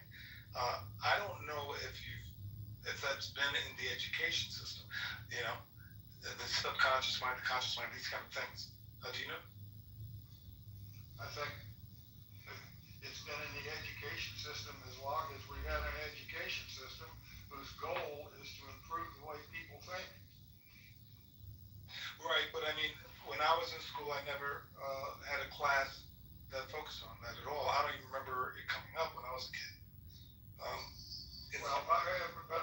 My retort to that is, once you learn how to read, write, and do arithmetic, then you might be able to have reasonable discussions along those lines. But my point is that we continue to fail to teach kids how to read, write, and do arithmetic, so it's hopeless to be able to engage in higher level subjects. And why is it that they're not having that happen? What's in the way? Why is it lost focus? I don't mean to dominate this room in any way. No, please. But you know, I'm going to go back to my fundamental point, Tamik, that rigor and accountability. The reason we don't teach kids how to read, write, and do arithmetic to a level of competency is because we lack rigor and accountability in doing it. And if somebody calls that racist, then I tend to strongly disagree. Oh, I don't think that's who makes those decisions. makes the decisions as to what is competent in terms of reading, not writing? what is competent, to make sure that the standards around that is high. Who keeps that standard, reading, math, these kind of things? Well, that's a tricky question. If the government is running the schools, which other than private schools they do, they're the ones providing the funding. So what you're really asking is who sets the standards? And my answer, I guess, is governmental authority through school boards, elected officials, superintendents, principals, and teachers. But we've got to have good, strong standards. And I think we sadly lack in those good, strong standards.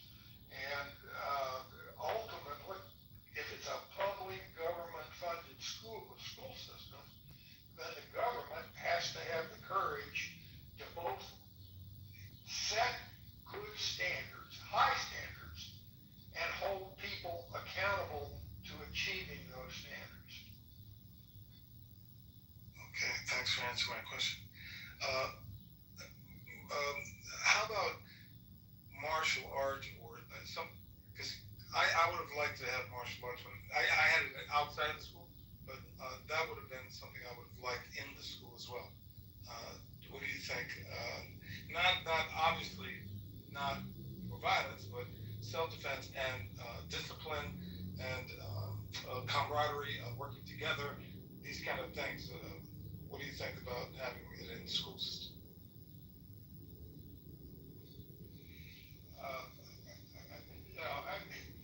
I didn't come in here I'm glad to engage in this discussion, don't get me wrong, but I've already probably bloviated too much in my own room. The last thing I want to do is bloviate in here and piss everybody off. So I'm here to, I just sort of dropped in to say, oh my God, the wheels went off the room. I mean, but they were still off the room. They were still in. It came into this room. Yeah. Okay. All right. Well, I'll engage in a conversation, but I don't think that, my companion is already pissed off at me because I'm spending too much time on Clubhouse. This was a room full of violence. Death threats, and he's doing libel and slander. Please go to John Kitover Instagram. I put the link in the chat. The campaign lawyer is preparing to file libel and slander charges against you, Brad. I'm sorry, but it's all on the Instagram. Why don't you eat a bag of dicks? And why don't you clean the piss stains off of your underwear? Can we at least listen? We have, and I say this respectfully, a very highly intelligent, articulate elder in this case, who we should show just a little bit of respect, right, with the language. And I don't want to police anybody's language. I know this is the month we get fired up, and that's cool. Anson, I appreciate you coming into this space to just, because before you came in here, it was violent. It was insane. You provided, with your submission, just a brief moment where we all could just kind of breathe. There was no name calling, no insults, no threats of violence. So I for one appreciate you, Anson, just being, you weren't even aware that you came into this room at a time when it was heated, and you kind of tempered things and cooled things down. So I appreciate that, guys. And while Anson's on the stage, I know I'm not, can we just be cool? Let's not talk about dicks and all this other stuff for a minute. Just for a hot minute. Can we just show some respect for our elder on the stage? Maybe I'm old school and old fashioned, and y'all can curse me out if you want to, because I'm putting out I assure you, and the rest of the room, if you look at my profile, I can get down and dirty and have done that for many, and I can cuss like a sailor and multiplied times 10. So been there, done that. I know how to handle myself in those kinds of situations. And go ahead, let her rip. I'm going to bow out and make peace in my own home because I'm spending too much time on Clubhouse now. But thanks for your compliment, and we'll we'll see all of you around our clubhouse, I hope. Thanks, particularly in the rational discussion room. Later, Hudson. Thank you for your service. Jensen, Thank you bye, for your Jensen. I think we're really making some progress in that room. We've only had it for 4 Yeah. days, but I think we're really making some progress in having, quote, a rational discussion. Thank you. I agree, Anson, and a lot of that is because of you. You're a good moderator in that room. Yeah, I just want to say, Anson, we love and respect our veterans here in this room. Unlike some people. Okay, y'all can go back to acting like wildlings now, but make sure you vote in the poll. Make sure you vote in the poll. See how it's done? And I love this fantastic group of wildlings. I call y'all wildlings respectfully. I'm a wildling too. We're all wildlings. This is the only room you've probably been in where it's mostly white people trash talking like a bunch of animals. Well, you don't think the conspiracy theory rooms that she goes in is filled with like white women? No, I said like where white people are trashing each other. Yeah, you're right, Pepe. This is the only room that I go into where there's major white-on-white violence. It's one of the only this is like I think the white people on this app largely are in kind of will frequent the same rooms as each other, and you know a lot of people here obviously they know each other and there's drama and people are drawn to that and they trash talk. Also, let me just say something. I don't want to make this about me, but I feel like I need to address this while there are folks in the room, okay?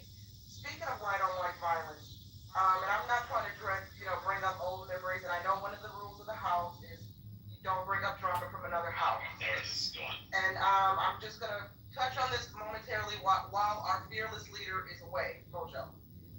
Ladies and gentlemen, yesterday I learned a lesson. Stay out of white folks' drama, stay out of this white-on-white violence. I called myself, because I got a lot of shit in the back end. I got a lot of shit yesterday when Keegan asked me to co-mod his space, and because he thought I would be a neutral mediator, moderator. And I thought, sure, I have no dog in this fight between Brad and Keegan. Little did I know, I could not have expected the aftermath would have been the way it turned out. So, and folks thought that it was my house, that I opened up that house. I did not. It's not my house. Folks thought that I created that title. I did not. Folks thought that I was picking sides. I was not. And I received numerous back channels and phone calls about your account's going to get clipped. You're going to do this. You need to not. Why are you in it? And I didn't think about it in the moment because I thought I'm just going to be a neutral moderator. So for anybody in the room now who was in that room yesterday and you were probably wondering the same thing, hear it from my mouth now. Hindsight is always 20/20. I will never get involved in this shit again because I didn't think I was going to catch the heat that I caught in the aftermath. I thought I was just being, cooler than the other side of a pillow by helping mod that space. So, you didn't do anything. The chat room's flaring right now. But I would say that you didn't do anything wrong. First of all, one of the things that I saw it happening even in the chat of the room we were in, people were trying to redirect people to other rooms, and that is very common for them, for them to say like, oh, I wouldn't be moderating there, just to basically get you out of this space and into their room, because you didn't say anything. I would say you weren't familiar with some of the people that came in, like Cray did come in, and I was just like, oh shit, she doesn't know him. He will drag people. He had a room earlier, like 300 people in it, dragging somebody. Hold on. I don't know who Lynn is, but you're blocked. Goodbye, remove. Wait, was it like Wesley and Prashant in the room or something, or what was going on? No. It was basically just Keegan and whatever stupid drama with. I was remaining impartial. I didn't even speak. Hold on. BB's saying she's making it about herself again, y'all. I don't know if that's about me, but I rarely make these spaces about me, BB. So if that comment is to me, ignore BB. She's drunk 24/7, 365. Oh, A drunk hoe? Yeah, she's a British Persian lady who's always drunk all the time. All she does, I let her, she's a feature in my rooms, I let her talk shit. She tells me how I'm stupid, I'm gay, I'm all of this stuff, and I don't even. Pee-pee on your faggot, pee-pee. Yeah, she will fuck your stage up when you let her up, but Bring her up. she can fuck up my chat room, I don't care. But she talks shit to everybody. If you claiming she's a drunk hoe, we're not gonna deal with No, you gotta bring her up just to hear what she sounds like. It's fucking hysterical. No. It's like Foster Brooks. Remember Foster Brooks? He's like, what are y'all talking about? That's BB. Oh, fuck you, Pepe, you know what you're talking about. Fuck you, Pepe, motherfucker, you faggot. BB, despite how she sounds, I saw a picture of her. She's actually pretty, which I was not expecting. I was expecting her to look like Sarah's the same way. Sarah's an attractive girl. She's just fucking crazy.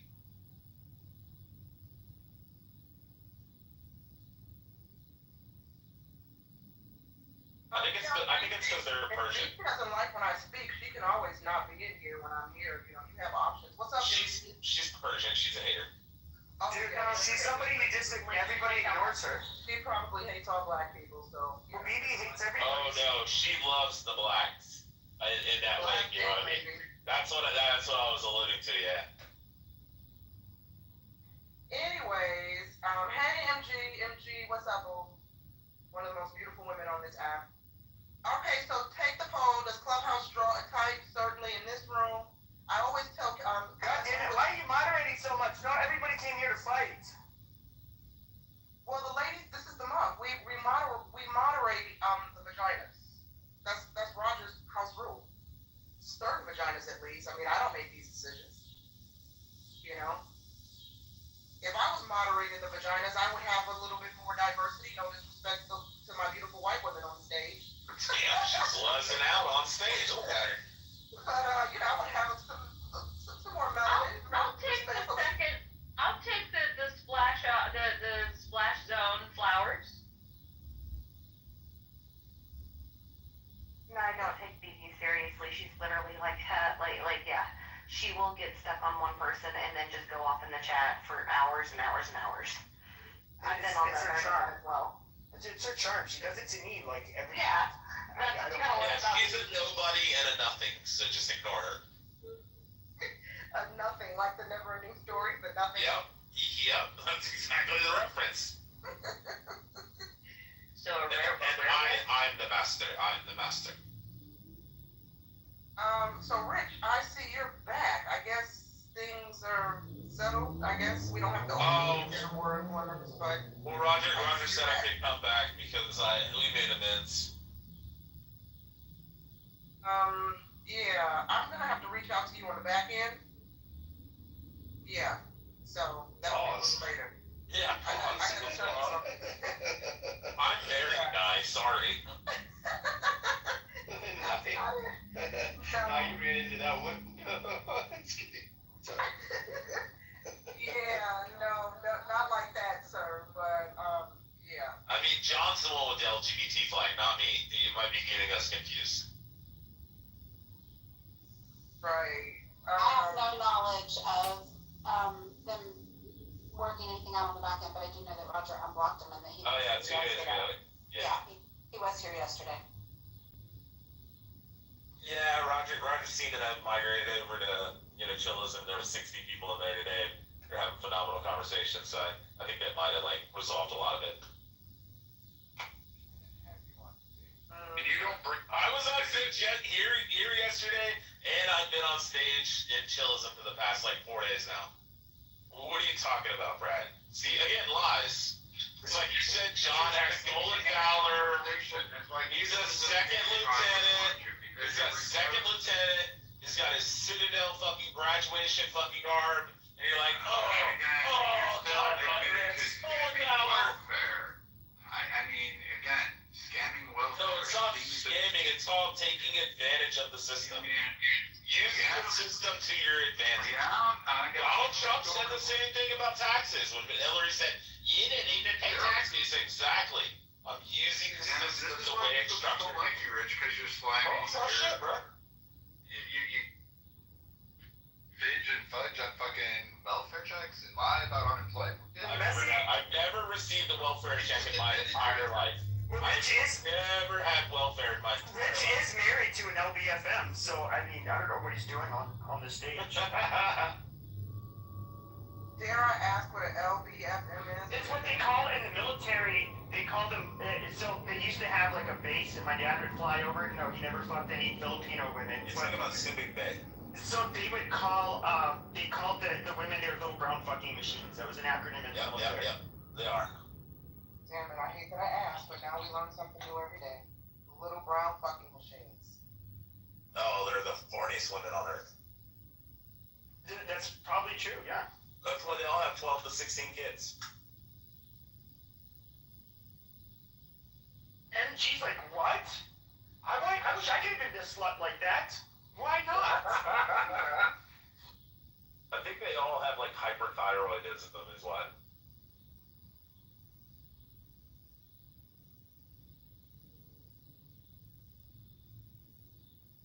BB, he's married to his mate. You're married to. I don't think you are married. You're just an alcoholic.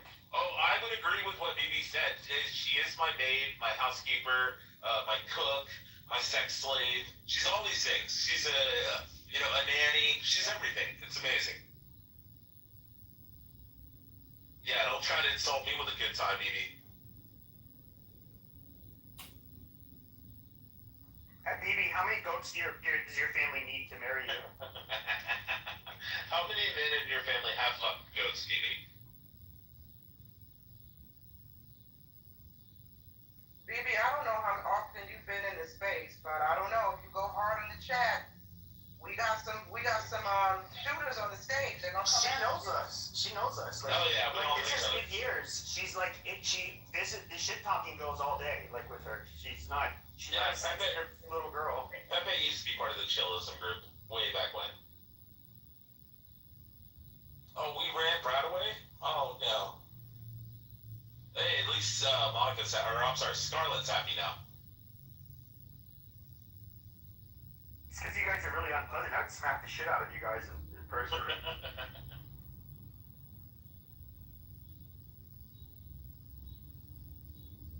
Welcome, Dr. Mitch. What's up, Dr. Mitch? I think he's coming up. Hey, Dr. Mitch. So you want the medical perspective on this? On the mental. Oh no, am I breaking up already? Yeah. All I heard you say, do we want the medical perspective on this? What is this? What were you? Well, look at the top of does Clubhouse draw a type of mentally ill person? Oh yes, please, go ahead.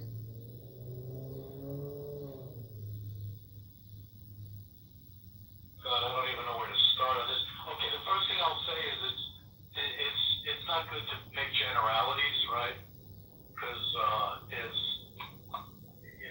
that's a very wide net. So it's kind of hard to answer the question. But somebody who is truly mentally ill probably doesn't even know it, so they're not going to tell you anyway.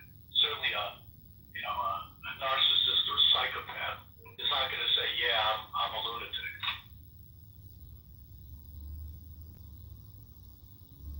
Is that too much? Nope. I'm looking at all you purple voters. Well, I mean, a narcissist and a sociopath aren't probably going to even realize they are one. Fair. Never, Pepe. That's the point. Yeah. No. That's actually how you know you're not a psychopath, because you think you are one. See? Go Team Green. We're all the mental healthy ones. I don't know. My friend Serenity Serendipity. She actually is the only rational person on Clubhouse. Thank you, Dr. Mitch. I mean, I am an agent of chaos. I don't know why. I don't know. It's like when you look at all of those cluster B traits, like when it comes. I mean, I do have like ADHD, and I don't know. Sometimes wonder, like, maybe you can have like the traits, but they're not full on. Wait, MG just said in the chat, if COVID never happened,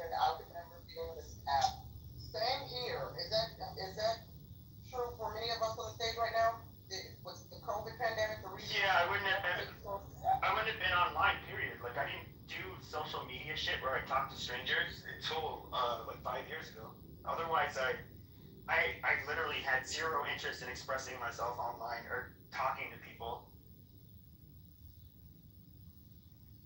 I started on a mom app, and then a bunch of us migrated over here, and I just never went back to the mom app because it got boring after a while. Us moms are way hella boring compared to Clubhouse rooms. Oh, the drama can get nasty, but yeah, the rooms just, yeah, no.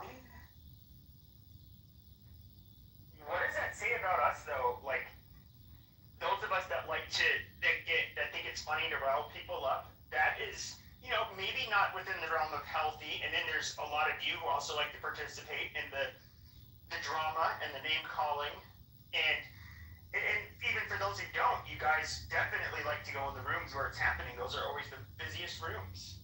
I would say there's a lot to unpack there. Trolling is a participation sport.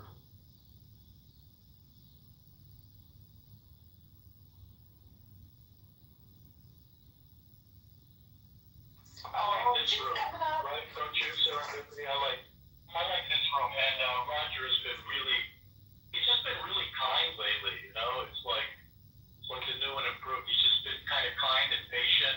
I remember when he, I totally agree. right? I remember when he used to like, I don't know, just knock people off their perches for a while. Hey, Dr. Mitch, I got a question. What does it mean if when you pee, it burns? What would you think that indicates? Oh, shit. It's a video. Oh, no, you gotta get swabbed, man. Well, it's a UTI or an STD, but they're pretty much almost interchangeable. Okay, cool. You guys step on the joke. Pepe, Dr. Mitch said stop fucking with prostitutes and you might need to get a test. Amazing. Oh, right. If Rich only thought that he was 60% like funnier than he actually is. Do you realize that it only matters if it's funny to me? I do want to say that, like, I did meet my soulmate, Callie, in the audience. I met her on this app. Comedy That's is pretty subjective, cool. and it Fuck only you, matters Rich. to me. Don't interrupt my fucking shout out. Have you been to the Self-Realization Fellowship, Dr. Mitch? Sure. Yeah, I live in Oceanside. And I had a house in Carlsbad, yes.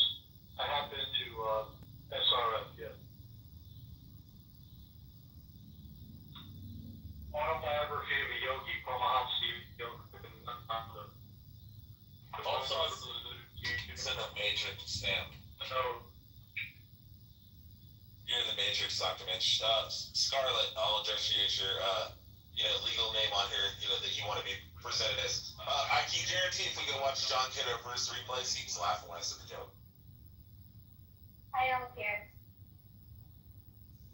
You know, it's only funny if it's funny to me. I agree with that.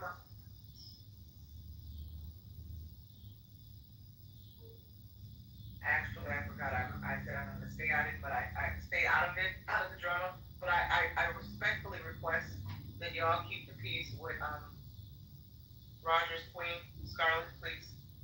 I will. I'll be nice. But Nye, you understand. You do understand, right? That it's not me.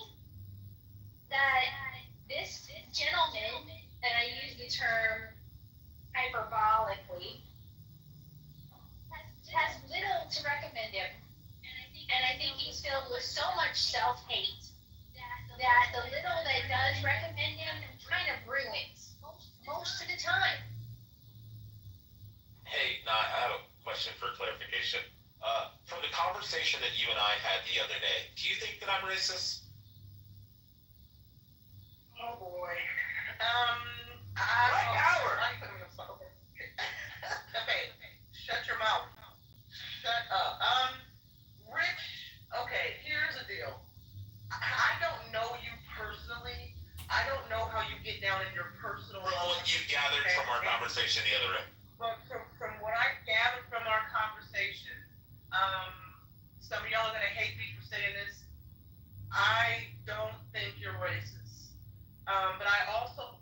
asshole, right? Is racist either. Oh, I don't either. I would think just fuck you're with it. very messy. I think you're very messy. I think you know how to manipulate. You're a master manipulator, and I'm not. There's no judgment. I think you know how to stir the shit in rooms that you go in. I know you are masterful at centering yourself, right? And based on that conversation that you and I had, and we're not gonna go into it, but you said something to me that, that's why. Basically, you said something that has bothered me, and yeah, we'll just leave it at that. And so, to answer your question, I don't think you're racist. I understood your point of view. It does not necessarily mean I agree with it, but I understood your point of view. But I also say this though, Rich, when you were called out on that stage that day, you initially lied and said, if memory serves me correctly, you initially lied and said you didn't use the N-word, et cetera, and then later on admitted that you did. So you have to stand on business, sir. If you're going to use this kind of language across the app and get called out on it, and when you got to stand on business, don't lie about it. Oh no, I said that. I used the word. I used the two words that are not allowed on this stage. Because we kept beating around the bush, the word, and then at the very end, I said the two words that are now, one of the words is now added after I said it, which I had been recommending for that word to be also added to the rules and regulations. And I said those two words, and then I said to Roger, I said, because he paused for a few seconds, and I said, is your fat finger trying to find the button? And he said, yep. And then next thing I know, it's gone. So I did concede I said it. People have been reaching. Wait, hold on. Let me just say this really quick. I just want to make something clear.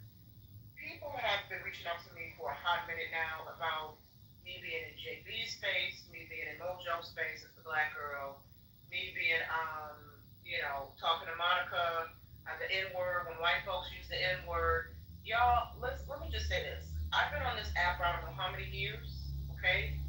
And I'm not going to say I'm desensitized to the word, but I can't get triggered every time white folks use the N-word and then get on spaces with black people and smile and kiki and titi in their face.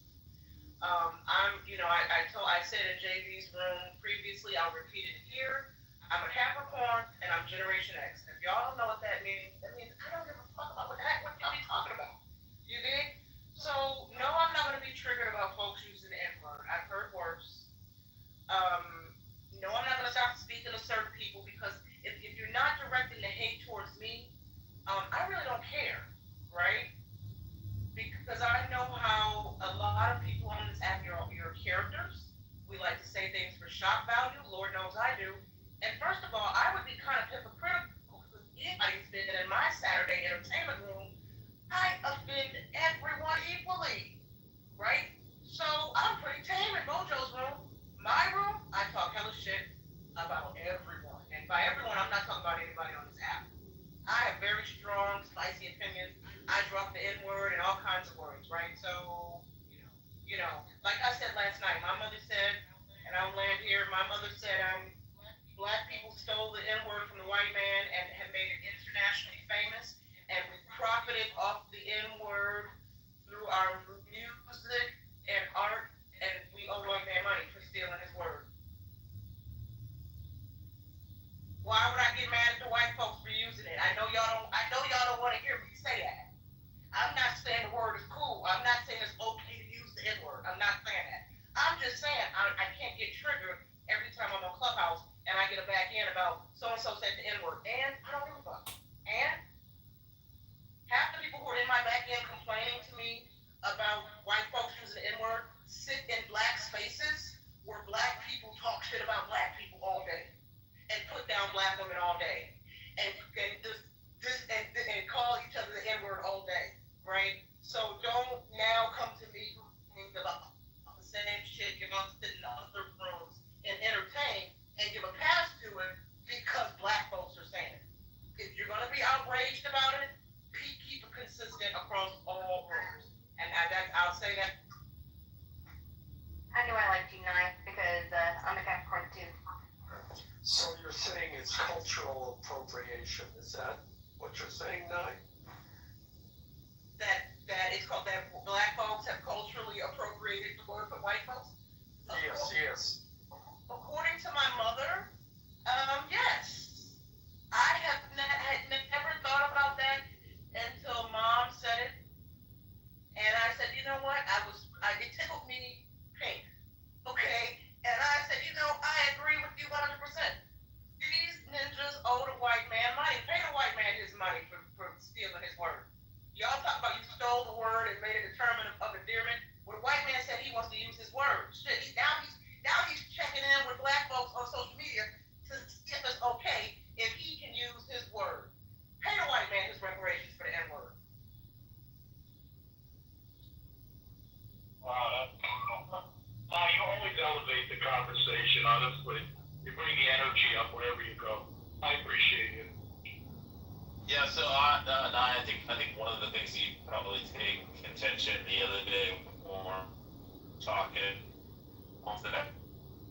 is that I use it as a tool to attack people. Whenever they attack me, I use it as a bludgeon tool. So yeah, I mean, and Hakeem, if he were here right now, I know verbatim what he would say. You wouldn't say that because you don't say that in real life because there's consequences. No, in real life, I don't say that word. But when I'm on Clubhouse and somebody's telling me they're going to murder my friggin' wife and kids, then yeah, I feel the need to use that word to rile them up. So you do use the word, okay.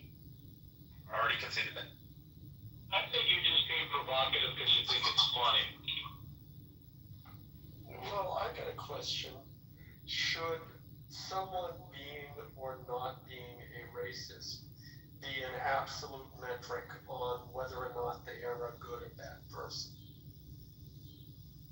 In other words, if someone's a racist, then they are bad, completely a bad person, and that's it. That's no other values or metrics can be used on the person.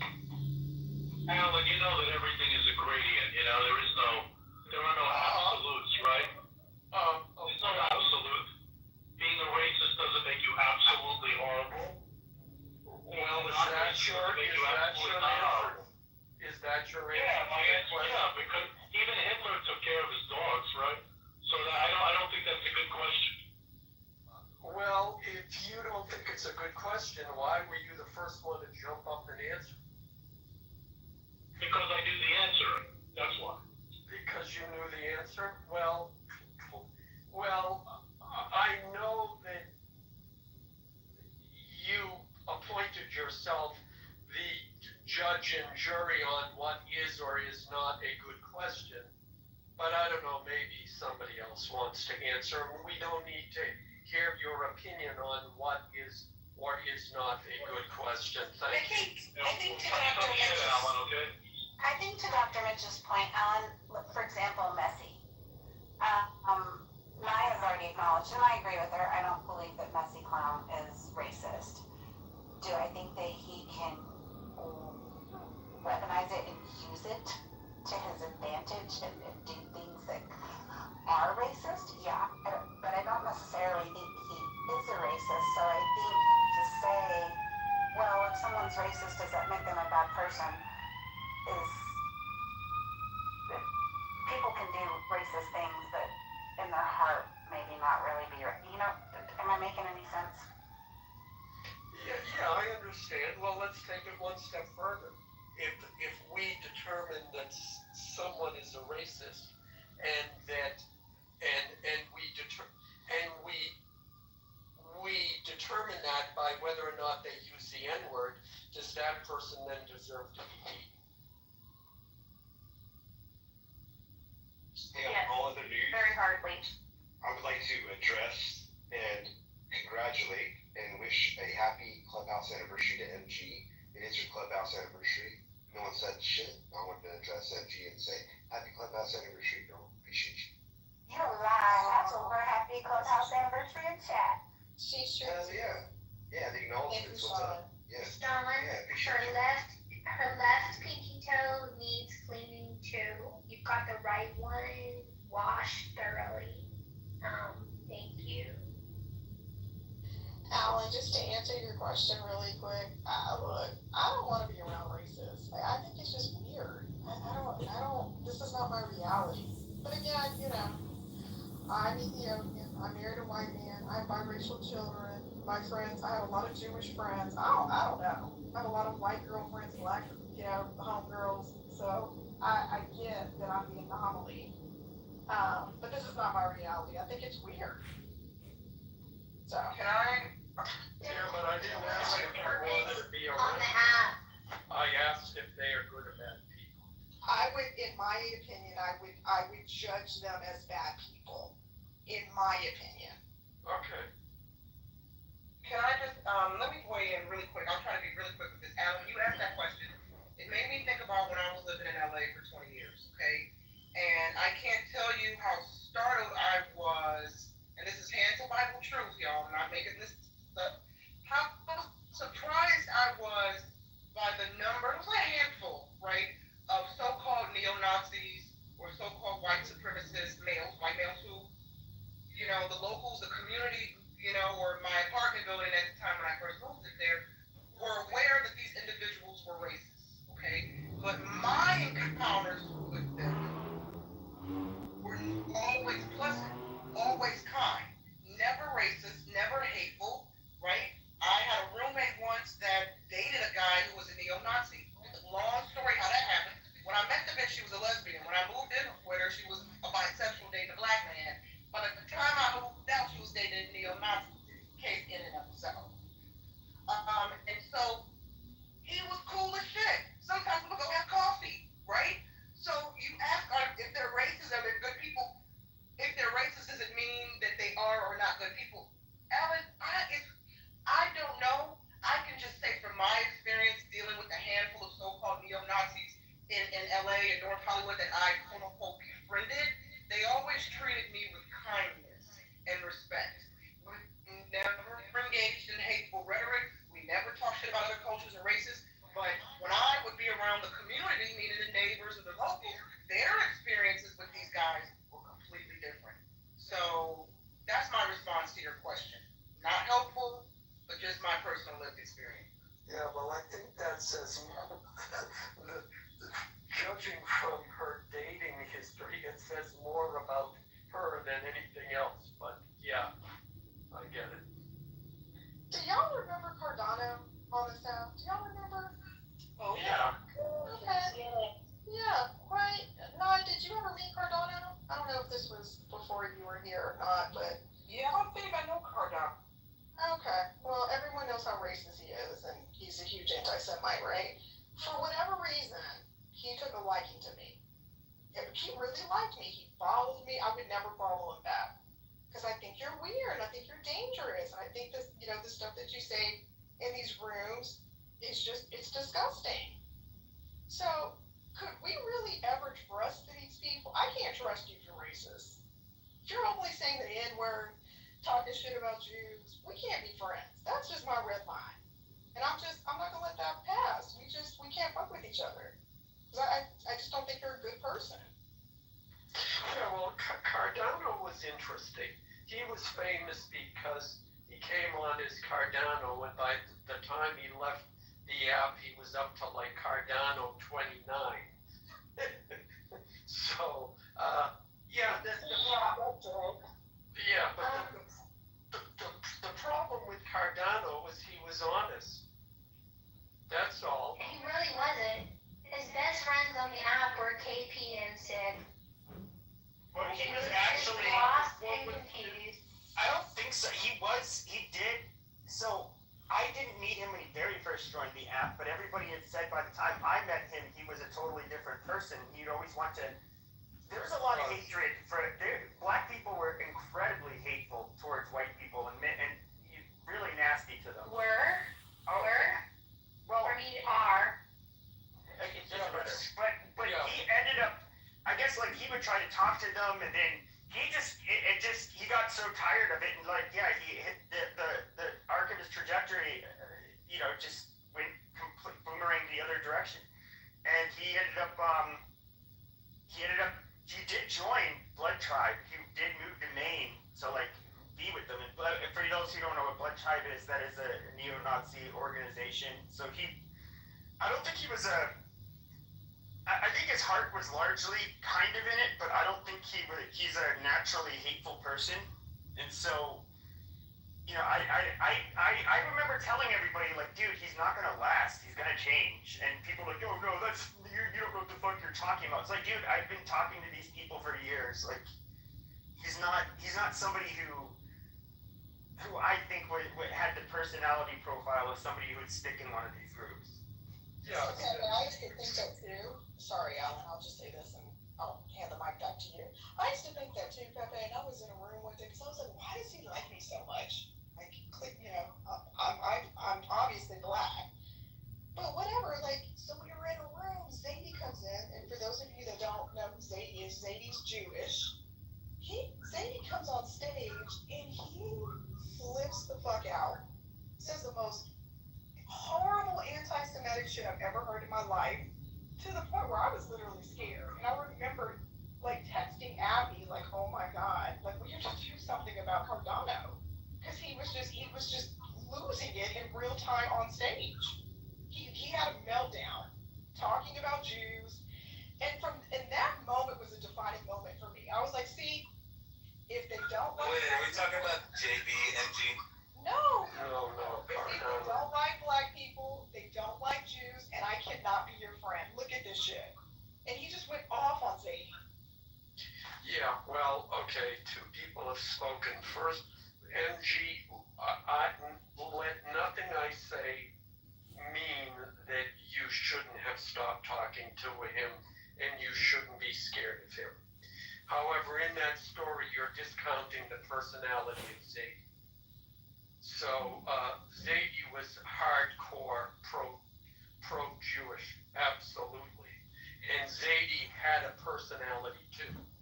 But, you know, so that's the other side of that story. But Scarlett, you know, I know you were there when this app began to change. And I know you were there and you saw how the rules went down and what changed in these apps. You know, I'm not excusing his behavior. Clearly, he wasn't emotionally capable of handling that change. But at the same time, he would go into rooms and say, yeah, I was in prison. And yeah, when I was in prison, I had to defend myself, and I had to assert, you know, he had to insert himself and prove himself in the hierarchy. So he said, yeah, if there was a guy that I knew I had to get into a fight with to prove he couldn't push me around, I would say the N-word to him, knowing he would fight me, and then I would fight him, then I would beat him, and then they would leave me alone.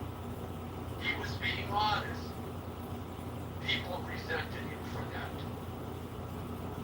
Now, do you want people to be honest, or do you want them to lie to you because of quote feelings? That's why he was labeled a racist when he wasn't, and sad for him, he got caught up with it. Got caught up in it, excuse me, and that's what pushed him over the edge. He shouldn't have, and I talked to him about that multiple times. It didn't help. So that's the story on Cardano. But, you know, don't forget, Scarlett, you're the one, we created the room, which tastes better, well, I forget, what was it? Cupcakes or brownies, and it became a whole... What's your favorite dessert and why is it brownies? And we had black female divestors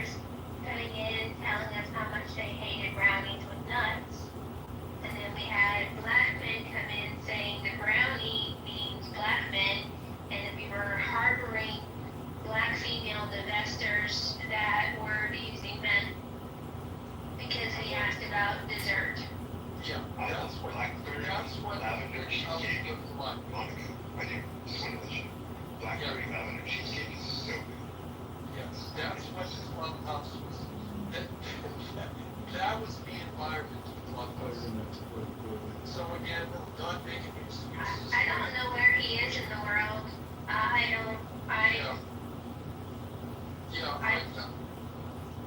No, I'm sorry. I'm not making excuses for him. But, that's the context surrounding him. I would just say there's a lot more context than just that.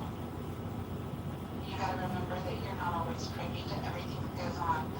And to his point, he was not a person that women should feel safe around. Well, the other part is I think at a certain point he had been with someone for, I don't know, 4 or 5 years, and they broke up. So I think that contributed to it, for sure. And on his hands. And on it.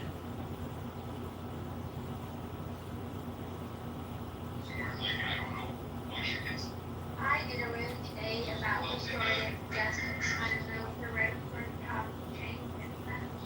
Yeah, go ahead, Monica. It's time for my daily shot of vodka. So. Only one shot of vodka with you being the. I don't drink a lot, so it's actually one of my partner got what do you call it? Vodka instead, and I'm like, no, it's whiskey, but people don't listen. Let's go. You got it, that's some drinking. Just like a cup. You got a cup? We have a cup of water. Why don't we all do a little toast at the same time? Why don't we all take a fist? Wait, let all the users in the house. What about Let's do it. Let's do it before Monica does the topic. To all the people on Clubhouse, you guys make this shit happen for real. Let me know. Yeah, I do too. Well, I have an unhealthy relationship with this app. I really love Clubhouse. I really appreciate some of the people that I've met on this. Well, not met, but just have engaged with on this app, from the crazies to the entertainment folks. Even I hate to say it, Pepe, even you. I sometimes enjoy being in their spaces. And hold on, my favorite is he's still here, Dr. Adams, time markers down there. Mother, who I think is hilarious, especially yesterday in the chat. Mother, now I don't mean to call you out, Mother, but I think you're so funny yesterday. You and Raw Hitter. That was hilarious. Matt Cool, I love Matt Cool. Starting with a J to the house. So yeah, Monica, Messy Rich, I think you're funny. John, the Congressman, I think you're a genius because of your social media experience. And I met serendipity in this room, and Sean. So yeah, I appreciate the folks on this app too. I think you all are a cast of characters, and I really, really love y'all. Hell yeah. You have a I forgot to say moves. What'd you say? No, you have a good toast, so that was already a toast in its own. We got a good toast saying you like to do before you keep the drinks. Got a good one? Anyone have a good one? Yeah, mine is always rebuke Satan, and wibbly wobbly, timey-wimey, in honor of Dr. Who. Is it a Capricorn thing where, it takes a lot to dislike somebody? Cheers, y'all. I'm taking a shot right now. Join me. Cheers. I think you're supposed to toast, though. I will say that. I remember from... She's not in here. Oh, I think it's Pepe. No, Poppy. Cheers. Yes, let's not have Pepe. Let's go curse everybody out.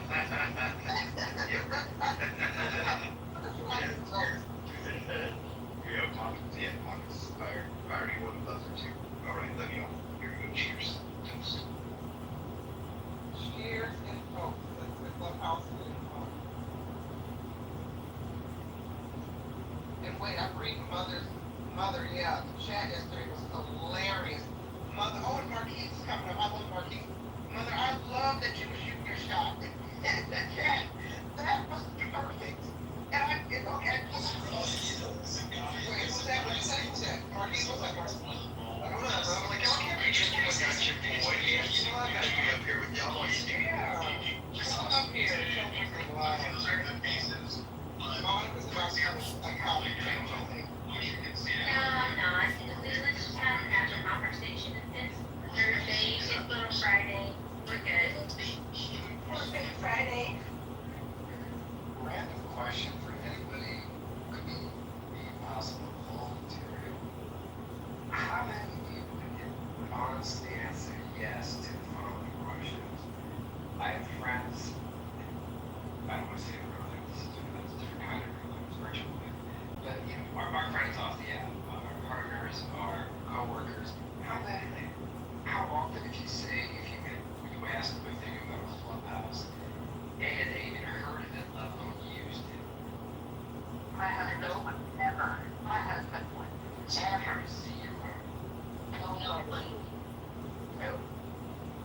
as a matter of fact, this happened about a month ago. I had a couple friends come over, okay? This is really embarrassing. And, you know, good men, hardworking men, just old friends. And we're hanging out, and I'm just like, I was talking about Clubhouse, so I said, hey, let me introduce you to some people on Clubhouse. So I open up the Clubhouse app, and I go, and I'm like, you know, they're like listening, and they both, I think they both look at me differently from now on forever. Because they're like, I really don't know what you're doing. Like, are you okay? Like, people ask me, like, are you okay? Like, you go on this thing, and you just, like, talk to people, and they listen to you, and you listen to I tell all my friends about Clubhouse, and we can listen to Clubhouse in the car. And all of my Clubhouse friends are on Spaces. I've lived my fucking job and never get hired again if my friends, or colleagues, I should say, you are. That's what I'm keeping.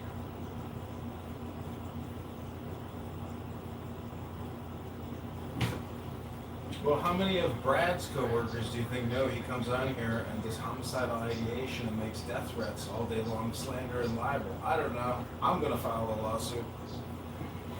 Yeah, I have to support that. I mean, like, I don't know. There's something that happens in the heart, you know what I mean? Like, we know that we're all imperfect, right? And some of us know a little bit more than others. I know I have my issues. I'm okay with that.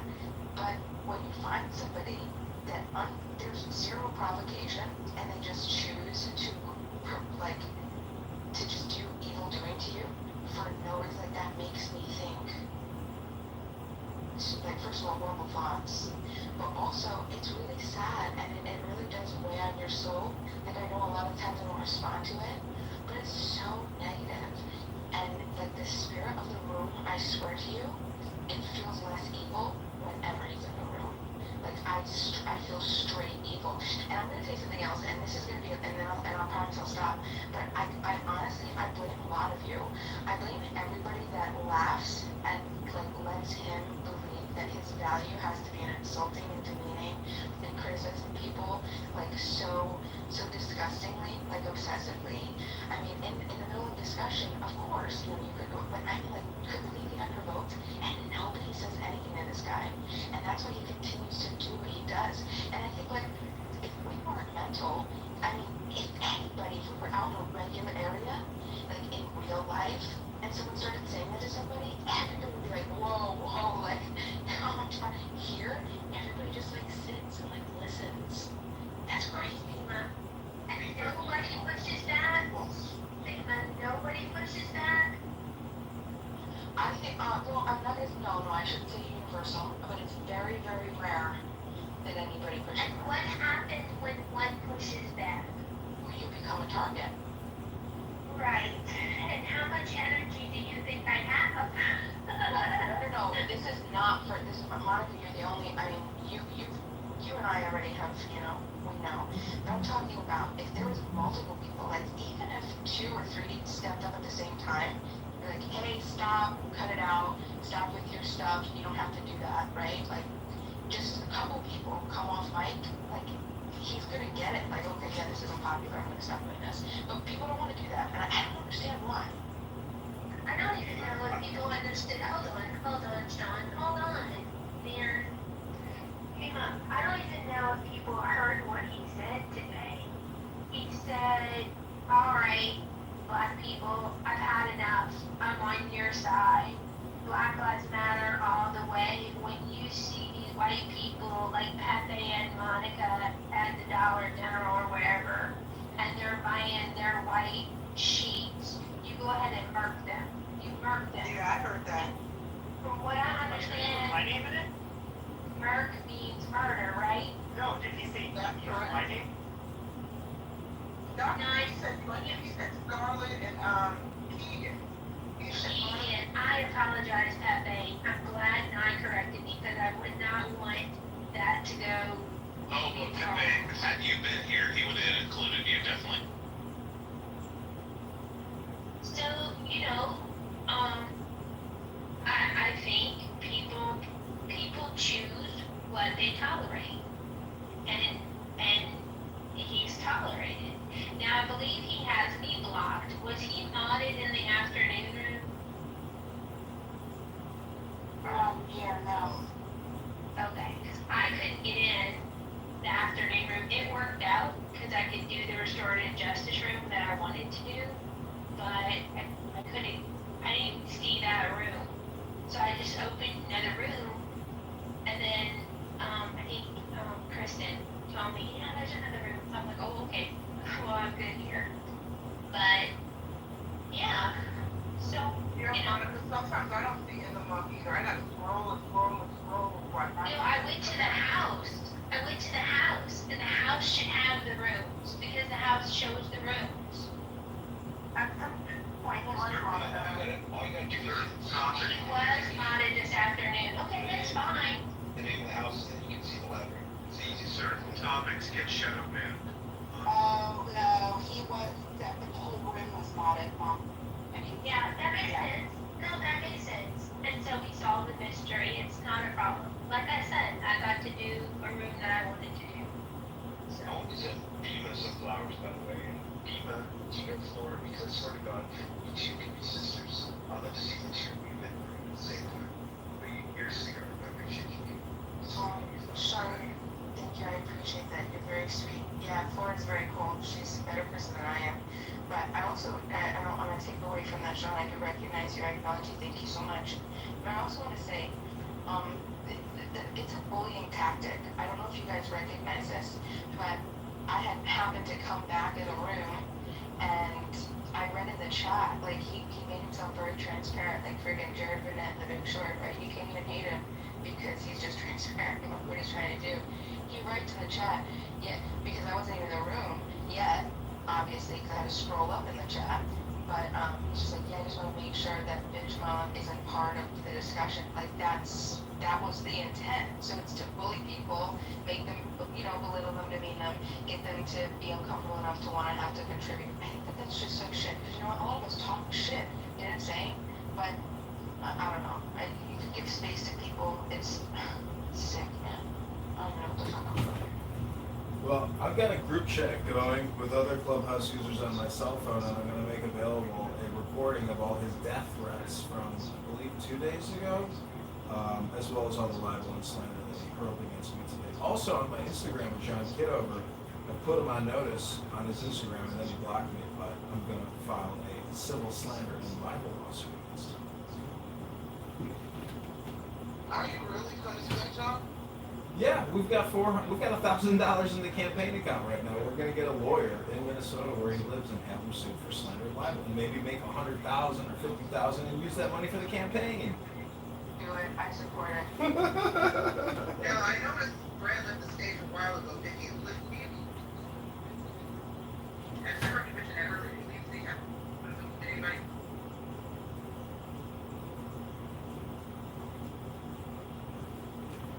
No, I think he left on his own accord. There was nothing really going on pertaining to him. Well, he's such a subject matter expert on every topic you could possibly imagine, except his understanding of libel, slander, and what it means to make death threats on the internet.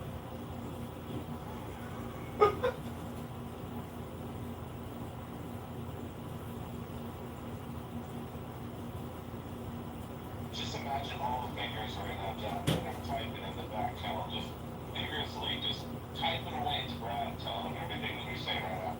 Well, all he has to do is go to my Instagram account at John Kitover to see the accusations of libel and slander where I tagged him and put him on notice that he's going to get sued. Monica, knows now is helping us. I just want to say hi to Connie. Hi, Connie. Good evening, everyone. Hi, Connie.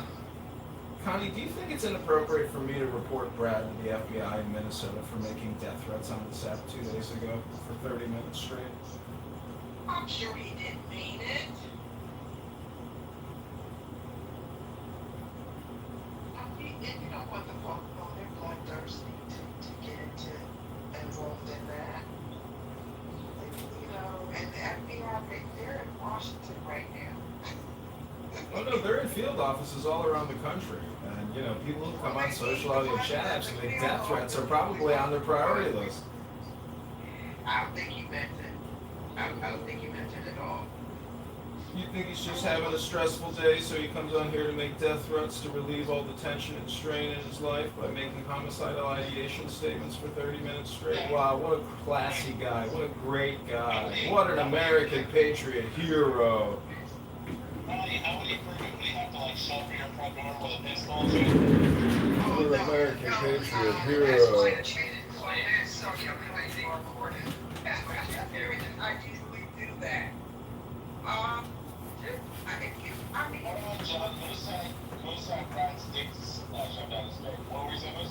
yeah, I think, for some reason, I think maybe one more time. Like a bag. He'll know that you don't like that, and then maybe he won't do it again, and he'll stop.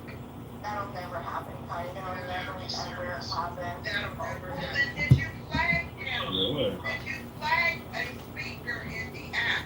That's your backup witness, and they have to give your word against him. I don't know. Yeah, flag a speaker. They have the thing where you can flag them after they leave before you leave. Flag the speaker, and then that'll be your word. Then it will no longer be your word. I kind of believe Connie, are you aware that John records every room that he's ever been in, ever? Yeah. John Kitover recorded more than anyone on this app. He's still here. He has a beautiful bottle PTR for a long time. He's hung out for hours and hours in the green by himself. Yeah, John's been around for a long time. He is we call it when you change. He's a chameleon. Sean, I have a question. Like, do you feel that you feel a little sexually confused that you keep bringing up this idea that John was dressed up as a woman, and you brought it up a couple times? It's just a little odd. He did it for a long time. I think it's kind of weird to have a PTR of a female. I mean, don't you think it's weird? I don't know, Sean. I would say it seems Because it's a female. No, I think this is actually a very serious thing.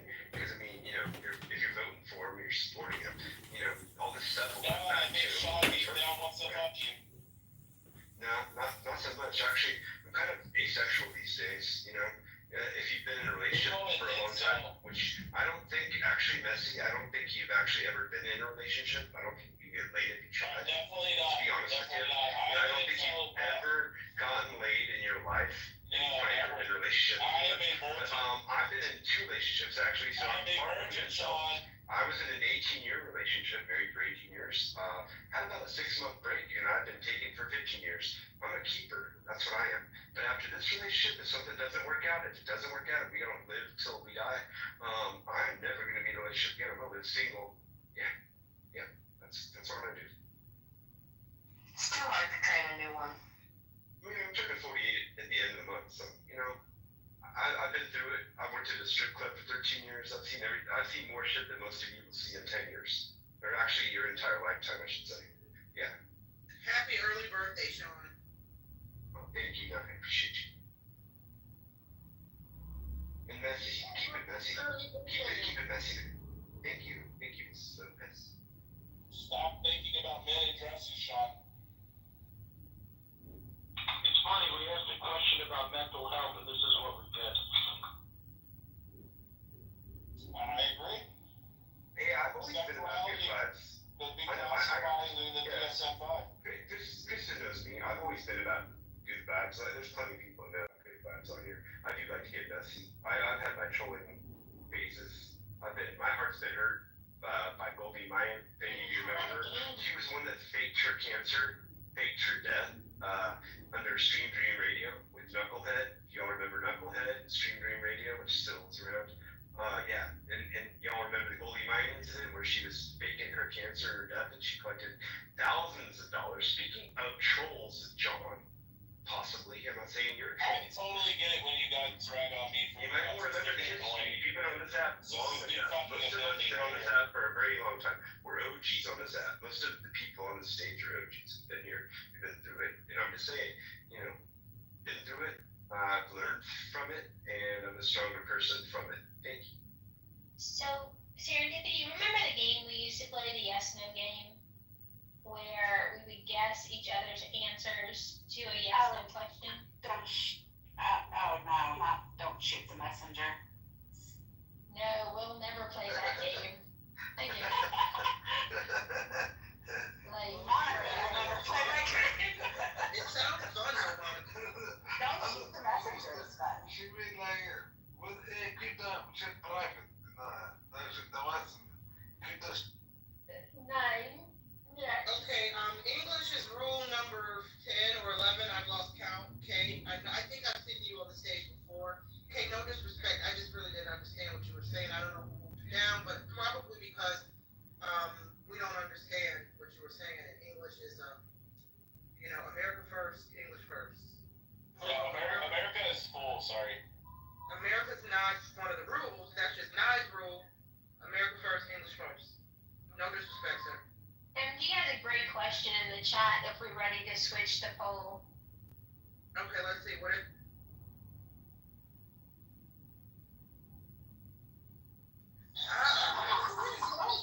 PTSD. Where's Moja? Yes, definitely. I'm going post PTSD. Hey guys, where's Moja? I think he's traveling back. Yeah. Having the time of his life in the real world. That's right, he's being in the moment. He's not in the clubhouse streets, but He has a life outside this app. don't I wish? Like, let me stop.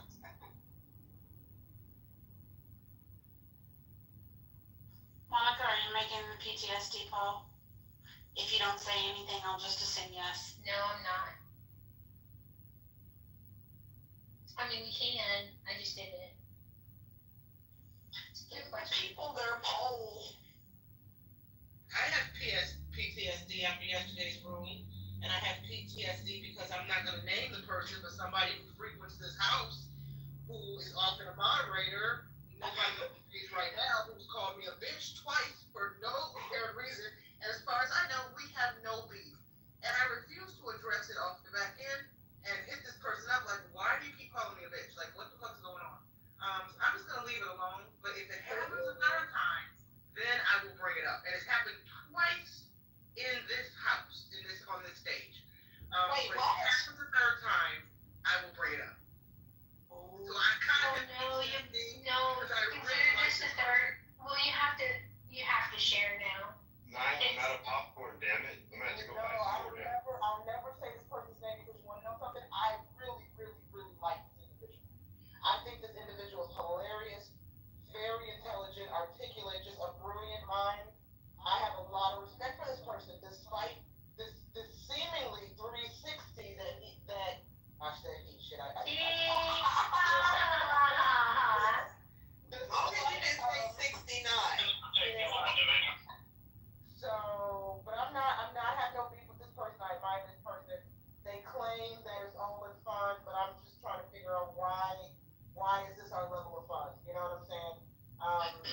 So, I'll get to the bottom of it eventually. But it kind of haunts me, because I'm like, what did I do to you, sir?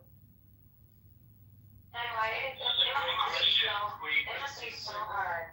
It must be so hard, NY, to be as, intelligent, as mature as you are, to try and understand something that is not in your scope. You know what I mean? Like, it's really hard to, as someone who, in your aura, it's really hard to try and understand something that, you don't have a right to, or you don't put out, It must be a clubhouse tactic because, I'm just trying to be a good friend and respond to all the pings and go into people's rooms.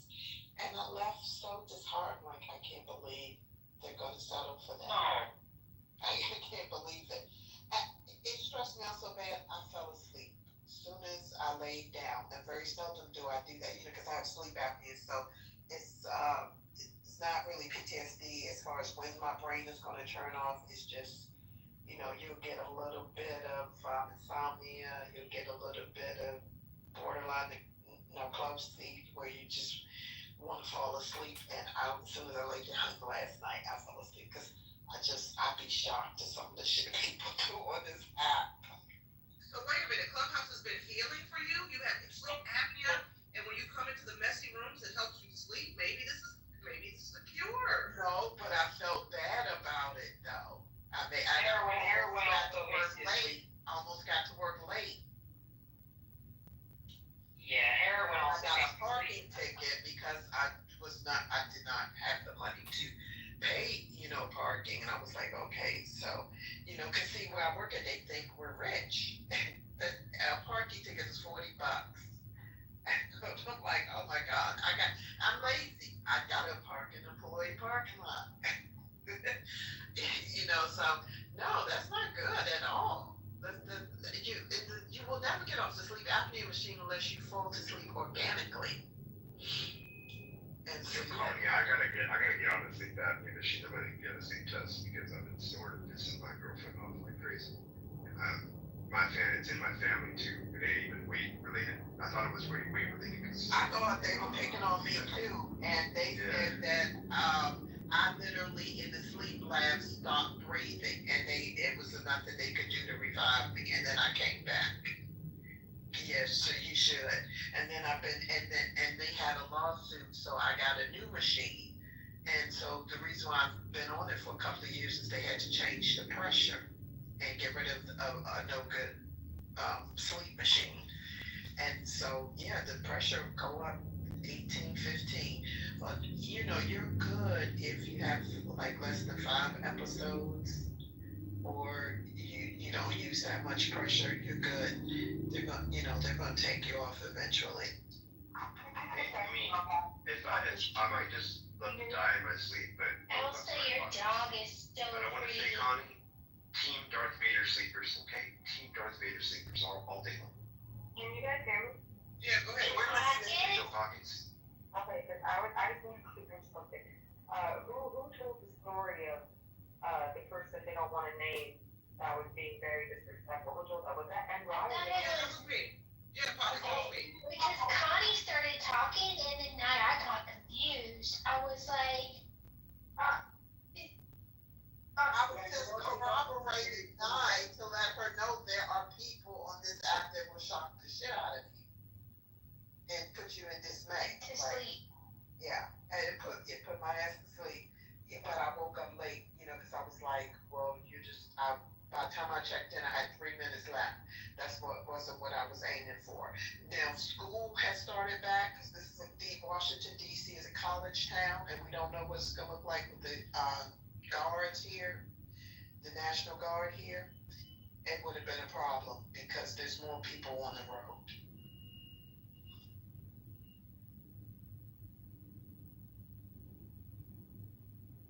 Connie, do you feel safer or less safe with the National Guard there?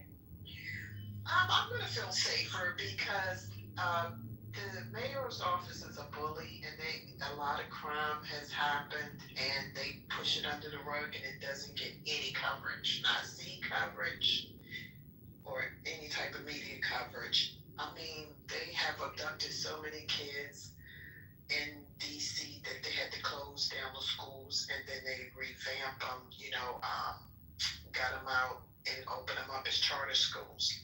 So they did a lot of shit, and didn't get to the media. But Big Brother, Uncle Sam, or whatever, he was always watching. So, and she don't know how to legislate. She's a bully. She will, she don't like what one of y'all say in the room. She will personally come down and try to kick your ass.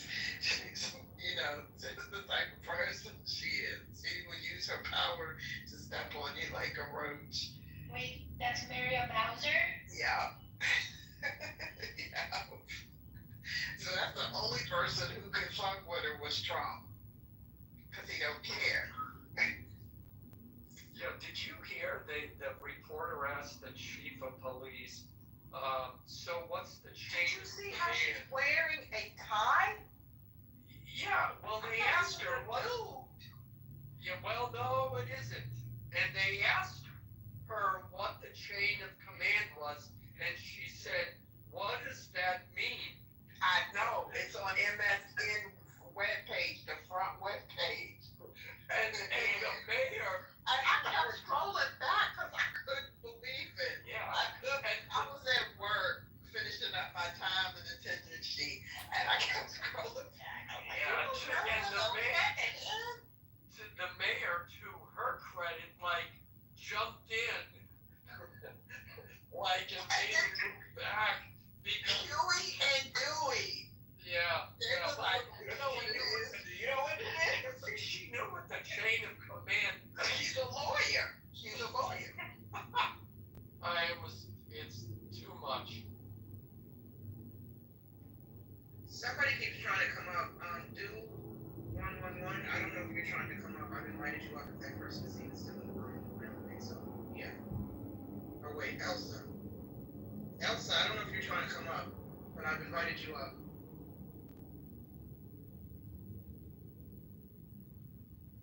So, yesterday, Roger was talking about, like, what does it take to trigger people? You know, and you know what I think about in these rooms? I think this is really great training for public speaking and even for having debates. You know, where would you get access to so many opinions and a broad base of people that you could talk to? And you can see, you know, I think that would be a good question, but certainly, you know, I would encourage everybody. I know some people get sensitive, but it's just great training for anything that you have to approach conversation with. Yeah, I agree. It took me a long time. Oh, go ahead, Marquise. Go ahead.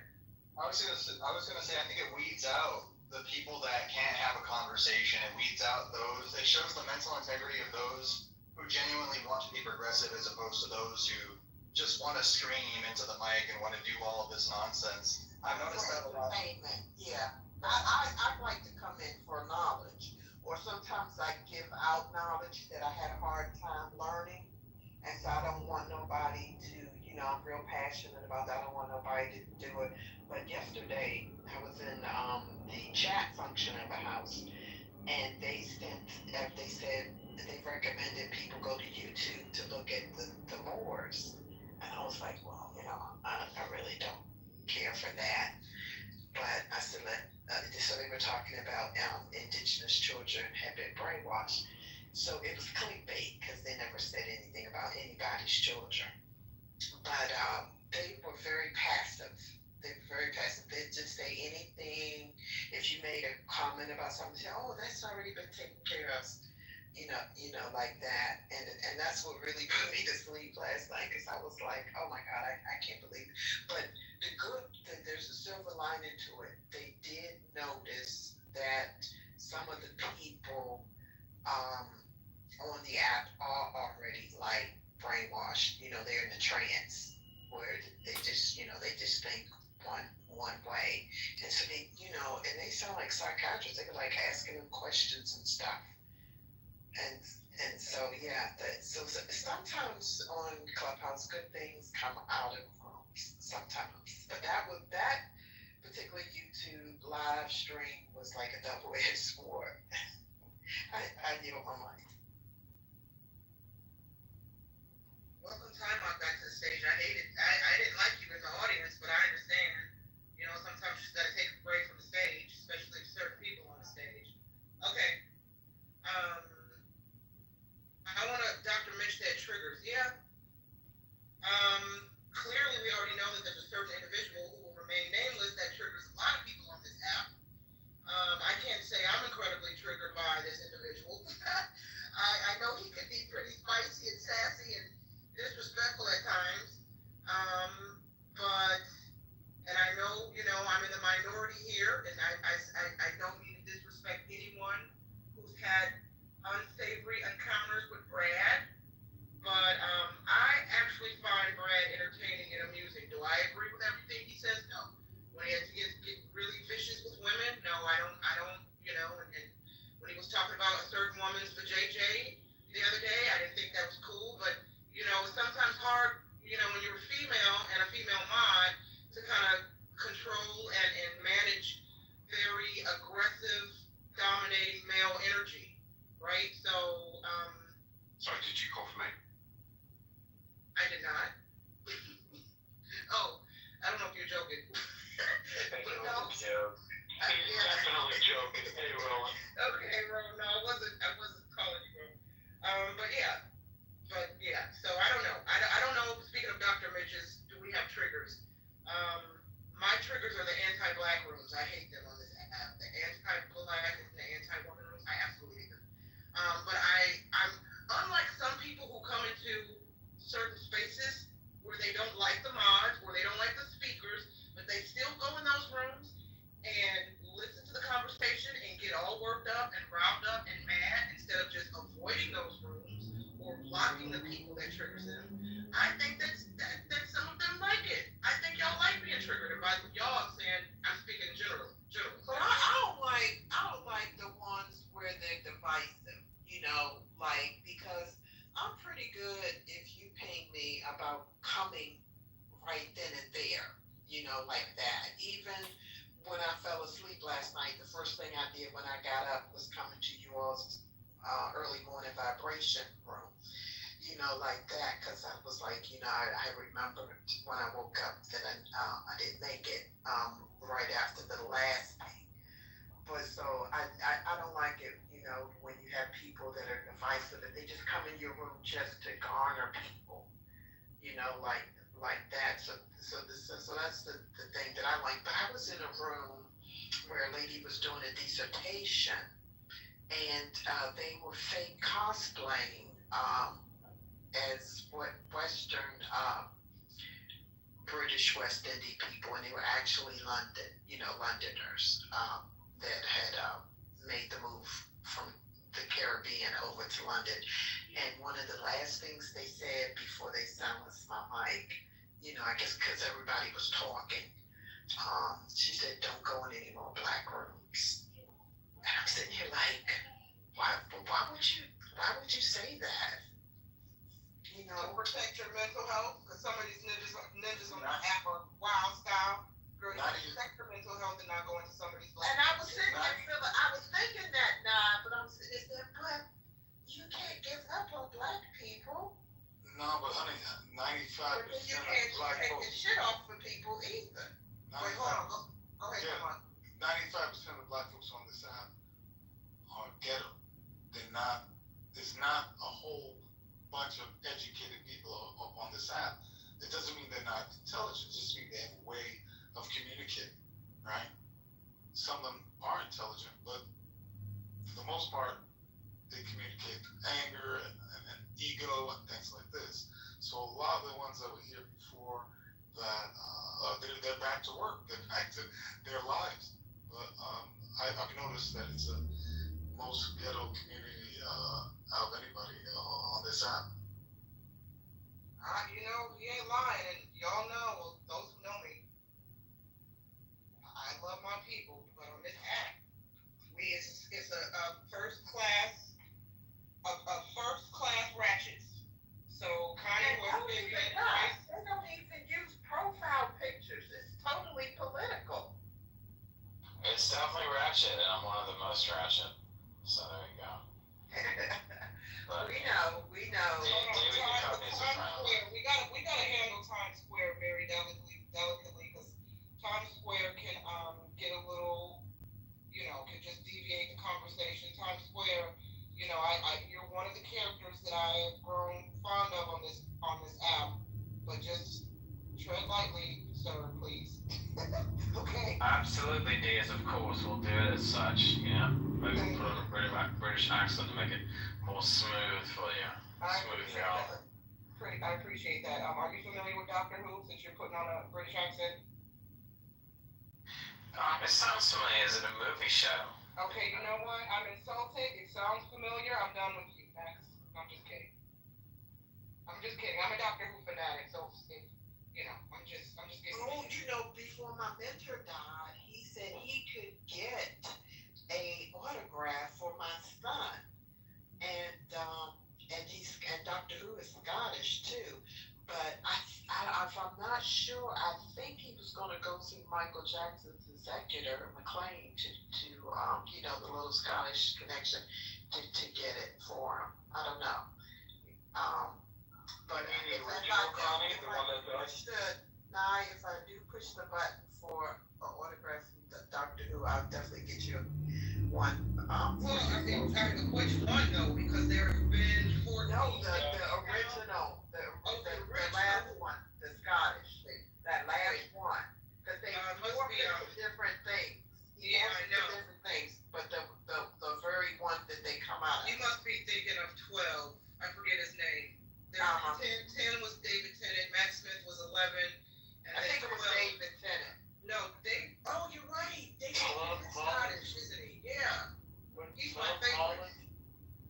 Yeah, so if I push that button, I'll get you yours too.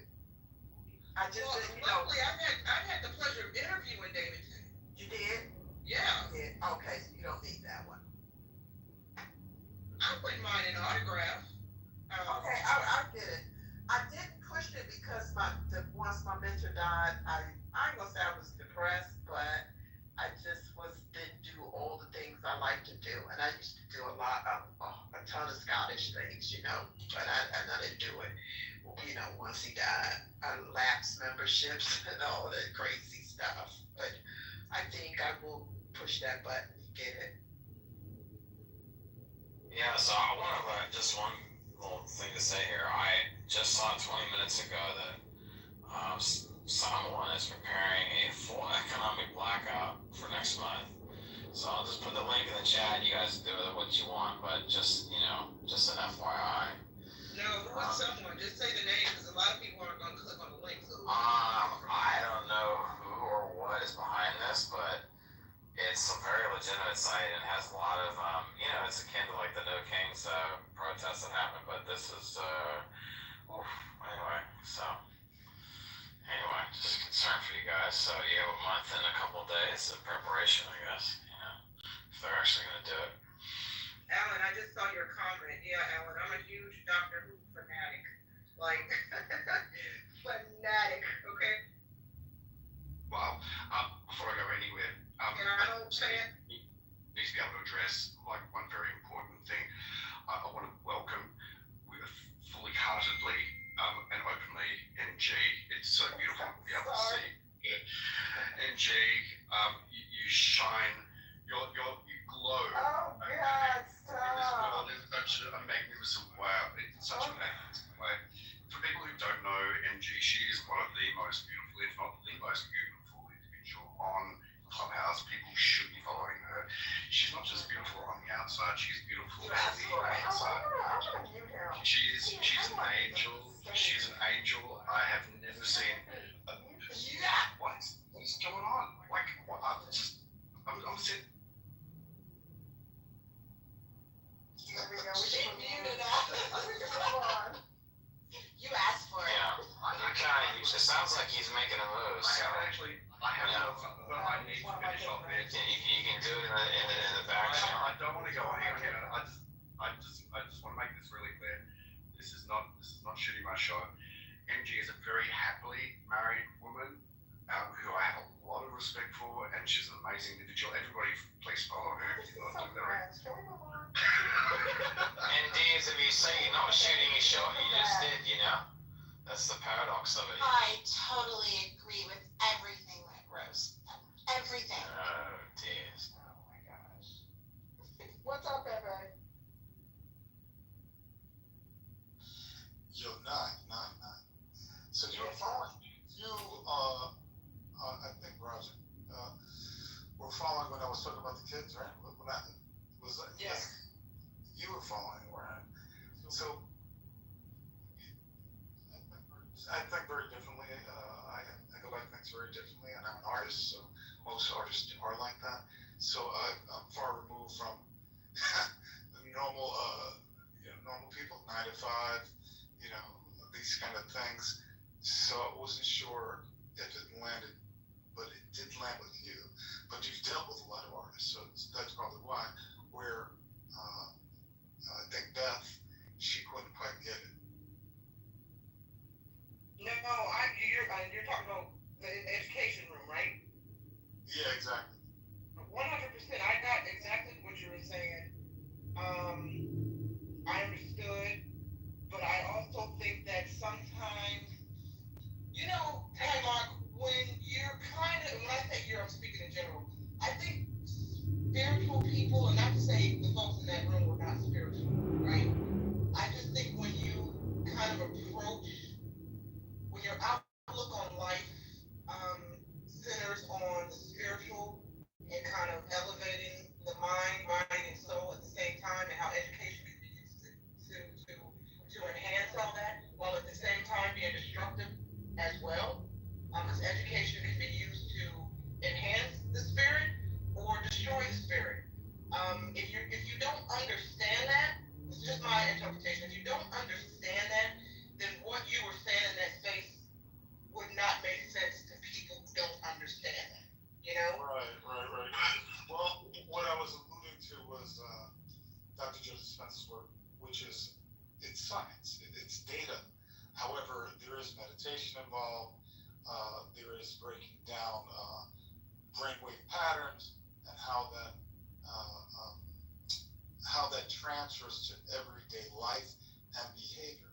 And I was talking about the school system. We're dealing with young people that are going to be adults, and they're going to be leaders around the country. And there should be something cohesive. There should be something that is the overall goal, and it should involve humanity. And that's where it was coming from. I don't know who was. Well, it was for her. Maybe one of the person wasn't landing right. Maybe I would have to say how that works in a day-to-day classroom. The thing was, I'm not one. I was saying I'm not the one delivering I'm not delivering it. Somebody else's. So I need to know more. I know how it's delivered to adults, and I'm part of that. But to children, it's going to be a whole different ballgame. Can I respond to Mark? Of course. And can I read something? It's time up, by the way. Time up, excuse me. Thank you. To answer that question, maybe this is the key. This is an example of, and I've seen this before, forgive me if you've heard of this. This is an example of the kind of reading that they used to give to, one age was 7th and 8th graders in Minnesota 100 years ago. This is the forest primeval, the murmuring pines and the hemlocks, bearded with moss and in garments green, indistinct in the twilight, stand like druids of eld with voices sad and prophetic, stands like harpers roar with beards that rest on their bosoms. This is the reading list, a current example of the reading they're giving students now. Coach Jameson saw me in the hall and said he wanted to make sure I'm trying out for the track team. He said my middle school gym teacher told him I was really good. Then he said that with me, the Harrison High School team, we have a real shot at being county champs. Fantastic. Now, perhaps if we started teaching, using the literature that they used 100 years ago, it might lead students to the kind of spirituality and awakening you're talking about. Well, I was saying, I brought up spirituality, and I understand why she brought that up, but it's demystifying the mystical, right? The yogis, right? The chakras, the kundalini, is demystifying it, making it very, very simple. It's a practice, and traumas are held in the bottom 3 chakras. So everybody's dealt with a certain amount of traumas, and this is all factual. Right? And there's breath work, things like this. that release those traumas, and then extraordinary things happen. Now, children might be going through some trauma, but adults, it's really stuffed down there, right? With children, it's fairly new because they're still children. So getting to them early enough where they'll get these kinds of things very simply because it would be delivered in a way that they understand, right? It's not, So this is what's happening. This is happening right now. The first pilot program starting here in New York. So there'll be 2-day retreat. All this is going to be delivered to teachers and principals, cops, things like this, because they're going to experience it, and then it'll be rolled out to kids. So again, like I was saying, overall, having a big picture end game, for me, it would be, I would hope for everybody here, that it would be about humanity. It would, like I mentioned, no wars. Well, how the hell do you get to no wars? You can't do it by doing the same thing we've been doing for hundreds of thousands of years. You have to create a new culture of humans, a new environment. And it's not to be exclusive of anything, and as far as religions, right? Because you can be religion, keep religion, but this is science, brainwave patterns, right? So when you're in a more PTSD state, you're in a high beta wave pattern. When you lower those brainwave patterns, right? Like right now, you're in a low beta wave pattern. The more you lower it, the more suggestive your subconscious is. And your subconscious rules your patterns. 95% of patterns, like when you saw people doing this earlier in the room, yelling at each other, cursing at each other, threatening each other, that was a pattern, right? That people practice. It's a habit.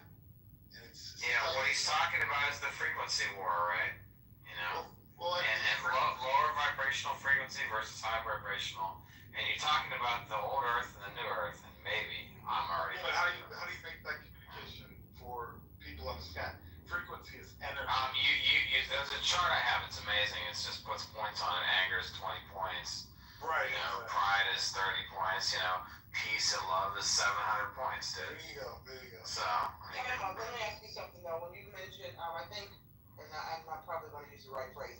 I think you said new humans or something like that. New culture, new humans. Yeah. The new Earth, it's biblical, and some people are on the new Earth, and some people are not. Maybe I already am. But there's a scientific process that happens during that. Well, wait. How do you think AI fits into this timeline? And creating the new humans. Yeah, exactly. Oh, I see Ro wants to speak too. Yeah, bro. No, it's fine. I just noticed that Times Square got shut down to the goo for some reason. I'm not sure who did that. It's an amazing coincidence that I just entered the room when that happened. Yeah, crazy. Oh, well, that's fine. I mean, sure. Hey, you guys can. Times Square, just so you know, that we've got a policy here. It's just one mic at a time. I know I get the picture that you want to be able to center yourself. And I think you've got a lot of interesting things to be able to have a conversation, but just if you could be aware that other people are trying to have a conversation as well. Can I translate that into American? He basically said you need to learn when to shut the fuck up. Bro, we just spent a few hours while you were gone trying to calm the room, rolling in and out, but it was a mess. When Brad got in there with me, right? And then you opened this room, and then you got out of here when John and Brad were going at it. It did not stop. It did not stop. Can I just say this? John is a troll, but John is running for Congress, and John's education and military background are legit, and anyone that says otherwise is just lying. Period, point blank, period. Yeah, I got it. It just went, it was getting into all kinds of other stuff. It's not just John. It was a lot of back and forth. It was ridiculous. And then luckily Anson came at the end of it. And I pointed that Anson brought some discipline into the room just by his being here. So Uncle Anson, he had discipline in the other room. He ran it for an hour and 15 minutes. I show up for the last 15 and it erupted in chaos. That's right. I will take your fault. Yeah, no, I will take full blame for any space that goes. Look, if a space goes bad, it's always my fault. That is the first rule of Clubhouse. See, at least that's at least his honest. So I was teasing John a little bit too. I was teasing him, you know, but I'm still and I agree. I think John is running, but there's a lot more than that I think going on. Don't you, Jeff? Now, don't you think there's a little bit more going on? Oh, absolutely. That's why I'm fascinated by John's journey. I hope that I can witness every bit of this journey until the great reveal, because I'm convinced that the reveal is going to be epic. And I could be way off in my assessment about John and his popularity. Hold on, let me tell you how it's gonna play out. I'll tell you, like, this is not hard to read. He is going to raise enough money to get the signatures to get on the ballot in the primary, and he will lose the primary, and then the election's over, and then he can tell the tale about how he tried to fight the system. That's how it's gonna play out. Like, anyone that thinks it's gonna play differently, good or bad, is fooling themselves. But I do think it's worth the journey, because what's going to come out of this is you're going to see the Republican Party spend a ton of money when they start looking at the FEC filing and they see that he's raising money. Because right now they think that he's just this paper candidate troll, which he kind of is, right? But at the end of the day, they are going to spend money to defeat him. And then what we get to see with our own eyes is the corruption of the Republican Party that tries to take him on. And so we're going to have a front row seat to corruption. It's going to be amazing. But Mojo, why don't you just all for fun? Why don't you go for all the big bang? Why John? Why aren't you going in there to be a congressman? You're saying, Mojo, that there's so much money going into this other guy that we get the others that he'd be going up against, right? That it's impossible. But he should go for it anyway, for real though, for real. Well, hold on. He is going to a lot more than $500. Hold on. He's going to go for it for real. And what for real means is that there is no filing fee.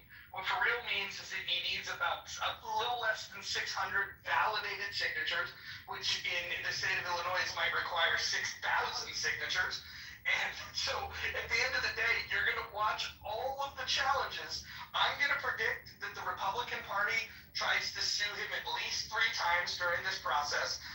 But what I'm hopeful for, and why I'm willing to put my neck out to offer whatever assistance I can, is to be the person that causes the GOP to overspend in this race, and then to be able to expose the corruption. Because the cool thing is, he gets to document all this stuff, and he's going to get to show the world just how corrupt the politics is in Illinois and the GOP. It's going to be amazing. In this room, right now, I'm not looking for this at all, but he hasn't courted me once, and I've got more followers in this room than anybody, right?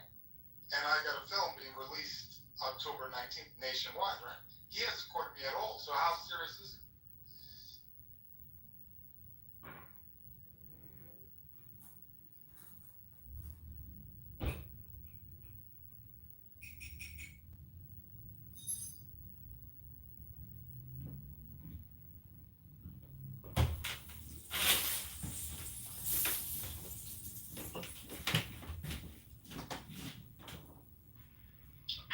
You said you have films?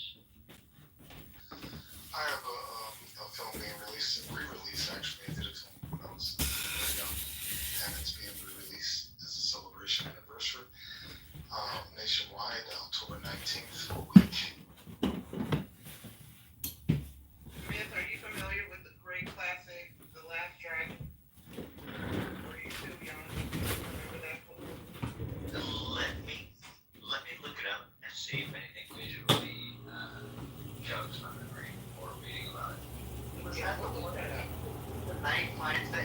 he hides it up in the cellar? Is that or am I thinking of Dragon Heart? Lord, today, the dragon and the eggs. No, you're way off. Jesus. That wasn't me. That was Marquise. Oh, that was Marquise.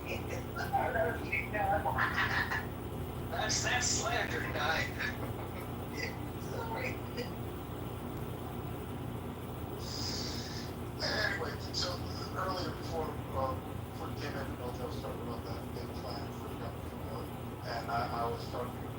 I told her I didn't know how it was landing. I said, Roger, and you told me that. She said yes, but there's some gaps and the neighborhood of spiritual. Maybe people might look at it as spiritual, so it didn't land with Bev, maybe one or two others. So I'm trying to find a way, because I've been living completely different than a lot of people, so it's almost like I forgot how to talk to normal people. And so I attempted to explain a little bit about Dr. Joe's discussed work and how to incorporate it into the school systems, and this is what I'm going to start in October. And things like knowing your brainwave patterns, knowing when you take deep breaths in a certain pattern, then you bring your heartbeat, you bring your brainwave patterns down, and brainwaves down, and you're in a relaxed state, you see in a triggered state. There's all kinds of techniques and things like this, maybe the mystical, demystifying the mystical, and things about the brain, how the prefrontal cortex is like in general, it tells everything else in every other part of the brain, and obviously the body, what we're doing, what's going to go on, and the pituitary gland, how it has a pharmacy of medicine, naturally, that you can trigger. There's all kinds of things. There's mindful children that play ball with each other, blindfolded, and indulge with each other. It goes on and on and on, and it's ancient techniques that are demystified, and this is where we're going, because when you walked into the room, I would have the AI. So all this information is traveling right now, around the nation, and it's going to speed up in the next 5 to 10 years, and everybody's going to gain this knowledge, and in a good way, it's going to flip things one time.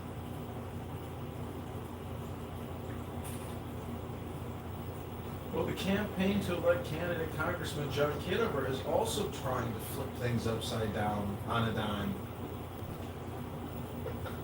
Then play to win, my brother, play to win.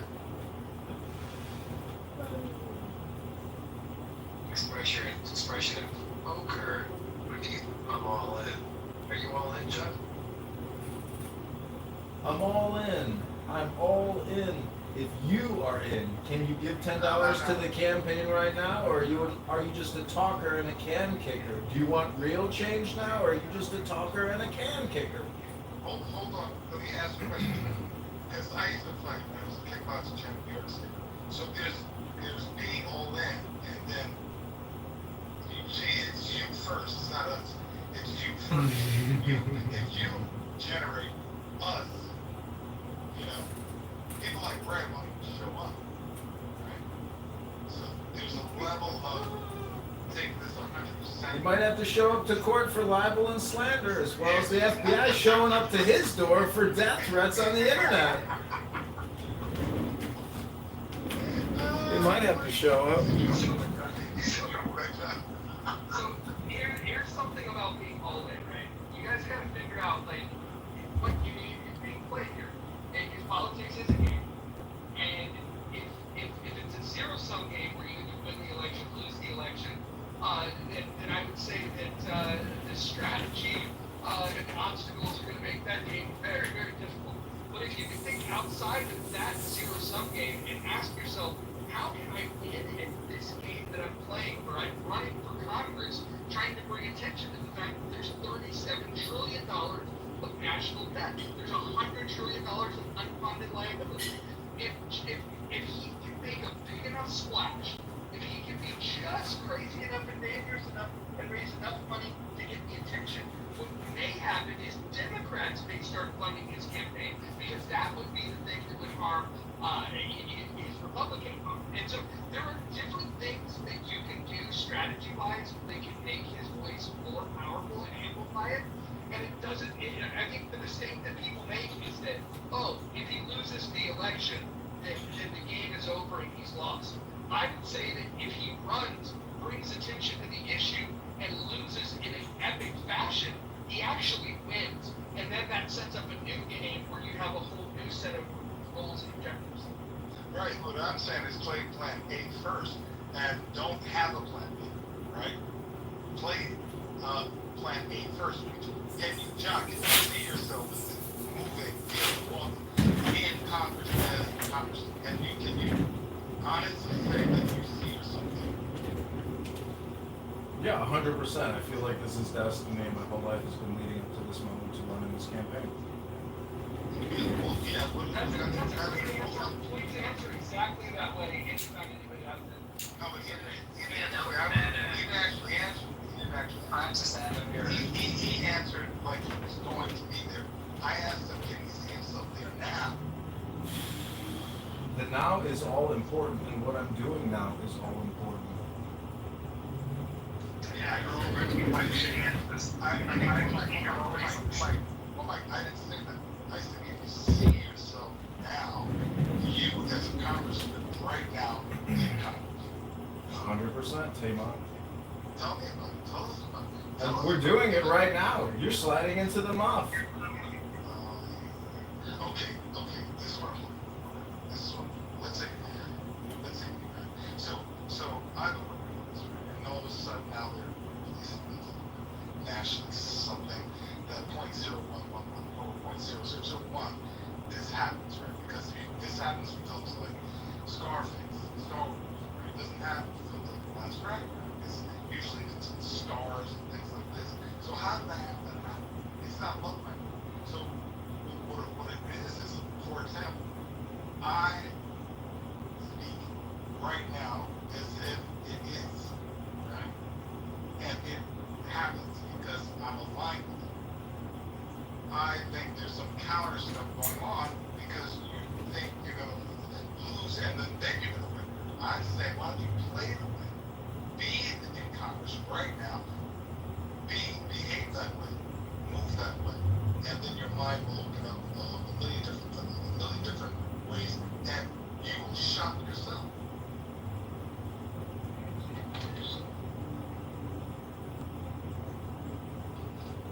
Well, let me put that in, that's correct, let me put it in practical terms. Hold on, Alan, why are you holding on to a big ticket? You're not a member of the House? What's going on? But it's a different house, oh my gosh, wait.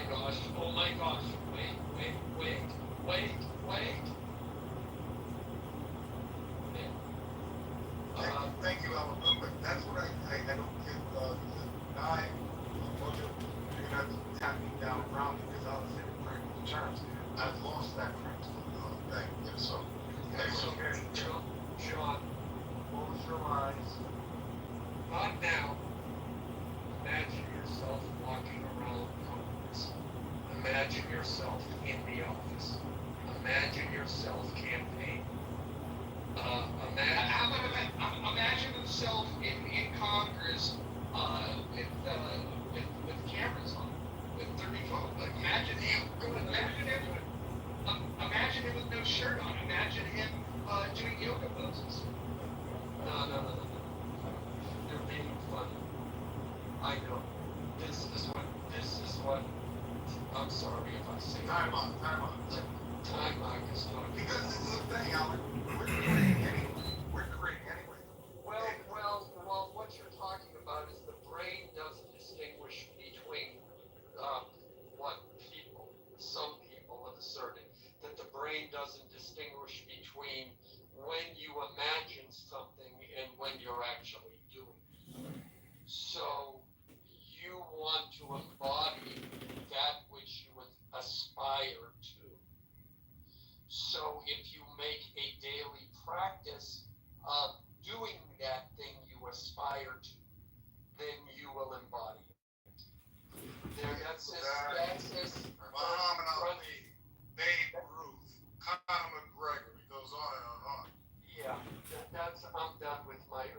Okay, let me tell you, gentlemen, a grok prompt I put in a couple Well, hours before, ago. before you do, can we add Randy Moshman Savage to that list? Thank you. Go ahead, John. So we were talking about education in Anson's room. This is what I asked Grok earlier. Hey Grok, tell me how to decentralize education in America, how to best educate the population to create the greatest possible economic outcome and growth, while also eliminating the federal and state debts. List in 10 bullet points. This is what Grok says. Candidate Congressman John Kitover, here's a 10-point plan to decentralize U.S. education, optimize for economic growth, and eliminate debts. Number one, abolish the Department of Education. Devolve control to states and local governments and administrations. Number two, enact universal vouchers, ESAs for school choice. Number three, prioritize STEM, vocational training for job skills. 4, cut federal education spending and redirect to debt reduction. Now, next one, promote private micro schools and online platforms. Next one, align curricula with market needs to boost productivity. Next, implement the 5% VAT, limit tax deductions for revenue. Number 7, cap state Medicaid education budgets to balance finances. Number 9, foster local innovation for tailored, efficient learning. And 10, leverage skilled workforce growth to erase debt. So I ask you, people of Clownhouse, do you think AI will play a role into decision making of your future government and where your money is being spent? Yeah, big time. Yeah. And why is that? Why is that? Is that because AI is intelligent and is going to optimize the spend? Well, like, you used AI just now to ask a question, so I think that, obviously everybody, but maybe broadly speaking, that doesn't help, so. Oof, that's a tough one. You gotta have an answer to that. See, like Mo, I see down here, right? And I say, wait a minute, there's what, 25, 30 people here, right? You're friends with what's his name, Lou and others, right? They have hundreds of people now, right? Why isn't he? Why aren't you? Hold on. To answer your question, we've already reached out to Lou. The interview is coming. We don't have a date or time set up, but Lou is very interested in reaching in interviewing to his audience, John Kitover. And while we're at that, listen. Before we get in front of Lou's room and Lou's audience, why don't we take care of what's happening in this room with this audience? I already asked you. He hasn't even asked me, sent me a message. He hasn't even said, but I'm not good. I don't want to get politics. I don't. But time out. Maybe you're a spiritual advisor. Maybe you're involved in ways that you don't even know. Maybe you're right. I would just say this is a good time to remind everybody. It's a good time to fork it over for John Kitover. And speaking of house rules, Bojo, I don't know if I think one of them was spamming in the chat. I don't know if that's borderline spam or. Not only is he spamming the chat, his English is like 3rd grade level. Like we should. It's not broken English; it's shattered. Yeah, very true. English only, homie. It's English GPT. What happens when you don't think? It makes sense if you read it with an attitude. It makes sense if you read it while hyperventilating. John, to answer your question, I think AI is making its way into the political industry because it's a convenience. It's a part of the consumerism as to what made the buck, as to what flooded everybody. And I feel like with more AI, it helps people in politics get further without them actually doing their own work. And I think it's dangerous because sometimes they won't even remember. Like, Biden couldn't even remember his own shit half the time. Trump couldn't. Nobody, none of these fucking other presidents or other politicians could remember half the shit they say until it's brought up to them. So I think even with AI, I just think it would make it more worse. I think it would make it more insane. I agree. I also want to let everybody know that I posted on X. If you could follow me on X, it's John Kitover, Illinois. I wrote, Candidate Congressman John Kitover is being accused of stolen valor by clubhouse sociopaths who make death threats all day long. Please consider supporting the campaign to elect John Kitover. Additionally, I posted on my Instagram. I posted it on my. Oh, that's okay. If they want to stir the pot, I'll stir the pot with them. We'll make a real sweet brew. So when you say sociopaths, I meet people that come on Clubhouse and literally for 30 minutes straight scream death threats. Even though they know they're being recorded, you know who what their Instagram is. So if you go to John Kitover on Instagram, you can see a picture of my second lieutenant military ID, which is in this room as well. And in that post, I stated that I'm going to file a lawsuit against Brad Stuffelberger, the Irishman and sea pirate of Clown House who makes death threats and casts libel and slander all day long on Clown House.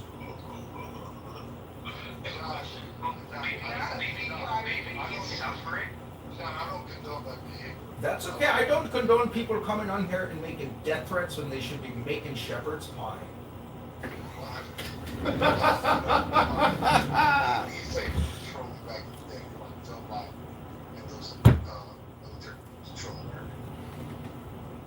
I don't think John Kitover ever did wait for a 2-year-old to the attorney team or he raped me. Listen, we're bringing drama now into this room with this week. I think it's the same room, actually. We're also not going to be toxic. We're going to follow our rules. There are rules. I would just merely submit that this is actually the same room. This is the same room with 1,000 posts. So technically it's not a new room, just to correct, your rule interpretation. Well, I was interrupted by John Kitover. I just want to say again, this sounds worse than fucking jealousy. Oh, I agree. Jealousy, we're talking about death threats. Hold on. Well, listen, some people make death threats. I don't want to make, I don't want to make this about toxic anybody. Let's get away from that. But to compare this to chillism, you'd have to start looking at what makes a chillism. Chillism room is 45 minutes of arguing about a book that nobody even read. Chillism is a room where 45 minutes is spent talking about angles. And then when you ask either of the people involved, such as Concrete or Mike, and again, I'm violating rule number 9 here, but I apologize in advance. I'm flawed human, so sometimes I break rules. But no, these guys, they argue about things that they've never read. They acknowledge that they've never read.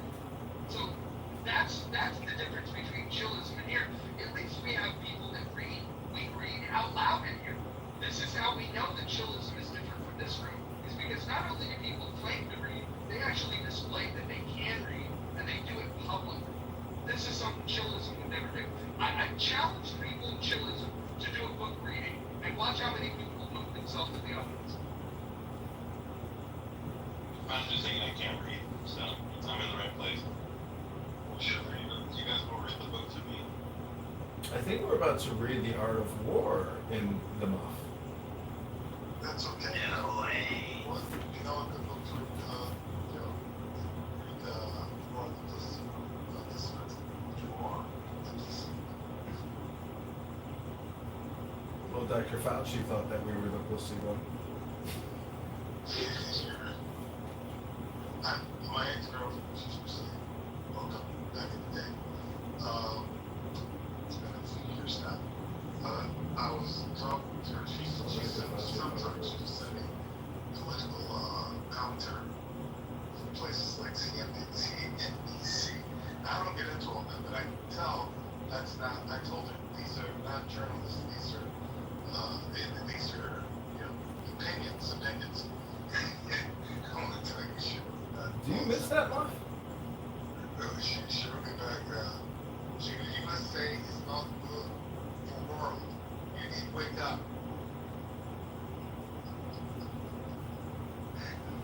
You need to wake up.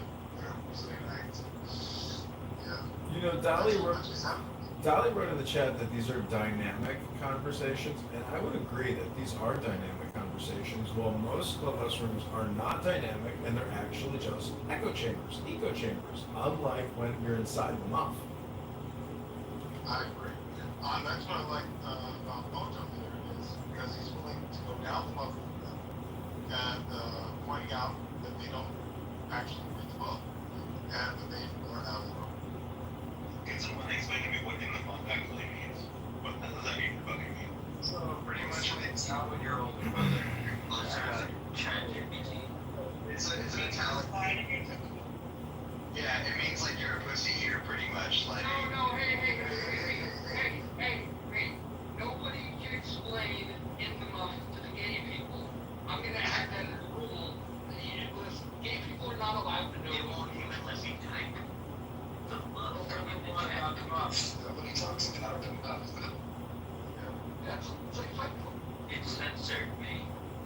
Hey, there's no rule around that. Okay, well, see, now you just made it. You made that, but there's no rule around it original.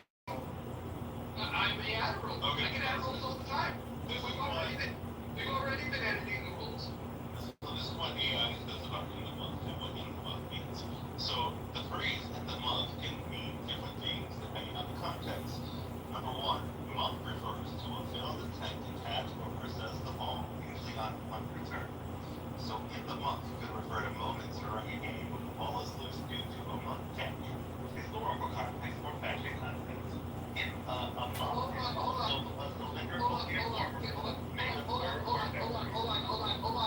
Hold on. Can you please go to Urban Dictionary instead and get a definition of month?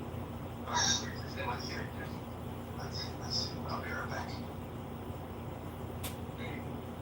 And don't get the game version. Oh, watch The Sopranos. You'll figure it out. I did not think it was a game. Do you guys remember when we first created this house? We had Uncle June's picture as a bit as big for the icon of the house. I know that. Okay, so this is in the month, or this is the Urban Dictionary version. Month, as defined by Urban Dictionary, refers to female genitalia, specifically the vulva or pubic area. It is a slang term often considered older and also used in dictionaries with similar meaning as young or nasty. So we're in a woman's vagina here. Is that what this room? I gotta go. That's not nasty. Listen, it's a beautiful place. You know what? As much as you might hate it now, You can't handle the truth. you can't have the woman's vagina. What? Like, listen, don't be so selfish. That's gross. We're sitting in vagina just as a Yeah, it's just an expression, Chris. Nice one. Wow, I will never look at this room the same again. It's lucky to call it in the vulva. Okay. I knew from the beginning, for what it's worth. I think most of us did. You know, I don't think anybody's ever told Scarlett. Oh, she know. I don't know. I think she legitimately thought it meant earmuffs because she likes to put on earmuffs when people start talking to her. I love that you had an epiphany today, Mother. I'm so grateful to have been part of this journey with you that you learned today on Clubhouse what love means. I'm tickled. So okay, this is a new term. Like, where does this come from? This is from like the 80s. Cool. I never heard this story. Never told me the second time I ever heard it. No, you hear that? Where you just don't bring it. 70s porn? It sounds more like 80s porn. First person porn. Have you guys never heard the term muff diving? Yeah, that's a new term. Everybody's But in The Sopranos, there's a scene where he's like, Uncle June's in the muff. And then he's like, what? He's like, did I say muff? I'm rough. And then he fucks with him the whole time. Yeah, because like Italian gangsters, they make fun of you if you go down on pussy. Italian gangsters are like young black guys. They don't eat pussy. Well, I would just say if we cut Medicare and Medicaid by $400 billion, I don't think it's going to impact many muffs in the OBGYN. That's just my opinion. Well, that may be so. Coach, I have a question for you. Have you thought about a theme song for In the Muff? No, look, I don't think so. I have a suggestion. Well, okay, I'm open to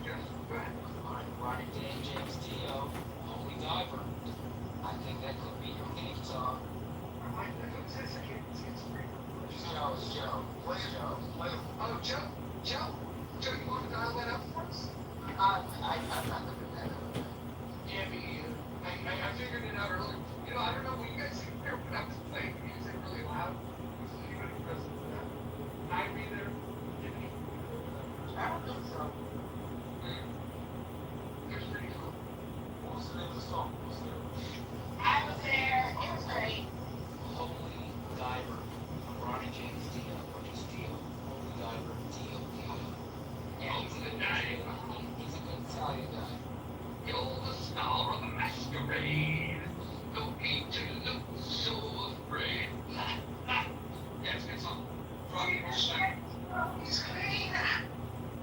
That was pretty good. Whatever that was pretty good. I said only that, but I didn't say the artist. Maybe this is it.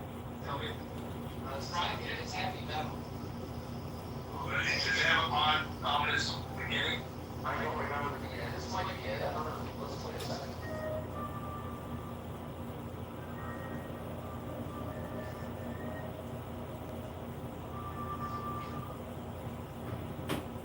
Say, Mike, you're gonna ruin my.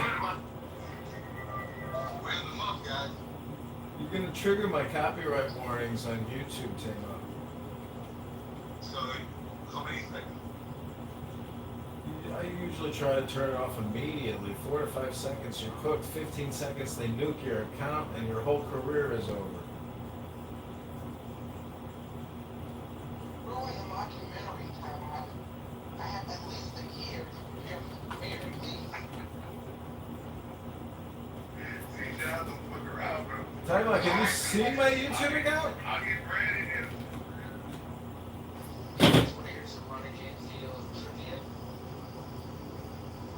Sure, does it have anything to do with Black Sabbath? Go ahead. No, nothing to do with Black Sabbath. You know how Ryan James Dio was famous for the devil horns? Yeah, well, the devil horns, that actually is an Italian thing to ward off spells on you, curses, and it's called a link. And he started doing it, and everybody knows devil horns. And it's something that is old Italian ritualistic thing. Let's call it a link. So I get something better. When I was learning to drive the bus for the metropolis, I thought, okay, so when I was a student, they said, okay, we'll get back and see if anybody's there, because we're taking it back to the garage when the night your lessons are over. I jumped up and started to get back, and I just want to hear people laughing, because I was like, are they laughing at me or what? Like that, and I kind of dedicated the probationary period to my deceased maternal aunt too. So I heard it a couple of more times after I graduated, and I googled the What's the background noise? that I heard, and they said that it was a black mirror, often found in Hispanic cultures, which they would look at it. I think it was the Aztecs or some one of the other ones. They would look in the black mirror to cheat and to be able to tell the future. Who? The Mexicans did that? We talking about? To look in the black mirror and to cheat so that they could look into the future, because when you're driving the bus, I use all the mirrors possible. And for some strange reason, I looked up in the mirror and I just was like, What's up, Rita? What's up? I don't know. What's up? I think Rita's telling us that she's a sixth sense. She sees ghosts. It's found at 7, 8. She sees ghosts. It's something in another culture. It's called the black mirror that tells into the future. That's because I was looking at the symptoms, like that.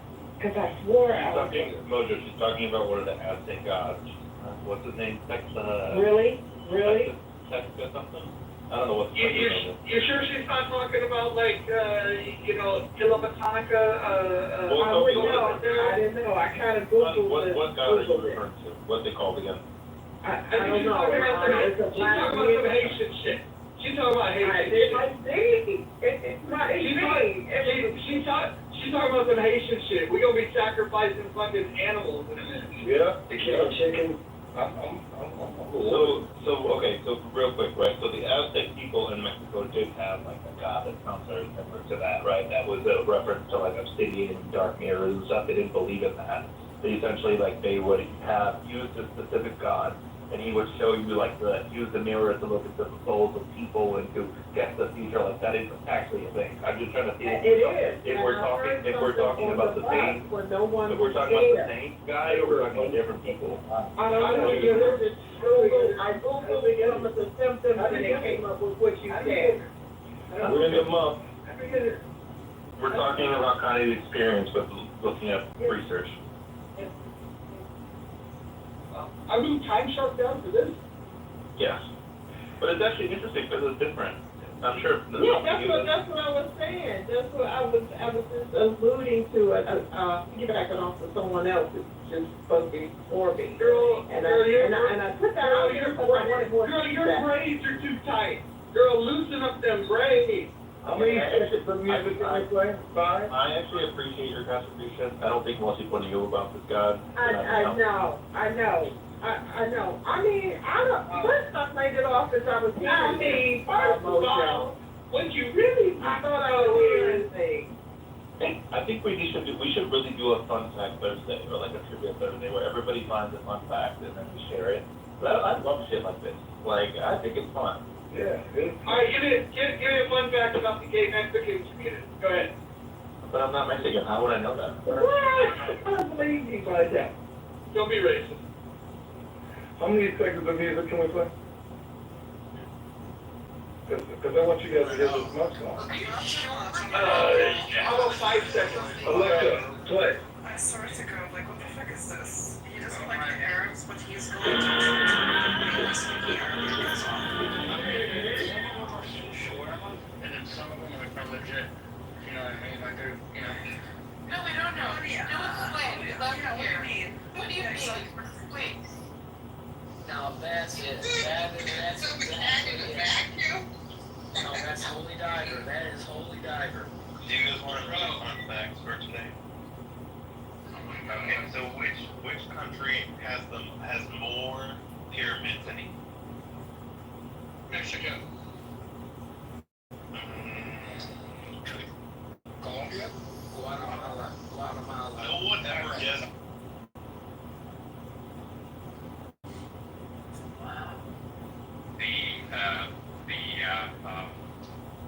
Go ahead, John. Okay, thank you. I asked Greg the following. This is on the X platforms. How much does the federal government, states, and local government spend annually on education, including pensions, breakdown by monthly budget? Also, tell me the best way to enhance education while cutting annual budgets by 50% to pay down the national and state debts. This is Greg's reply. U.S. federal government spending is $195 billion annually on education, FY 2025. States spend $400 billion annually. Local governments spend $400 billion annually, with $60 billion in teacher pensions, mostly state funded. Total from at $1.1 trillion a year, or $88 billion a month. To enhance quality while cutting 50% slash administrative bureaucracy. It eats up 30 to 40% of budgets. Implement universal vouchers for competition. Integrate AI and online learning to reduce costs. Prioritize core subjects and merit-based teacher pay. This boosts outcomes via efficiency per studies from Heritage. So that's what X Platforms is telling us. I'm glad I could share that with all of you. I hope you enjoyed hearing. Thank you, John. Ansel, any educators have any response to John? Otherwise, we will go to Beth. Okay, go ahead, John. May I ask, what do you take for fun? How does it get to the other people? Do they like to So like you can radioactive and start doing that radiation yourself, and then you can quote unquote infect other people because radiation spreads because it's a chain reaction, the runaway chain reaction event. Hey, Io, can you explain to them the way that you can do that brainwave with a microwave? You know the thing like in it's like Havana syndrome, but can you explain how you can do that with a microwave? Yeah. So there's something like resonance phenomena with microwaves and proteins and DNA. Despite what's popular conspiracy theorists online would tell you that, hey, it's 5G coronavirus. Well, actually, those radio waves that we have emitting have a non-zero possibility of damaging you. In fact, if you have the wrong mutation, there's a Yale study that says, hey, you're 4 times more likely to develop a thyroid cancer. And Havana syndrome is basically 1975 amplified. 1975 in Moscow, the American embassy in Moscow was hit with directed microwave radiation, resulting in the first documented example of quote-unquote Havana syndrome, which is something similar to concussions being present in your brain without having experienced a concussion. So if they hit just the right kind of frequency, you can create just the right kind of disruption in your cells. Yeah. And so over time, the Russians cook you like something in a microwave. And so it's hard to defend against this. And lots of, if you want to know what else it's called Manchurian microwave ablation. I think it's called microwave ablation. So it's using ultrasound, I believe, and microwaves to direct energy into tumors inside the body.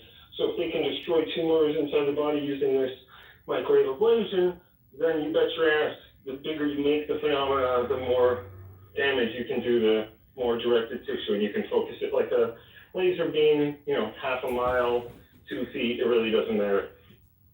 Don't fuck with the CIA, John. To answer another question though, like how does it spread? When the body dies, it begins to decay faster, and then when that happens, you know how you start to smell shit. Like when people have to open, like say a suicide victim, for example, they open the window before they kill themselves because they'll be all like, I don't want the smell to get out, but it gets out anyway. So that, like a person with plutonium, right, that shit spreads. It would spread all like everywhere. So what they do, they place the people in air capsules, pressurized air capsules. That's where then they bury them. And those capsules stay active like, I don't know for how long exactly, but a pretty fucking long time. Oh, see, I didn't know this. See, you bring good fun facts. I try. I got another one. You all want another one? First, I have a question. What's the half-life of plutonium? That's a hard question.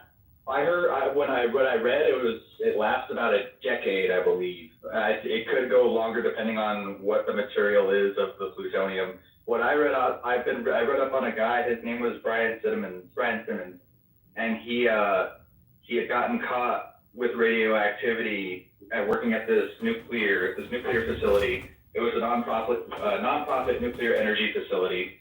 And they were touching these radioactive plates, which had this black powder, and it fell out. And all they had were like rubber gloves and nylon jackets and goggles. That was it. They didn't have anything else, and they got contaminated. So this is the other. Well, I'll leave more time for responses this time. But what is the fattest organ in the human body? Skin. That's the largest. Did we say that? The skin's the largest human organ. It's fattest. The fattest. Oh, well, when I heard the fattest, I thought the largest. Oh, no worries. You're still wrong, though. All right. The answer is, wait, do y'all want time to guess? I guess the intestine, because if you're No, you know what? Why don't you just ask a trivia question and then just blurt out the answer 10 seconds later? That would be much more fun. What's the expression of life in the body? 10, 9, 8, 7, 6, 5, 4, 3, 2, 1. Any final guesses? Go right ahead. Okay, it's the human brain. The human brain is 60% fat. I said the brain. So I got a question. You said the brain moves? Shit, I didn't hear you. I'm sorry. Mother, I got a question for you. Mm-hmm. What's 831 times 1,000? Why are you asking me dumb questions, Roger?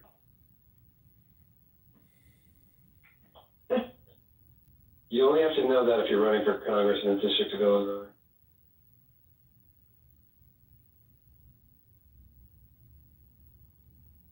I can't believe people are actually giving this man money. What do you mean? You don't like when people. I think the statement speaks for itself. I'm equally at all. I mean, I guess it's the same. People donate money to feel good. So I guess Wait, hold on. I remember when a fucking guy that was a real estate tycoon and then a social media host of a show got involved in politics, and everybody said he didn't have a chance, and next thing you know, he's ran in pre-elections and he's won 2 of them. I mean, I don't know, man. Just give him a chance. Hey, John, do you know James Snyder? The guy that shoots people in the face? I was just gonna say, have you ever ran into him in your career on your way to Congress? Clubhouse, I've run into him on Clubhouse, and I think he's a patriotic American, and he shared some fun stories, and he has shared some great insight into his political endeavors and his interactions with his Republican GOP in his area. And so, I think you should honor all speakers on this app because everybody can play their little role. I think what we should do is invite James Snyder and get that guy Myth back, because James Snyder has shot somebody and Myth has been shot. I think that would be a fun conversation.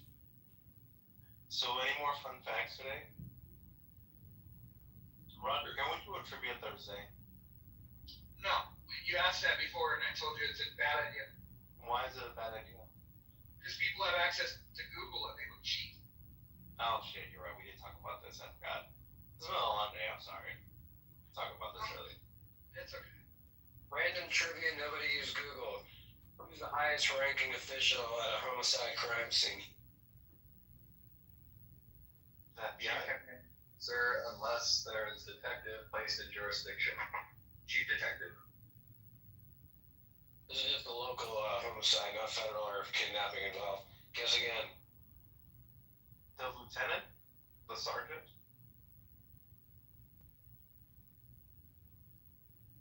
Last call. Damn, I don't know actually. That's the Morgan. The coroner is the highest ranking. The body cannot be removed without the coroner's approval. Once the coroner arrives, the coroner can literally tell all the lieutenants, captains, if the chief was there, the coroner could tell them to leave. But that's not necessarily what you asked. You said who's in charge of an investigation. Well, it's highest ranking. No, I didn't say who's in charge. I said who's the highest ranking. True, but still at the investigation. Well, message sent off and not message received. We need better fun facts. Much better. But actually, I didn't know that either, so I learned something new. So I guess that's good. I like learning things. Do you have any FDR fans in the house? Anyone a fan of FDR? No? No FDR. Are you not a fan of him? Well, are you? Believe it or not, are you talking about Franklin Delano Roosevelt? Yeah, actually, that is the cousin of mine. Okay, well then let me ask you a question. Hold on. Let me ask you a question. Since you're so familiar with him, what is your favorite of his Japanese internment games? Oh no, I only paid attention to the landmark to connect the dots. Hyde Cemetery, Hyde Park. I only paid attention to that. I didn't get into details about the type of games that he played. What's that high-pitched whistling noise that accompanies you, Connie, when you're speaking? Is that like a sound weapon in the background or something? That is pipes. I'm in an apartment. That's the pipes. Oh, really? You need heating I in got the the door summertime? open to monitor it. Is it New York? No, it's Washington. I'm sorry, it's Silver Spring. Don't dox yourself. Don't dox As your attorney, I urge you not to answer. Yeah, don't dox yourself. As weird as you are, I will protect you. Oh God, the county's so huge. They'll never find me. Well, they never did now. So but you're right. You're right. But I mean, I've seen him in what do you call that? The waiting room. He's pretty cool. He doesn't have time to dox The problem is the whole fucking room is listening. Oh, that's true. Yeah. But I'm on public figure now. It's already on my Instagram and Facebook. It's already there. No, you're totally right. There's nobody that's listening other than the two people that were talking. Nobody on this app would ever have the bad intention to do something called doxing. Hey, In fact, I should have raised it as a rule because it never happened. Why even have a rule forbidding it? Okay, but the truth to that is that the county is already listed on my Facebook. All right, go ahead, dox yourself. I'm going to modify. I'm a public figure. Hold on. I am going to modify rule number 2 to say no doxing unless you want to dox yourself. But she doesn't start trouble like Roger Cohen. Oh my God, have you heard this woman? Who starts trouble? Connie.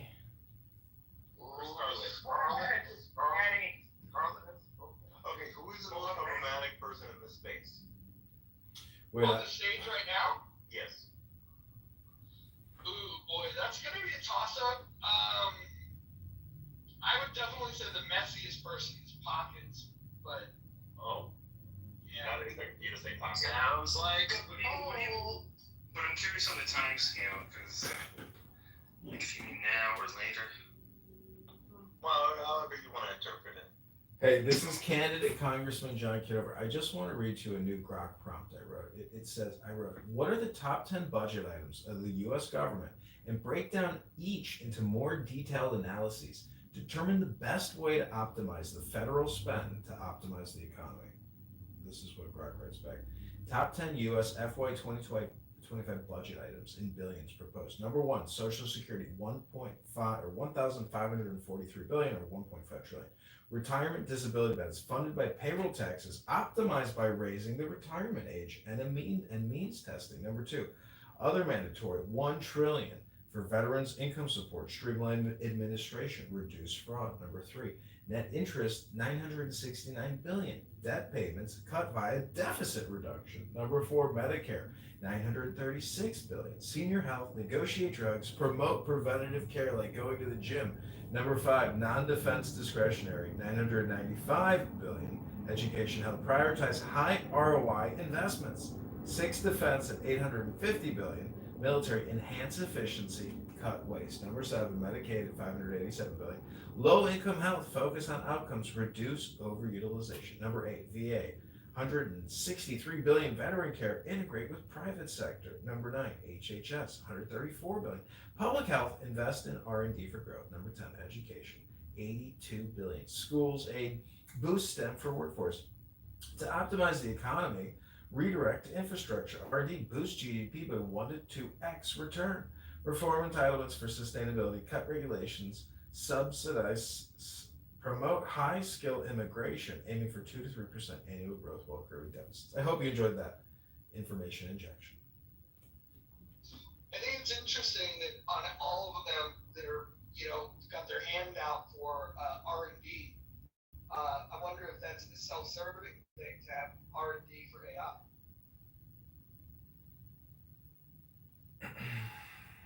John, if you could just check your back channel, just have a suggestion for your minor improvement for your Grok and other tools. If you personalize it a little bit, given what you're trying to achieve, I think the custom instructions that I provided there, or if you choose to continue the conversation on your own, you can probably get better results going forward. So I'd highly recommend you check it out, my man. Do you want to just give me like a 3-sentence summary real quick? No, because you have to type it in, but I can give you an example of what it's saying. So for example, the prompt started with, I want to draft custom instructions for candidate congressman designed to balance political messaging, discipline, policy depth, public relatability, and responsiveness. But we want it to win, or at the very least, make a splash, so enhance all of the following. And then I give kind of a draft of what I think. One of them, for example, core output. Candidate congressman custom instructions include number 1, lead with clear position, start every response with a direct, memorable statement of stance or intent. Number 2, confidence score, and with a 0 to 100% rating plus short rationale. Clarity plus concision. Keep responses tight, punchy and free of jargon. Explain technical terms in plain language. So that set of custom instructions, I use a similar set, but mine is customized for a CEO of a biotech company that wants to disrupt shit and piss off a lot of people while helping a lot of people in medicine, right? So there's an example so you can kind of compare the two. Plain language, Sean. No, he's doing a great job so far. I'm actually quite impressed. So if you drop me a link or something, I'll even donate. Wow. The link was pinned above. My bad. I'll try to get down if it's in the chat, or you can just send it. We'll get it pinned back up there. Help you. Repin it, for God's sakes. What's the link that needs to be pinned? It's in John's bio. I can't do it, I'm driving. You can't actually. You can't put it. You can't copy it from my profile, which is the challenge. Oh, okay. I see. Well, no, that's okay. I'll just take a screenshot. No, if that's the link, then I'll take a look. Thanks. Let me see if I can put it in the chat. Okay, it's in the chat. You can copy and paste it from there. John, what was Brad doing? What you say? I mean, I let everything go. I think everything is just for a day. I'm more than happy to stir the pot on the day that the pot is stirred. But, the next day I like fresh food. So that's just me. There you go. John, why does pasta sauce taste better the second day? I'm not sure why you think it tastes better the second day. Maybe it's just because leftover food, feels good. Because all the seasonings have had time to kind of settle and marinate. Yes, I would say that they were able to mellish together and create a more composed sauce by letting it rest in the refrigerator overnight. Exactly. Okay, I get it. Well, You can tell now it cooks. You can tell. But your pasta should be made fresh. Well, I will say the rule in this house of not bringing in other rooms' drama into this room is a great way to be in the now. How long can we keep it that way? Well, it depends on the discipline of following the rules. I think earlier we allowed some rules to get broken, and we just have to have more discipline about enforcing rules. So currently, is there a list of people that are not allowed on stage? Because No, not according to me. The only person that I had moved down was Time Shark, because he's a time suck. But other than him, I don't have a list. okay, so Rich is allowed. Okay. Well, hold on. Has Rich been allowed? I thought he owed apologies and he had to agree that he was going to abide by the rules. If he can do that, he can come in. He was in here in your absence, and he told us that you had co-signed that. I said that he needed to apologize to two people. One of those people might be you. The other person might be somebody else that is a doctor. And as long as those apologies are made, they don't necessarily have to be accepted. I just want to see some goodwill. And then an agreement to follow the rules. I think agreeing to follow the rules will cover a lot of it, but I just want to see if we can get him to humble himself enough to offer an apology, because that would be fun for me. Yeah, my apology is spelled Benjamin, and I have a Cash App available or a donation to John Kitover's campaign. You need no more than two or maybe one of these kind of characters on stage. Shelby, you actually have a Cash App? I do. I didn't think they allowed white girls to have those. So there you go, John. $20. Well, thank you. And if you're saying, I'll actually support you much more. So just keep delivering, man. Thanks. It's definitely a Clown House team effort. Positive mojo vibration here has really pushed me and propelled me forward by crafting the environment, and I'm responding, and I will work hard, and I really appreciate the donation campaign. Well, thank you for your service, and thank you for your continued service to one of the most important nations in the world. So, thank you for bringing such an important issue. I really appreciate it, even though I'm just a Canadian. So, thank you again. Going back to the pasta, how do you guys do it with the noodles? Do you let the noodles sit in with the sauce, or do you wait? Marquis, hold on 1 second. FYI, you may need to check the rules on the donation page to make sure you didn't violate any rules. I don't know, it has something about Well, it is Canadian, you just have to return the funds to. Okay. I'll start a super bank thing. Easy days. Well, there's a residency card. I was thinking about the pack idea. I like the idea of Americans for austerity. I think that could have some legs, not just for this election. Yeah, I agree. Well,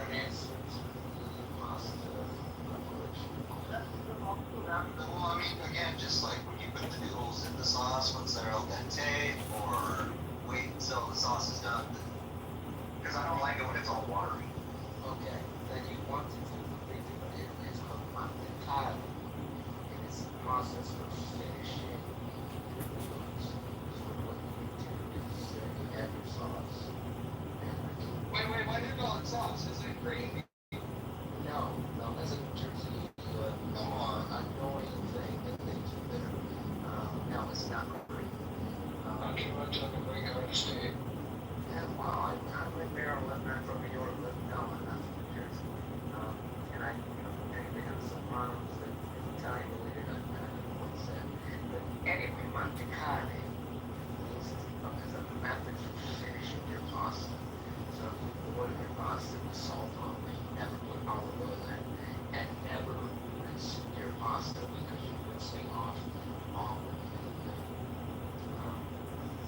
the salt. Starch. Yeah, that's the word I'm looking for. Starch. The starch is what makes the sauce adhere to the pasta. So you take your pasta and then you get the saute pan out. You put some sauce in it, and at very high heat, you throw in the pasta. You stir it and you carefully coat the pasta.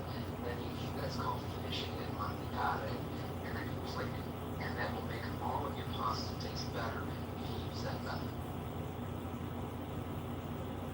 Okay. Io sono mezzo italiano, parlo italiano. You put in the oil just so the noodles don't stick, but... No, never put oil in pasta. Parlo italiano con un vino dei Giuliani.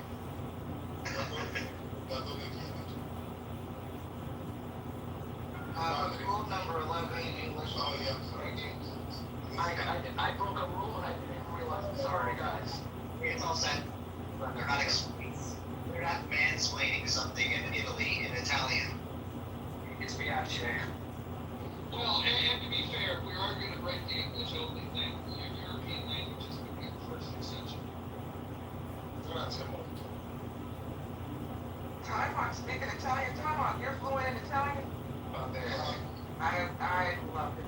I've lost quite a bit, but the Italians wouldn't tell by the accent. I kept the accent. Yeah, living in Italy, learning quick when you're a kid. How long did you live in Italy for? Excuse me? How long did you live in Italy for? Like probably 10 to 13, more or less. Yeah. Just in Roma, my father's from Benevento, South Italy. But we're living, when we came to the States, we're living in Brasile, which is in Roma. It's close to Piazza Santa Maria. And yeah, it's beautiful. Yeah, Natale, the big Christmas tree.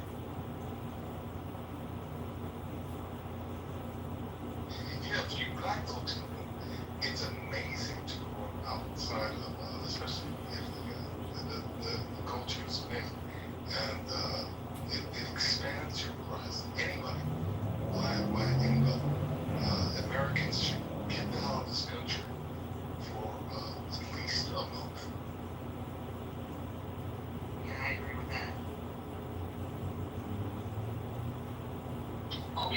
country next week. Where are you going to, Mo? I'm going to Vancouver, BC. Do you use your cash app? I don't understand the inference, but Oh, it's Scarlett's cash app. You go to Vancouver before? yeah, I love Vancouver. It's a very clean city. It's so clean, it actually starts changing your mind a little bit around spending money to keep the city. It's a better experience than the human shit on the sidewalk in San Francisco. It's really that bad, huh? Mo? It's legit human shit on the sidewalk in San Francisco, and Vancouver is pretty clean. Although there is about a 6-block radius over this area called the 8 states. It's pretty disgusting. But they keep all the riffraff in one little area, so you gotta appreciate that. And you know what? In the early 90s when I went to New York and I was on my way back home, and the first major town I hit was Bowie, which if Bowie isn't right, like for snow removal, then everybody has to stay in the house. And I was like, thank God, green grass, artificial green grass and bad sidewalks. New York City, a lot of the boroughs don't even have sidewalks. I mean, it's just that from the gravel to the sidewalk is literally nothing. Yeah, I want to complain about the sidewalks too in Chicago. They got these bike lanes everywhere, and they got these stupid little curbs that come out and cause a fucking traffic jam. I just want to say this just for austerity, because you might be recording and so on.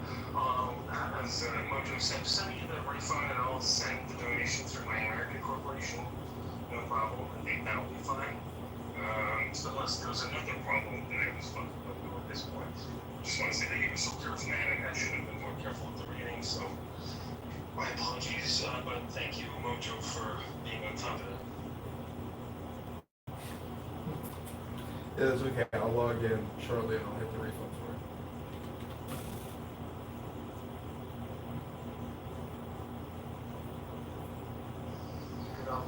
One reason why they got a lot of bike lanes is because U.S. Department of Interior implemented it and paid for it. And you'll see bike lanes even alongside highways.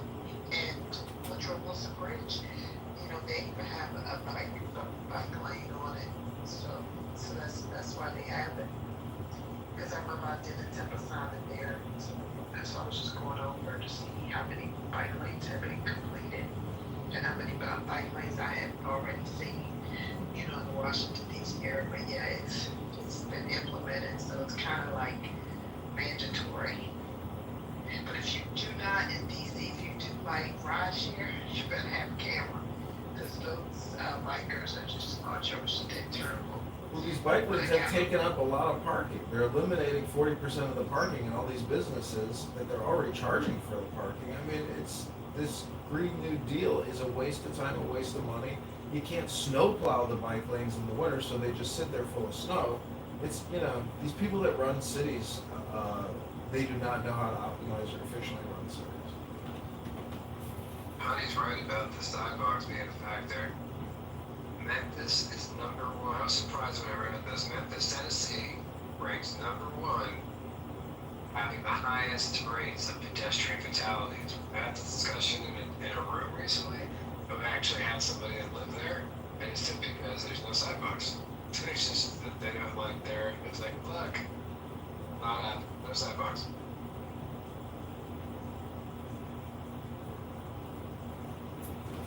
Yeah, well, you know what else there isn't? There's no more money in the treasury. There's $37 trillion in debt. Those are receipts, but other than that, there's nothing there.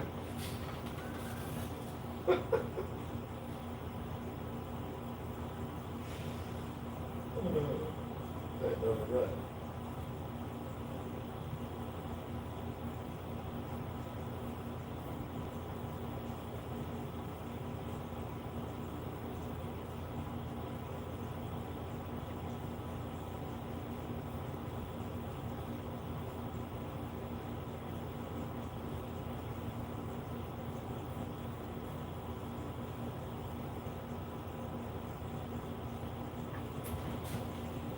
Does anyone think the gold is actually in Fort Knox? Is there any gold in Fort Knox?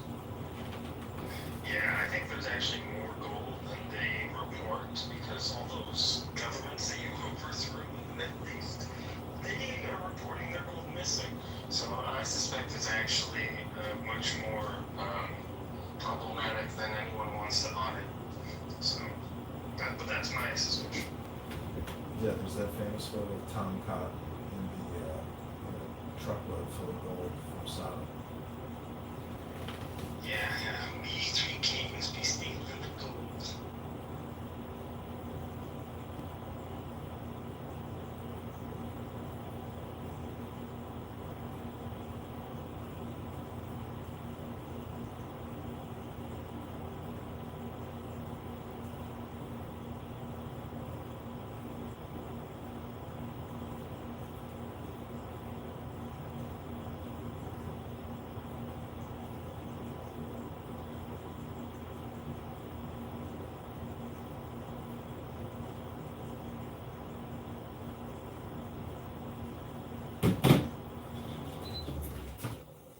So in Clown House summation, we have learned that every day is like every other day, just a repeat of the other day.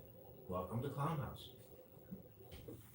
It's not every day, without mentioning names, where someone might be considering seeking legal and/or law enforcement assistance and holding someone accountable for saying dangerous things. Well, I believe that it's a roast, and tomorrow the roast will continue. I have no doubt that today's show will be tomorrow's show, and yesterday's show will be tomorrow's show. It is the same pattern every single day, and the only way, in my opinion, to break that pattern is to read what's called a book, which is a forced dialectic or an external hard drive injected into a social audio chat app instead of never-ending heated conversations and road raging. It's called a book. Maybe we should try it again in the month. This is a good book by Dispenza.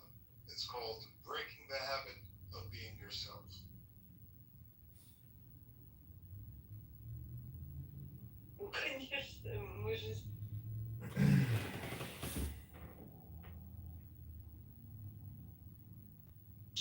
I took my PTR right now. Writing is thinking. And too many people are doing something like cognitive offloading into the AIs. Even early studies now with like doctors who are I can't even say the word. Several doctors' studies show that if they do enough cognitive offloading, they actually become worse at diagnostics. So this idea of letting the AI think for you, that's like saying, hey, I'm not going to lift weights. The robot will lift weights for me. Well, then how are you going to get healthy, right? So might be something to add to your arsenal there, John. This article here says, kind of outlines some of the big problems. And you're always the one mentioning this, that people don't do enough thinking. And I feel guilty because I've been introducing these tools to people. And as you know, in chillism, there's several people who refuse to think for themselves. They're like, no, I'm just going to let the machine do all the thinking. So it's quite the tragedy. Have you ever encouraged the people over in that room to read a book? I've tried. I've tried to encourage, for one of the people, Lion, I've been talking to him about a single paper for 2 years. And it's a paper about evolution, about molecules, how life started from inorganic molecules. And has never, I suspect he's never even clicked on the link. I suspect he's never opened the paper. He hasn't even done an AI overview. So that's the kind of friction that I'm up against in that room. I think you do represent an interesting dynamic, though. It's like you got the smartest guy on the app, which you'll probably reject that title of, in the stupidest room on the app. And so it's a very weird dynamic.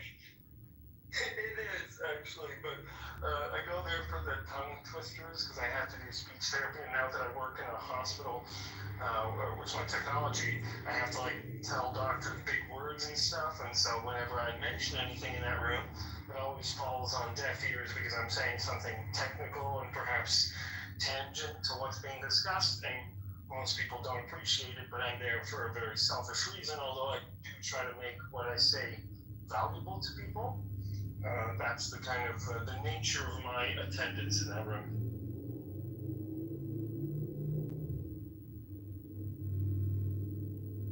And John always gives me shit for it, rightfully. So it is sometimes like Clown House in there. Very, very, like, I think there should be an app called Clown House made by John, and that could be itself a political movement. That's a good idea. That's a really good idea. Clown House. It's not a good idea because you're already on Clown House, so it's already happened right now. 5 seconds of music. 5 seconds here, guys. Hold on a second. I want to ask Kyle a question.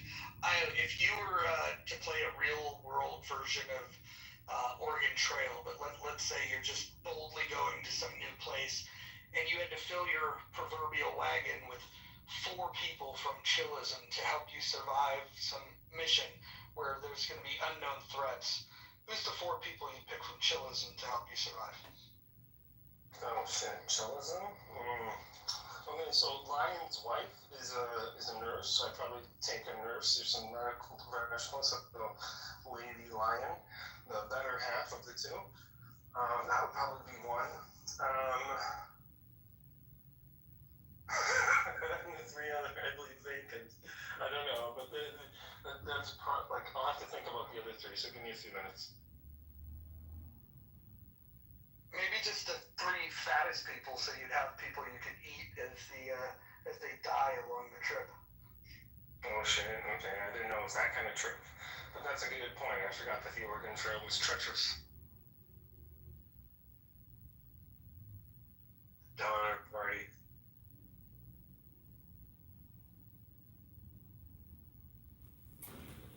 Yeah, I've only been in Chillism a couple of times, but it's sort of like a room of self-loathing, masochistic misanthropes, and I don't enjoy it. On a good day, it's a circus.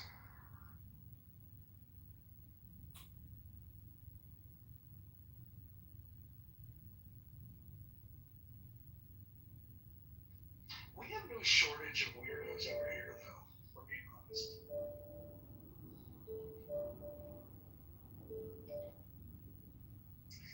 Hey Joe, I got a sandwich I make that you love, but you have to like lox. You like lox? I love lox. Okay, so listen. Whole Foods makes a package of croissants. There's 4 in a pack. You get the croissant, you put it in the oven just to warm it up. You put olive oil in the pan, and you get those thin sliced lox. You don't coat me heavy, light, and great tomatoes, cut them up, or any tomatoes. Just enough for a sandwich, and you let it sit in there in the olive oil. Then you move it over. You're not frying these lox, you're just warming them up. And you take a couple of eggs, maybe 1, 2, maybe 2, 3, depends on how much you want. And you put oregano, maybe some Italian seasoning, some pepper, whatever else you want. That's the basic. And then you take that croissant out, cut it open. If you like, put some Philadelphia cream cheese. There goes the most delicious sandwich. You know what? I like the composition. I will try that out. That sounds very good. That's right. All the mama looks in the house. Tell me, have you ever had a culatella di cebolla? Mamma mia. Time out. When I was a kid, I remember I was fanatic about gnocchi, but no, I haven't. I don't think I have that. Culatello is very much like prosciutto, and culatello means little ass in Italian, and it's from a portion of the pig that's very small. That's why they call it little ass, and it is the most buttery, delicious soda Maria that you could ever have. If you like prosciutto and you have this, you'll never want to go back to eating prosciutto. Although it does cost like $40, $50 a pound, it's delicious. If you could find fala quando ela desapelou, to try it. Put it in the chat for the folks. I'll find a link and I'll put it in there. Yeah, and then anybody go to Italy, go to South Italy, and you have like buttery mozzarella, buffalo mozzarella.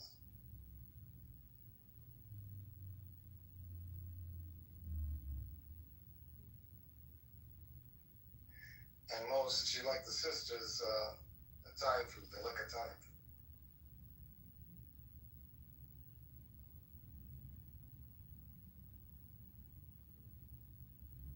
Are you talking to me?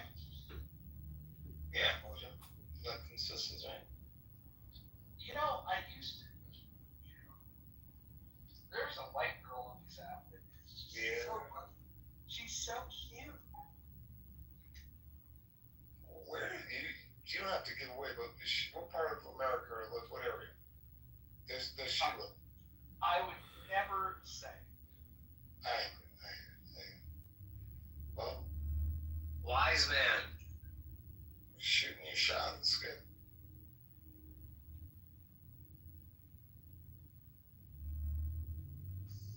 I put the link in there for you guys. Let's have a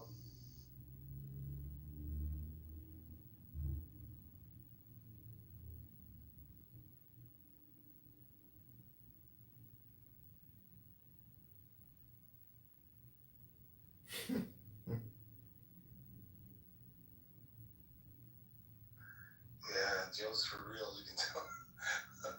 He's for real. I don't know, man. He still calls it sauce and not gravy. Like, I mean, I know some people that have a problem with that. They're all TV characters, but they have a problem.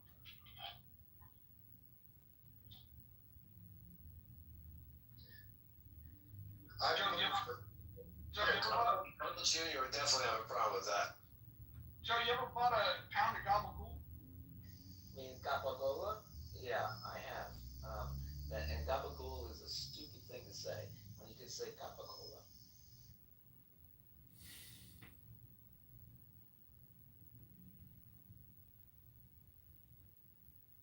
And I wasn't calling you stupid. I was calling gabagool stupid.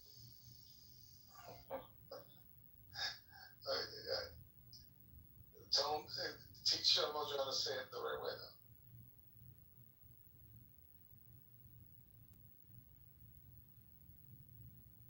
Say it the right way, Joe. Is it mozzarella? Mozzarella.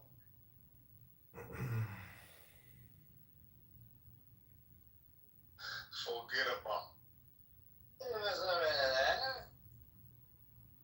So Mojo, for this weekend, I'm not sure I want to download Chatter again. I guess I can try on a burner phone, but they deleted my account, John Kitover, so there's still a lasting sting to have that account deleted. But I would love to transition, pivot, clone, and redistribute the Mojo experience across multiple platforms. Yeah, let's make that happen. I wanna see if we can kick up a buzz across these different platforms. I'd really like to stir up a fan base. Okay? All 12 people that might show up. That'd be fun. I'll actually reach out to Isaac Hayes and say, hey, would you be interested in participating in a room where someone running for Congress in Illinois is going to be there? He would probably love that. I'm pretty sure he knows my name, knows my face, but I would love that as well. And X, I think, is the biggest place where we can have the most fun because that's where the most insane anti-Semite, Jew-hating, racist scumbags live by the thousands. Well, you know what's going to be great about that is that the challenge is I nuked my fucking old account. It was becoming like I was spending. You think I spend time on here? I can spend time on here and multitask, but I was doing this thing over there where like I wanted to be the first to comment, so I could really pay attention to it, and it was too much. I had to fucking delete it. But there's some people on there that if we reconnect with them, they do the very kind of spaces that would. Of all people, Stephen Bader would be good to connect with over there. Plug into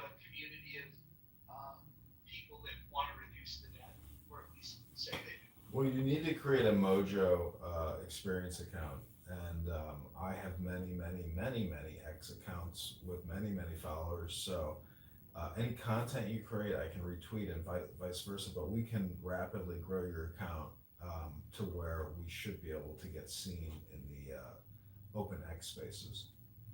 I like it. What's I have a Discord, but I don't use it much. Is there anything happening there for something like this? Discord is where the planning for these types of rooms take place, and it's a very toxic environment for most people. Be careful on Discord.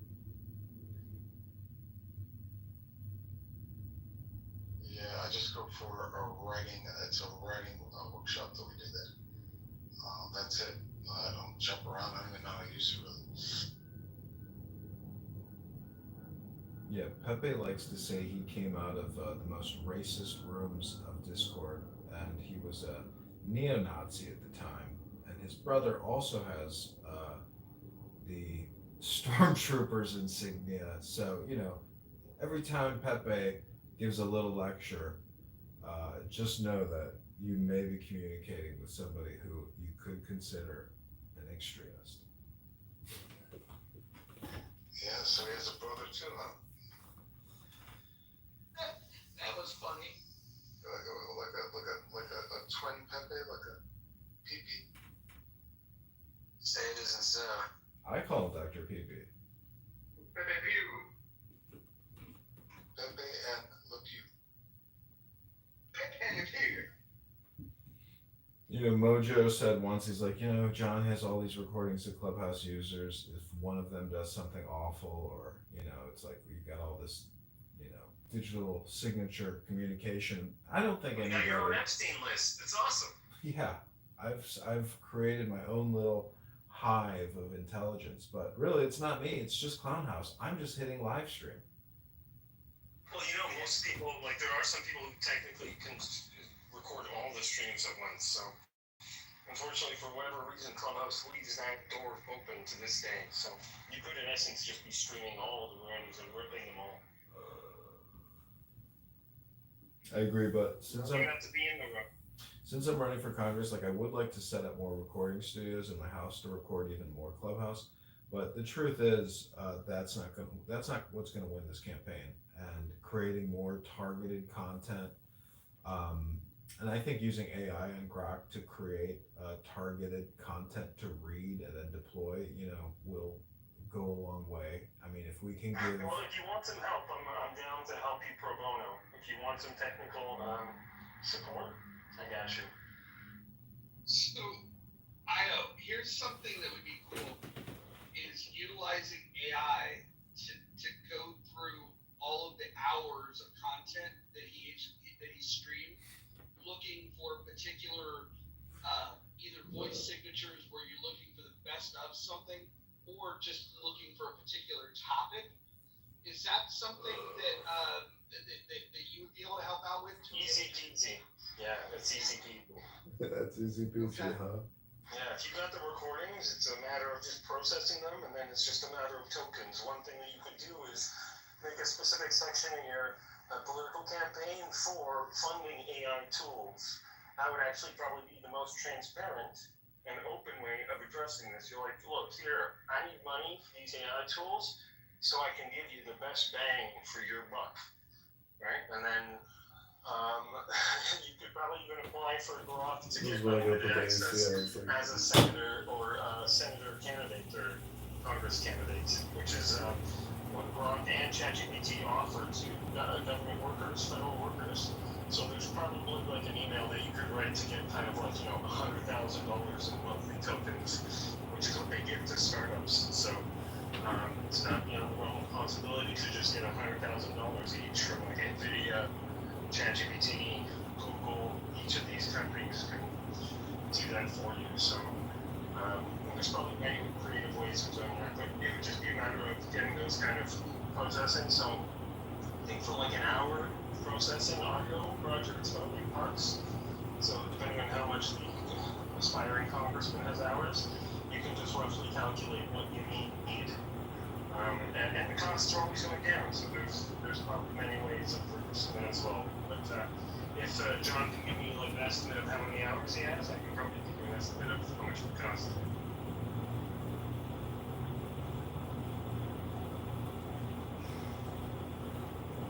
So many possibilities.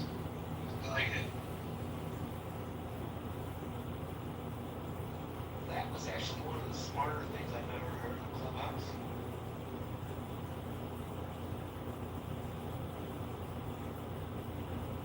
You are sliding deeper into the muff. Joe, I've told you this many, many times, and I was probably only heard it half a dozen times. I believe, that he's the smartest person in all of us. And so, yeah. Well, yeah, but the idea of running a campaign using AI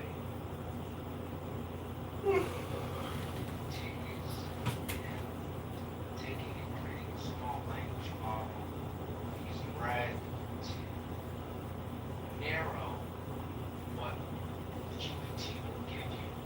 And if you feed it with the right information of the same kinds of people that have campaigned and written about debt reduction and improving the economy and having better government, that would be very smart because most politicians are fucking lazy.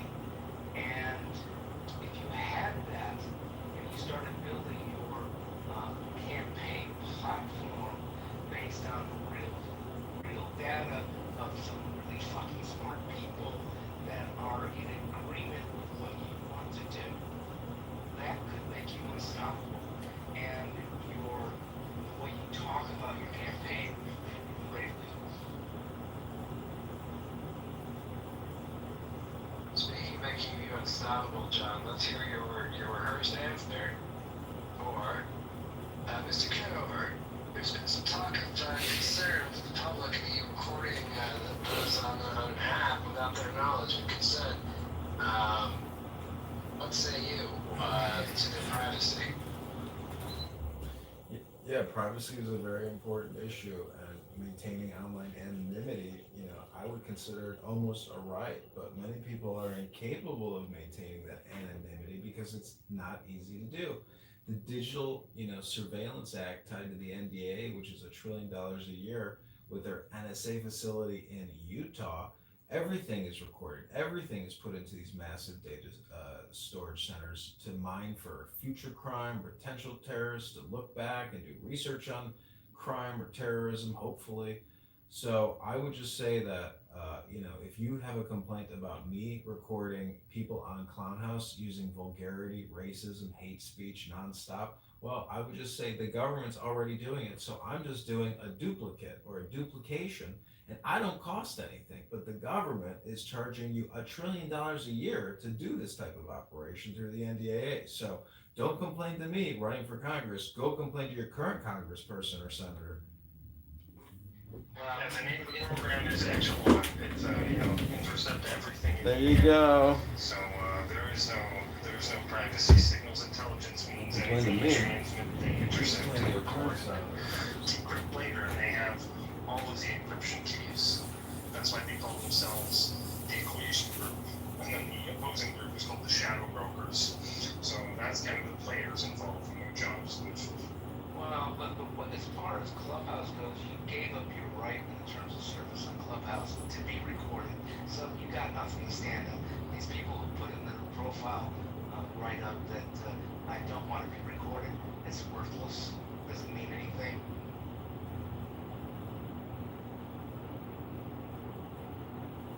Exactly, but it gives them some false sense of security. It's silly. It's completely silly. I don't know what they're thinking.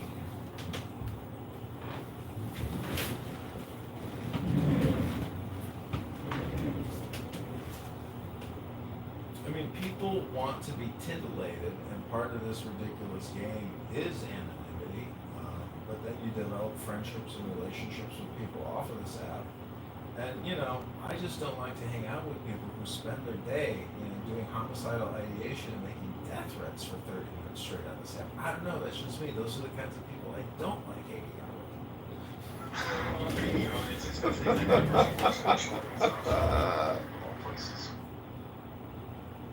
That's scary, Lyle. It's very scary. Well, with the doxing we're talking about, that's kind of what John is dealing with, so.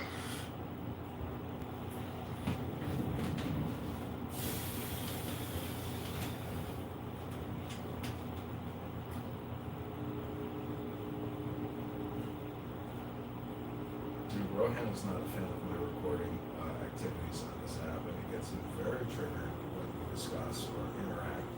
And I would just say, I've been to Australia. I studied at Bond University in Queensland, in the Gold Coast. I love Australia, and I love the Australian people. You guys got the greatest party island on the whole planet, you lucky dog, you dingo.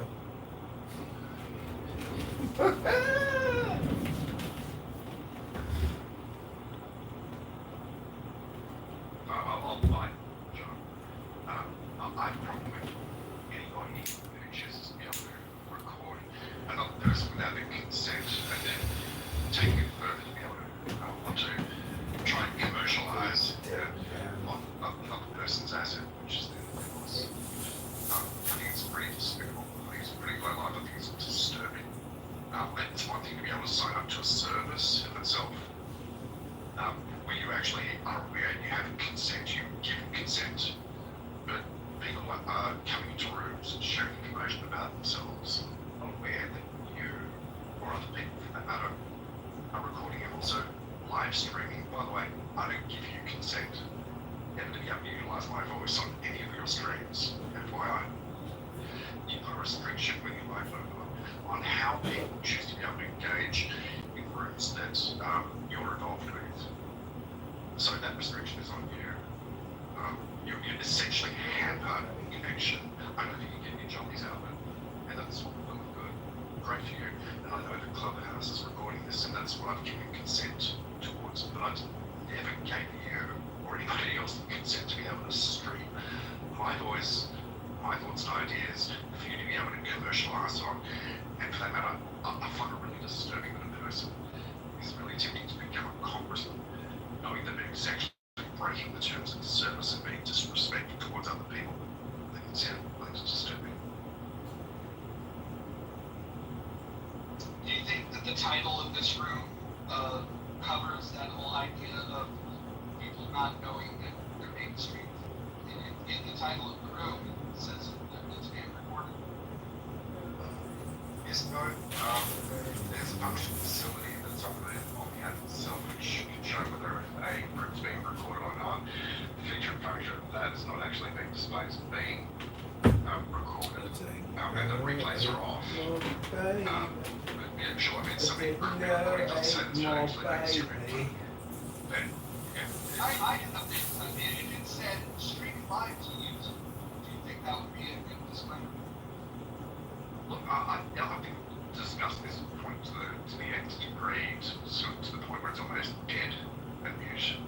But I appreciate that there are certain types of rooms where individuals are conducting themselves in really salacious manners. I mentioned his name because his rooms are literally 24/7 filled with hate, vitriol, discussions of terrorism and all that sort of stuff, and just outright racism and anti-Semitism in all literally every of the day. So I think it's actually great that whoever chooses to.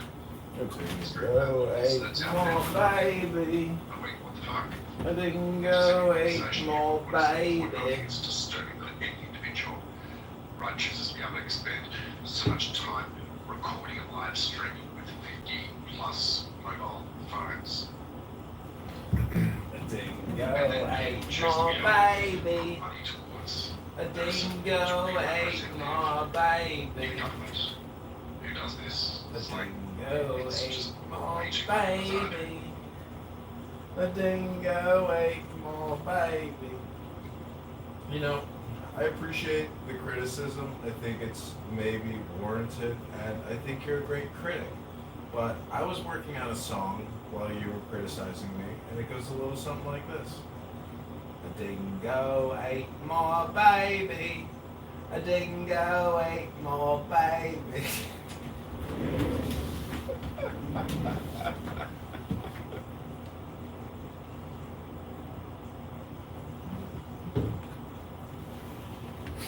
Not the law. You were doing so good. We need to keep at least one more. I'm sorry. I just gotta tell you, like, you know, you're a drama queen, and you know, anything I recorded, if you think that something I recorded of you caused you a problem, why don't you just speak up and say what it was? It's really simple. I got told you I do not consent whatsoever to have my voice recorded or streamed by you or anybody else. Simple.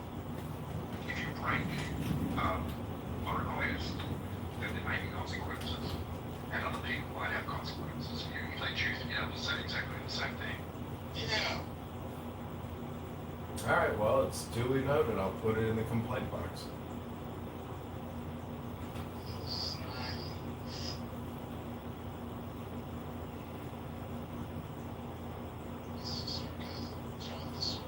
I mean, you know, Clubhouse is not a complaint box depository. Nothing gets stored here. Like, your complaints are in some kind of ticketing queue or something with some kind of locator code. I mean, I hear you, and I apologize, you know, but, you know, I'll make my atonement on Yom Kippur, you know, when I pray to Hashem, Rabbanu Shalom, and I'll ask for forgiveness from Hashem, not from you. Not yet. It's not Yom Kippur yet. I haven't come to you yet to ask for your forgiveness. So just be patient, okay? It's coming, Rohan. I'm not really sure two words back on. Communication. So.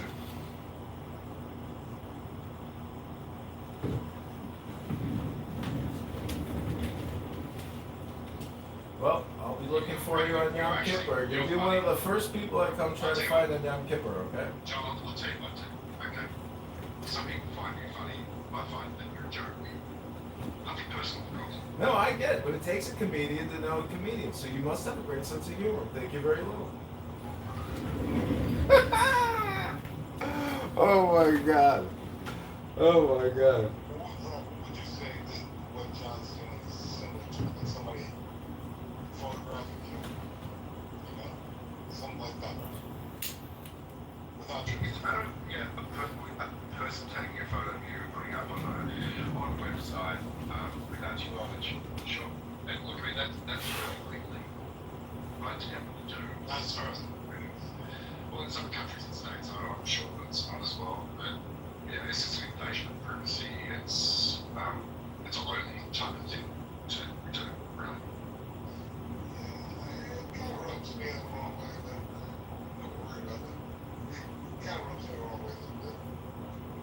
Right, do you feel that maybe if people knew, let me ask you a question, if people knew and were aware that what they were saying was being broadcast potentially out to other people and recorded such that people could actually record it, review it and listen over it and watch it over and over again, do you think that would inhibit people from speaking freely? Or would you think it would add to them actually being themselves? Right, okay.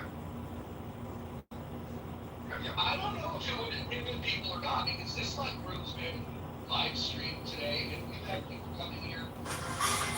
Right, Maybe it's an illusion of comfort, it's an illusion. It's really just an illusion. When you get comfortable, you know, if there was a mic right next, you know, where Joe, you had something to say. Yeah, I mean, I'm not sure that recording is the problem. I think the commercialization of recording without explicit permission, making it more able to file like a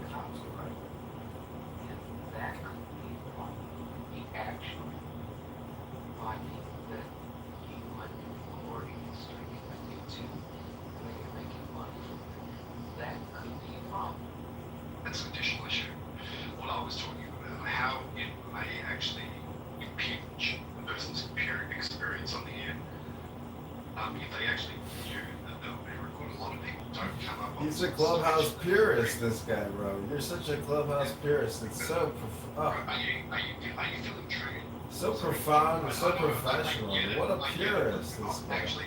Doesn't want to impinge people's experiences. Okay, you do it again, I will remove you. I have no hesitation to remove you. What a purist! This guy is such a purist. I get it, and that's awesome. You're funny in many different ways, but try not to be able to sit yourself just like a couple. Holding on to the center. I'm holding on to the center. Okay, and impinge upon other people's freedom, being able to speak. And this is effectively what it does. Such a clubhouse That's just my opinion. You do it with whatever you like. But Joey, you bring up a really interesting point. There is a legal issue. There's a legal issue. And there's also the issue of people feeling inhibited about coming up on stage and talking, knowing that their thoughts, their ideas and feelings, their voice are being recorded and streamed and then captured on YouTube and other platforms. This is a big issue. It impinges upon other people. Yeah, well, He also did it in any way he wants. yeah, I don't, it's bringing an excellent point up, Ron. It's the expectation of privacy, and people should have no expectation of privacy on Clubhouse. Joe, hang on now. There's a point, okay, I'm gonna stop you there. There's a level, okay, there's a range that we look at. He's Australian, so I'm fucking crazy. That was making statements. Once we have to come on the internet, expect to be able to have the privacy, total privacy, that would be ridiculous because you've already seen terms and conditions for it. We know that. But it's not a binary issue. Can we agree on that? I agree that it's problematic, and I don't endorse what John's doing, and I'm not making any excuses for it. I find it a little bit weird. You think you can rub voters the wrong way in his area? Yeah, I do. But most voters are on Clubhouse. Most of them are not there. It's usually a tiny percentage. But his competitors that he's running for office against, and that cabal may use that as a wedge issue that is standards. Joe, here's the thing, right? In order for his competitors to use that, his competitors would have to feel threatened by him. And for his competitors to feel threatened by him, he'd have to be a threat. And so, I'll just say this, if his competitors start saying anything about what's happening on Clubhouse, I'm gonna be shocked, excited, and I'm gonna think that it's the best thing that could possibly happen to his campaign. Winning again! We go from losing to winning! From losing to winning! Are the people that are in this room. And so if his competitors decide to make a big deal of it, they'll basically say, hey, this guy exists. And then voters will have to contend with how they feel about it. Because once they know he exists, he's got an opportunity to convert them. That's not a bad argument. If I was advising the Hood, I would say ignore John until he actually has a chance of beating him. So I would ignore it, and I would hold that in my back pocket. Well, that's why it takes political activists like you organizing a clown house to irritate LaHood into getting him to comment about the campaign to elect Congressman candidate John Kitover on X. Follow me on X at John Kitover IL, that's Illinois. Or click the link above. Give $100 right now and let's change the situation now. Yeah, listen, here's something. If you think that voters would find this offensive, that what he's doing, go get links to all of the fucking content that he has, specifically about advertising that he's running for Congress, and send that to LaHood as well as the Democrat candidates and say, look at this character. You guys should do something about this. I would feel that would be the biggest contribution that you can do to the John Kitover campaign. The second best thing that you can do is you can fork it over for John Kitover. Just real quick, I want to be open-minded for a second. John, I want to hear out what points or what Sure. their Let me goals ask you first, though. How do you keep an open mind? being willing to hear out the ideas without immediately throwing them out. So, hearing the ideas without immediately throwing them out. That's how you keep an open mind? Yeah. Okay, well, please proceed, XG. Yeah, so I guess I'll start with some basics because I don't know what the fuck's going on. I'll make that clear. So, one, what are you running for exactly? Two, why are you running for it? And three, what are some things, basic things in a summary you seek to achieve while you're running for it? That's an awful lot of questions right now at 11 p.m. at night. And I've been battling Brad all day long on Stolen Valor. So go to Instagram.com/John Kitover. Subscribe to me on Instagram, and we will set up a private call, XG. But please follow me on Instagram now. Thank you. I'm going to meditate for 10 minutes. John, that sounds like a dodge. That was a dodge. And then he runs away. He's running away, Mojo. He's running away. He's running away. And Mojo, when you started your room, you didn't have the recording on. You kept it on because you just knew it was Nate. Yep. And I was one of the biggest vocal critics of John Kitover. He can vouch for that. Others that have been in these rooms can vouch for that. And the game changed. And this is the thing that I think people need to recognize is that if we were having this conversation 3 months ago, we would absolutely have a strong point that like, hey, we're in a room with no replays. This seems like a trashy move, and we're going to use all the tools that we have at our disposal. If we identify you, we're going to remove you from the room, yada yada yada. But even back then, if you think about it, he could have been recording those rooms without us knowing it, and then instead of doing a live stream, he could have put it up the next day. And the only reason we knew that it was live streamed is because we were getting a real live feedback loop. And so he could have modified his approach, and it would have been recorded and distributed, and nobody would have known. He's been very, very open about the fact that, yes, he's going to enter the room, he's going to stream the room. And I was the biggest target of this. Nobody on this app, in fact, I would say all of the other people on this app combined don't add up to the targeting, the specific intentional targeting. The only other person that I think even begins to compete would be Adrian Dittman. And I think that's, it's me, it's Adrian Dittman, and then it's the field, right? But we were the top two for sure that were being targeted. When Paul and Rowan decided to change this system where you could pay to remain anonymous, allowing people to record or to live stream without the creator of the room to be able to remove the person, they were essentially saying that we want you to do this, but we're gonna get you to pay to do it. And so they charge people for the anonymous feature. Now I think that if you have a complaint about that, I wouldn't take that complaint to John. I would take that complaint to Paul and to Rohan. I think those are the people that you would want to complain about it to. But think about what you're complaining about. You're going to tell them, hey, you know that feature that you now have a few people paying $5 a month for? I think you should not offer that. And they're going to say, go pound sand. We're making, even though we're not getting rich, we're making a few bucks on it. They made that decision because they would like for somebody to stream it to a different platform, a more popular platform, so in the hopes that it would bring more traffic to this app. They made that decision. When that happened, my mindset had to shift. Why? Because I live in a world where there are things that I can't control. That is one of the things that I can't control. So in this universe of things that I can and cannot control, I'm going to worry about the things that I can control. I'm going to not worry about the things that I can't control. And so, knowing I can't control it, I have to then say, well, what exactly is he doing? Let me understand it better. Maybe we can find a way where it's mutually beneficial.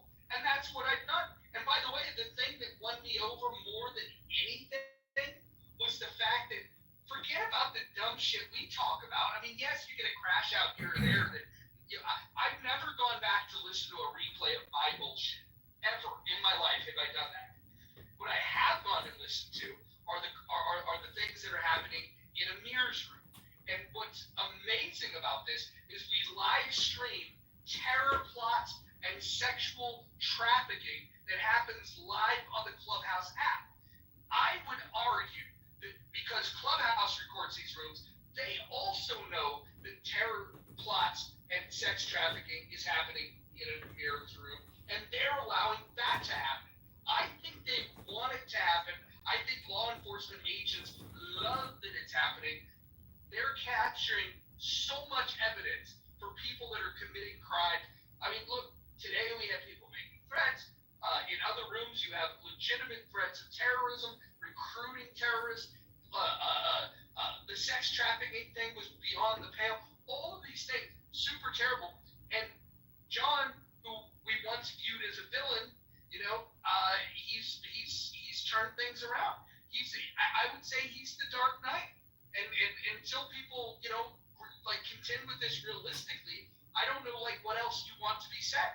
He's the one guy that may lead to an arrest of terrorists on Clubhouse. There's nobody on this app that's done more, in my opinion, to combat terrorism on this app. Yeah. He's a Dark Knight. Yeah. Okay. I would say this, Mojo, that I wouldn't say he's a Dark Knight. I'd say he's Team Witch. I would say this, Mojo, that hypothetical that John recorded Amir's room, submitted it to law enforcement, and they took enforcement action. That would be a good thing.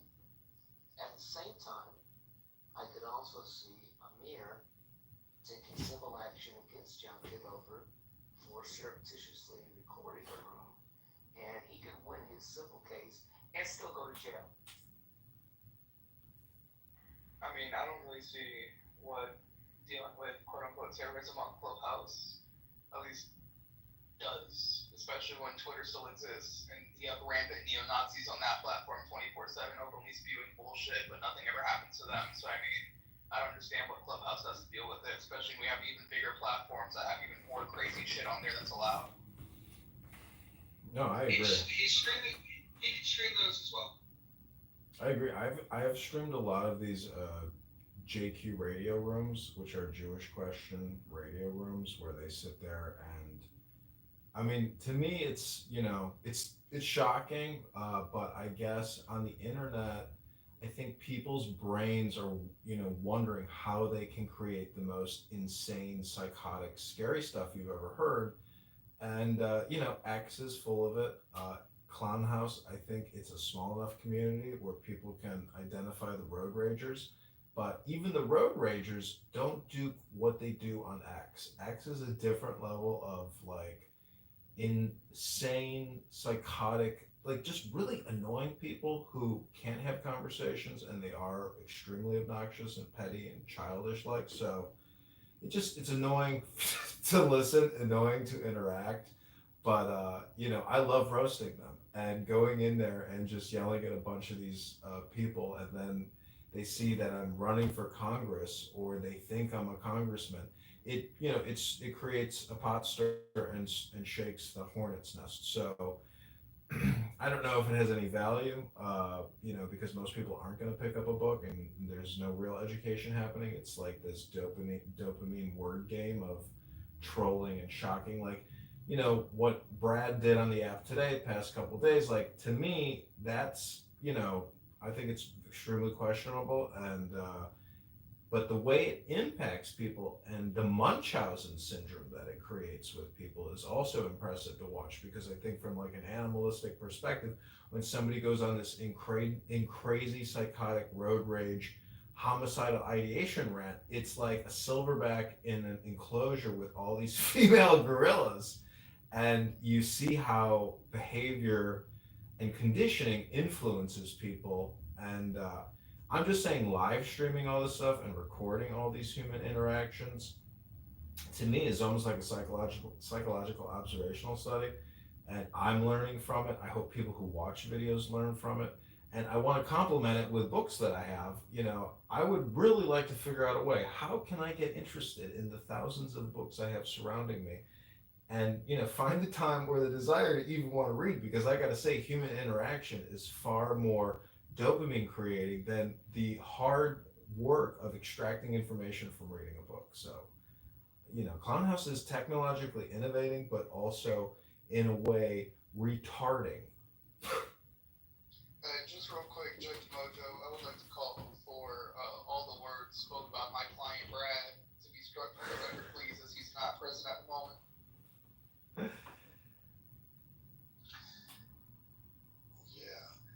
Yeah, John. The only thing is, if it was contributing to the people out here, everybody would take it different. But it's self-serving what you're doing. That's what's turning Roe off. To me, I'm more where Mojo is. It's like, yeah, no big deal. But it does not rub me that well. It's a self-serving thing, and it's not serving. Well, all I can say in my defense is this is a very strange game that I'm personally playing. Okay, to live stream myself 24/7 with with 13 cameras in my face is a very weird prospect for me as a person who's doing this, because I'm really putting myself out there in a way which could be considered unprofessional. However, in my defense, I think being fully transparent, there will be some added benefit in the now, whatever that means. I think in a way I can do some type of a therapeutic service for people who come on here and do homicidal ideation, terrorism planning, and maybe even sex trafficking coordination. Maybe by putting a light on people or exposing people or threatening people with exposure will cause them to somehow question what they're doing and modify what they're doing. I don't know. It's a very complicated word. It's just going to piss them off. That's all it's going to do. Yeah, I'm going to go back to Ron's, thesis on surreptitious recording. It's a problem, and you made it your problem. Well, I've been accused. Well, people say that it's illicit recording. It's not illicit, it's explicit. And I try to be a gentleman, and I record a lot of profane people who do a lot of vulgarity, insane hate speech, racism. I mean, people like Pepe and other people who may cozy up to people, and now they're considered part of the clique because they talk to us. I have people saying really foul-mouthed stuff to the point where if there was an index of what everybody has said throughout all my recordings and you were to just hit the top 10, people would say, holy shit, because they have said things that are so vulgar, so profane, so obnoxious, that when you look at all the little snippets and you listen to what somebody's actually saying, you question their sanity, you question their motives, their intentions, their personality, their character. It's a lot of data on a lot of people. So that's why I say, if you come from a good place in your heart and you're communicating peace on this app, well then you know what? Maybe you're a good person and you're in the I think it's clear. really cute. I think it's really normalizing what you see from the person who chooses to be up without consent. It just sort of shows red flag, just the bullshit factor is through the roof. It's not like I created some app or something. I'm just using YouTube to live stream myself, It's just recordings. I don't know why it's a big deal. I'm actually really curious as to how you would just be able to psychoanalyze yourself, a person who spends literally years, not years, with multiple, like tens of mobile phones recording other people. Oh yeah, 50, 60 cell phones I have here in my home office, yeah. Yeah, I know. It's more than weird. It's disturbing. But how would you? I think I could call it. I could call it a form of OCD. I could call it OCD. If you look objectively, right? Look objectively at your behavior. How would you psychoanalyze yourself? Considering you're spending a lot of time invested in psychoanalysis. That's asking too much. Well, he's No, it's all on video. It's all on. That's the beautiful part. If you want a great explanation, the best explanation is to watch the YouTube channels. Go to the YouTube channels for hours a day and just sit there and watch it, and that's the answer. Wow, I can't believe they recorded all this stuff. It's amazing. Holy cow. Who's crazier, the person recording the crazy people, or all the crazy people in the recordings? How would you psychoanalyze a person objectively who spends years of their life, right?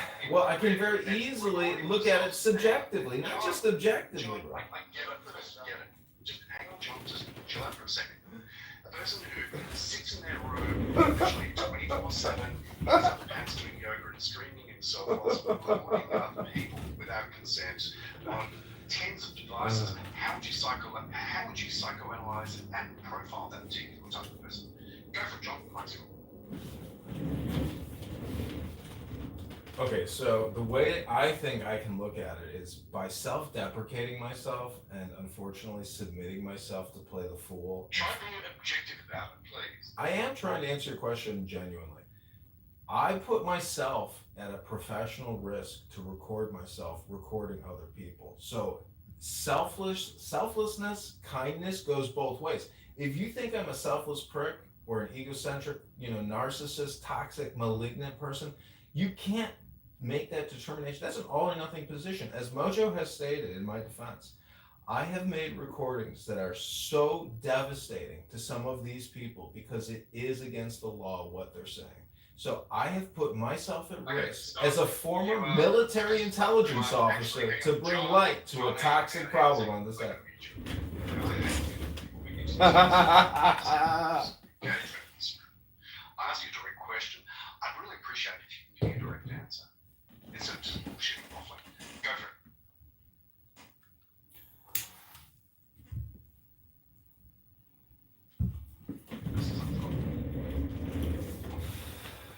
Okay, why don't you just repeat the question again? Because if you're just going to mute me in the middle of a thought stream, you're not going to get the full thought. I don't know what to tell you. I'm helping you to keep on track, John. That's all I'm doing. I ask you a specific question. How would you psychoanalyze a person who spends literally years recording themselves in their underpants, doing yoga, streaming other people without the consent? How would you psychoanalyze a person? Okay, so I can respond. That's the question. Okay. So I think there's two ways to look at this. If you look at the total body of work that I have submitted to the internet, aka YouTube and Instagram, it's 20,000 YouTube videos, 20,000 Instagram videos. In those videos, I have spent a lot of time doing subjective and objective uploading into YouTube. I've read a lot of books, and it's not just recordings of Clown House and people speaking here. There's a lot of creation and artwork that I've done in. I'm not questioning what knowledge you have, and you are duck shoving again, and that's the reason why I've paused you and muted you. You're not answering the question. How would you, considering that you are good at psychoanalyzing other people, how would you profile a person psychologically who displays these particular traits? Bro, let him get it all out. Yeah, okay, then let me explain it this way. By doing this work, I have done like a self-actualization technique on myself. But prior to this, at the Citadel, which is a very intense military academy, every freshman has to go through an intense indoctrination process. You essentially become a mute. There's only 3 responses: sir, yes, sir, no, sir, and sir, no excuse, sir. So we can continue this line of questioning, or if you want, I can just resort to the 3 default cadet responses, and we can just move this conversation right along. And if you're interested in contributing $10 to the campaign to elect John Kitover, click that link above right now. If you're enjoying this testy little debate between Rohan and I, and you find it entertaining, well, consider contributing $10 right now to the campaign to elect John Kitover, the 16th district in Illinois. That's right, ladies and gentlemen. This is just entertainment. No one's going to fly to Australia. Nobody's going to fly to Chicago. We're not going to have some kind of old Australian 1930s fight and oil up our mustaches. No. This is just a friendly conversation on a social audio chat app called Road Rage Clown House, where people get angry over things from the past, from other rooms. And the rule of this room is be in and out. No bringing in drama from other rooms. So technically, Rohan, please read the rules and reconfigure your line of questioning to come in alignment and compliance with the rules. Thank you very much, Rohan. Oh, you make me laugh. You really do.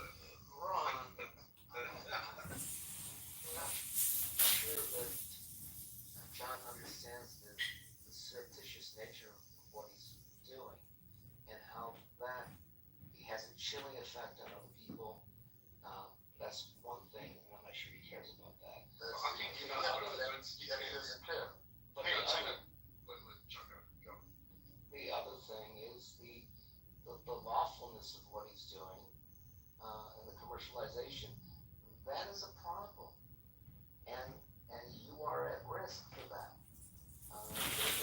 No matter who you are uncovering, the most vile people in the world, it doesn't matter because in the same time you're ensnaring people who are just here to talk and they don't want their stuff streamed and they did not give you permission to do it, and that's a problem for you. No, in my defense, I would say I'm being social, I'm being political, and any kind of commercialization in the future on YouTube is in the future. But right now, there is no commercialization of the content that I film or create out of this app.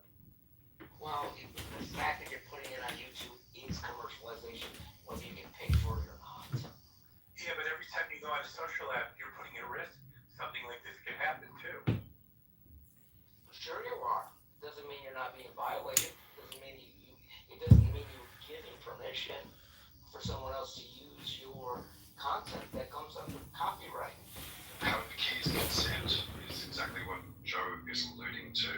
It's one thing to consent to be able to have your information to be utilized by the company that you're utilizing, for that matter, the terms and conditions, which may also include third-party companies as well. But that's perfectly fine. People are being streamed, recorded without their knowledge or consent, and commercialization that John's talking about. He's already said in other rooms that if given the opportunity, he would plan to and does plan to be able to commercialize it if there is that opportunity that presents itself. There you go. Yeah, I did the work. It's called doing work. It's a job. You know how much work I've invested in recording people on this app? I gave up my whole life to start recording this app. It's my work. It's my creation. It's my monetization. It's called capitalism, you communist Australian traitor! Traitor! Terrible. Yeah, but you might be doing what you call work, but the work that you are doing involves other people's ideas, thoughts, and their voice as well. That constitutes a breach. Well, you're in the muff. There's always a little breach in the muff. You gotta have a breach in the muff. You need moisture, first of all. Then you can get a breach in the muff. If you get a breach in the muff and you find a way in and you go straight to the center, well, that's how you get compensated for your artistic endeavor. And you get a critic ultimately at the end. But nonetheless, a critic is. When a moderator is speaking, that's your cue to be able to go on mute for a second, because I just wanted to welcome Anne. Hi, how are you? Wonderful to have you here. How are you Nice to doing? hear your voice, sir. Excellent, thank you. Do you give your consent to be recorded or streamed to any other third parties? I mean, technically, when we are in Clubhouse, they're recording all of our voices, and they can use it to edit, publish, analyze, and send it to all their stockholders. So I mean, our shit's already out there. So I don't give.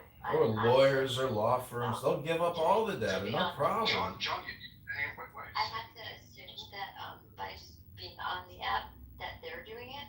So like, and God knows who their stockholders are. So do I care if my fellow Americans are recording me? No.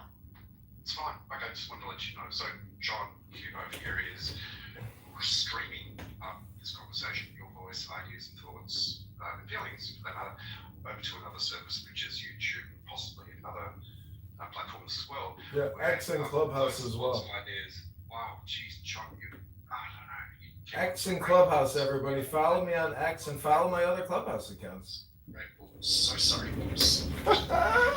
John, I'll bring you back up. Very funny. But Very funny. that's very funny. I know he's great. He's a great joke to laugh at, and that's fantastic. So I just wanted to let you know, man, that's what's going on. Okay. Yeah, Mojo explained everything. It's very simple, and he doesn't care, bro. I know.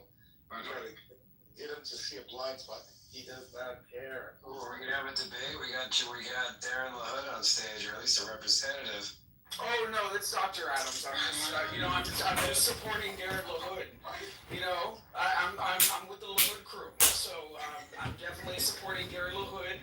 Brad and I were actually, we were talking. We were thinking about going half on $1,000 a month apartment just to have an address out there to vote. Okay, just to vote for LaHood in his own district. Okay, because we believe in LaHood's vision. Okay, we believe that LaHood is good for the hood. I'm gonna restart this live. Hope you're enjoying it. That was pretty funny.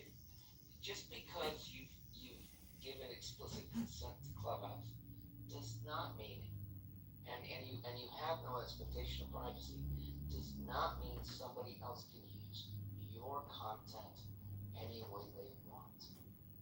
They can't do that. I mean, all legalities aside, just one word, John. One word. Why? I mean, if I was in, the 16th district. Yeah, it's spelled A-R-T. Art. A-R-T. Trying to go to Congress to remove people's autonomy and their privacy rights. Okay, to be listening and recording people probably on their cell phones. I mean, why would you trust somebody that has violated your perceived A-R-T. Art. Art. A-R-T. Art. Art. A-R-T. Thank you. So at the end of the day, LaHood is going to win. Okay, as a matter of fact, the last time that he ran, more people voted for him than anybody else in his district. So at the end of the day, LaHood is going to win, and you need to give these people their money back. Okay, you need to give these people their money back, John Kitover. Okay, LaHood is good for the hood.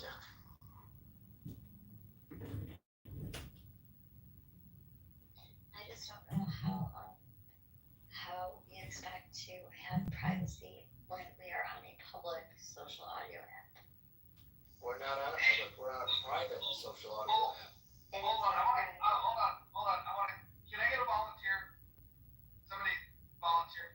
Anyone? Can someone volunteer? Just say something. Okay.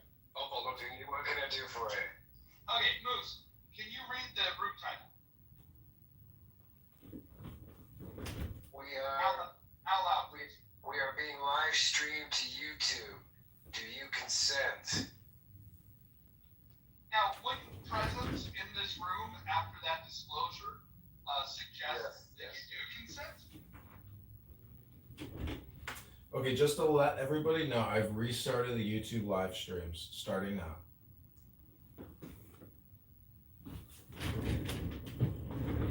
How many viewers are there?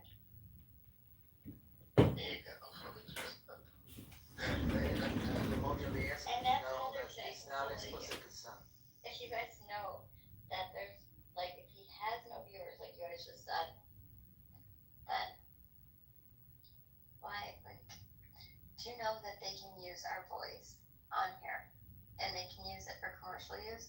So all of our voices are recorded, and if they want to do anything that they want to them, so 10 years from now, you may hear your voice saying things that you never fucking said, and that to me is more of a concern. But you have given explicit consent to Clubhouse.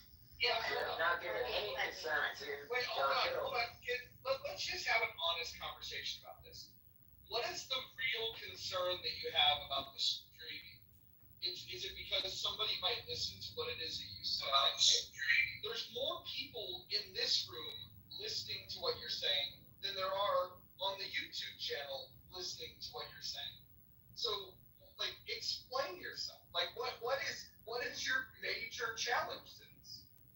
I have one. Can I take a moment to express it? The archive is memorialized in a different way against the terms and conditions that we agreed to on this specific app. Adams, I think there was somebody else will say, she will take one. Well, Adams almost partially stole my thunder. So I think what John's doing, I don't know if his intent is building an inventory of unstructured data, which in video is sort of less threatening than it is in other formats, but probably 8 to 9 months from now, with advanced Blackwell and Rubin chipsets, for under $100 with the appropriate prompts, probably in less than 5 minutes, someone's going to be able to go through that entire unstructured inventory and make it structured.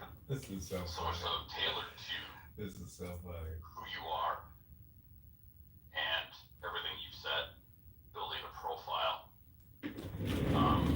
recollecting anything that you've ever revealed about yourself. And that includes even John, when John's having passive conversations.